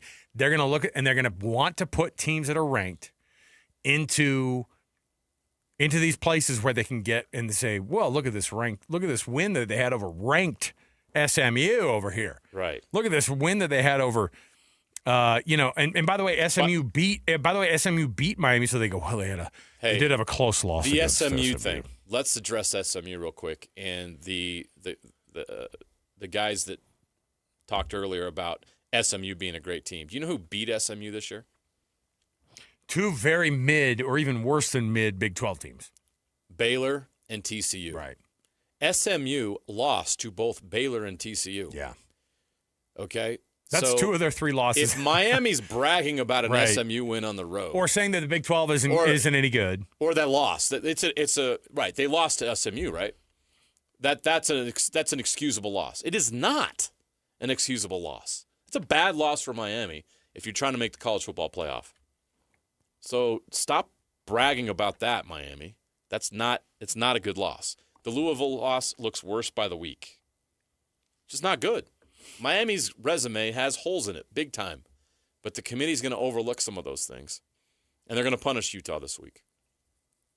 Dang. And I hate it. I don't like it for Utah. I don't think they deserve it. I think they showed a lot of toughness coming back and winning that game and overcoming a lot of adversity. Every team in the country has that game. Who had that game 2 weeks ago? They're in the top 3 right now. Who had that game? Who had a game where they got absolutely outclassed for a half? On their home field. Who? The Texas A&M Aggies. That's right. Down 31-3 to a what's now a 3-7 South Carolina team. And the committee punished Texas A&M. They did not. They came back. Right. What a comeback. Oh my goodness. But see, that's why I know that you say, well, that defensive performance from Utah. That's why I'm like, I think at some point we'd still look and we go, beating teams in a year where everyone, when the target's on your back, when you're a top 15 team in the college football playoff rankings, it is so hard every week to face that music against those conference opponents. And by the way, Kansas State this is still a Kansas State team that is better than a 3-win South Carolina team.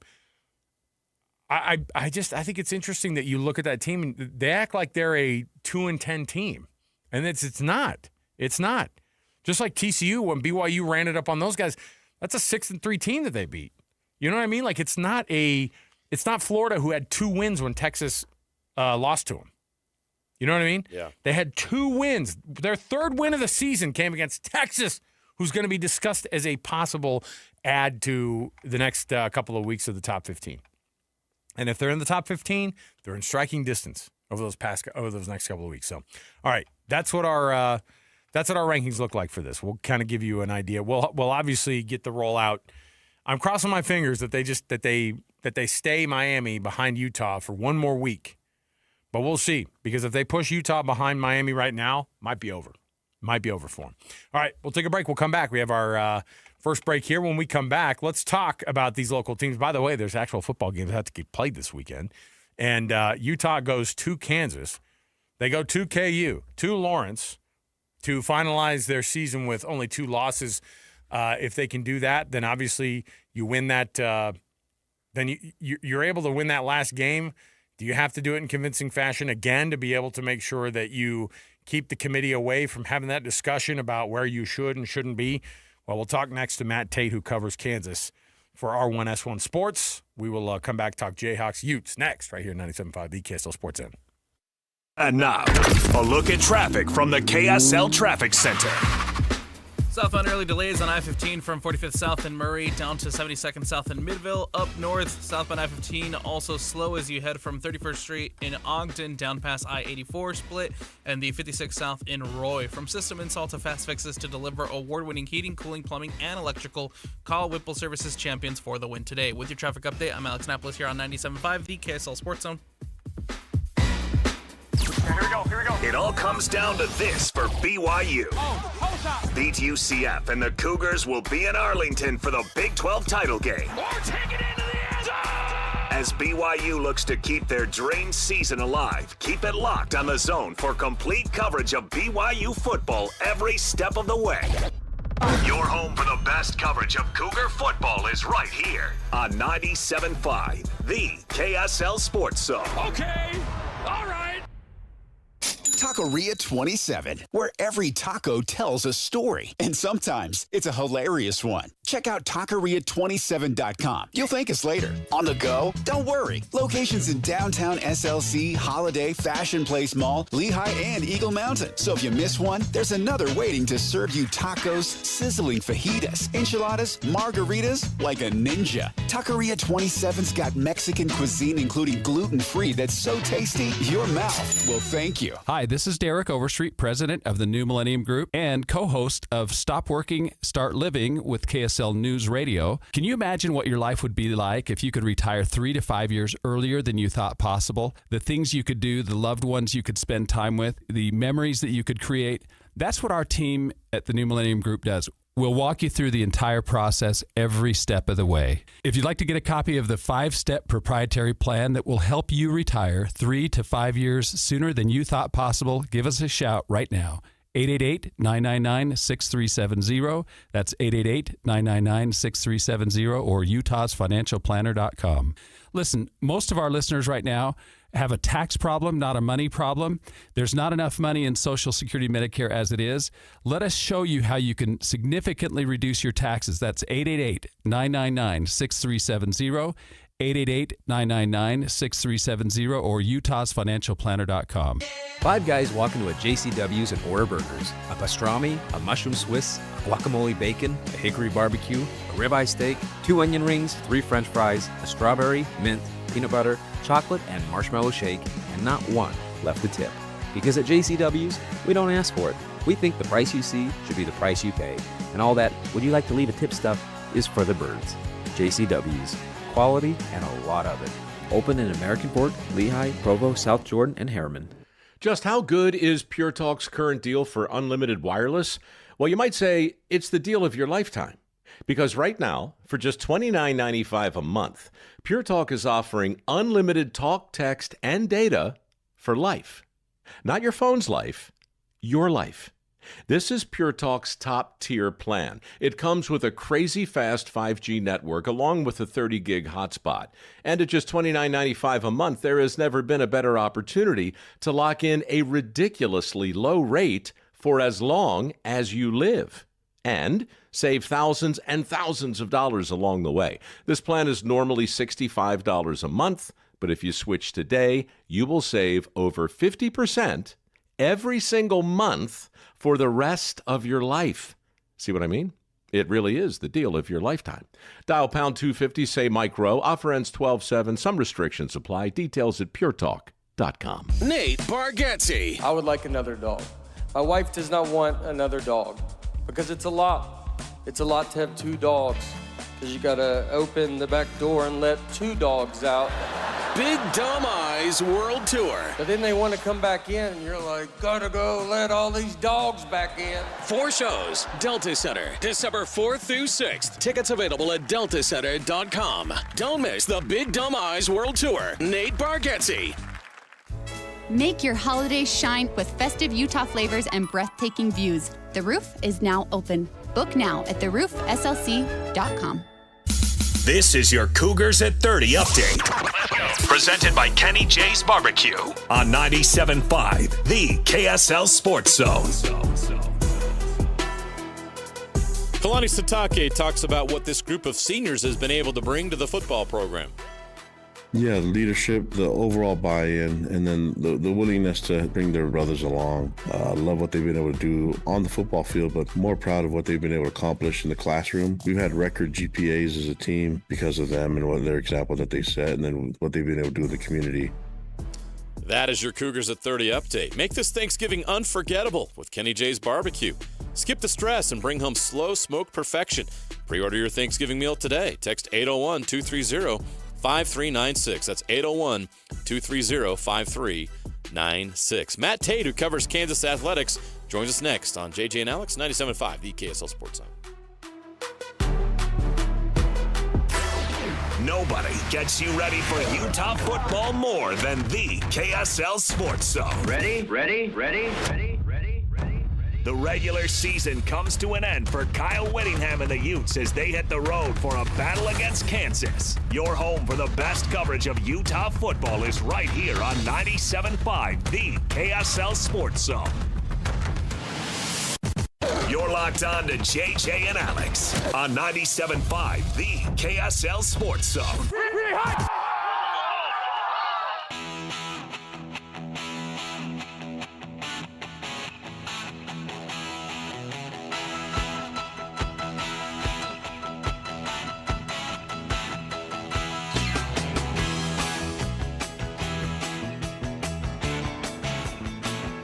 All right, everybody, welcome back. JJ and Alex, 97.5 the KSL Sports Zone, coming up at the 4 o'clock hour.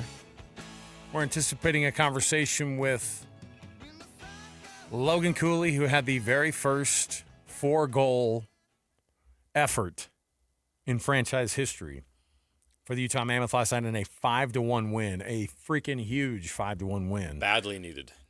Man, the energy, right, on that ice last night. Yeah, it was different. That's the team that we saw earlier in the year. Hit a little bit different, and it was nice to see them have that effort, and that was the thing people were wondering about, and they got it last night in a 4-1 or a 4-goal effort from Logan Cooley, who's going to join us in the 4 o'clock hour. So stay tuned for that. Hey, it's Jazz Ticket Tuesday. You know what that means? We've got tickets to give away for you for the Utah Jazz facing off against the Sacramento Kings on Friday, November 28th. That's this Friday at Delta Center. Give us a call right now. Caller number 12 gets that pair of tickets. We're going to do we're doing a pair every hour, right?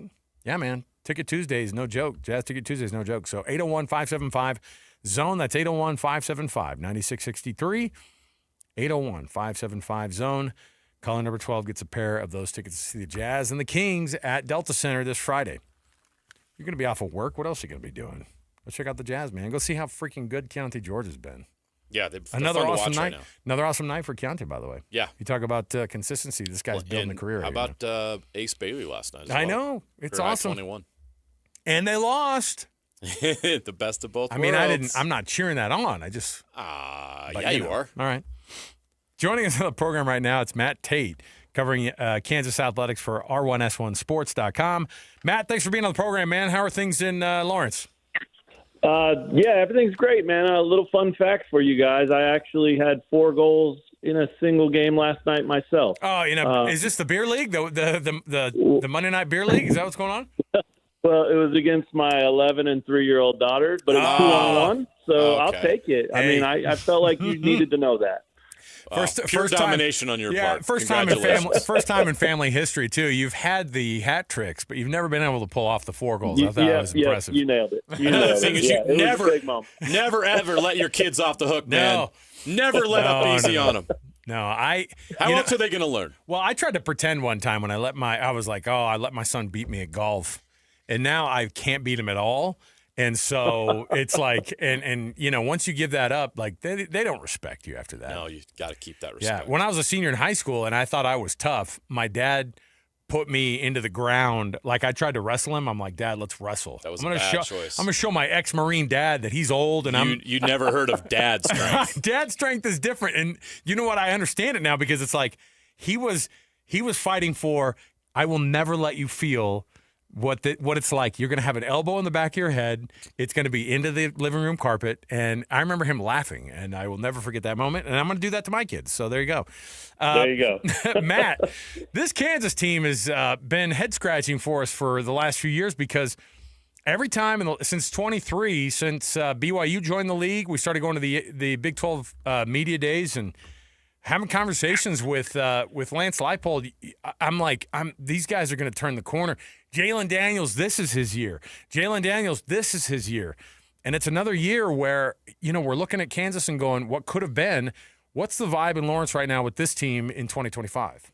Yeah, well, you just spelled it out pretty perfectly. The fan base is certainly right there with what you're thinking. I mean, they won 9 games a few years ago and made it to their second consecutive bowl game, won the bowl game, and had most of that team coming back. So for the 24 season, and I think everybody thought, understandably so, but also that's an indication of how limited the success has been for KU football, because just because you win 9 doesn't mean you win 10 the next year and then 11 after that. I mean, it does not work that way, and KU fans haven't been through that very often in the history of this program. So, people were very excited about it, understandably so, and then they started 1-5 last year, finished really strong. As you guys know, they were in Provo last year and beat a really good BYU team, and that was part of a historic streak for KU, the first non-ranked team to beat 3 ranked teams in a row in college football history. So they were good, and they just didn't start well. And this year it's been a little bit of that. They started much better. They were 4-2. They played at Missouri, gave Mizzou a game. It was tough. They played tough and had a chance to win that one. And you're starting to think, okay, this team's got something there. They're headed in a good direction again. And then here late season, they just haven't been able to score and haven't been able to figure out a way to stop teams from scoring. And that turns 4-2 into 5-6 in a hurry. And now they're facing the absolute task that no one wanted to face, which is playing a really, really good Utah team that's got a lot to play for still in a gotta-have-it game. And to be completely honest with you, that gotta-have-it game is going to be the day after Thanksgiving on a cold day here in Kansas with, probably a half-full stadium because people are so disappointed the way the last month or so has gone. So it doesn't change the big picture of it all, and I have the luxury of looking at the big picture. Fans don't like to look at the big picture. They don't like when I do it. But Lance Leipold has absolutely turned this thing around and has this program competitive and in the mix to be what they want to be every year. Now they need to get to the next step, and who knows when that'll happen, and who knows if Leipold and his staff are even the group that will make that happen. It's there's a handful of questions floating around about that kind of thing. Where do we go from here? So it's tough times, but it's also the perspective that they try to have and that I try to remind people, and Lance tries to remind people too, is this is what you asked for. During that decade when you couldn't win more than 2 games, all the fans ever said was, we just want to be competitive. We just want to be a 6-win team and go to a couple bowl games. Well, that's what they are. And now, of course, that's not enough. So we'll see where it goes from here. But obviously Friday is a really, really big game and a really, really tough game. I mean, I haven't talked to anybody who thinks Kansas has a shot in that game. What's missing? You mentioned, obviously, their offense isn't scoring enough points. The defense is giving up too much. But, Devin Neal graduated. I'm sure that didn't help them. They haven't replaced him with a 1,000-yard back. But what are some of the reasons why Kansas has fallen short of expectations? I think it's the simplest thing, and that's what probably has people most frustrated. It's just execution. It's not that these guys aren't coached up. It's not that they're not drilled well. It's not that they don't have talent. It's just that when they get out there, they can't get out of their own way, and that's really on both ends. I mean, I mentioned that Missouri game. They had a possession to go win the game, basically late, 4 minutes left, and on a third down pass. Emmanuel Henderson, who has been their best receiver and has had a good year, came over from Alabama. Ball right on his hands, he dropped it. On defense, they've had guys missing gaps, missing assignments, running into each other, not knowing where to be. I mean, that happens when you're, turning teams over as much as we see in college football and college athletics as a whole now, but you don't expect it to happen into October or November, right? And so the execution piece of it is really, really a big problem. And, while Lance and really all of his coaches say all the right things about how that starts with the coaching, and that's very true, at the same time, sometimes these guys are in position to make the plays and they just don't make them. So how do you fix that? I don't know, right? I mean, is it better talent? Maybe. But what do you have to do to have better talent? These days you have to have more money. And so it's just not automatic. Wouldn't surprise me if in the offseason some coaching changes or shuffling goes down, obviously not with Lance, but maybe with some of his staff. That's always an option to try to get things fixed. But who knows? Because they're going to lose a lot off of this team, and the biggest, of course, being Jalen Daniels, like you mentioned. when you kind of see some of the things that they've, I mean, obviously there's a lot of talent there, and we saw last week Kansas State go in and put it to Utah, in a moment where people were like, no, that wasn't supposed to happen. Is there a vibe that can happen like that this week with Kansas and Utah? Obviously, hosting it at home is a big deal, but how does Kansas do something like that against Utah? Can their run game do something similar? Could Jalen Daniels get hot in the passing game? What is it that's the effort that the Jayhawks are going to try to make against this Utah defensive front that's pretty tough, and then on the other side of the ball? Yeah, I certainly think the players believe that's possible. They took a really tough loss to Iowa State. They looked completely unprepared last weekend. They no-showed for the first half. They were down 17-0 before you could blink. I mean, there were a lot of bad things that happened up there and that really weighed on them. And the good news for them is on the bus ride home, they were watching that K-State Utah game and they could flip the page right away because they knew they had a short week and they knew that was their next opponent and, didn't make it feel any better, but at least you could get back to work, right? So they've done that, and they've been this whole program under Leipold has been really resilient in doing that game after game, year after year. I mean, no matter how emotional or how bad the week before was, they've really been able to kind of flush it and get back to it. And that's obviously a credit to the players for doing it, but that's a part of their culture and coaching too. So I know that they believe they can show up. And one of the things that certainly had their attention is the way K-State ran the ball against Utah. KU's got a good running game. They've got two really good veteran backs in Daniel Highshaw and Le'Shawn Williams, and they both had good years when they've been healthy. And they're both healthy right now. And so there's no doubt about it that they're going to try to find whatever K-State found, even if it's just part of that, and try to replicate it. Easier said than done, of course, but KU does have Daniels, who has the ability to hurt teams with his legs, and then those two good backs as well. So, I suppose if they found that, and especially if they executed early and kind of build some momentum with a little early success and an early lead, it could make it a little bit more of a game and a little bit tougher on Utah than most people are thinking. But that the fact that Utah had to scratch like they did last week to win that game, obviously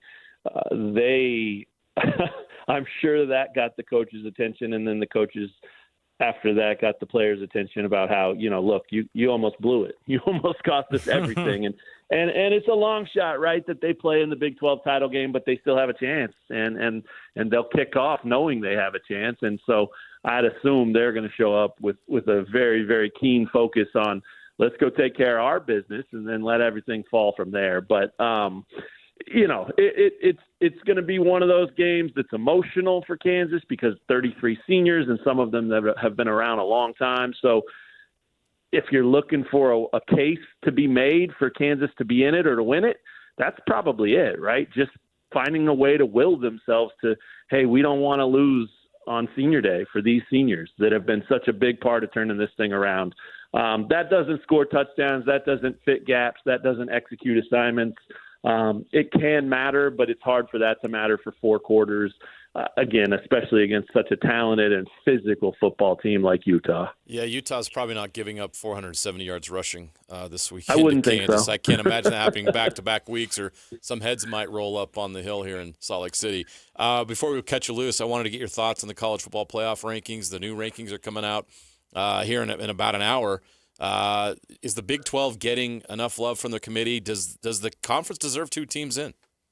I think it does. I really do. Whether it's professionally and kind of following it like I have to do to a degree. I mean, Kansas, made a debut in the CFP standings a couple years ago, and that was pretty cool around here. Obviously, they haven't been in it the last couple years, so not as much a huge part of my job, but to cover the Big 12 is and things like that. So, there's a lot of talk professionally and even just with me and my friends around here. Like the SEC love is kind of crazy, right? I mean, I get it that it's such a top-heavy, talented league, but the bottom of that league is hot garbage.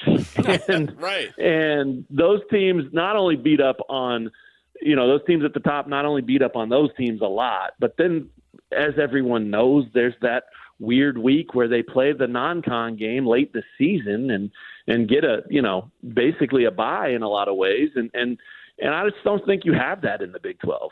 Not even a little bit. I think that this conference, even last year, Arizona State's the best example of it, picked so low in the preseason standings or rankings or polls or whatever it was. And then they go out and have that kind of year. And you look at the schedules, you look at common opponents, you look at how teams fare against one another, and so-and-so played so-and-so tough, and then that happened again the next day or the next week anyway. I mean, it's just no nights off, and that's the way it is in the basketball version of this conference and obviously in football. So I have no problem if they're not, two teams in the top 5 or whatever, but I do have a problem if they don't get serious consideration to get 2 teams in, because this is a really good league. The top 8 or 10 even football programs in this conference can almost play with anybody, and that makes it really fun. But it also can be a problem for them when they're trying to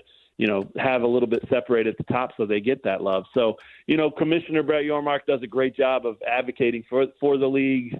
He's out in Vegas right now at the Players Era tournament, and there's a few Big 12 teams out there, and he was on the TNT halftime show the other day during the KU game, and he was doing it there, even during a basketball broadcast. So I don't think that this conference is willing to just lay down and take it. I think they're going to keep fighting until they get what they deserve, and that's in July at Big 12 Media Days, and that's during the season, and that's during basketball games, and pretty much year round. So obviously they need the teams to deliver, and it'll be interesting to see how it plays out the next couple of weeks. But I think there's at least 2 teams that are deserving, if not more. So it'll be really interesting, not only to see how that shakes out, but also to see how this thing ends up in the Big 12 race and who ends up playing in Arlington.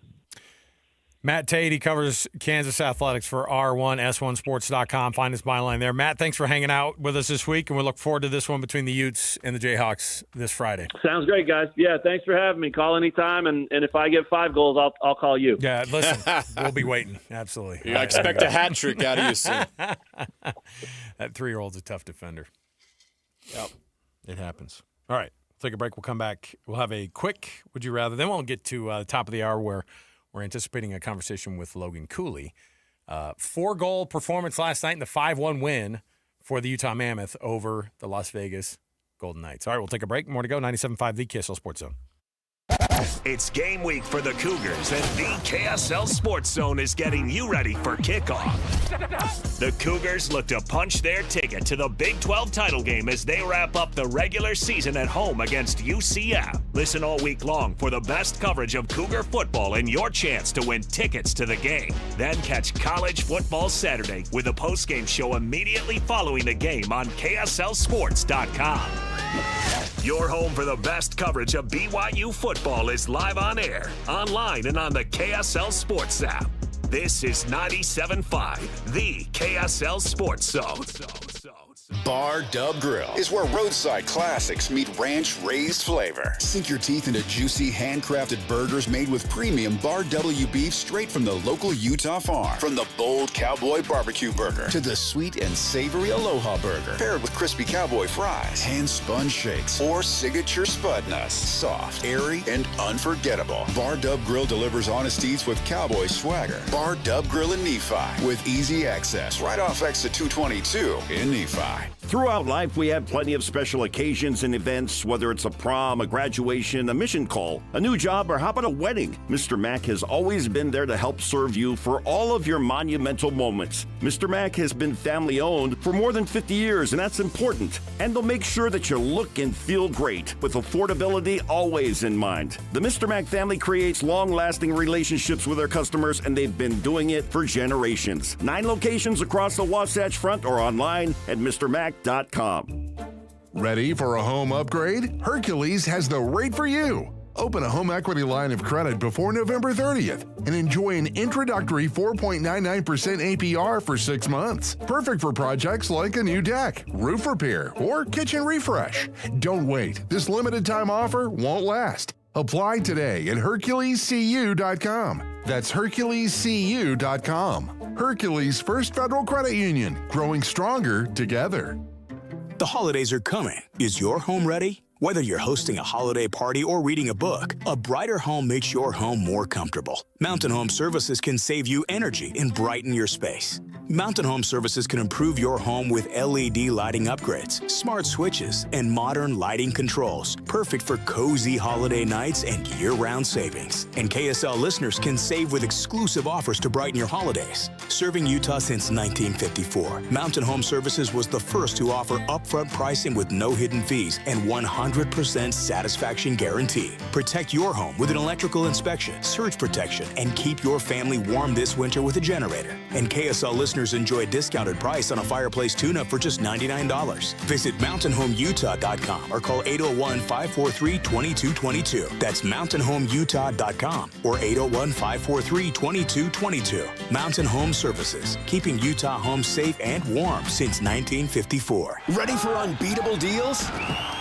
At Tim Daly Nissan Southtown, drive home a new Sentra starting at just $19,900. Need more space? Get up to $9,000 off new Pathfinders. Or grab a rugged Frontier for as low as $399 a month. With 99% approval, 0 down, and 90 days until your first payment. There's never been a better time to buy. Plus, every vehicle comes with a Tim Daly Forever warranty. Only at Tim Daly Nissan Southtown. Celebrate the season of giving by giving yourself the best meal you've ever had. Experience Ruth's Chris award-winning service, sizzling steaks, signature apps, salad, sides, and dessert. Book your holiday parties today. Ruth's Chris in Salt Lake or Park City. Listen every Monday morning to DJ and PK and Monday afternoon with JJ and Alex for your Chevy Strong Play of the Game. Win great prizes from Rocky Mountain Chevy.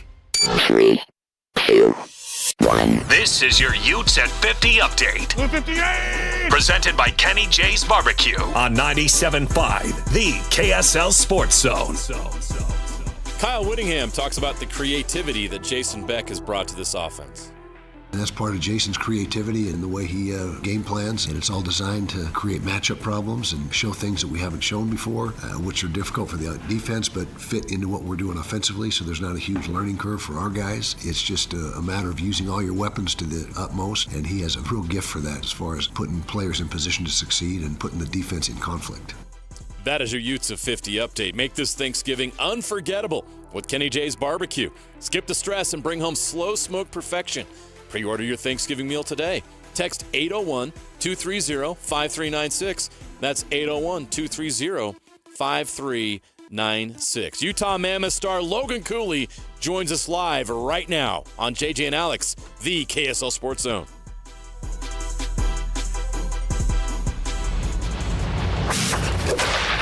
The exclusive home of the Utah Mammoth is on 97.5, the KSL Sports Zone. Ian Cole gets to the puck first in the Utah zone. Cooley waiting for it. Cooley on hat trick. Watch! Bingo! Logan Cooley gets his second hat trick of the season. Points in 4 straight entering tonight. Bowman snowed under. Cooley at the empty net. Give him 4! Gets his 4th goal of the night. It's 5-1. You're locked into JJ and Alex on 97.5, the KSL Sports Zone.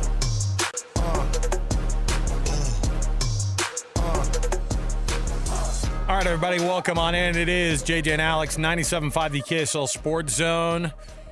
Awesome opportunity for us right now to be able to chat with one of the young guns of this Utah Mammoth team. And last night, coming off a historic performance, Logan Cooley with 4 goals in a 5-1 win against the Vegas Golden Knights. And not only that, a sweet assist on top of it as well, laying it up for Dylan Gunther to throw that thing at the back of the net as well. And so quite a night for you, Logan. We appreciate you coming on the program, and congrats on last night. How does 4 goals sound for you?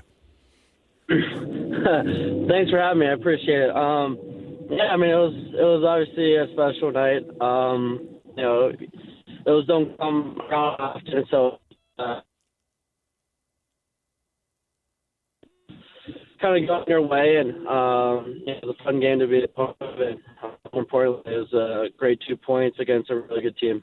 Yeah, after all that you guys have been through, losing 9 and 11. How important was it for you guys to have a night like that, and what is it going to do for you guys now moving forward? Yeah, it's huge. I think the past 2 games, that's the way we know how to play, and when we're doing the things that make us successful, we're a tough team to stop, and I think just how we handled the game against the Rangers, how we played against Vegas, that's what we need to do, and that's what we need to continue to do.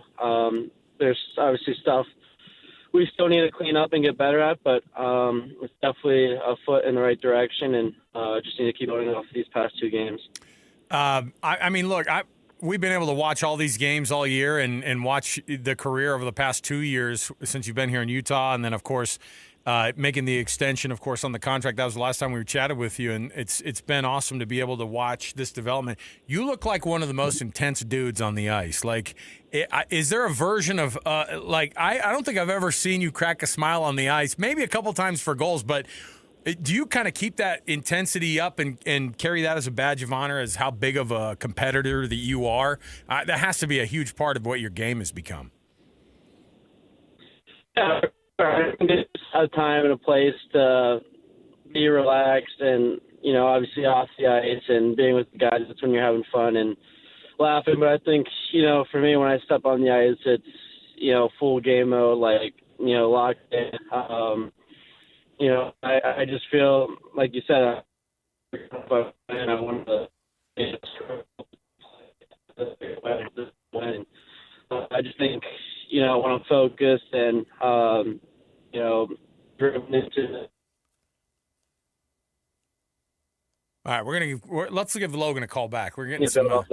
Logan, we'll call you right back. We got a little bit of a phone issue, I think, here. So let's give you a quick call, and then we'll get right back on it again. One of the other things that's been happening with this team also, and with the NHL all month, has been this month being Hockey Fights Cancer Month. You've probably seen by the way, that's the only sign you could bring in to Delta Center. And you guys were able to have an opportunity to go up to Primary Children's Hospital as well. What's that been like to be able to go up today and to visit some of those kids up at Primary Children's? That's a place that means a lot to us right here at our station and here in our community. What was it like seeing some of those kids today? I think it's hard to get back.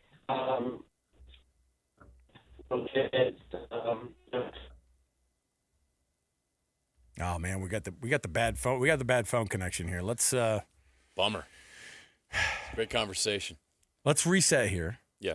What we'll do is we'll take a quick break. We'll come right back, and we will jump back in here with Logan. We'll get that phone connection figured out, and we'll jump right back in here. Napa, let's go to a quick break here, and we'll come right back, and we'll get Logan right back on the phone again. We'll take a quick break. We'll get reset. More to go. 97.5 KSL Sports Zone.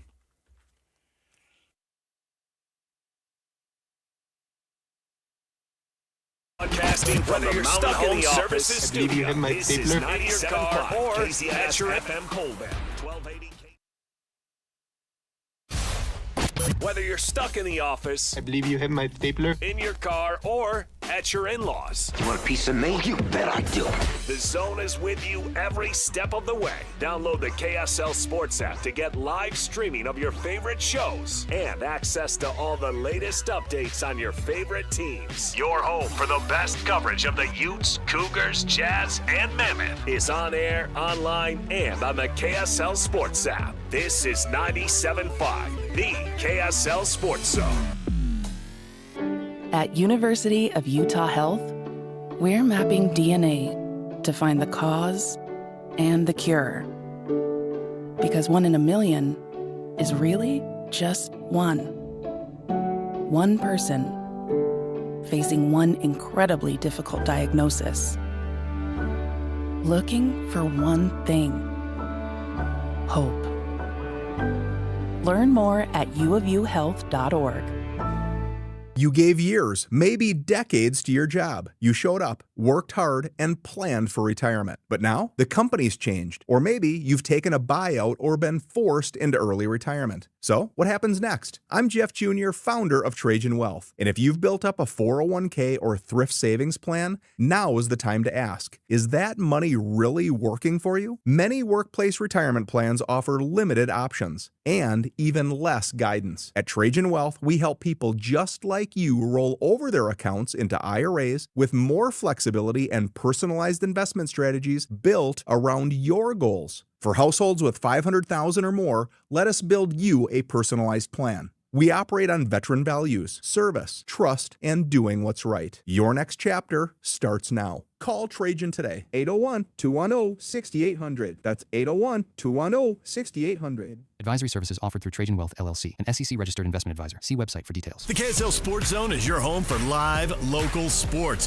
Tomorrow night, the Utah Mammoth hosts the Montreal Canadiens. Puck drops at 7:30. You can listen on 97.5 The Zone. Thursday afternoon, Thanksgiving Day, celebrate with BYU basketball. They play Miami at 3 o'clock on 102.7 FM. And Friday, college football as Utah State hosts Boise State at 2 o'clock on 1280 The Zone. And if you want to hear your company's name here, email Stephanie Palmer at spalmer@ksl.com and join the winning team at the KSL Sports Zone. These days, many companies have turned to influencers to tout their products or services. But here at John Watson Chevrolet, the only endorsement we need is from our customers. Because of their feedback, we're proud to be Utah's best reviewed Chevy dealer. Visit us today to see why we get reviews like, "Their sales team is the best. Didn't put on any pressure, just super helpful and fun. They made the process a breeze." John Watson Chevrolet, your 5-star Chevy dealer. 3535 Wall Avenue, Ogden. Chevrolet. Together, let's drive. Broadcasting from the Mountain Home Services Studio, this is 97.5 KZNS FM Colville, 1280 KZNS AM Salt Lake City, and 102.7 KSL FM HD2 Salt Lake City Midvale. This is 97.5, the KSL Sports Zone. Your home for the best coverage of the Jazz, Utes, and Cougars is right here on The Zone. This is JJ and Alex on 97.5, the KSL Sports Zone.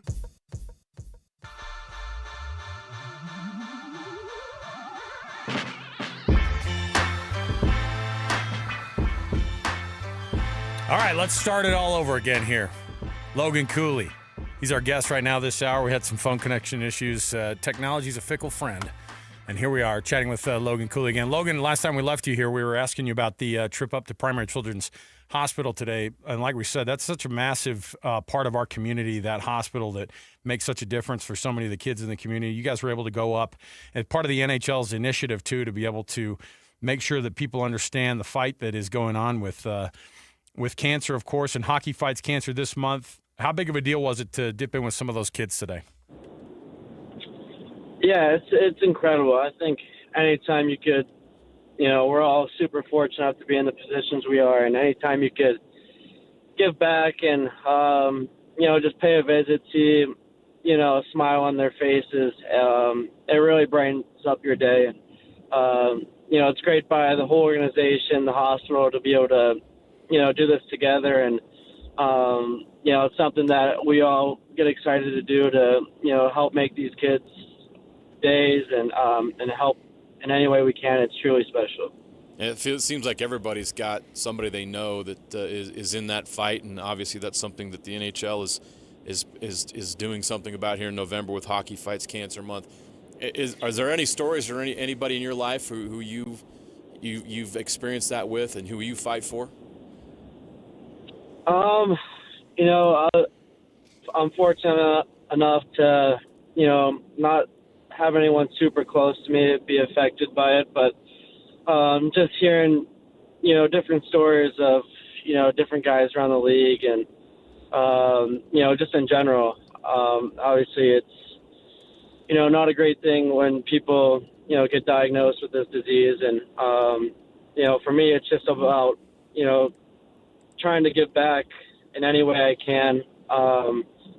And even just, if it's for a couple hours, like today, like it's truly special to be able to go in and just see the excitement of the kids. And, obviously it's tough what they're going through. They don't, a lot of them just want to go home and live a normal life, but, just unfortunate to what some are going through. And like I said, it's just, I'm super happy to be in the position I am, to be able to give back and help in any way I can. Yeah, it's a hospital. It means a lot in our community. We've done a lot of so many events in our telethon that we have every year with Intermountain Health and Primary Children's Hospitals. Huge for us too. It's a place that means a lot to all of us. And we used to live up by the hospital, so like that was the place we'd have to take our kids just for even the minor stuff. And it's just awesome to have that resource in our community. And the Hockey Fights Cancer Initiative is awesome, and so we appreciate you guys being able to be a part of that. I want to talk a little bit about what happened last night with the energy level of that team, and it felt different right from the get-go. Does it feel like that for you guys too when you're playing? Like, oh, we do feel like we're playing with a different level of intensity. Yeah, definitely. I think, like I was saying, the games before the past two, we weren't winning battles. We weren't doing the things that make us successful, the little things that give us a chance to win every night. And I think the past two games are just a little glimpse of, the team we could be in. Game when we're doing the little things, whether that's going to the net, managing the puck the right way. We're a tough team to beat. And, we know it's only been 2 games. It's all about consistency in this league. And these past 2 games are something that we need to continue to build off of and put into the next game. You and Gunther have this incredible chemistry we're watching, and when you guys are on the same line, I mean, it's undeniable. Your record this year is 11-5 when you and Gunther are on the same line, and 1-6 when you're separated. Why is that, and how have you guys been able to develop such a great chemistry on the ice in such a short period of time relative in the league? Yeah, I mean, I think we've just read off each other really well. I think when, it's nice that you get to come into the league with, another guy around your age, young guys kind of learning and growing up together. So, I've been fortunate to play with him, this being the 3rd year now. And I think over time you continue to learn where each other likes to be on the ice,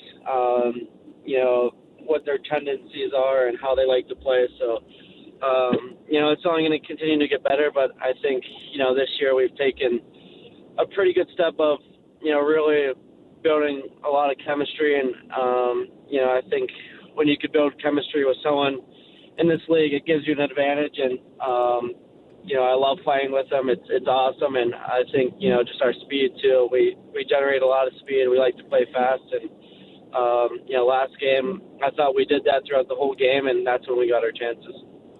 Logan Cooley joining us on JJ and Alex. Last night, of course, the 5-1 win over Vegas. It was huge for you guys. Now you've strung together a couple wins in a row. When you guys are in the locker room, and obviously there's guys with C's on their chests, and that's Clayton Keller, the captain, and you think about guys who have that role as veterans and leaders. Who speaks up in the locker room, and is that a role that you like, or do you like to just kind of lead out there on the ice, or is there somebody in particular who gets out there and says, hey, and gets after folks, and how does that work in an NHL or in this particular locker room with you guys in leadership?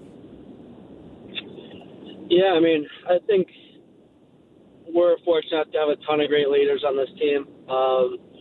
You don't have to wear a letter to be a leader, and it starts with our captain, with Keller, and Sergachev, Ian Cole, guys that have been in the league for a little bit and have won championships. I wouldn't say me personally I'm the loudest guy in the locker room. I'm more of a guy that likes to lead by example on the ice of trying to play the right way, and helping the team win. But like I said, coming up as a younger guy, I've been really fortunate to have a lot of great leaders, guys that have mentored me really well and developed me into kind of learning the side of the leadership role. And as a young kid, you don't really know that aspect of the game much, but as you start to be around these guys that have won before and have been around many great leaders, it's awesome to see. And when those guys speak up, you're definitely listening and trying to learn as much as you can from them. The 82-game NHL season is long, and you can't get caught up on every win and loss. But when you go through a period of time when you've lost 9 of 11 games, you guys are human, fans are human, everybody wants to win. What's it like for you guys on the team? I think fans would like to get some insight on what it's like for you guys when you're going through that. How much does it mean to you, and how much does it crush you guys when you're having those kind of spells? Because you know how bad the fans want you to win those games. Yeah, I mean, like you said, it's such a long year. There's, a ton of ups and downs, adversity, stuff that, brings you down a little bit. But you have to have that mindset where, you after that game, you learn it and take as much information as you can from it and try to build off it and fix things up quickly. We all want to win. We would love to win every game. That's just, not going to happen every game. So I think for us, we've done a really good job of kind of maturing this year. I think there's been times maybe last year where we'd get down on ourselves and there was a ton of negativity, but I think, we weren't playing the right way we needed to. We figured that out. We switched it, and now, like you see, these past 2 games are truly the way we know to play. And, Vegas Golden Knights are easily a Stanley Cup contender. And, the way we played, we controlled most of the game. And, for us, that's how we need to play each and every game. And, there's going to be some games where you play your best, you probably deserve to win, but you end up not. And then there's going to be some games where, you didn't have your best and you end up winning. That's just the hockey side of things. And, but, like I said, these past 2 games are something to build off of and moving forward here. Logan Cooley, 4 goals last night. And, of course, the Mammoth hit back at home tomorrow night. Tomorrow night you guys take on the Montreal Canadiens, and then you get a day of travel, get down to Dallas, take on the Stars, another massive matchup for you guys inside this Western Conference and inside your division. Do you get to sneak in some Thanksgiving, or what's going on? It's not technically, I guess, a day off because you guys are going to be traveling and stuff, but do you guys get to sneak in maybe a team meal together for Thanksgiving? Yeah, definitely. I was fortunate to have basically my whole family out here for the homestand, so it was nice to have all of them here, and we had a little bit of a Thanksgiving dinner, and I think later tonight Nate Schmidt's having everyone over for Thanksgiving, so it's nice to be able to enjoy these holidays too. You're so focused, and the season's so long, everything kind of feels like a blur, so it's nice to be able to enjoy some time together and kind of live kind of a life that everyone normally does, and be able to celebrate the holidays and just be around family, your friends, your teammates. So it's awesome that we still are able to kind of get some time here to do that, and some team bonding also. Coles, we appreciate the extra time, man. Thanks for hanging out, and congrats on last night's win, and good luck. Stay healthy, man. Awesome. Thank you guys so much. There you go. Logan Cooley. Nice enough to take some extra time as we try to get the phone lines figured out. It was nice. Yeah, so cool. Man, what do you like? 4 goals in the NHL against the Golden Knights, and your family just so happens to be in town. Like that's a freaking that's a way to do it, right? It's perfect. Right before Thanksgiving, and there's not many players in the NHL at his age that have been able to do that. So it was a pretty spectacular performance. And I wanted to ask him about that connection that he has with Gunther, because that's special. That assist was as pretty as any of the goals. Oh my he had gosh! last night. Well, everything they did together last night. If you're a Utah Mammoth fan, you're watching last night's game. That's what you picture Mammoth hockey is. Okay, last night was as good as it gets. That was awesome, and he's right. That team down in Vegas is a Stanley Cup contender, and they whipped them last night. And 4 days previous, it was the other way around. And to see them bounce back like that in a short period of time and turn out that kind of an effort on their home ice was pretty spectacular. But watching those two play together, there is something special about them together. And I don't know anything about hockey other than your general stuff. I'm not sitting here saying I'm an expert on who should play on the lines. Is what I'm saying. We'll leave that to Coach Bear, but. How could you have them not on the same line ever again? Yeah, and especially when you think about how long they got to be together. Think about how long they'll be able to be doing this too, potentially together, right? signed up for 8 and 7 years respectively. The results are that the stats are clear. Dang. When they're on the same line together, this offense is very potent. When they're not, this team doesn't win. So hopefully that's the case moving forward. Keep Cools and Gunther on the same line the rest of the year, and this team should continue winning at a high rate. For the next 8 years. Come on, man. Amen. Thank you. Just keep them together for the next 8 years. There's no problem. Contractually, that's already done. Yeah. Which is, as a fan, you're like, oh, that's awesome. Yeah. Because what you saw last night's what you're going to see for the next almost a decade, and I'm sure after that. I think this team's building into something special, and by the time their contracts are up, I imagine there's some pretty special things that would have occurred here with this team and this franchise in this town, and it's exciting to think about the possibilities.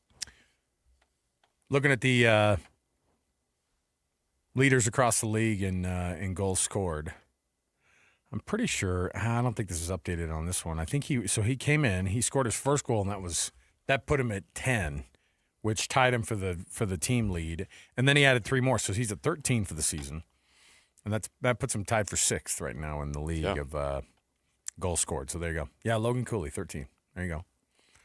Man, it's that's pretty darn cool. You talk about guys who boy, Nathan McKinnon is just freaking good, isn't he?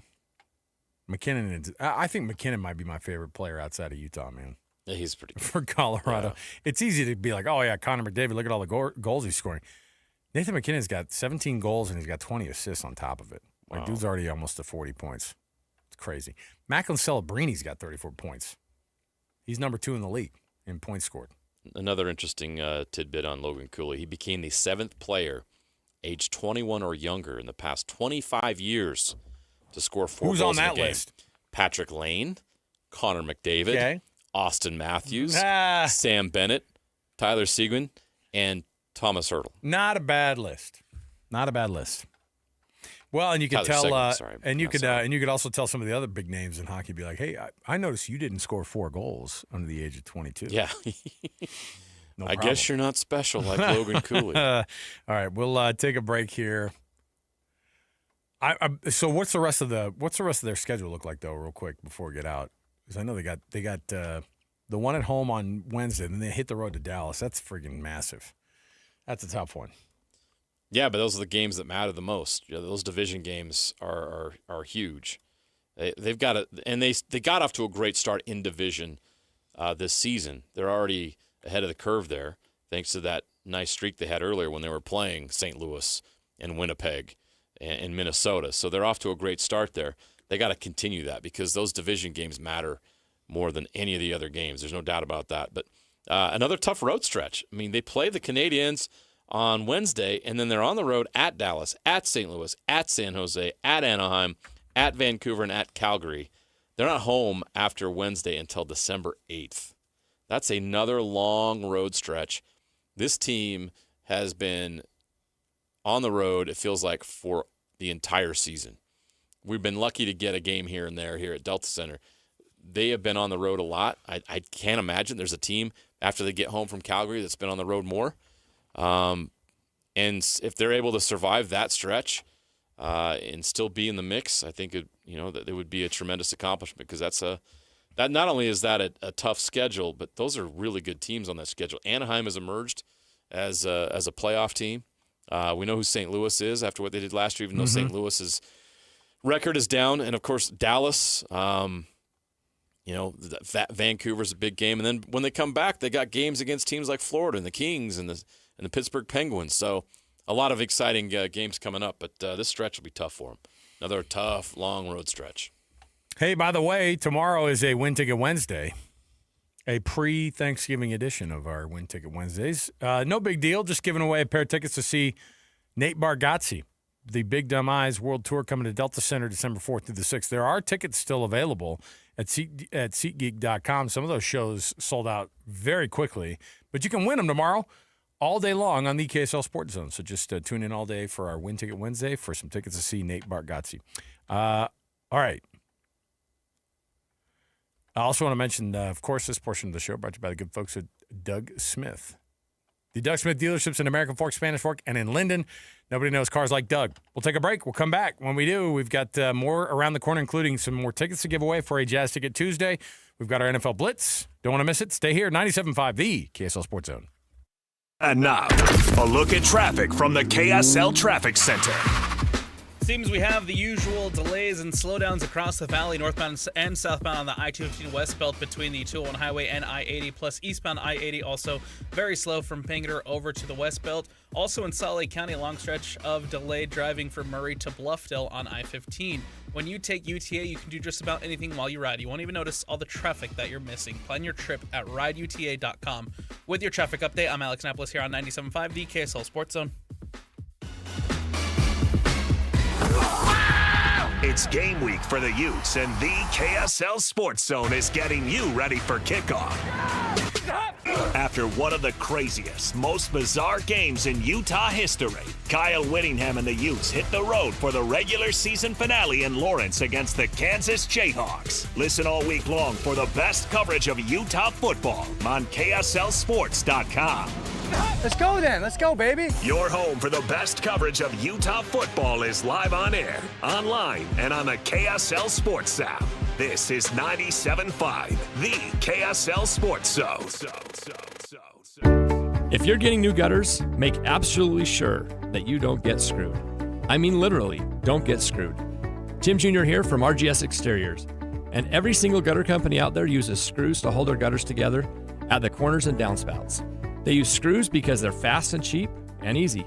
But man, they're terrible for your gutters, aside from possibly cutting your hand. They also loosen and corrode over time because they're not made from the same metal as the gutters.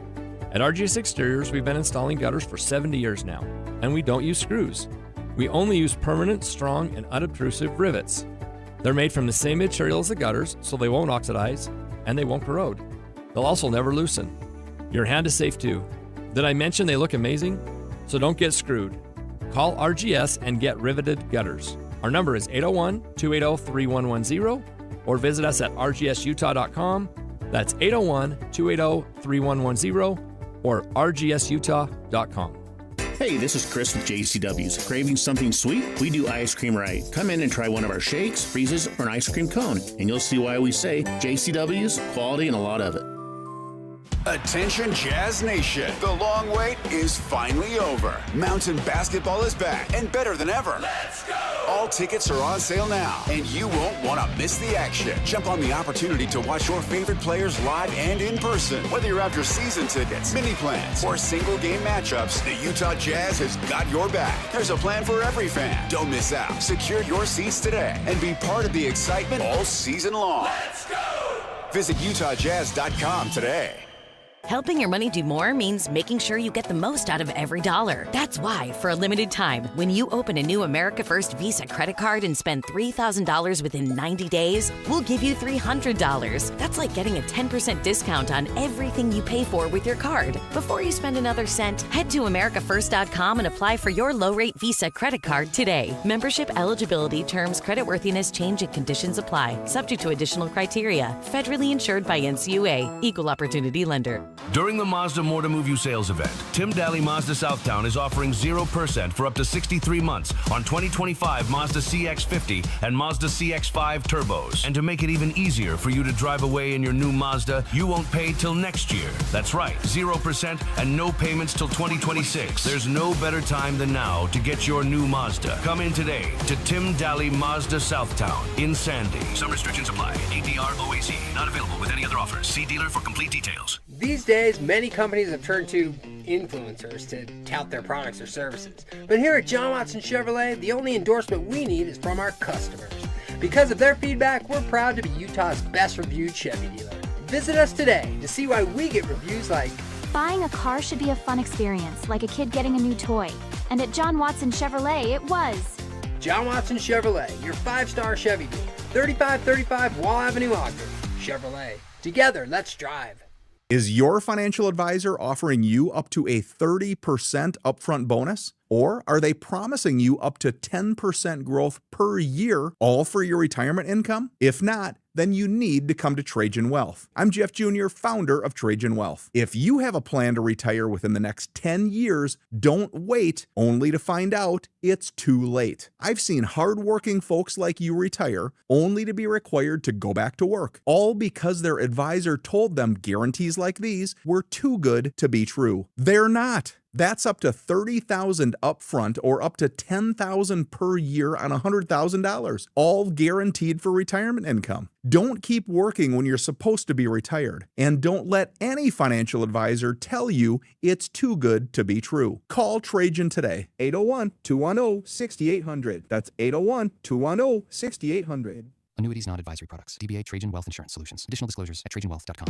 The Utah Mammoth and Smiths are teaming up to get you to the game. With qualifying Smiths purchases, you can score single goal view tickets, hot dog and a bottle of water included for just $15. The catch? These tickets go fast. Download the Utah Mammoth app, enable push notifications, and be the first to know when new tickets are released. Shop at Smiths and snag your seat for $15. Simple. Grab the Utah Mammoth app today and watch for the next release. Tusks up. Bar Dub Grill is where roadside classics meet ranch-raised flavor. Sink your teeth into juicy, handcrafted burgers made with premium Bar W beef straight from the local Utah farm. From the bold cowboy barbecue burger to the sweet and savory Aloha burger, paired with crispy cowboy fries, hand-spun shakes, or signature spud nuts. Soft, airy, and unforgettable. Bar Dub Grill delivers honest eats with cowboy swagger. Bar Dub Grill in Nephi with easy access right off exit 222 in Nephi. DJ, PK, and John from J. Brooks Jewelers is here with some holiday inspiration as the season begins. Your Black Friday savings are already going strong through Cyber Monday, and shoppers can enjoy 20% off store-wide with exclusive specials up to 60% off. You truly make holiday gift-giving easy, John, and you carry jewelry for so many personalities and styles, don't you? We absolutely do, and it means so much to us as a family jeweler when people shop locally and support their family jeweler. And this season, we brought in beautiful, never-seen-before pieces just in time for the holidays. And there's something meaningful for everyone, whether it be our Zodiac collection or an engravable pendant to personalize with a message that they'll love. Or embrace our simplicity with our essential classic pieces to help build your loved one's jewelry collection. I can think of several people who adore those. What else is exciting this year? Well, our beautifully handcrafted engagement rings and wedding bands from the JBJ collection, or the fashion jewelry for both men and women. There's always a perfect piece for every budget and every style. Visit J. Brooks Jewelers in Murray or Lehigh, or shop their Black Friday deals online now at jbrooksjewelers.com. The KSL Sports Zone and Hercules Credit Union are highlighting people that impact youth sports. Nominate the youth sports volunteer you know for the Hercules Hero of the Week at KSLSports.com. This is your Cougars at 30 update. Presented by Kenny J's Barbecue on 97.5, the KSL Sports Zone. BYU defensive end Logan Latui talks about this team taking pride in being able to stop the run. We take a lot of pride in trying to stop the run. We pride ourselves in practice going against one of the top O-line in the nation, I feel like, and it's good to go out and perform on Saturdays, especially when we only have 3 down linemen, and being able to stop the run. And we need all 11 guys, so it's not just the D-line, but like I said, we're just playing better as a unit each and every week. That is your Cougars at 30 update. Make this Thanksgiving unforgettable with Kenny J's Barbecue. Skip the stress and bring home slow smoked perfection. Pre-order your Thanksgiving meal today. Text 801-230-5396. That's 801-230-5396. The NFL Blitz starts right now on JJ and Alex, the KSL Sports Zone.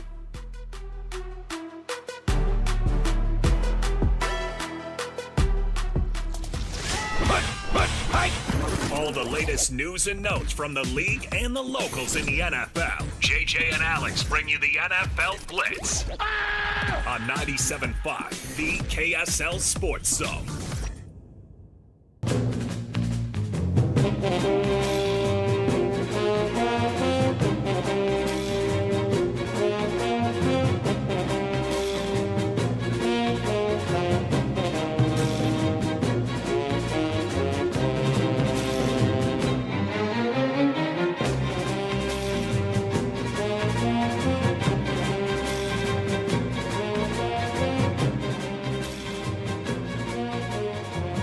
I mean, I love this music maybe more than anything we play on the show just because it feels like a warm blanket. However, there's something else I want you to hear right now. It's a Jazz Ticket Tuesday. You know what that means? That music gets taken over for us throwing out the sounder and your possibility of you being able to to win some Jazz tickets to the Jazz this Friday against the Sacramento Kings. Let's get it going right now on a Jazz Ticket Tuesday. It's Jazz Ticket Tuesday, and your chance to win tickets is right now. Call this number now. Call this number now. Be caller number 12 at 801-575-ZONE. 801-575-ZONE. And you'll be on your way to Delta Center to see the Utah Jazz. He fires the three. He hits. Oh, don't do me like that. This is 97.5, the KSL Sports Zone. 801-575-ZONE. Calling number 12 right now on a Jazz Ticket Tuesday. Get themselves a pair of tickets to see the Jazz and the Sacramento Kings on Friday, November 28th at Delta Center. Go check it out for yourself. 801-575-ZONE. That's 801-575-9663. Thank heavens we had the Jazz game last night. Thank heavens we had the Mammoth. Because that Monday night game was an absolute friggin' dog. Garbage. It was terrible. Purdy just handing the ball away, but at the same time, Panthers couldn't do a thing with it. He threw 3 picks, and they won by double digits. I know. I don't get it. It was, well...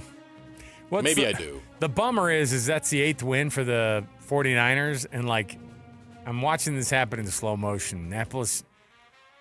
Ugh. Are the Rams and the Seahawks going to get caught up again by the freaking 49ers for no reason? Oh, you have all the confidence in the world? Look at that look on his face. I think we need to dig into that a little bit because this is an interesting scenario happening here. It's a 9-win Rams team. There's 8 really good teams in the NFC, and only 7 can make it. So the Rams right now are 9-2. They have the best record in the NFC.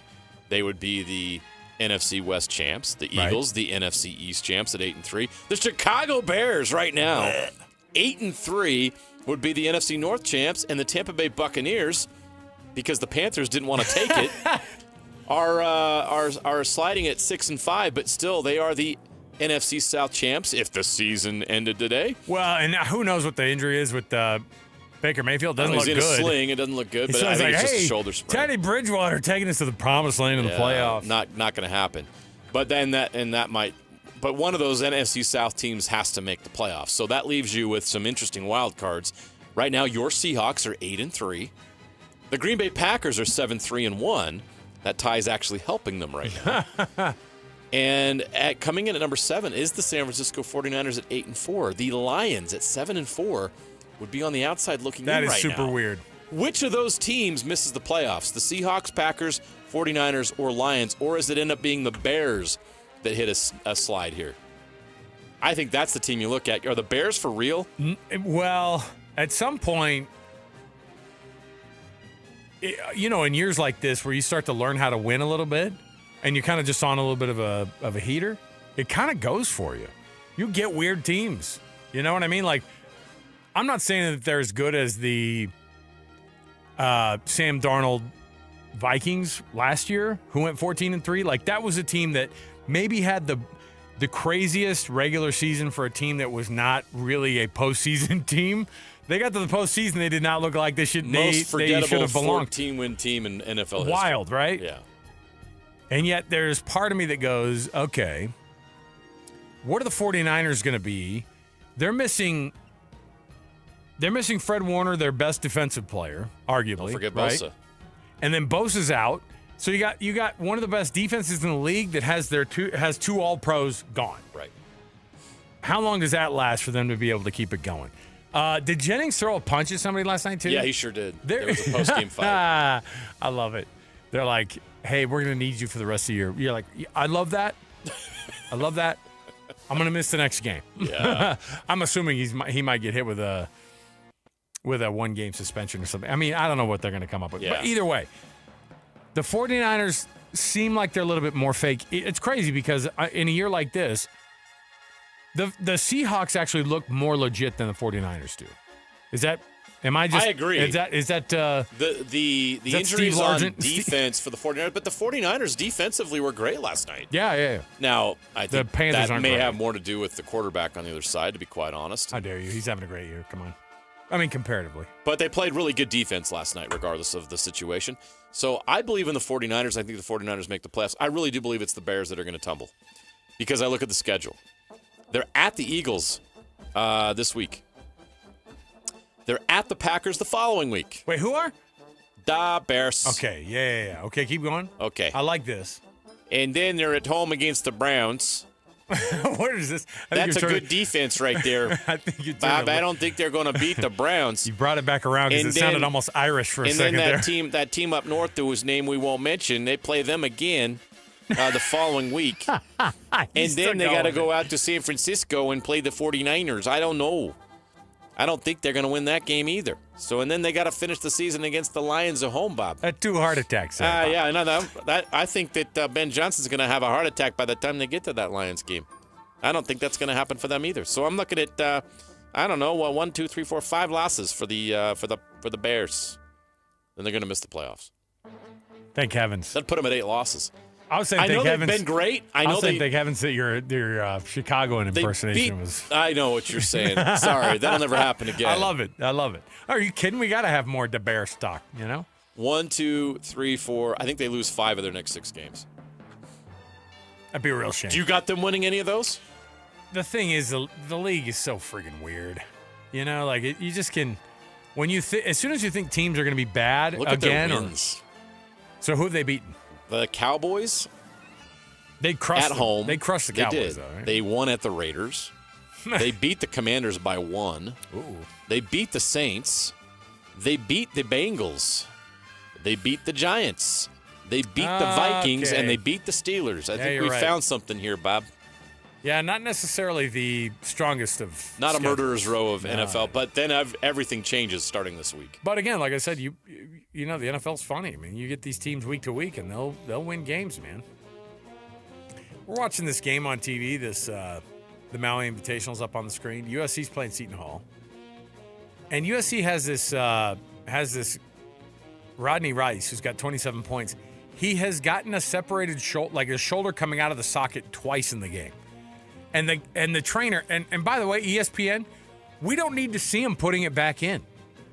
Don't go to, and they're going to the corner, and you've seen this before. Tell me where they play at the Lahaina Civic Center, which is at basically a JC. What's the name of that school out there? Chaminade? Chaminade hosts every year, and it's basically a high school gym, and so he has to go to the corner of this high school gym where the USC trainer is popping it back in, and you're watching it go back, that back into the old shoulder socket, and you're like, I don't need to see that, all right? Don't show me that anymore. My favorite thing is that Chaminade plays in this tournament every year, too. Don't they? Oh, yeah. They don't just host it. They play in that thing. Absolutely, they do. They're like, hey, everybody, North Carolina's coming to town. Put up a fight, would you? They never do. Who'd they upset? Have they ever won it? I doubt it.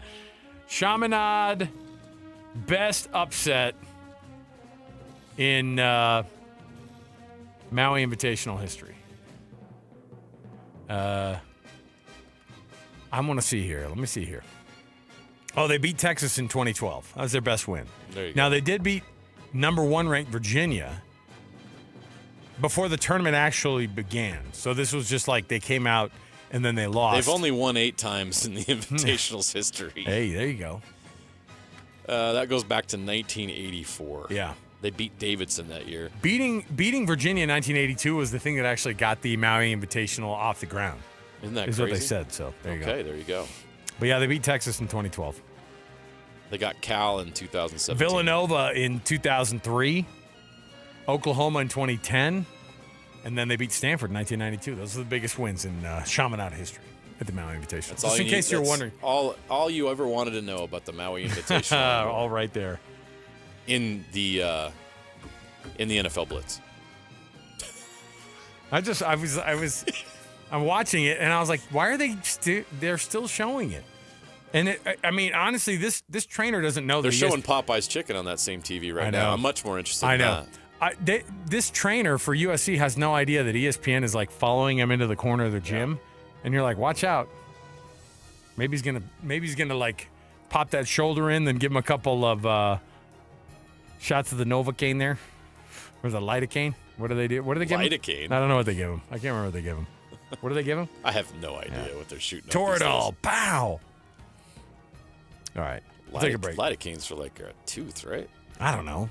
What do Some I know? pain-killing something, rather. All right. Hey, we'll take a break. We'll come back. When we do return, we're anticipating top of the hour, of course, the college football playoff rankings live. They're going to roll that thing out on ESPN, and we will roll it out to you as soon as they roll it out to us. All right? And we're going to have live reactions, and we'll talk about how friggin' ridiculous that thing ends up. But yeah, I think we know. We kind of see the writing on the wall. There's only one team that could move, and we know who that is. Unfortunately, it affects us here locally. But you have a more negative attitude about it than I do. It's not negative. It's just real. I think the committee is full of reasonable people. I know that Mark Harlan has to check his allegiances at the door. Now that he's in the committee. But maybe he goes, well, hold on a minute. Tell me about Miami again. At least he can ask and go, now give it to me straight about Miami being better than Utah again. Like it's not just hey, are you better than Utah in your mind? It's also, tell me why they should jump them this week. After both teams won, after Utah's 2 losses are to 2 top 11 ranked teams. Tell me again why Miami should be in. I'm interested. If you're Mark Harlan, ask the question. Or if you're any of the other smart people who they allegedly put together in this room. Yeah, I want to know what they figure out here, man. Let's go. Okay, we'll take a quick break. We'll come back. We've got our top 10 next. It's going to be a Thanksgiving edition of Top 10. So stay right here with us. More to go. 97.5 the KSL Sports Zone. And now, a look at traffic from the KSL Traffic Center. Northbound and westbound delays on I-15 converging upon the 56 South exit in Roy, with the northbound slowdown stretching back to SR 193 in Layton. Heading away from 33rd South in South Salt Lake, there's also slowing in both directions of I-15 as the usual long stretch southbound down to Draper and Bluffdale is already in place. At Advanced Window Products, factory direct affordable windows. Call today. They're on the way. Financing is available. Save now and pay later at advancedwindows.com. With your traffic update, I'm Alex Neplis here on 97.5 the KSL Sports Zone. You've been listening to The Zone for decades. Yes! But now you can watch the guys break down your favorite teams. Some viewers may find the following video disturbing. Viewer discretion is advised. Catch the video stream of DJ and PK, Jake and Ben, Hanson, Scotty, and JJ and Alex right now at KSLSports.com or by searching KSL Sports on YouTube. Utah's best sports radio is on air, online, and on the KSL Sports app. This is 97.5, the KSL Sports Zone. We just want to have enough money for retirement. And travel to visit our grandchildren. I understand. That's why at Fisher Investments, we start by getting to know each other, so I can learn about your family, lifestyle, goals and needs, allowing us to tailor your portfolio. What about commission-based products? We don't sell those. We're a fiduciary, obligated to act in your best interest. So how do your management fees work? We have a simple management fee based on the value of your portfolio, so we do better when you do better. We appreciate that kind of transparency. We also check in with you regularly to keep you up to date on the markets and your portfolio. Well, what other services do you offer?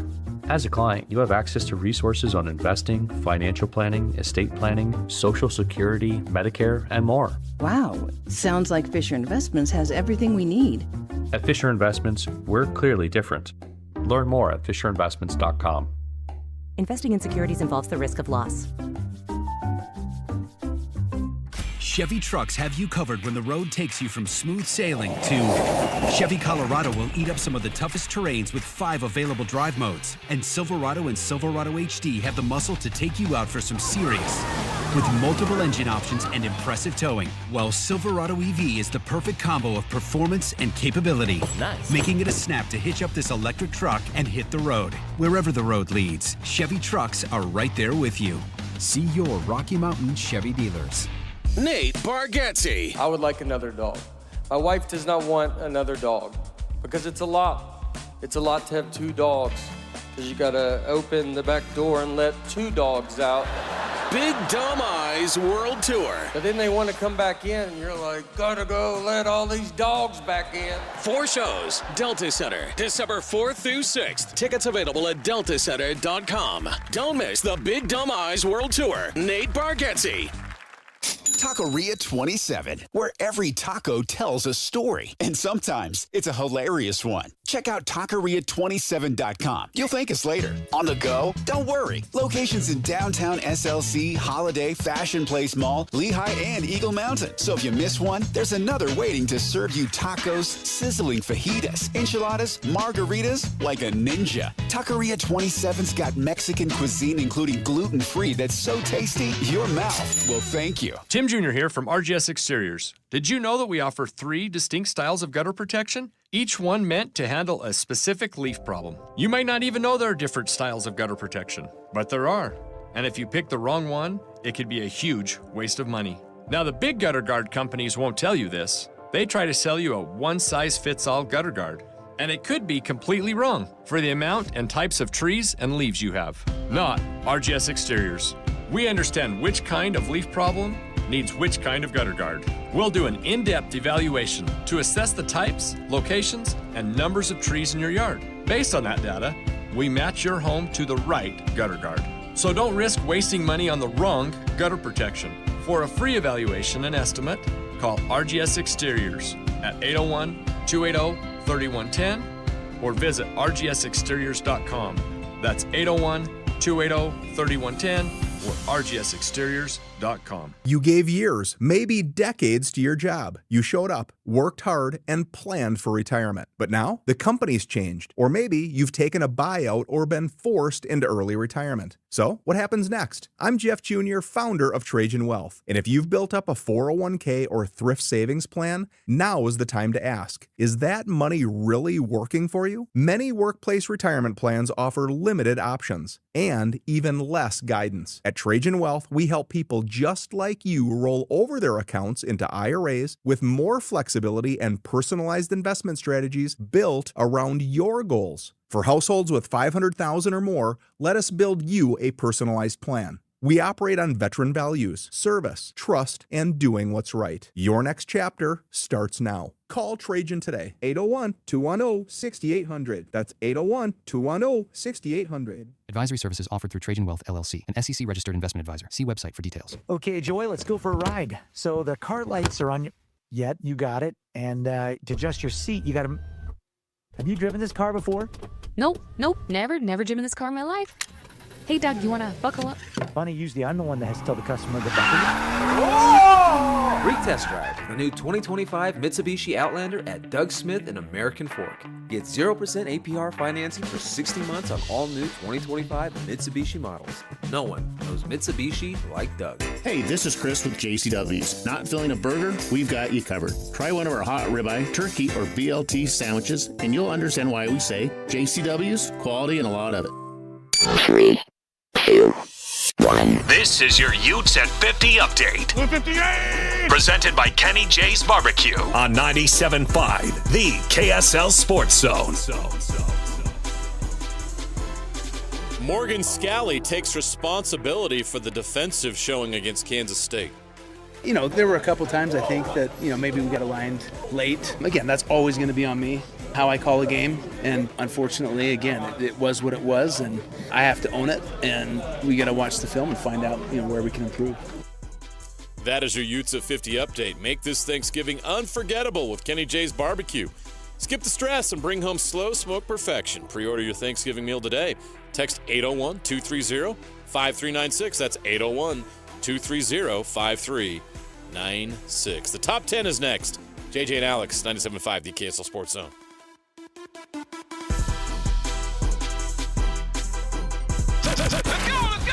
Complete game coverage of the Cougars is right here on the KSL Sports Zone.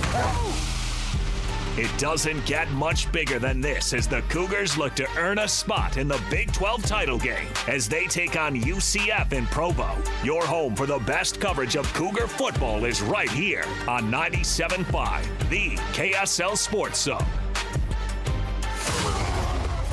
You're locked on to JJ and Alex on 97.5, the KSL Sports Zone.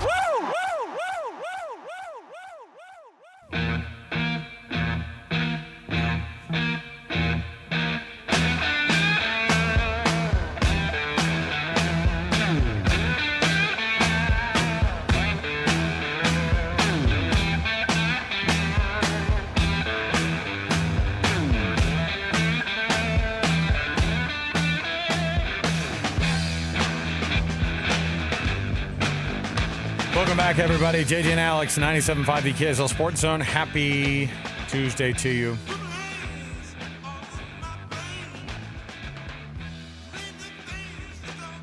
Love hearing Jimi Hendrix, man. Seattle native. Shout out. So Hendrix and Kurt Cobain, same cemetery in Seattle. A lot of people. Yes, I've heard that. People like to go out and visit. That was like in high school. I think we went, and then you're like, wow, here we are. All right, see you guys. Yeah, kind of weird, right? It's well, then you're sitting there and you're going, well, this is creepy. Cemetery. Well, and you're also like these guys.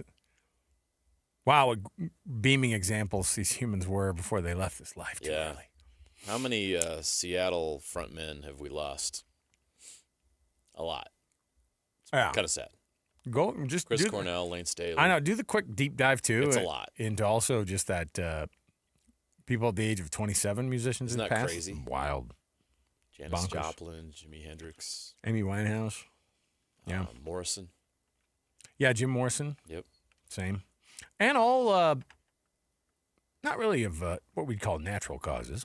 You know? No. Not old age. Hey, guess what? It's Thanksgiving on Thursday, JJ. Now you're headed out of town in the next couple of days.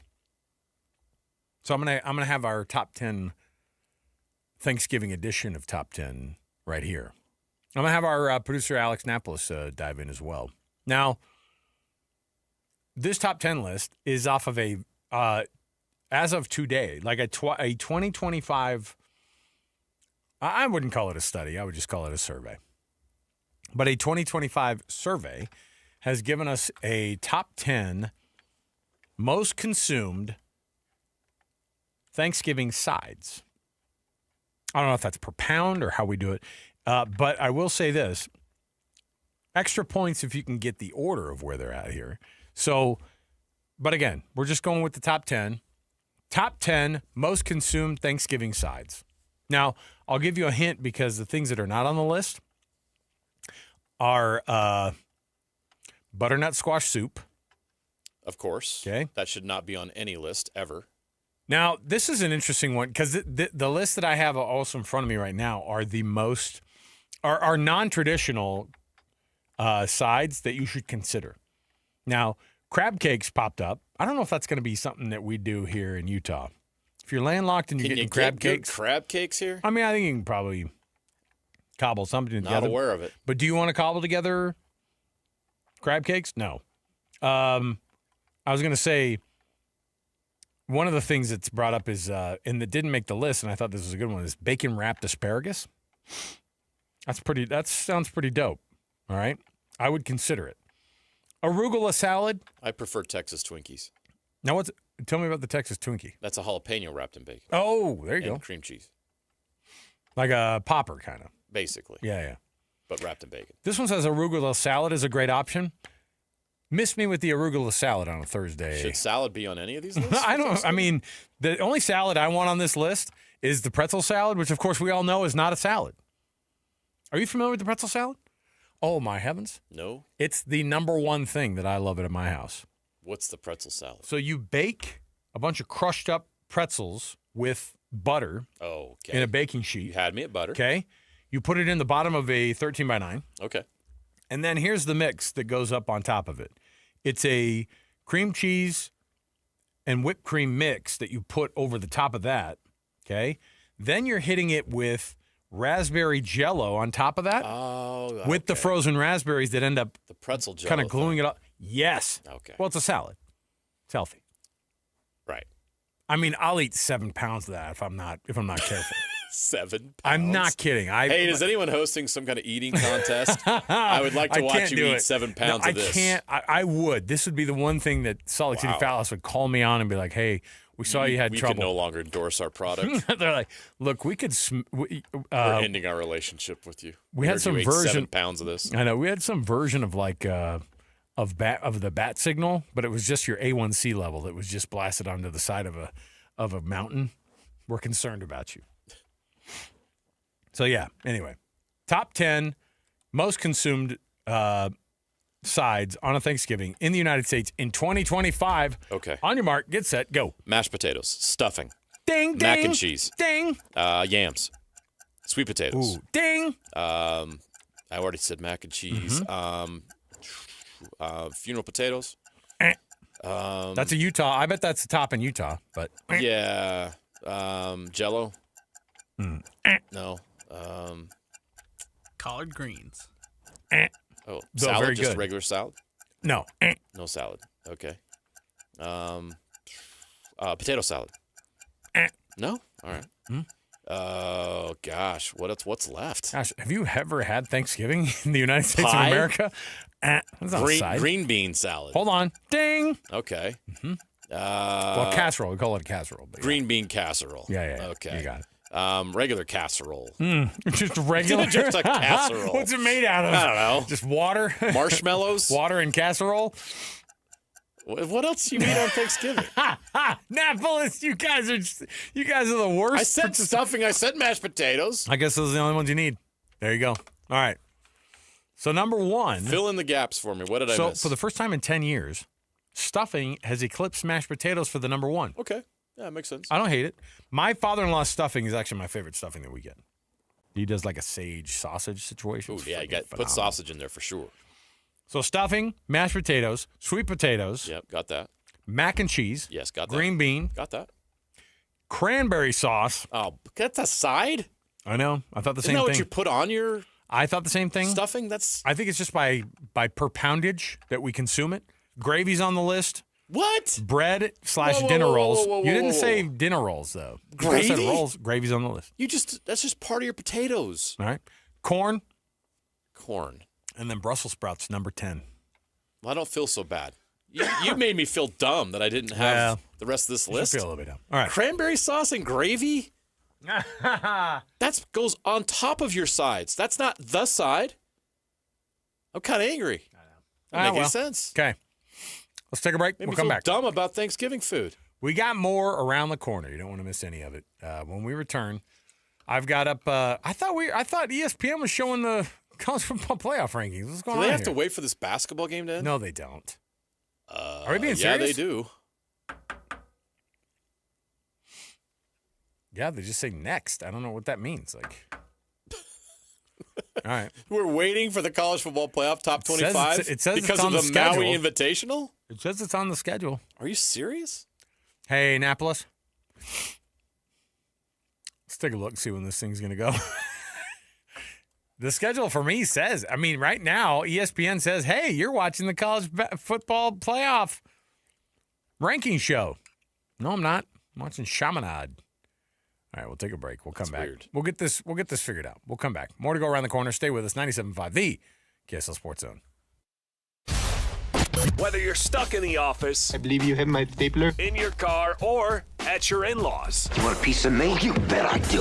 the Zone is with you every step of the way. Download the KSL Sports app to get live streaming of your favorite shows and access to all the latest updates on your favorite teams. Your home for the best coverage of the Utes, Cougars, Jazz, and Mammoth is on air, online, and on the KSL Sports app. This is 97.5, the KSL Sports Zone.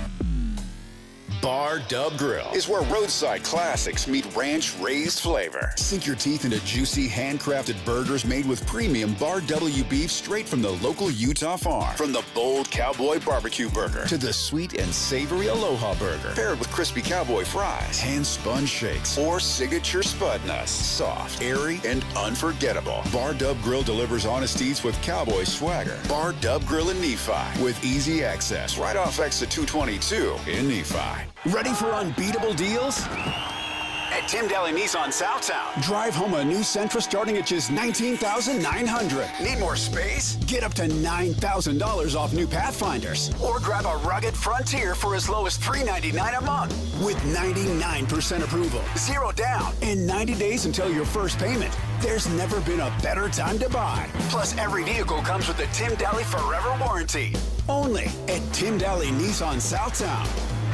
Stuck in a job that just isn't getting it done? Maybe it's time to go for IT. Whether you're just starting out, switching careers, or a military veteran ready for change, My Computer Career can help you launch a rewarding career in IT in months. No prior experience needed. Why spend years getting a traditional degree when your future in IT can start right now? Take the free career evaluation at mycomputercareer.edu today. Your most powerful upgrade? Your career. Go for it. Go for IT. Financial aid is available to those who qualify, including VA benefits. If a Lenovo computer for your business is on your holiday list, don't shop around. Just go directly to the source, Lenovo.com. You'll find exclusive deals on the PCs you want for your business, like the ThinkPad X9 14 Aura Edition and Yoga 7i 2-in-1. So avoid all that shopping chaos and price comparing, and just go directly to the source, Lenovo.com, where PCs are up to 50% off. That's Lenovo.com. Lenovo. After 30 years of plumbing experience in Utah, we've compiled a list of items we plumbers commonly find in sewer systems. First off, hair. Lots of hair. Like, so much hair. Oh. Roots, dental floss, marbles, and every other toy imaginable. Dentures, watches, coins, live animals. Also dead ones. Photographs, we assume from active and very healthy relationships. Wigs, kitty litter. Look, the point is, don't use the toilet as a landfill. This has been a public service announcement from your buddies down at Shamrock Plumbing. Well, the holidays are really here. Things are speeding up. I know exactly what we all need to do, and that's head into the Western Nut Company. I'm here with Sarah, and you can take care of it all. We love the holidays, and we try to make it seamless for our customers to enjoy our gift baskets and our fudge and our brittle and all the things that make it the holidays. Western Nut is perfect for corporate giving and also for your family and your friends and your neighbors. For corporate gifting, we have a team that's ready to take your list and ship it right from our store. You know what I love is Dee and I go into Western Nut and the mothership, which is right there on 4th and 3rd West, and we just let you guys take care of it all. We select the gift and you guys ship them off, especially to Dee's family in Missouri. Western Nut's been doing this since 1966, and we've got it down. All the things that you need to cover everybody on your list. A good place to start is by going online at westernnut.com. That's westernut.com. These days, many companies have turned to influencers to tout their products or services. But here at John Watson Chevrolet, the only endorsement we need is from our customers. Because of their feedback, we're proud to be Utah's best reviewed Chevy dealer. Visit us today to see why we get reviews like, "Their sales team is the best. Didn't put on any pressure, just super helpful and fun. They made the process a breeze." John Watson Chevrolet, your 5-star Chevy dealer. 3535 Wall Avenue, Ogden. Chevrolet. Together, let's drive. The Garden Restaurant. All things turkey, handcrafted soups, and our famous Lionhouse rolls. Dine in or carry out. The Garden Restaurant. Visit us at thegardenslc.com. Broadcasting from the Mountain Home Services Studio, this is 97.5 KZNS FM Colville, 1280 KZNS AM Salt Lake City, and 102.7 KSL FM HD2 Salt Lake City Midvale. This is 97.5, the KSL Sports Zone. Nobody gets you ready for Utah football more than the KSL Sports Zone. Ready? The regular season comes to an end for Kyle Whittingham and the Utes as they hit the road for a battle against Kansas. Your home for the best coverage of Utah football is right here on 97.5, the KSL Sports Zone.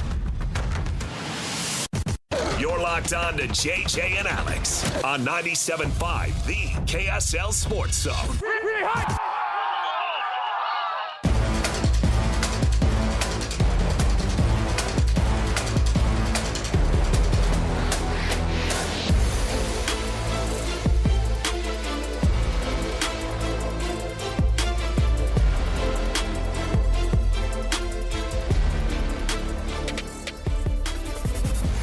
Welcome back, everybody. JJ and Alex, 97.5 the KSL Sports Zone. Just waiting patiently over here for this riveting basketball game.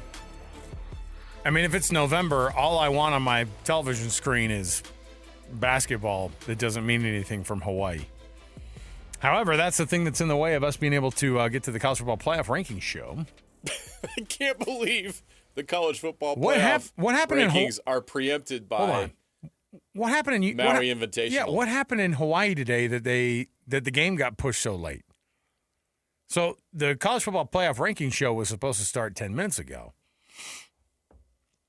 But hold the phone because the Maui Invitational can't be stopped.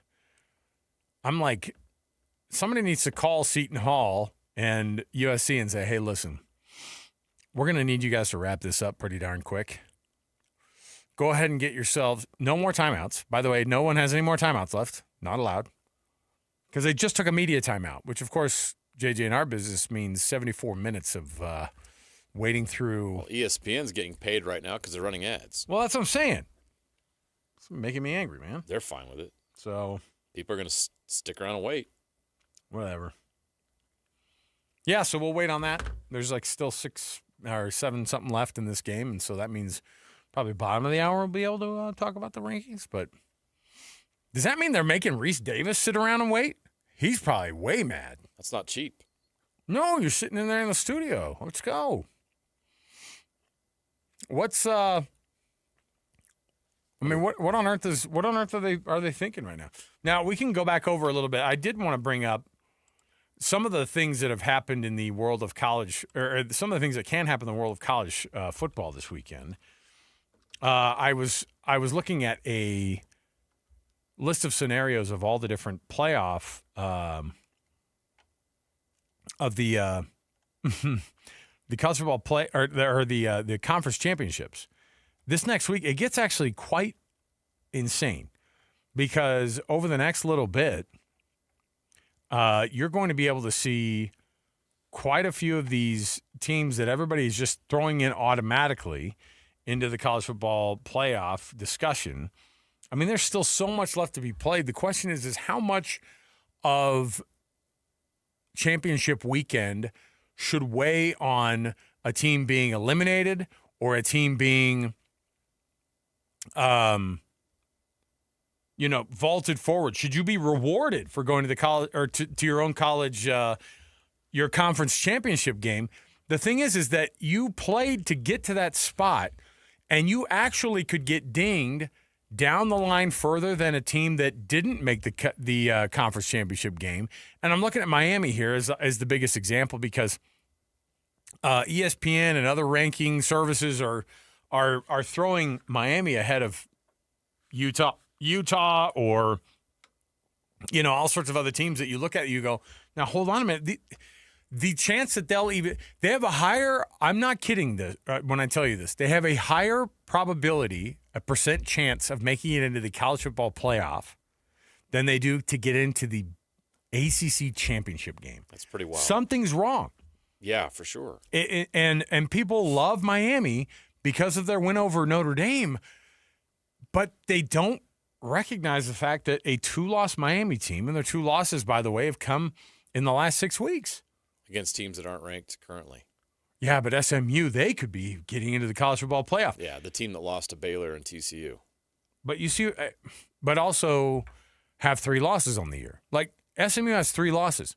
If a 3-loss SMU team wins the ACC championship game and they get in over a 3-loss UVA team, because that's what it would look like. Because if those teams both win this weekend, which they're likely going to, it's going to be a matchup between UVA and SMU, right? Yeah. And if you beat UVA, they'll have 3 losses. Okay, out. But if they beat UVA, a 3-loss SMU team will be in the college football playoff. And they're just excited to make sure that you know that they need to also put Miami in this conversation, which they should not. They should not be in this conversation. And I just wonder if it's one of these things that just ends up getting decided by these invisible powers that be. But I think the reality is that it's just another indicator as to, and I think it was made, we have that clip. I want to hear that clip again, Napolis, of SVP and Stanford Steve. I think this is a perfect encapsulation of what the conversations are likely going like in the college football playoff ranking room, albeit a little less cheerleadery. But I do think that ultimately they have these conversations about who should be in and who should be out. And some of it isn't always about which team is better or which team even has the better resume. It's about who's going to be better television that they can get away with putting in there.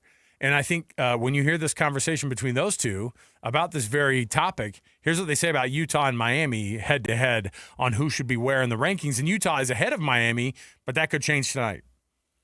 Utah's only top 25 win is against Arizona State without Sam Leavitt. That's it. And they got obliterated by Texas Tech. Miami doesn't have a bad loss like that. I get it. They lost to Louisville by 3 and Beck threw a bunch of picks. And they lost to SMU, who, by the way, now is in overtime at their field. And now they got to get a chance to play in the playoff. Correct. But somehow that was a bad loss. I'm waving. I'm throwing up the U. I want them in just because I think they're talented. What if that's the 5-12, Miami at Eugene? Oh, buddy. Why are they so excited about that game, by the way? Why would idea. Miami going to Oregon be such a great game?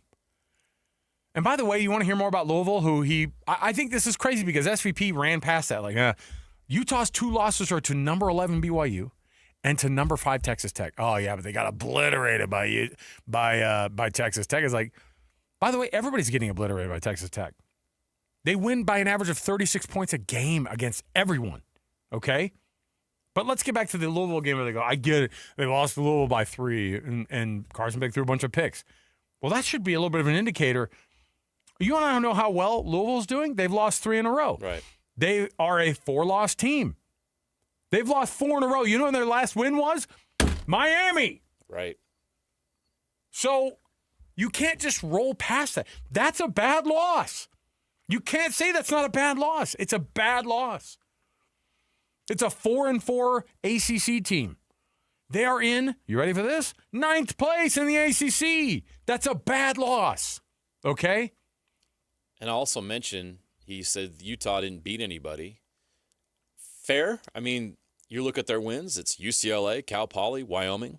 The non-conference schedule really hurts Utah. There's no doubt about that. West Virginia. The Arizona State win was nice, but as they argue, it was without Sam Leavitt. Okay. Yeah, but it was by 32. Arizona State but it was ranked then, and they're ranked now. But it was by 30. They won by 5 touchdowns. They won by 32 points. Yes. Cincinnati, 45-14. Cincinnati was ranked 17th in the country at the time. Right. And I get they're not ranked right now. And by the way, Arizona State's going to be ranked today in the college football playoff ranking. I bet they'll be at the very tail end of that top 25. Utah but does that not won't have count. the best resume. I get it. There's certainly holes in it, and yeah, the Texas Tech lost the way it happened. Okay. You know, if you watch that game, you know it was close until the fourth quarter, and they blew it open. The BYU game was a missed opportunity. They should have won that game. They couldn't close. BYU was better in the fourth quarter. BYU was better, and they won. Miami is in 5th place in the ACC. Exactly. And they're going to get a spot in the college football playoff. No, I don't think they won't. Will. JJ? I don't think – I think that this sucks because Utah's going to fall behind Miami. But unless absolute chaos happens in front, you think ultimately Miami's not getting in the top 10 because Miami's not going to have an opportunity to play another game to get into the top 10. It's more likely but teams will tumble out. Michigan would jump ahead with an Ohio State win. Could be the case. Who's tumbling, though? Who's tumbling? Yeah, I mean, here's what happens this weekend. Because that's what we can Texas talk about right now. Texas and Texas who in the A&M. top 10 is tumbling with a loss coming up? So Notre Dame's not going to lose. Right. Alabama's not going to play in the SEC championship by most likely. Yeah, but if they lose, we're looking at probably Texas A&M, if they Georgia. lose to Auburn, which could happen, that could absolutely happen. I remember Vanderbilt was Vanderbilt was not. They moved him ahead of Vanderbilt. So yeah, Miami. Okay, so Oregon plays Washington this weekend. Okay, right. Oregon could take their second loss of the year. Now, will that second loss blow up a lot of things? But will that second loss put them further back behind Alabama, BYU? Here's the crazy thing: that would probably number 7 Oregon losing their second game. The committee would find a way to put them. Are you ready for where they'd put them? They would put them probably at number 10, and they'd move Alabama and Notre Dame, Oklahoma up behind them. Now, Oklahoma plays LSU this weekend. I've never been a bigger fan of the interim head coach, of whom I don't know his name down there in LSU, than I've ever been right now. Because beating Oklahoma That's the only shot you have. Stop it. Miss me with the, hey, Stanford played Cal tough last week. Miss me with all that. Happen. And I get it. Stanford's hosting Notre Dame. Notre Dame's the least likely to lose. Notre Dame is going to roll. Why? Because we've seen Stanford. And also on top of it, Notre Dame is playing really, really good football, but it doesn't matter because it's already, the fix is in, right? There's a garbage schedule. And they've been beating everybody. They've been beating the doors off everybody. All right? So your chance to get in is Ole Miss losing to Mississippi State would actually probably tumble them further down. So you have a chance of 6, 7, and 8 who are playing relatively talented, rivalry type games. You could picture an upset in those three scenarios. Right. Ole Miss taking on Mississippi State, Oregon taking on Washington. Both of those games are on the road for both of those teams. All right. So that's a big deal. I think that's a huge deal. Oklahoma hosting LSU. That's tough. That's a tough putt for LSU. I don't know how much that team cares. Notre Dame gets a freebie against Stanford, and then Alabama could lose the Iron Bowl. Now, rivalry games are weird, and that one is one of them. So if Alabama loses, and then if Oregon loses, I think that you would have to put BYU to 10 and probably Oregon to 11. Now, after that, Oregon won't play in the Big Ten championship game. No. BYU will, and if they lose to they will, if they beat UCF this weekend, then they will go to the Big Ten or the Big 12 championship game. And if they lose that Big 12 championship game, the committee can't wait to throw them 2 spots behind, throw them a bone and say, you're 11. Right. Congrats. You're 11. And you know what that gets you? Out. You're behind the ACC entrant who's going to go in, who's going to be like 18th ranked Miami. Or not 18th ranked Miami, like 18th ranked UVA or 21st ranked SMU. Those are the likelihood. Now, they'll go up further in the rankings because they won that conference championship, and the committee has to go, gosh, we got to get somebody in there who looks a little bit decent. So they'll be like right outside, right? They'll be right outside that kind of top 15 type of a spot. So it's hard not to look at this and go, what are they doing here? What are they going to do? Well, let's assume no upsets. And that would mean Ohio State, Indiana in the Big Ten championship game, Texas A&M and Georgia in the SEC championship game, Texas Tech and BYU in the Big 12 championship game. Of those teams in the top 12, we're not going to worry about the ACC. That's well, they won't have any teams in the top 12. Exactly. That's my point. So, who of the top of those teams playing in a championship game, which team will get punished the most by losing their conference championship BYU. game? Exactly. 1,000%. Because 1 versus 2 and 3 versus 4. And then 5 versus 11, they'll look at 11 and go, boy, you guys are terrible. Right. You lost your conference top championship 4 game. probably won't even move, regardless of the outcome. They'll get shifted around. But if BYU upset Texas Tech, Texas Tech would plummet. Somebody's got to win those games, and so it'll be like Indiana beats Ohio State goes to 3. Texas A&M beats Georgia, Texas A&M will go to 2, Indiana will go to 1. They'll shift around each other depending on how those wins and losses go.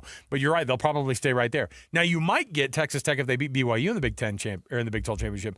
They might move ahead of like a 2-loss Georgia or a 3-loss Georgia. They should move ahead of Georgia and get that top 4 spot. Right. So I think that's actually a very possible scenario for the Big 12 to get a top 4, assuming Texas Tech defeats BYU, who we're assuming is going to be their opponent in the Big 12 title game. Yeah. Listen, here are the conversations. Here's the reality. Here are the conversations that are being had by BYU inside that locker room or inside their meeting rooms. They don't have the time to think about the stupidity of the politics that you and I are debating right now, because they know that if they just win their games, they will go to the college football playoff. And frankly, I think if Texas Tech loses to BYU, I think they'd stay in too. I don't think that JJ, I can't see them losing to number 11 in the conference championship game or number 10 or whatever they end up being in this last week. If BYU ends up being at that 10 or 9 after maybe an upset happens in that top 6. If BYU loses to Texas Tech in that title game, is that what you're saying? Sorry, if BYU beats Texas Tech. Will Texas Tech plummet? Right, that's what I'm saying. I think BYU would go up to like a 7, and I think Texas Tech would go to like 9. I I know. I think they'd both be in. Be stunned. I think they're building all of this to make sure that there's 5 SEC teams, right?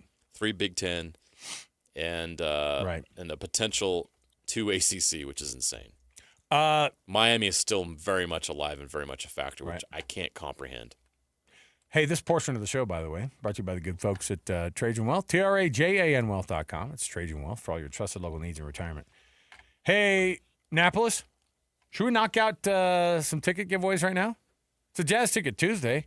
I don't want to have to I don't want to have the college football playoff rankings ruin people's feelings about winning some tickets on a Jazz Ticket Tuesday. So let's go ahead and do it right now. Let's give some tickets away. Jazz Kings, Friday, November 28th. Let's do it right now. It's Jazz Ticket Tuesday, and your chance to win tickets is right now. Call this number now. Call this number now. Be caller number 12 at 801-575-ZONE. 801-575-ZONE. And you'll be on your way to Delta Center to see the Utah Jazz. He fires the 3. He hits! Oh, don't do me like that. This is 97.5, the KSL Sports Zone. Call number 12 right now, 801-575-ZONE. That's 801-575-9663, 801-575-ZONE, and the winner gets a pair of tickets to see the Jazz Kings at Delta Center on Friday, on a Black Friday.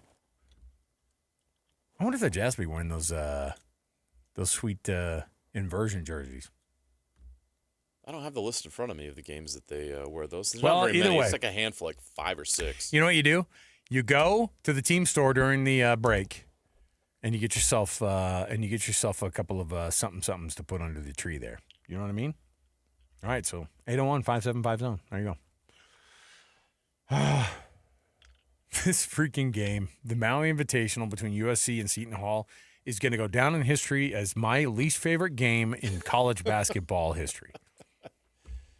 I'm just proud of you for not throwing anything right now. I'm this close. I'm telling you. What's funny is that ESPN getting it wrong, right? Because in the end, Can't they they just put this game on the deuce? Sorry. Can't they yes. just throw this on ESPN News? Would anyone and care? it's very appropriate to put it on the deuce because that's what this game smells like. Gosh. All right. Take a break. We'll come back. Cross your dadgum fingers that in a minute 54 of game clock between Seton Hall and USC, if this thing goes to overtime, you're on your own, dude. Annapolis, take over if this thing goes to overtime. I might die. Okay? All right, we'll take a break. We'll come back. More to go right around the corner. Stay with us on a Tuesday edition of the program. 97.5, the KSL Sports Zone. And now, a look at traffic from the KSL Traffic Center.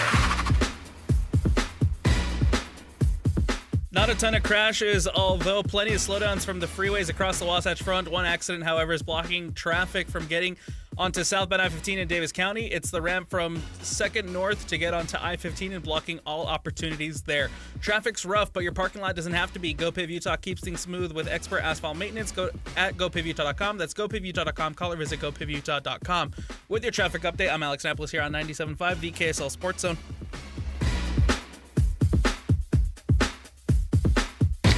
This is Jay Scott and Ben Anderson. If it came down to it, would the committee select a 2-loss Miami team over a 2-loss BYU team? As unfair as I think that would be, yes, they would. Yeah, they probably would. So if Miami was a 3-loss team and out of the equation, yes, that does improve BYU's odds. It's just going to come down to BYU winning the Big 12 title game. Unfortunately, I wish it was more than that. I don't think they're going to get help. I think this late in the season, they're not going to see a lot of help. It's going to come down to BYU controlling their own destiny, which again, you know what? That's good news. You've put yourself in that situation. Your opportunity is that you're going to go to the Big 12 title game, and if you win, and if the playoff is the most important thing for you, that's your chance. You don't get to back your way in. You're not going to back your way in. You're going to have to win out. Well, I don't know. We've seen wacky stuff.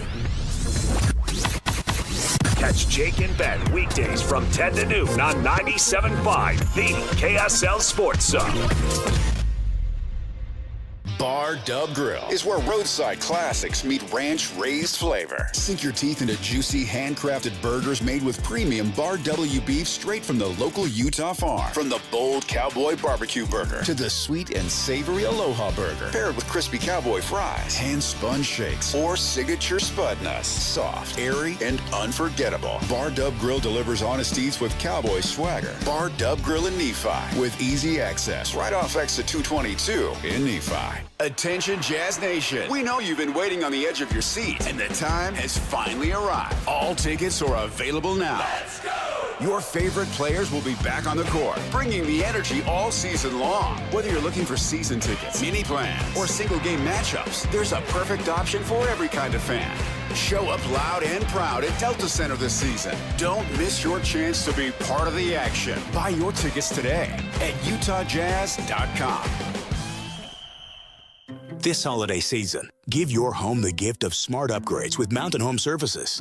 Electric vehicle? Meet your new best friend. A professional EV charger installed from Mountain Home Services. Fast, reliable, and done right the first time. Want to save energy to brighten your space? Ask about LED lighting upgrades, smart switches, and modern lighting controls. Perfect for cozy nights and year-round savings. Serving Utah since 1954, Mountain Home Services was the first to offer upfront pricing with no hidden fees, and every job comes with a 100% satisfaction guarantee. Protect your home and power up your lifestyle with expert electrical services you can trust. Plus, KSL listeners enjoy a discounted price on a fireplace tune-up for just $99. Visit MountainHomeUtah.com or call 801-543-2222 to schedule your upgrade today. That's MountainHomeUtah.com or 801-543-2222. Mountain Home Services, powering Utah homes since 1954. You've been listening to The Zone for decades. Yes! But now you can watch the guys break down your favorite teams. Some viewers may find the following video disturbing. Viewer discretion is advised. Catch the video stream of DJ and PK, Jake and Ben, Hanson, Scotty, and JJ and Alex right now at KSLSports.com or by searching KSL Sports on YouTube. Utah's best sports radio is on air, online, and on the KSL Sports app. This is 97.5, the KSL Sports Zone. Hey, Benjamin, we've got a surprise for you. What? You have a brother. $100 bill just like you. Hey, I'm Ben. What? We just got him for joining America First Credit Union and opening a new checking account. And you're going to live together at America First. What? This is nice. For a limited time, new members get a $100 cash bonus when they open a checking account or $50 when they open a youth checking account. So head to AmericaFirst.com and get your money working today. Membership eligibility, terms, and conditions apply. Federally insured by NCUA. Nate Bargatze. I would like another dog. My wife does not want another dog because it's a lot. It's a lot to have two dogs because you gotta open the back door and let two dogs out. Big Dumb Eyes World Tour. But then they want to come back in and you're like, gotta go let all these dogs back in. 4 shows, Delta Center, December 4th through 6th. Tickets available at deltacenter.com. Don't miss the Big Dumb Eyes World Tour. Nate Bargatze. Cougar fans, game day isn't just for the players, it's for you. Power every tailgate, every high five, and every play with bucked up energy. Clean energy, bold flavors, zero crash. Whether you're charging the stadium steps or locking in for the post-game show, Bucked Up keeps you laser focused and ready to roar. Find it at 7-Eleven, Maverick, Harmon's, and Dick's Sporting Goods. Visit your local Bucked Up retail store today or go to buckedup.com and use code ZONE to claim 20%. Now go out and get bucked up. It's game week for the Utes, and the KSL Sports Zone is getting you ready for kickoff. After one of the craziest, most bizarre games in Utah history, Kyle Whittingham and the Utes hit the road for the regular season finale in Lawrence against the Kansas Jayhawks. Listen all week long for the best coverage of Utah football on KSLSports.com. Let's go then. Let's go, baby. Your home for the best coverage of Utah football is live on air, online, and on the KSL Sports app. This is 97.5, the KSL Sports Zone. Throughout life, we have plenty of special occasions and events, whether it's a prom, a graduation, a mission call, a new job, or how about a wedding? Mr. Mac has always been there to help serve you for all of your monumental moments. Mr. Mac has been family owned for more than 50 years, and that's important. And they'll make sure that you look and feel great, with affordability always in mind. The Mr. Mac family creates long-lasting relationships with their customers, and they've been doing it for generations. 9 locations across the Wasatch Front or online at MrMac.com. Les Olson IT is trusted for businesses providing state-of-the-art printers, copiers, managed IT services, and licensed security systems for Utah. Work smarter with Les Olson IT. Les Olson IT. Listen every Monday morning to DJ and PK and Monday afternoon with JJ and Alex for your Chevy Strong Play of the Game. Win great prizes from Rocky Mountain Chevy. This is your Cougars at 30 update. Presented by Kenny J's Barbecue on 97.5, the KSL Sports Zone. BYU offensive lineman Austin Leusa talks about LJ Martin being able to break 1,000 yards rushing on the season. It's all the work that he's put in the offseason as well, all of his success that he's had. It's definitely been something that he's been working towards and working very hard towards. We were honestly just there doing our job, and he was doing his job, and ultimately, it got him to where he is now. And so that's just kind of how we take it as an O-line group. We're just doing our job and our 111 football. That is your Cougars at 30 update. Make this Thanksgiving unforgettable with Kenny J's Barbecue. Skip the stress and bring home slow smoke perfection. Pre-order your Thanksgiving meal today. Text 801-230-5396. That's 801-230-5396. Hopefully, we'll have college football playoff rankings coming up next on JJ and Alex. 97.5, the KSL Sports Zone.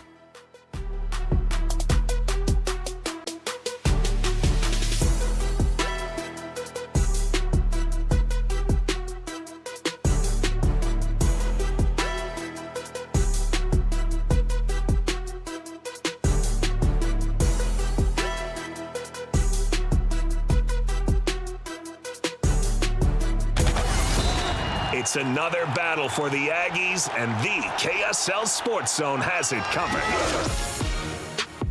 It's a Black Friday showdown for the Aggies as they welcome in Boise State to Logan. Your home for all the play-by-play coverage of Aggie football is right here on 97.5, the KSL Sports Zone. You're locked on to JJ and Alex on 97.5, the KSL Sports Zone.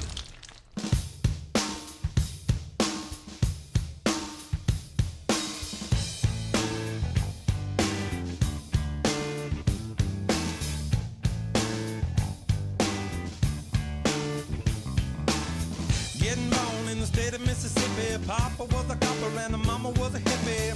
In Alabama, she was swinging a hammer. Price you gotta pay when you break the panorama. She never knew that there was anything more than gold. What in the world? So we're back to studio here, Alex Annapolis, from another traffic update. Just trying to waste some time here on this Maui Invitational with 25 seconds left. And of course, they're going to call time. Nah, don't worry about it. This is going great. The good news is Seton Hall's out of timeouts. The bad news is USC still has 2. Yeah, listen, we're waiting for the ending of this riveting Seton Hall. Hey, Jay Billis thinks it's riveting. He's telling us right now on TV that it's riveting. It took 3 seconds off the clock, by the way, in this one. Right now, USC is up 80-78 over Seton Hall in the quarterfinals of the consolation bracket, the Maui Invitational, as we wait for ESPN to get going on the college football playoff ranking show. I'm just glad the committee had extra time to be able to polish their answers for how this thing's going to wind up, right? They're all. You got the committee chair back He goes, what there. am I supposed to do? He's like, brand new committee chair, right? He only had last week to do it. And then they go, oh, dude, this USC game, can we stretch it out somehow? Because I'm going to come up with a couple more like good one-liners to try to put Miami in front of Utah in front of Here's in the America. funny thing is there's really only one surprise or unknown 100%. spot. But it matters to us. Does Miami jump in front of Utah? Right. Otherwise, the top 12 will stay the same. It's going to stay the same. So that's the only drama in the college football playoff rankings tonight because I don't see potential for any other movement based on the results we saw over the weekend, besides Miami jumping Utah, or potentially Vanderbilt and Miami jumping Utah, which would be extremely frustrating for Utah fans listening to this right now. Yeah. I was going to bring this up, too, before we get to the college football playoff ranking stuff. Did you see that Colorado has totally phoned it in by saying that Julian Lewis is going to retain the red shirt and they're not going to play him this weekend? Yep. Where is the future of Coach Prime? What does the future of Coach Prime look like at Colorado? I don't see. What's the over-under on amount of years there? I think he's done after this season. So you'll take the under on 0.5 seasons left? I think a couple weeks from now he will know the future, and it's not going to be in Colorado. Well, interestingly enough, it's going to end up being one of those deals that I think it'll be terrible for Colorado, because they even said they're like, oh, we're not pushing him on anything. We're going to let him do what he wants, and we'll sign him up for as long as he wants. Yeah, he's earned that. 100%. I think last year was great, and I think he earned that. And, but I think it's less about what Colorado would want to do. I don't think Colorado would want to let him go. I don't know. I think that his draw or his purpose in coaching was to coach his son, which is admirable. Sure. And he explained why, because he saw guys that didn't know what they were doing coaching his son when he was younger. It's like, I'm not going to sit back and watch this. I'm going to coach him because I know what I'm doing. Right. But that time is done for him and Travis Hunter and that whole group that he was with. So what's left for him to do at Colorado? What is he able to do at Colorado, especially with his health? Does he keep coaching then, or do you think he's going to be like, look, I could see him just stepping back and the health stuff doing a little bit of media stuff here and there, and then calling it good. Right. He has like his own show or something he was doing or working on. I think if I was a dad, my son's in the NFL, I want to go watch Shedeur play football. And right now he's got a chance to become the future quarterback of the Cleveland Browns, and that's what I would do. I don't know if I want to stick around and have to deal with the challenges on top of my health while my son's playing NFL games every Sunday. You have to be all in as a college football head coach. I mean, all in. It is not an easy gig, and it takes everything you got. And if you're 1 foot in, 1 foot out, that's not fair to the university. It's not fair to the young men that you've recruited there and are committed to. So I could see him stepping away after this season. Well, it certainly is going to be interesting. I mean, it'll be a bummer for Colorado too, because as soon as they make that headway, like if you're Juju Lewis, do you stay at Colorado? No, absolutely not. You're going to go catch $1 million somewhere else, right? And he'll be able to do that, right? And especially once Coach Prime leaves, because then he would have that window open immediately.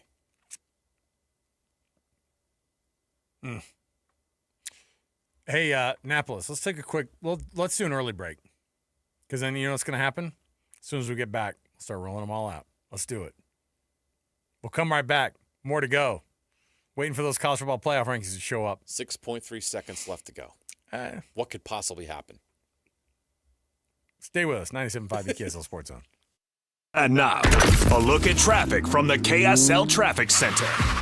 For some of the afternoon commute, it's a head start for a long holiday for everybody. There's plenty of delays. Northbound I-15 is slow from Murray through downtown Salt Lake. Southbound I-15 also moving slowly from Murray to Draper in Utah County. Provo into Springville is also bogged down in spots on I-15. When you take UTA, you can do just about anything while you ride. You won't even notice all the traffic that you're missing. Plan your trip at rideuta.com. With your traffic update, I'm Alex Annapolis here on 97.5, the KSL Sports Zone. It's game week for the Aggies, and the KSL Sports Zone is getting you ready for kickoff. Bronco Mendenhall and the Aggies are now bowl eligible and look to finish up the regular season with a Friday showdown against Boise State and Logan. Listen all week long for the best coverage of Aggie football. Then catch all the play-by-play action beginning with the Aggie pregame show this Friday afternoon at 1 on 1280 The Zone. Your exclusive home for Aggie football is live on air, online, and on the KSL Sports app. This is 97.5, the KSL Sports Zone. Only one type of burger. For every pallet. Fries are extra. Large in size. We've got the shakes. Going over the brim. Hey, this is Chris from JCW's. Put a positive, delicious spin on your day at any one of our 5 locations. In Lehigh, American Fork, Provo, South Jordan, or Harriman. JCW's, quality and a lot of it. Ready for unbeatable deals? At Tim Daly Nissan Southtown. Drive home a new Sentra starting at just $19,900. Need more space? Get up to $9,000 off new Pathfinders. Or grab a rugged Frontier for as low as $399 a month. With 99% approval, 0 down, and 90 days until your first payment. There's never been a better time to buy. Plus, every vehicle comes with the Tim Daly Forever Warranty. Only at Tim Daly Nissan Southtown.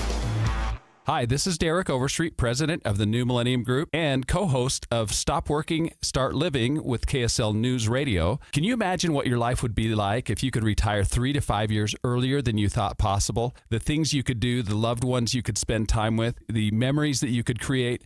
That's what our team at the New Millennium Group does. We'll walk you through the entire process every step of the way. If you'd like to get a copy of the 5-step proprietary plan that will help you retire 3 to 5 years sooner than you thought possible, give us a shout right now.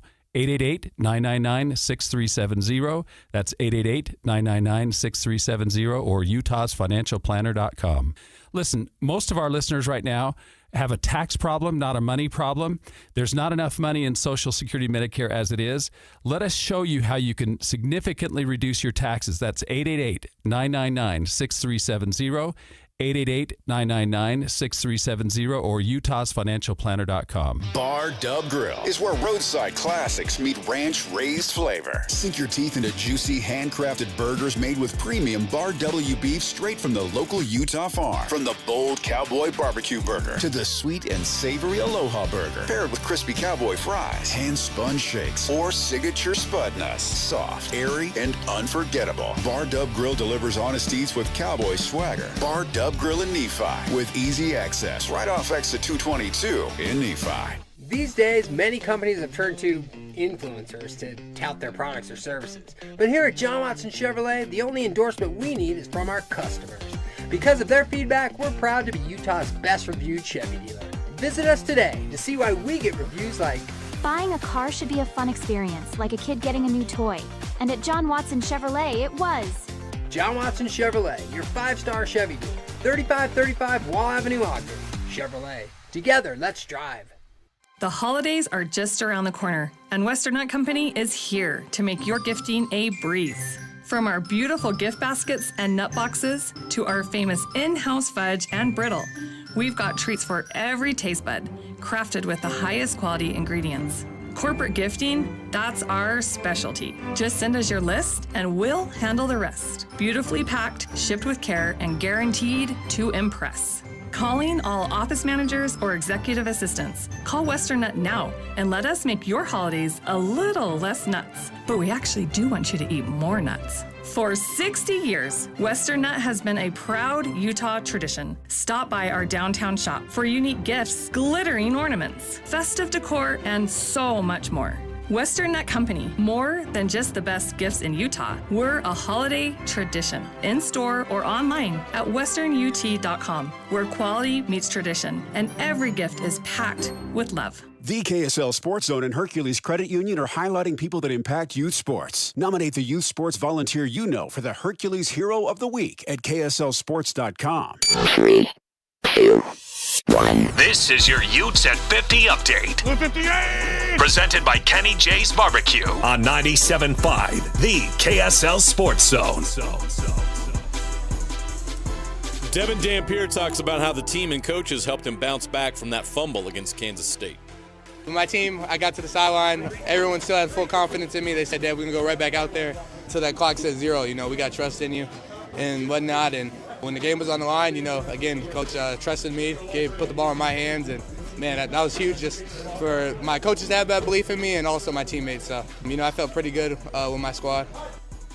That is your Utes at 50 update. Make this Thanksgiving unforgettable with Kenny J's Barbecue. Skip the stress and bring home slow smoke perfection. Pre-order your Thanksgiving meal today. Text 801-230-5396. That's 801-230-5396. We have a final in Hawaii. The wait is over. The college football rankings coming up next on JJ and Alex, 97.5, the KSL Sports Zone.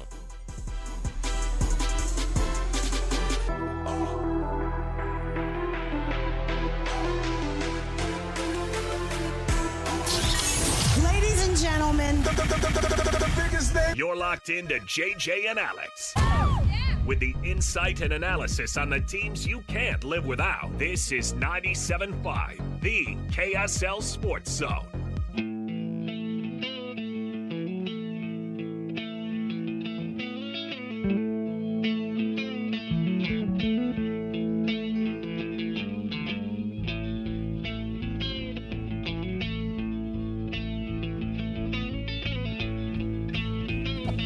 You guys take it from here. Welcome back. JJ and Alex, 97.5, the KSL Sports Zone. Thanks for being with us on the program. Oh, look at that. The college football playoff ranking show just started up. Nice little highlight of Tanner Wall with an interception for BYU. They showed a little glimpse of they showed a shot of Kalani Sitake on the sideline, too. Getting some love, showing some teams across the board here. The college football playoff ranking show just 50 minutes late today as we get you started. Waiting for the ending of that basketball game that I don't think that they knew was going to go 15 minutes over, but I think that they just didn't time things out very well. But here we are. We're back to it. The college football playoff ranking show is going to hit us here. And, JJ, you and I rolled out. And, by the way, this portion of the show brought to you by Doug Smith, the family of dealerships in American Fork, Spanish Fork, and in Linden. Nobody knows cars like Doug. So we'll go ahead and say that the college football playoff ranking rollout is brought to you by Doug Smith. Why not?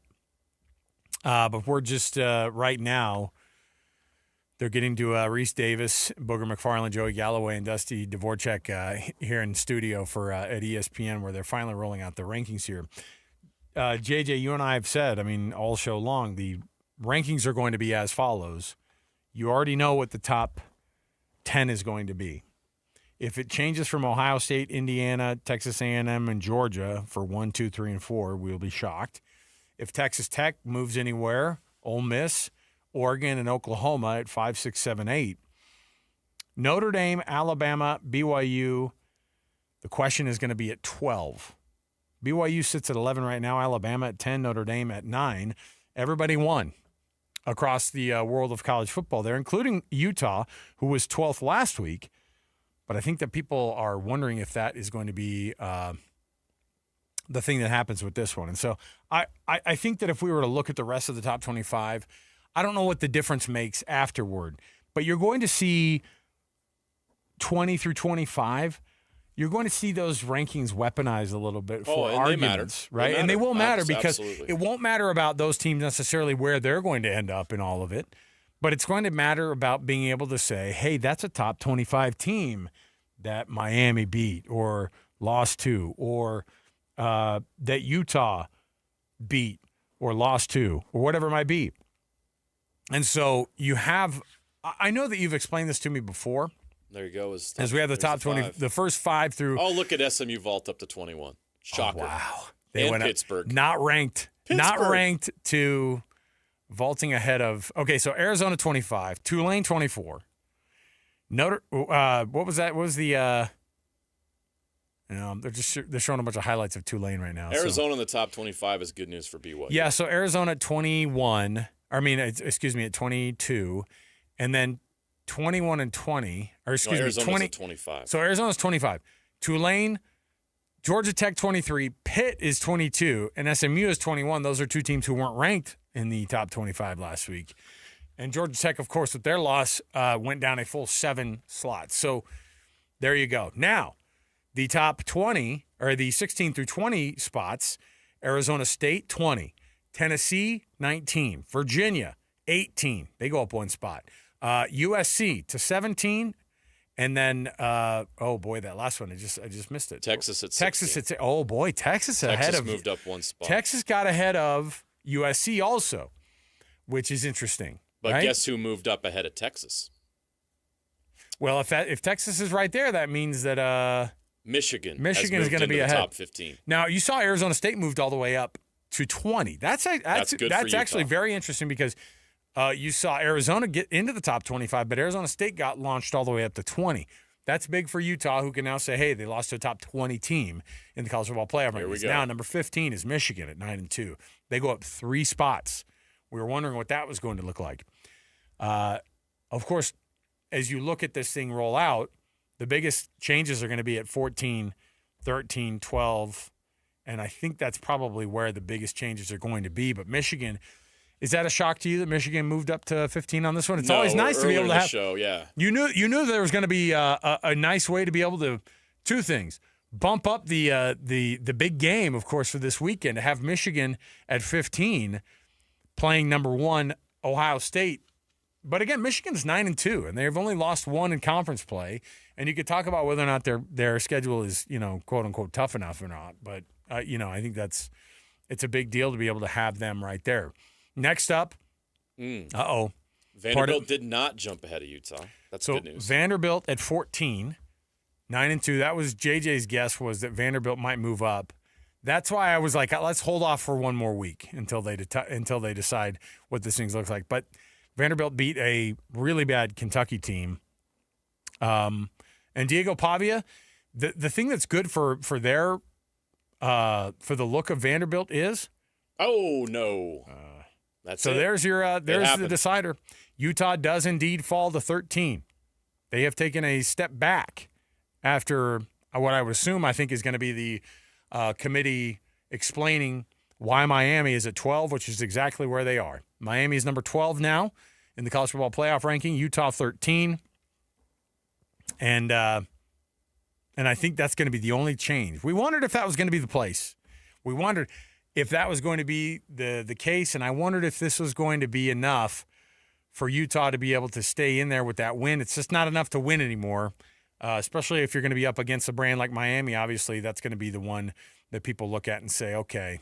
And now they're showing highlights of Notre Dame losing to Miami, of course, just for good measure in the college football playoff rankings, so we can see this thing go. And then I'm anticipating number 11 to flash up on the screen now. And we're waiting, but Utah 13, Miami 12, and it's official BYU is back at 11 again. So there are your 2 local teams. Utah goes down to 13. Miami has slotted themselves between BYU and Utah in that 12th spot. BYU maintains that spot at 11 now. I think the rest is probably elementary, JJ, but any shock there to see that one? I guess it shouldn't be shock at all, but no, I felt that Utah was going to get punished for the bad defensive performance and the close call against Kansas State. We mentioned that the metrics liked Utah because they were just absolutely boat racing everybody, and that came to a screeching halt on Saturday. And they had to play from behind, and we all know what happened. And the committee was not impressed by that poor defensive performance, and especially coming at home. And so Utah takes a bit of a hit. And I got to be honest, it effectively, not completely, but effectively ends any shot of Utah's at-large hopes, because they'd have to climb ahead of Miami at this point to get neither a spot. team's going to be playing in a conference championship. Right. So Utah does not have the game on their schedule, assuming that things don't align, the stars don't align, and they get into that Big 12 championship game. Texas Tech has to lose this weekend. So let's be honest and let's be real. Texas Tech's not losing to West Virginia. So Utah's not going to get in the Big 12 championship game. And now Utah playing Kansas on the road is not going to be enough, even if they win like 52-10. Or maybe Miami, I don't know, Miami's got a game that they got to play against Pitt. How does Miami do against Pitt? Maybe that can flip, but ultimately what both Miami and Utah need is chaos in front of them. And we talked about the scenarios and the potential for chaos. Every chaos scenario feels like a stretch. Is Alabama going to lose to Auburn? Probably not. Is Notre Dame going to lose to Stanford? Probably not. Is Oregon going to lose to Washington? That's a possibility. It's tough on the road, but it's not likely. They're going to be favorites. It's an 8-3 Washington team in Seattle. Yeah.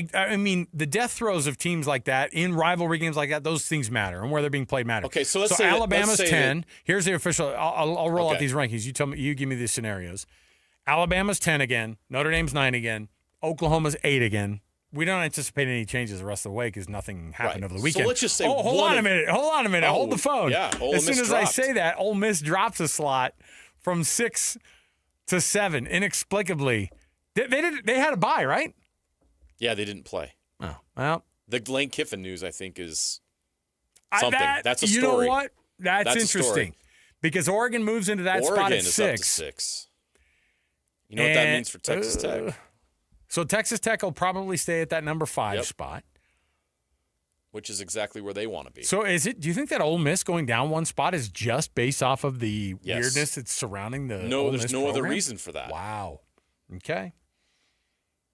Were they that impressed with Oregon's performance against USC? No. So anyway, back to my point real quick before we got to go. If just one of these things happens, let's say Oregon gets upset at Washington. Yeah. And they drop back. Guess who the first team in would be? It would be Miami, not Utah. That's why it's going to be so hard for Utah to break through here. And so the odds just aren't good. A team like Michigan has a better chance at 15 than Utah does at 12 or 13 because they have a shot at Ohio State, and that could change everything for them. Well, so nothing has changed so far. Texas Tech 5, Georgia 4. Top 5 the same. Texas A&M 3, Indiana 2, and then the Ohio State is number 1. All right, there you go. There's your playoff rankings. We'll be able to chop it up a lot more tomorrow, of course, on a Wednesday edition of the program. All day long you'll be able to, by the way, BYU and Utah still the first and second teams out because Miami is now slotted in as the highest-ranked ACC team, despite the fact that they won't be in the college football playoff, or despite the fact they won't be in their conference championship game.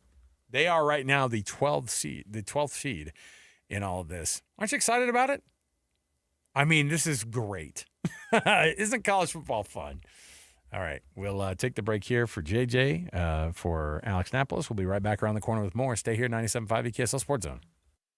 Win big this Wednesday on the KSL Sports Zone with Win Ticket Wednesday. This week, win tickets to see Nate Bargatze Big Dumb Eyes World Tour at the Delta Center December 4th through 6th. Great seats still available at SeatGeek.com. And listen to the KSL Sports Zone all day Wednesday for your chance to win. Stay up to date with everything Utah Jazz related with the new Jazz Notes newsletter. Get draft updates, analysis, and be the first to know about every off-season move. Visit KSLSports.com to sign up for the Jazz Notes newsletter. Calling all Jazz fans. If you can't wait another second to see stars like Ace Bailey and Lowry Markkanen tear up the court, you're in luck. Tickets are on sale now. Let's go! No matter what you're looking for, the Utah Jazz has your back. With season tickets, mini plans, and single game options available, there's something for everyone. Whatever your schedule or budget, there's a plan for every fan. Don't miss a moment of the action this season. Secure your tickets today at UtahJazz.com. If you're getting new gutters, make absolutely sure that you don't get screwed. I mean literally, don't get screwed. Tim Jr. here from RGS Exteriors. And every single gutter company out there uses screws to hold their gutters together at the corners and downspouts. They use screws because they're fast and cheap and easy. But man, they're terrible for your gutters, aside from possibly cutting your hand. They also loosen and corrode over time because they're not made from the same metal as the gutters. At RGS Exteriors, we've been installing gutters for 70 years now, and we don't use screws. We only use permanent, strong, and unobtrusive rivets.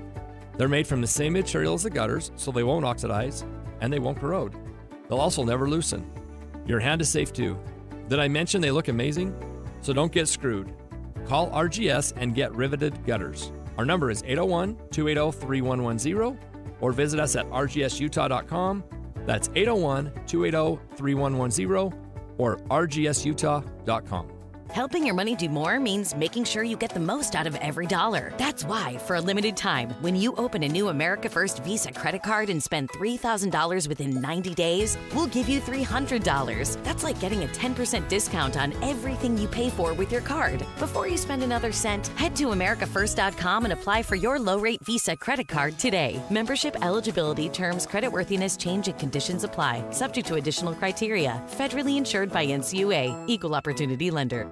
DJ, PK, and John from J. Brooks Jewelers is here with some holiday inspiration as the season begins. Your Black Friday savings are already going strong through Cyber Monday, and shoppers can enjoy 20% off store-wide with exclusive specials up to 60% off. You truly make holiday gift-giving easy, John, and you carry jewelry for so many personalities and styles, don't you? We absolutely do, and it means so much to us as a family jeweler when people shop locally and support their family jeweler. And this season, we brought in beautiful, never-seen-before pieces just in time for the holidays. And there's something meaningful for everyone, whether it be our Zodiac collection or an engravable pendant to personalize with a message that they'll love. Or embrace our simplicity with our essential classic pieces to help build your loved one's jewelry collection. I can think of several people who adore those. What else is exciting this year? Well, our beautifully handcrafted engagement rings and wedding bands from the JBJ collection, or the fashion jewelry for both men and women. There's always a perfect piece for every budget and every style. Visit J. Brooks Jewelers in Murray or Lehigh, or shop their Black Friday deals online now at jbrooksjewelers.com. At Bank of America, we asked our teammates, what makes this company a great place to work? There's very little that you can't accomplish working for Bank of America. If you prove yourself, you can try over in a totally new way. You can learn so much here. You're the owner of your career. See how our teammates are growing in their careers at bankofamerica.com/great place to work. What would you like the power to do? Bank of America, proud to be an equal opportunity employer. This message comes from Viking, committed to exploring the world in comfort. Journey through the heart of Europe on an elegant Viking longship with thoughtful service, destination-focused dining, and cultural enrichment on board and on shore. With small ships that bring travelers closer to the destination, there's more time to explore. And every Viking voyage is all-inclusive, with no children and no casinos. Discover more at Viking.com. Broadcasting from the Mountain Home Services Studio, this is 97.5 KZNS FM Colbert, 1280 KZNS AM Salt Lake City, and 102.7 KSL FM HD2 Salt Lake City Midvale. This is 97.5, the KSL Sports Zone. Your home for the best coverage of the Jazz, Utes, and Cougars is right here on the Zone. This is JJ and Alex on 97.5, the KSL Sports Zone.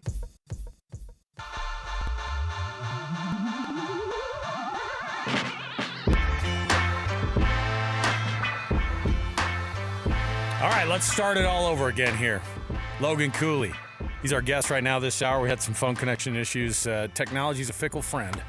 And here we are chatting with Logan Cooley again. Logan, last time we left you here, we were asking you about the trip up to Primary Children's Hospital today. And like we said, that's such a massive part of our community, that hospital that makes such a difference for so many of the kids in the community. You guys were able to go up as part of the NHL's initiative, too, to be able to make sure that people understand the fight that is going on with cancer, of course, and Hockey Fights Cancer this month. How big of a deal was it to dip in with some of those kids today? Yeah, it's incredible. I think anytime you could, we're all super fortunate to be in the positions we are, and anytime you could give back and, just pay a visit, see, a smile on their faces, it really brightens up your day. And, it's great by the whole organization, the hospital, to be able to, do this together. And, it's something that we all get excited to do to, help make these kids' days and help in any way we can. It's truly special. It seems like everybody's got somebody they know that is in that fight, and obviously that's something that the NHL is doing something about here in November with Hockey Fights Cancer Month. Are there any stories or anybody in your life who you've experienced that with, and who you fight for? I'm fortunate enough to, not have anyone super close to me be affected by it, but just hearing, different stories of, different guys around the league and, just in general. Obviously it's, not a great thing when people, get diagnosed with this disease. And, for me, it's just about, trying to give back in any way I can. And even just, if it's for a couple hours, like today, it's truly special to be able to go in and just see the excitement of the kids. And, obviously it's tough what they're going through. They don't, a lot of them just want to go home and, live a normal life, but, it's just unfortunate to what some are going through. And like I said, it's just, I'm super happy to be in the position I am to be able to give back and help in any way I can. Yeah, it's a hospital. It means a lot in our community. We've done a lot of so many events in our telethon that we have every year with Intermountain Health and Primary Children's Hospitals. Huge for us too. It's a place that means a lot to all of us. And we used to live up by the hospital, so like that was the place we'd have to take our kids just for even the minor stuff. And it's just awesome to have that resource in our community. And the Hockey Fights Cancer initiative is awesome, and so we appreciate you guys being able to be a part of that. I want to talk a little bit about what happened last night with the energy level of that team, and it felt different right from the get-go. Does it feel like that for you guys too when you're playing? Like, oh, we do feel like we're playing with a different level of intensity. Yeah, definitely. I think, like I was saying, the games before the past two, we weren't winning battles. We weren't doing the things that make us successful, the little things that give us a chance to win every night. And I think the past two games are just a little glimpse of, the team we could be in. Game when we're doing the little things, whether that's going to the net, managing the puck the right way. We're a tough team to beat. And, we know it's only been 2 games. It's all about consistency in this league. And these past 2 games are something that we need to continue to build off of and put into the next game. You and Gunther have this incredible chemistry we're watching, and when you guys are on the same line, I mean, it's undeniable. Your record this year is 11-5 when you and Gunther are on the same line, and 1-6 when you're separated. Why is that, and how have you guys been able to develop such a great chemistry on the ice in such a short period of time relative in the league?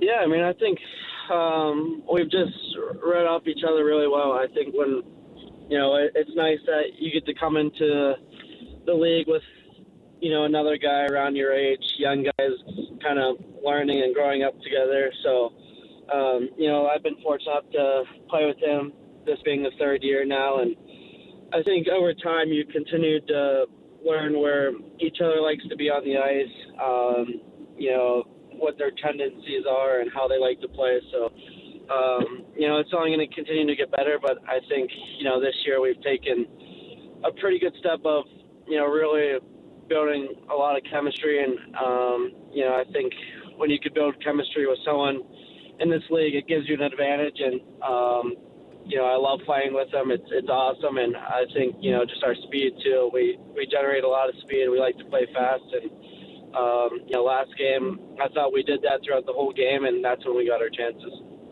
Logan Cooley joining us on JJ and Alex. Last night, of course, the 5-1 win over Vegas. It was huge for you guys. Now you've strung together a couple wins in a row. When you guys are in the locker room, and obviously there's guys with C's on their chests, and that's Clayton Keller, the captain, and you think about guys who have that role as veterans and leaders. Who speaks up in the locker room, and is that a role that you like, or do you like to just kind of lead out there on the ice, or is there somebody in particular who gets out there and says, hey, and gets after folks, and how does that work in an NHL or in this particular locker room with you guys in leadership? Yeah, I mean, I think we're fortunate to have a ton of great leaders on this team. You don't have to wear a letter to be a leader, and it starts with our captain.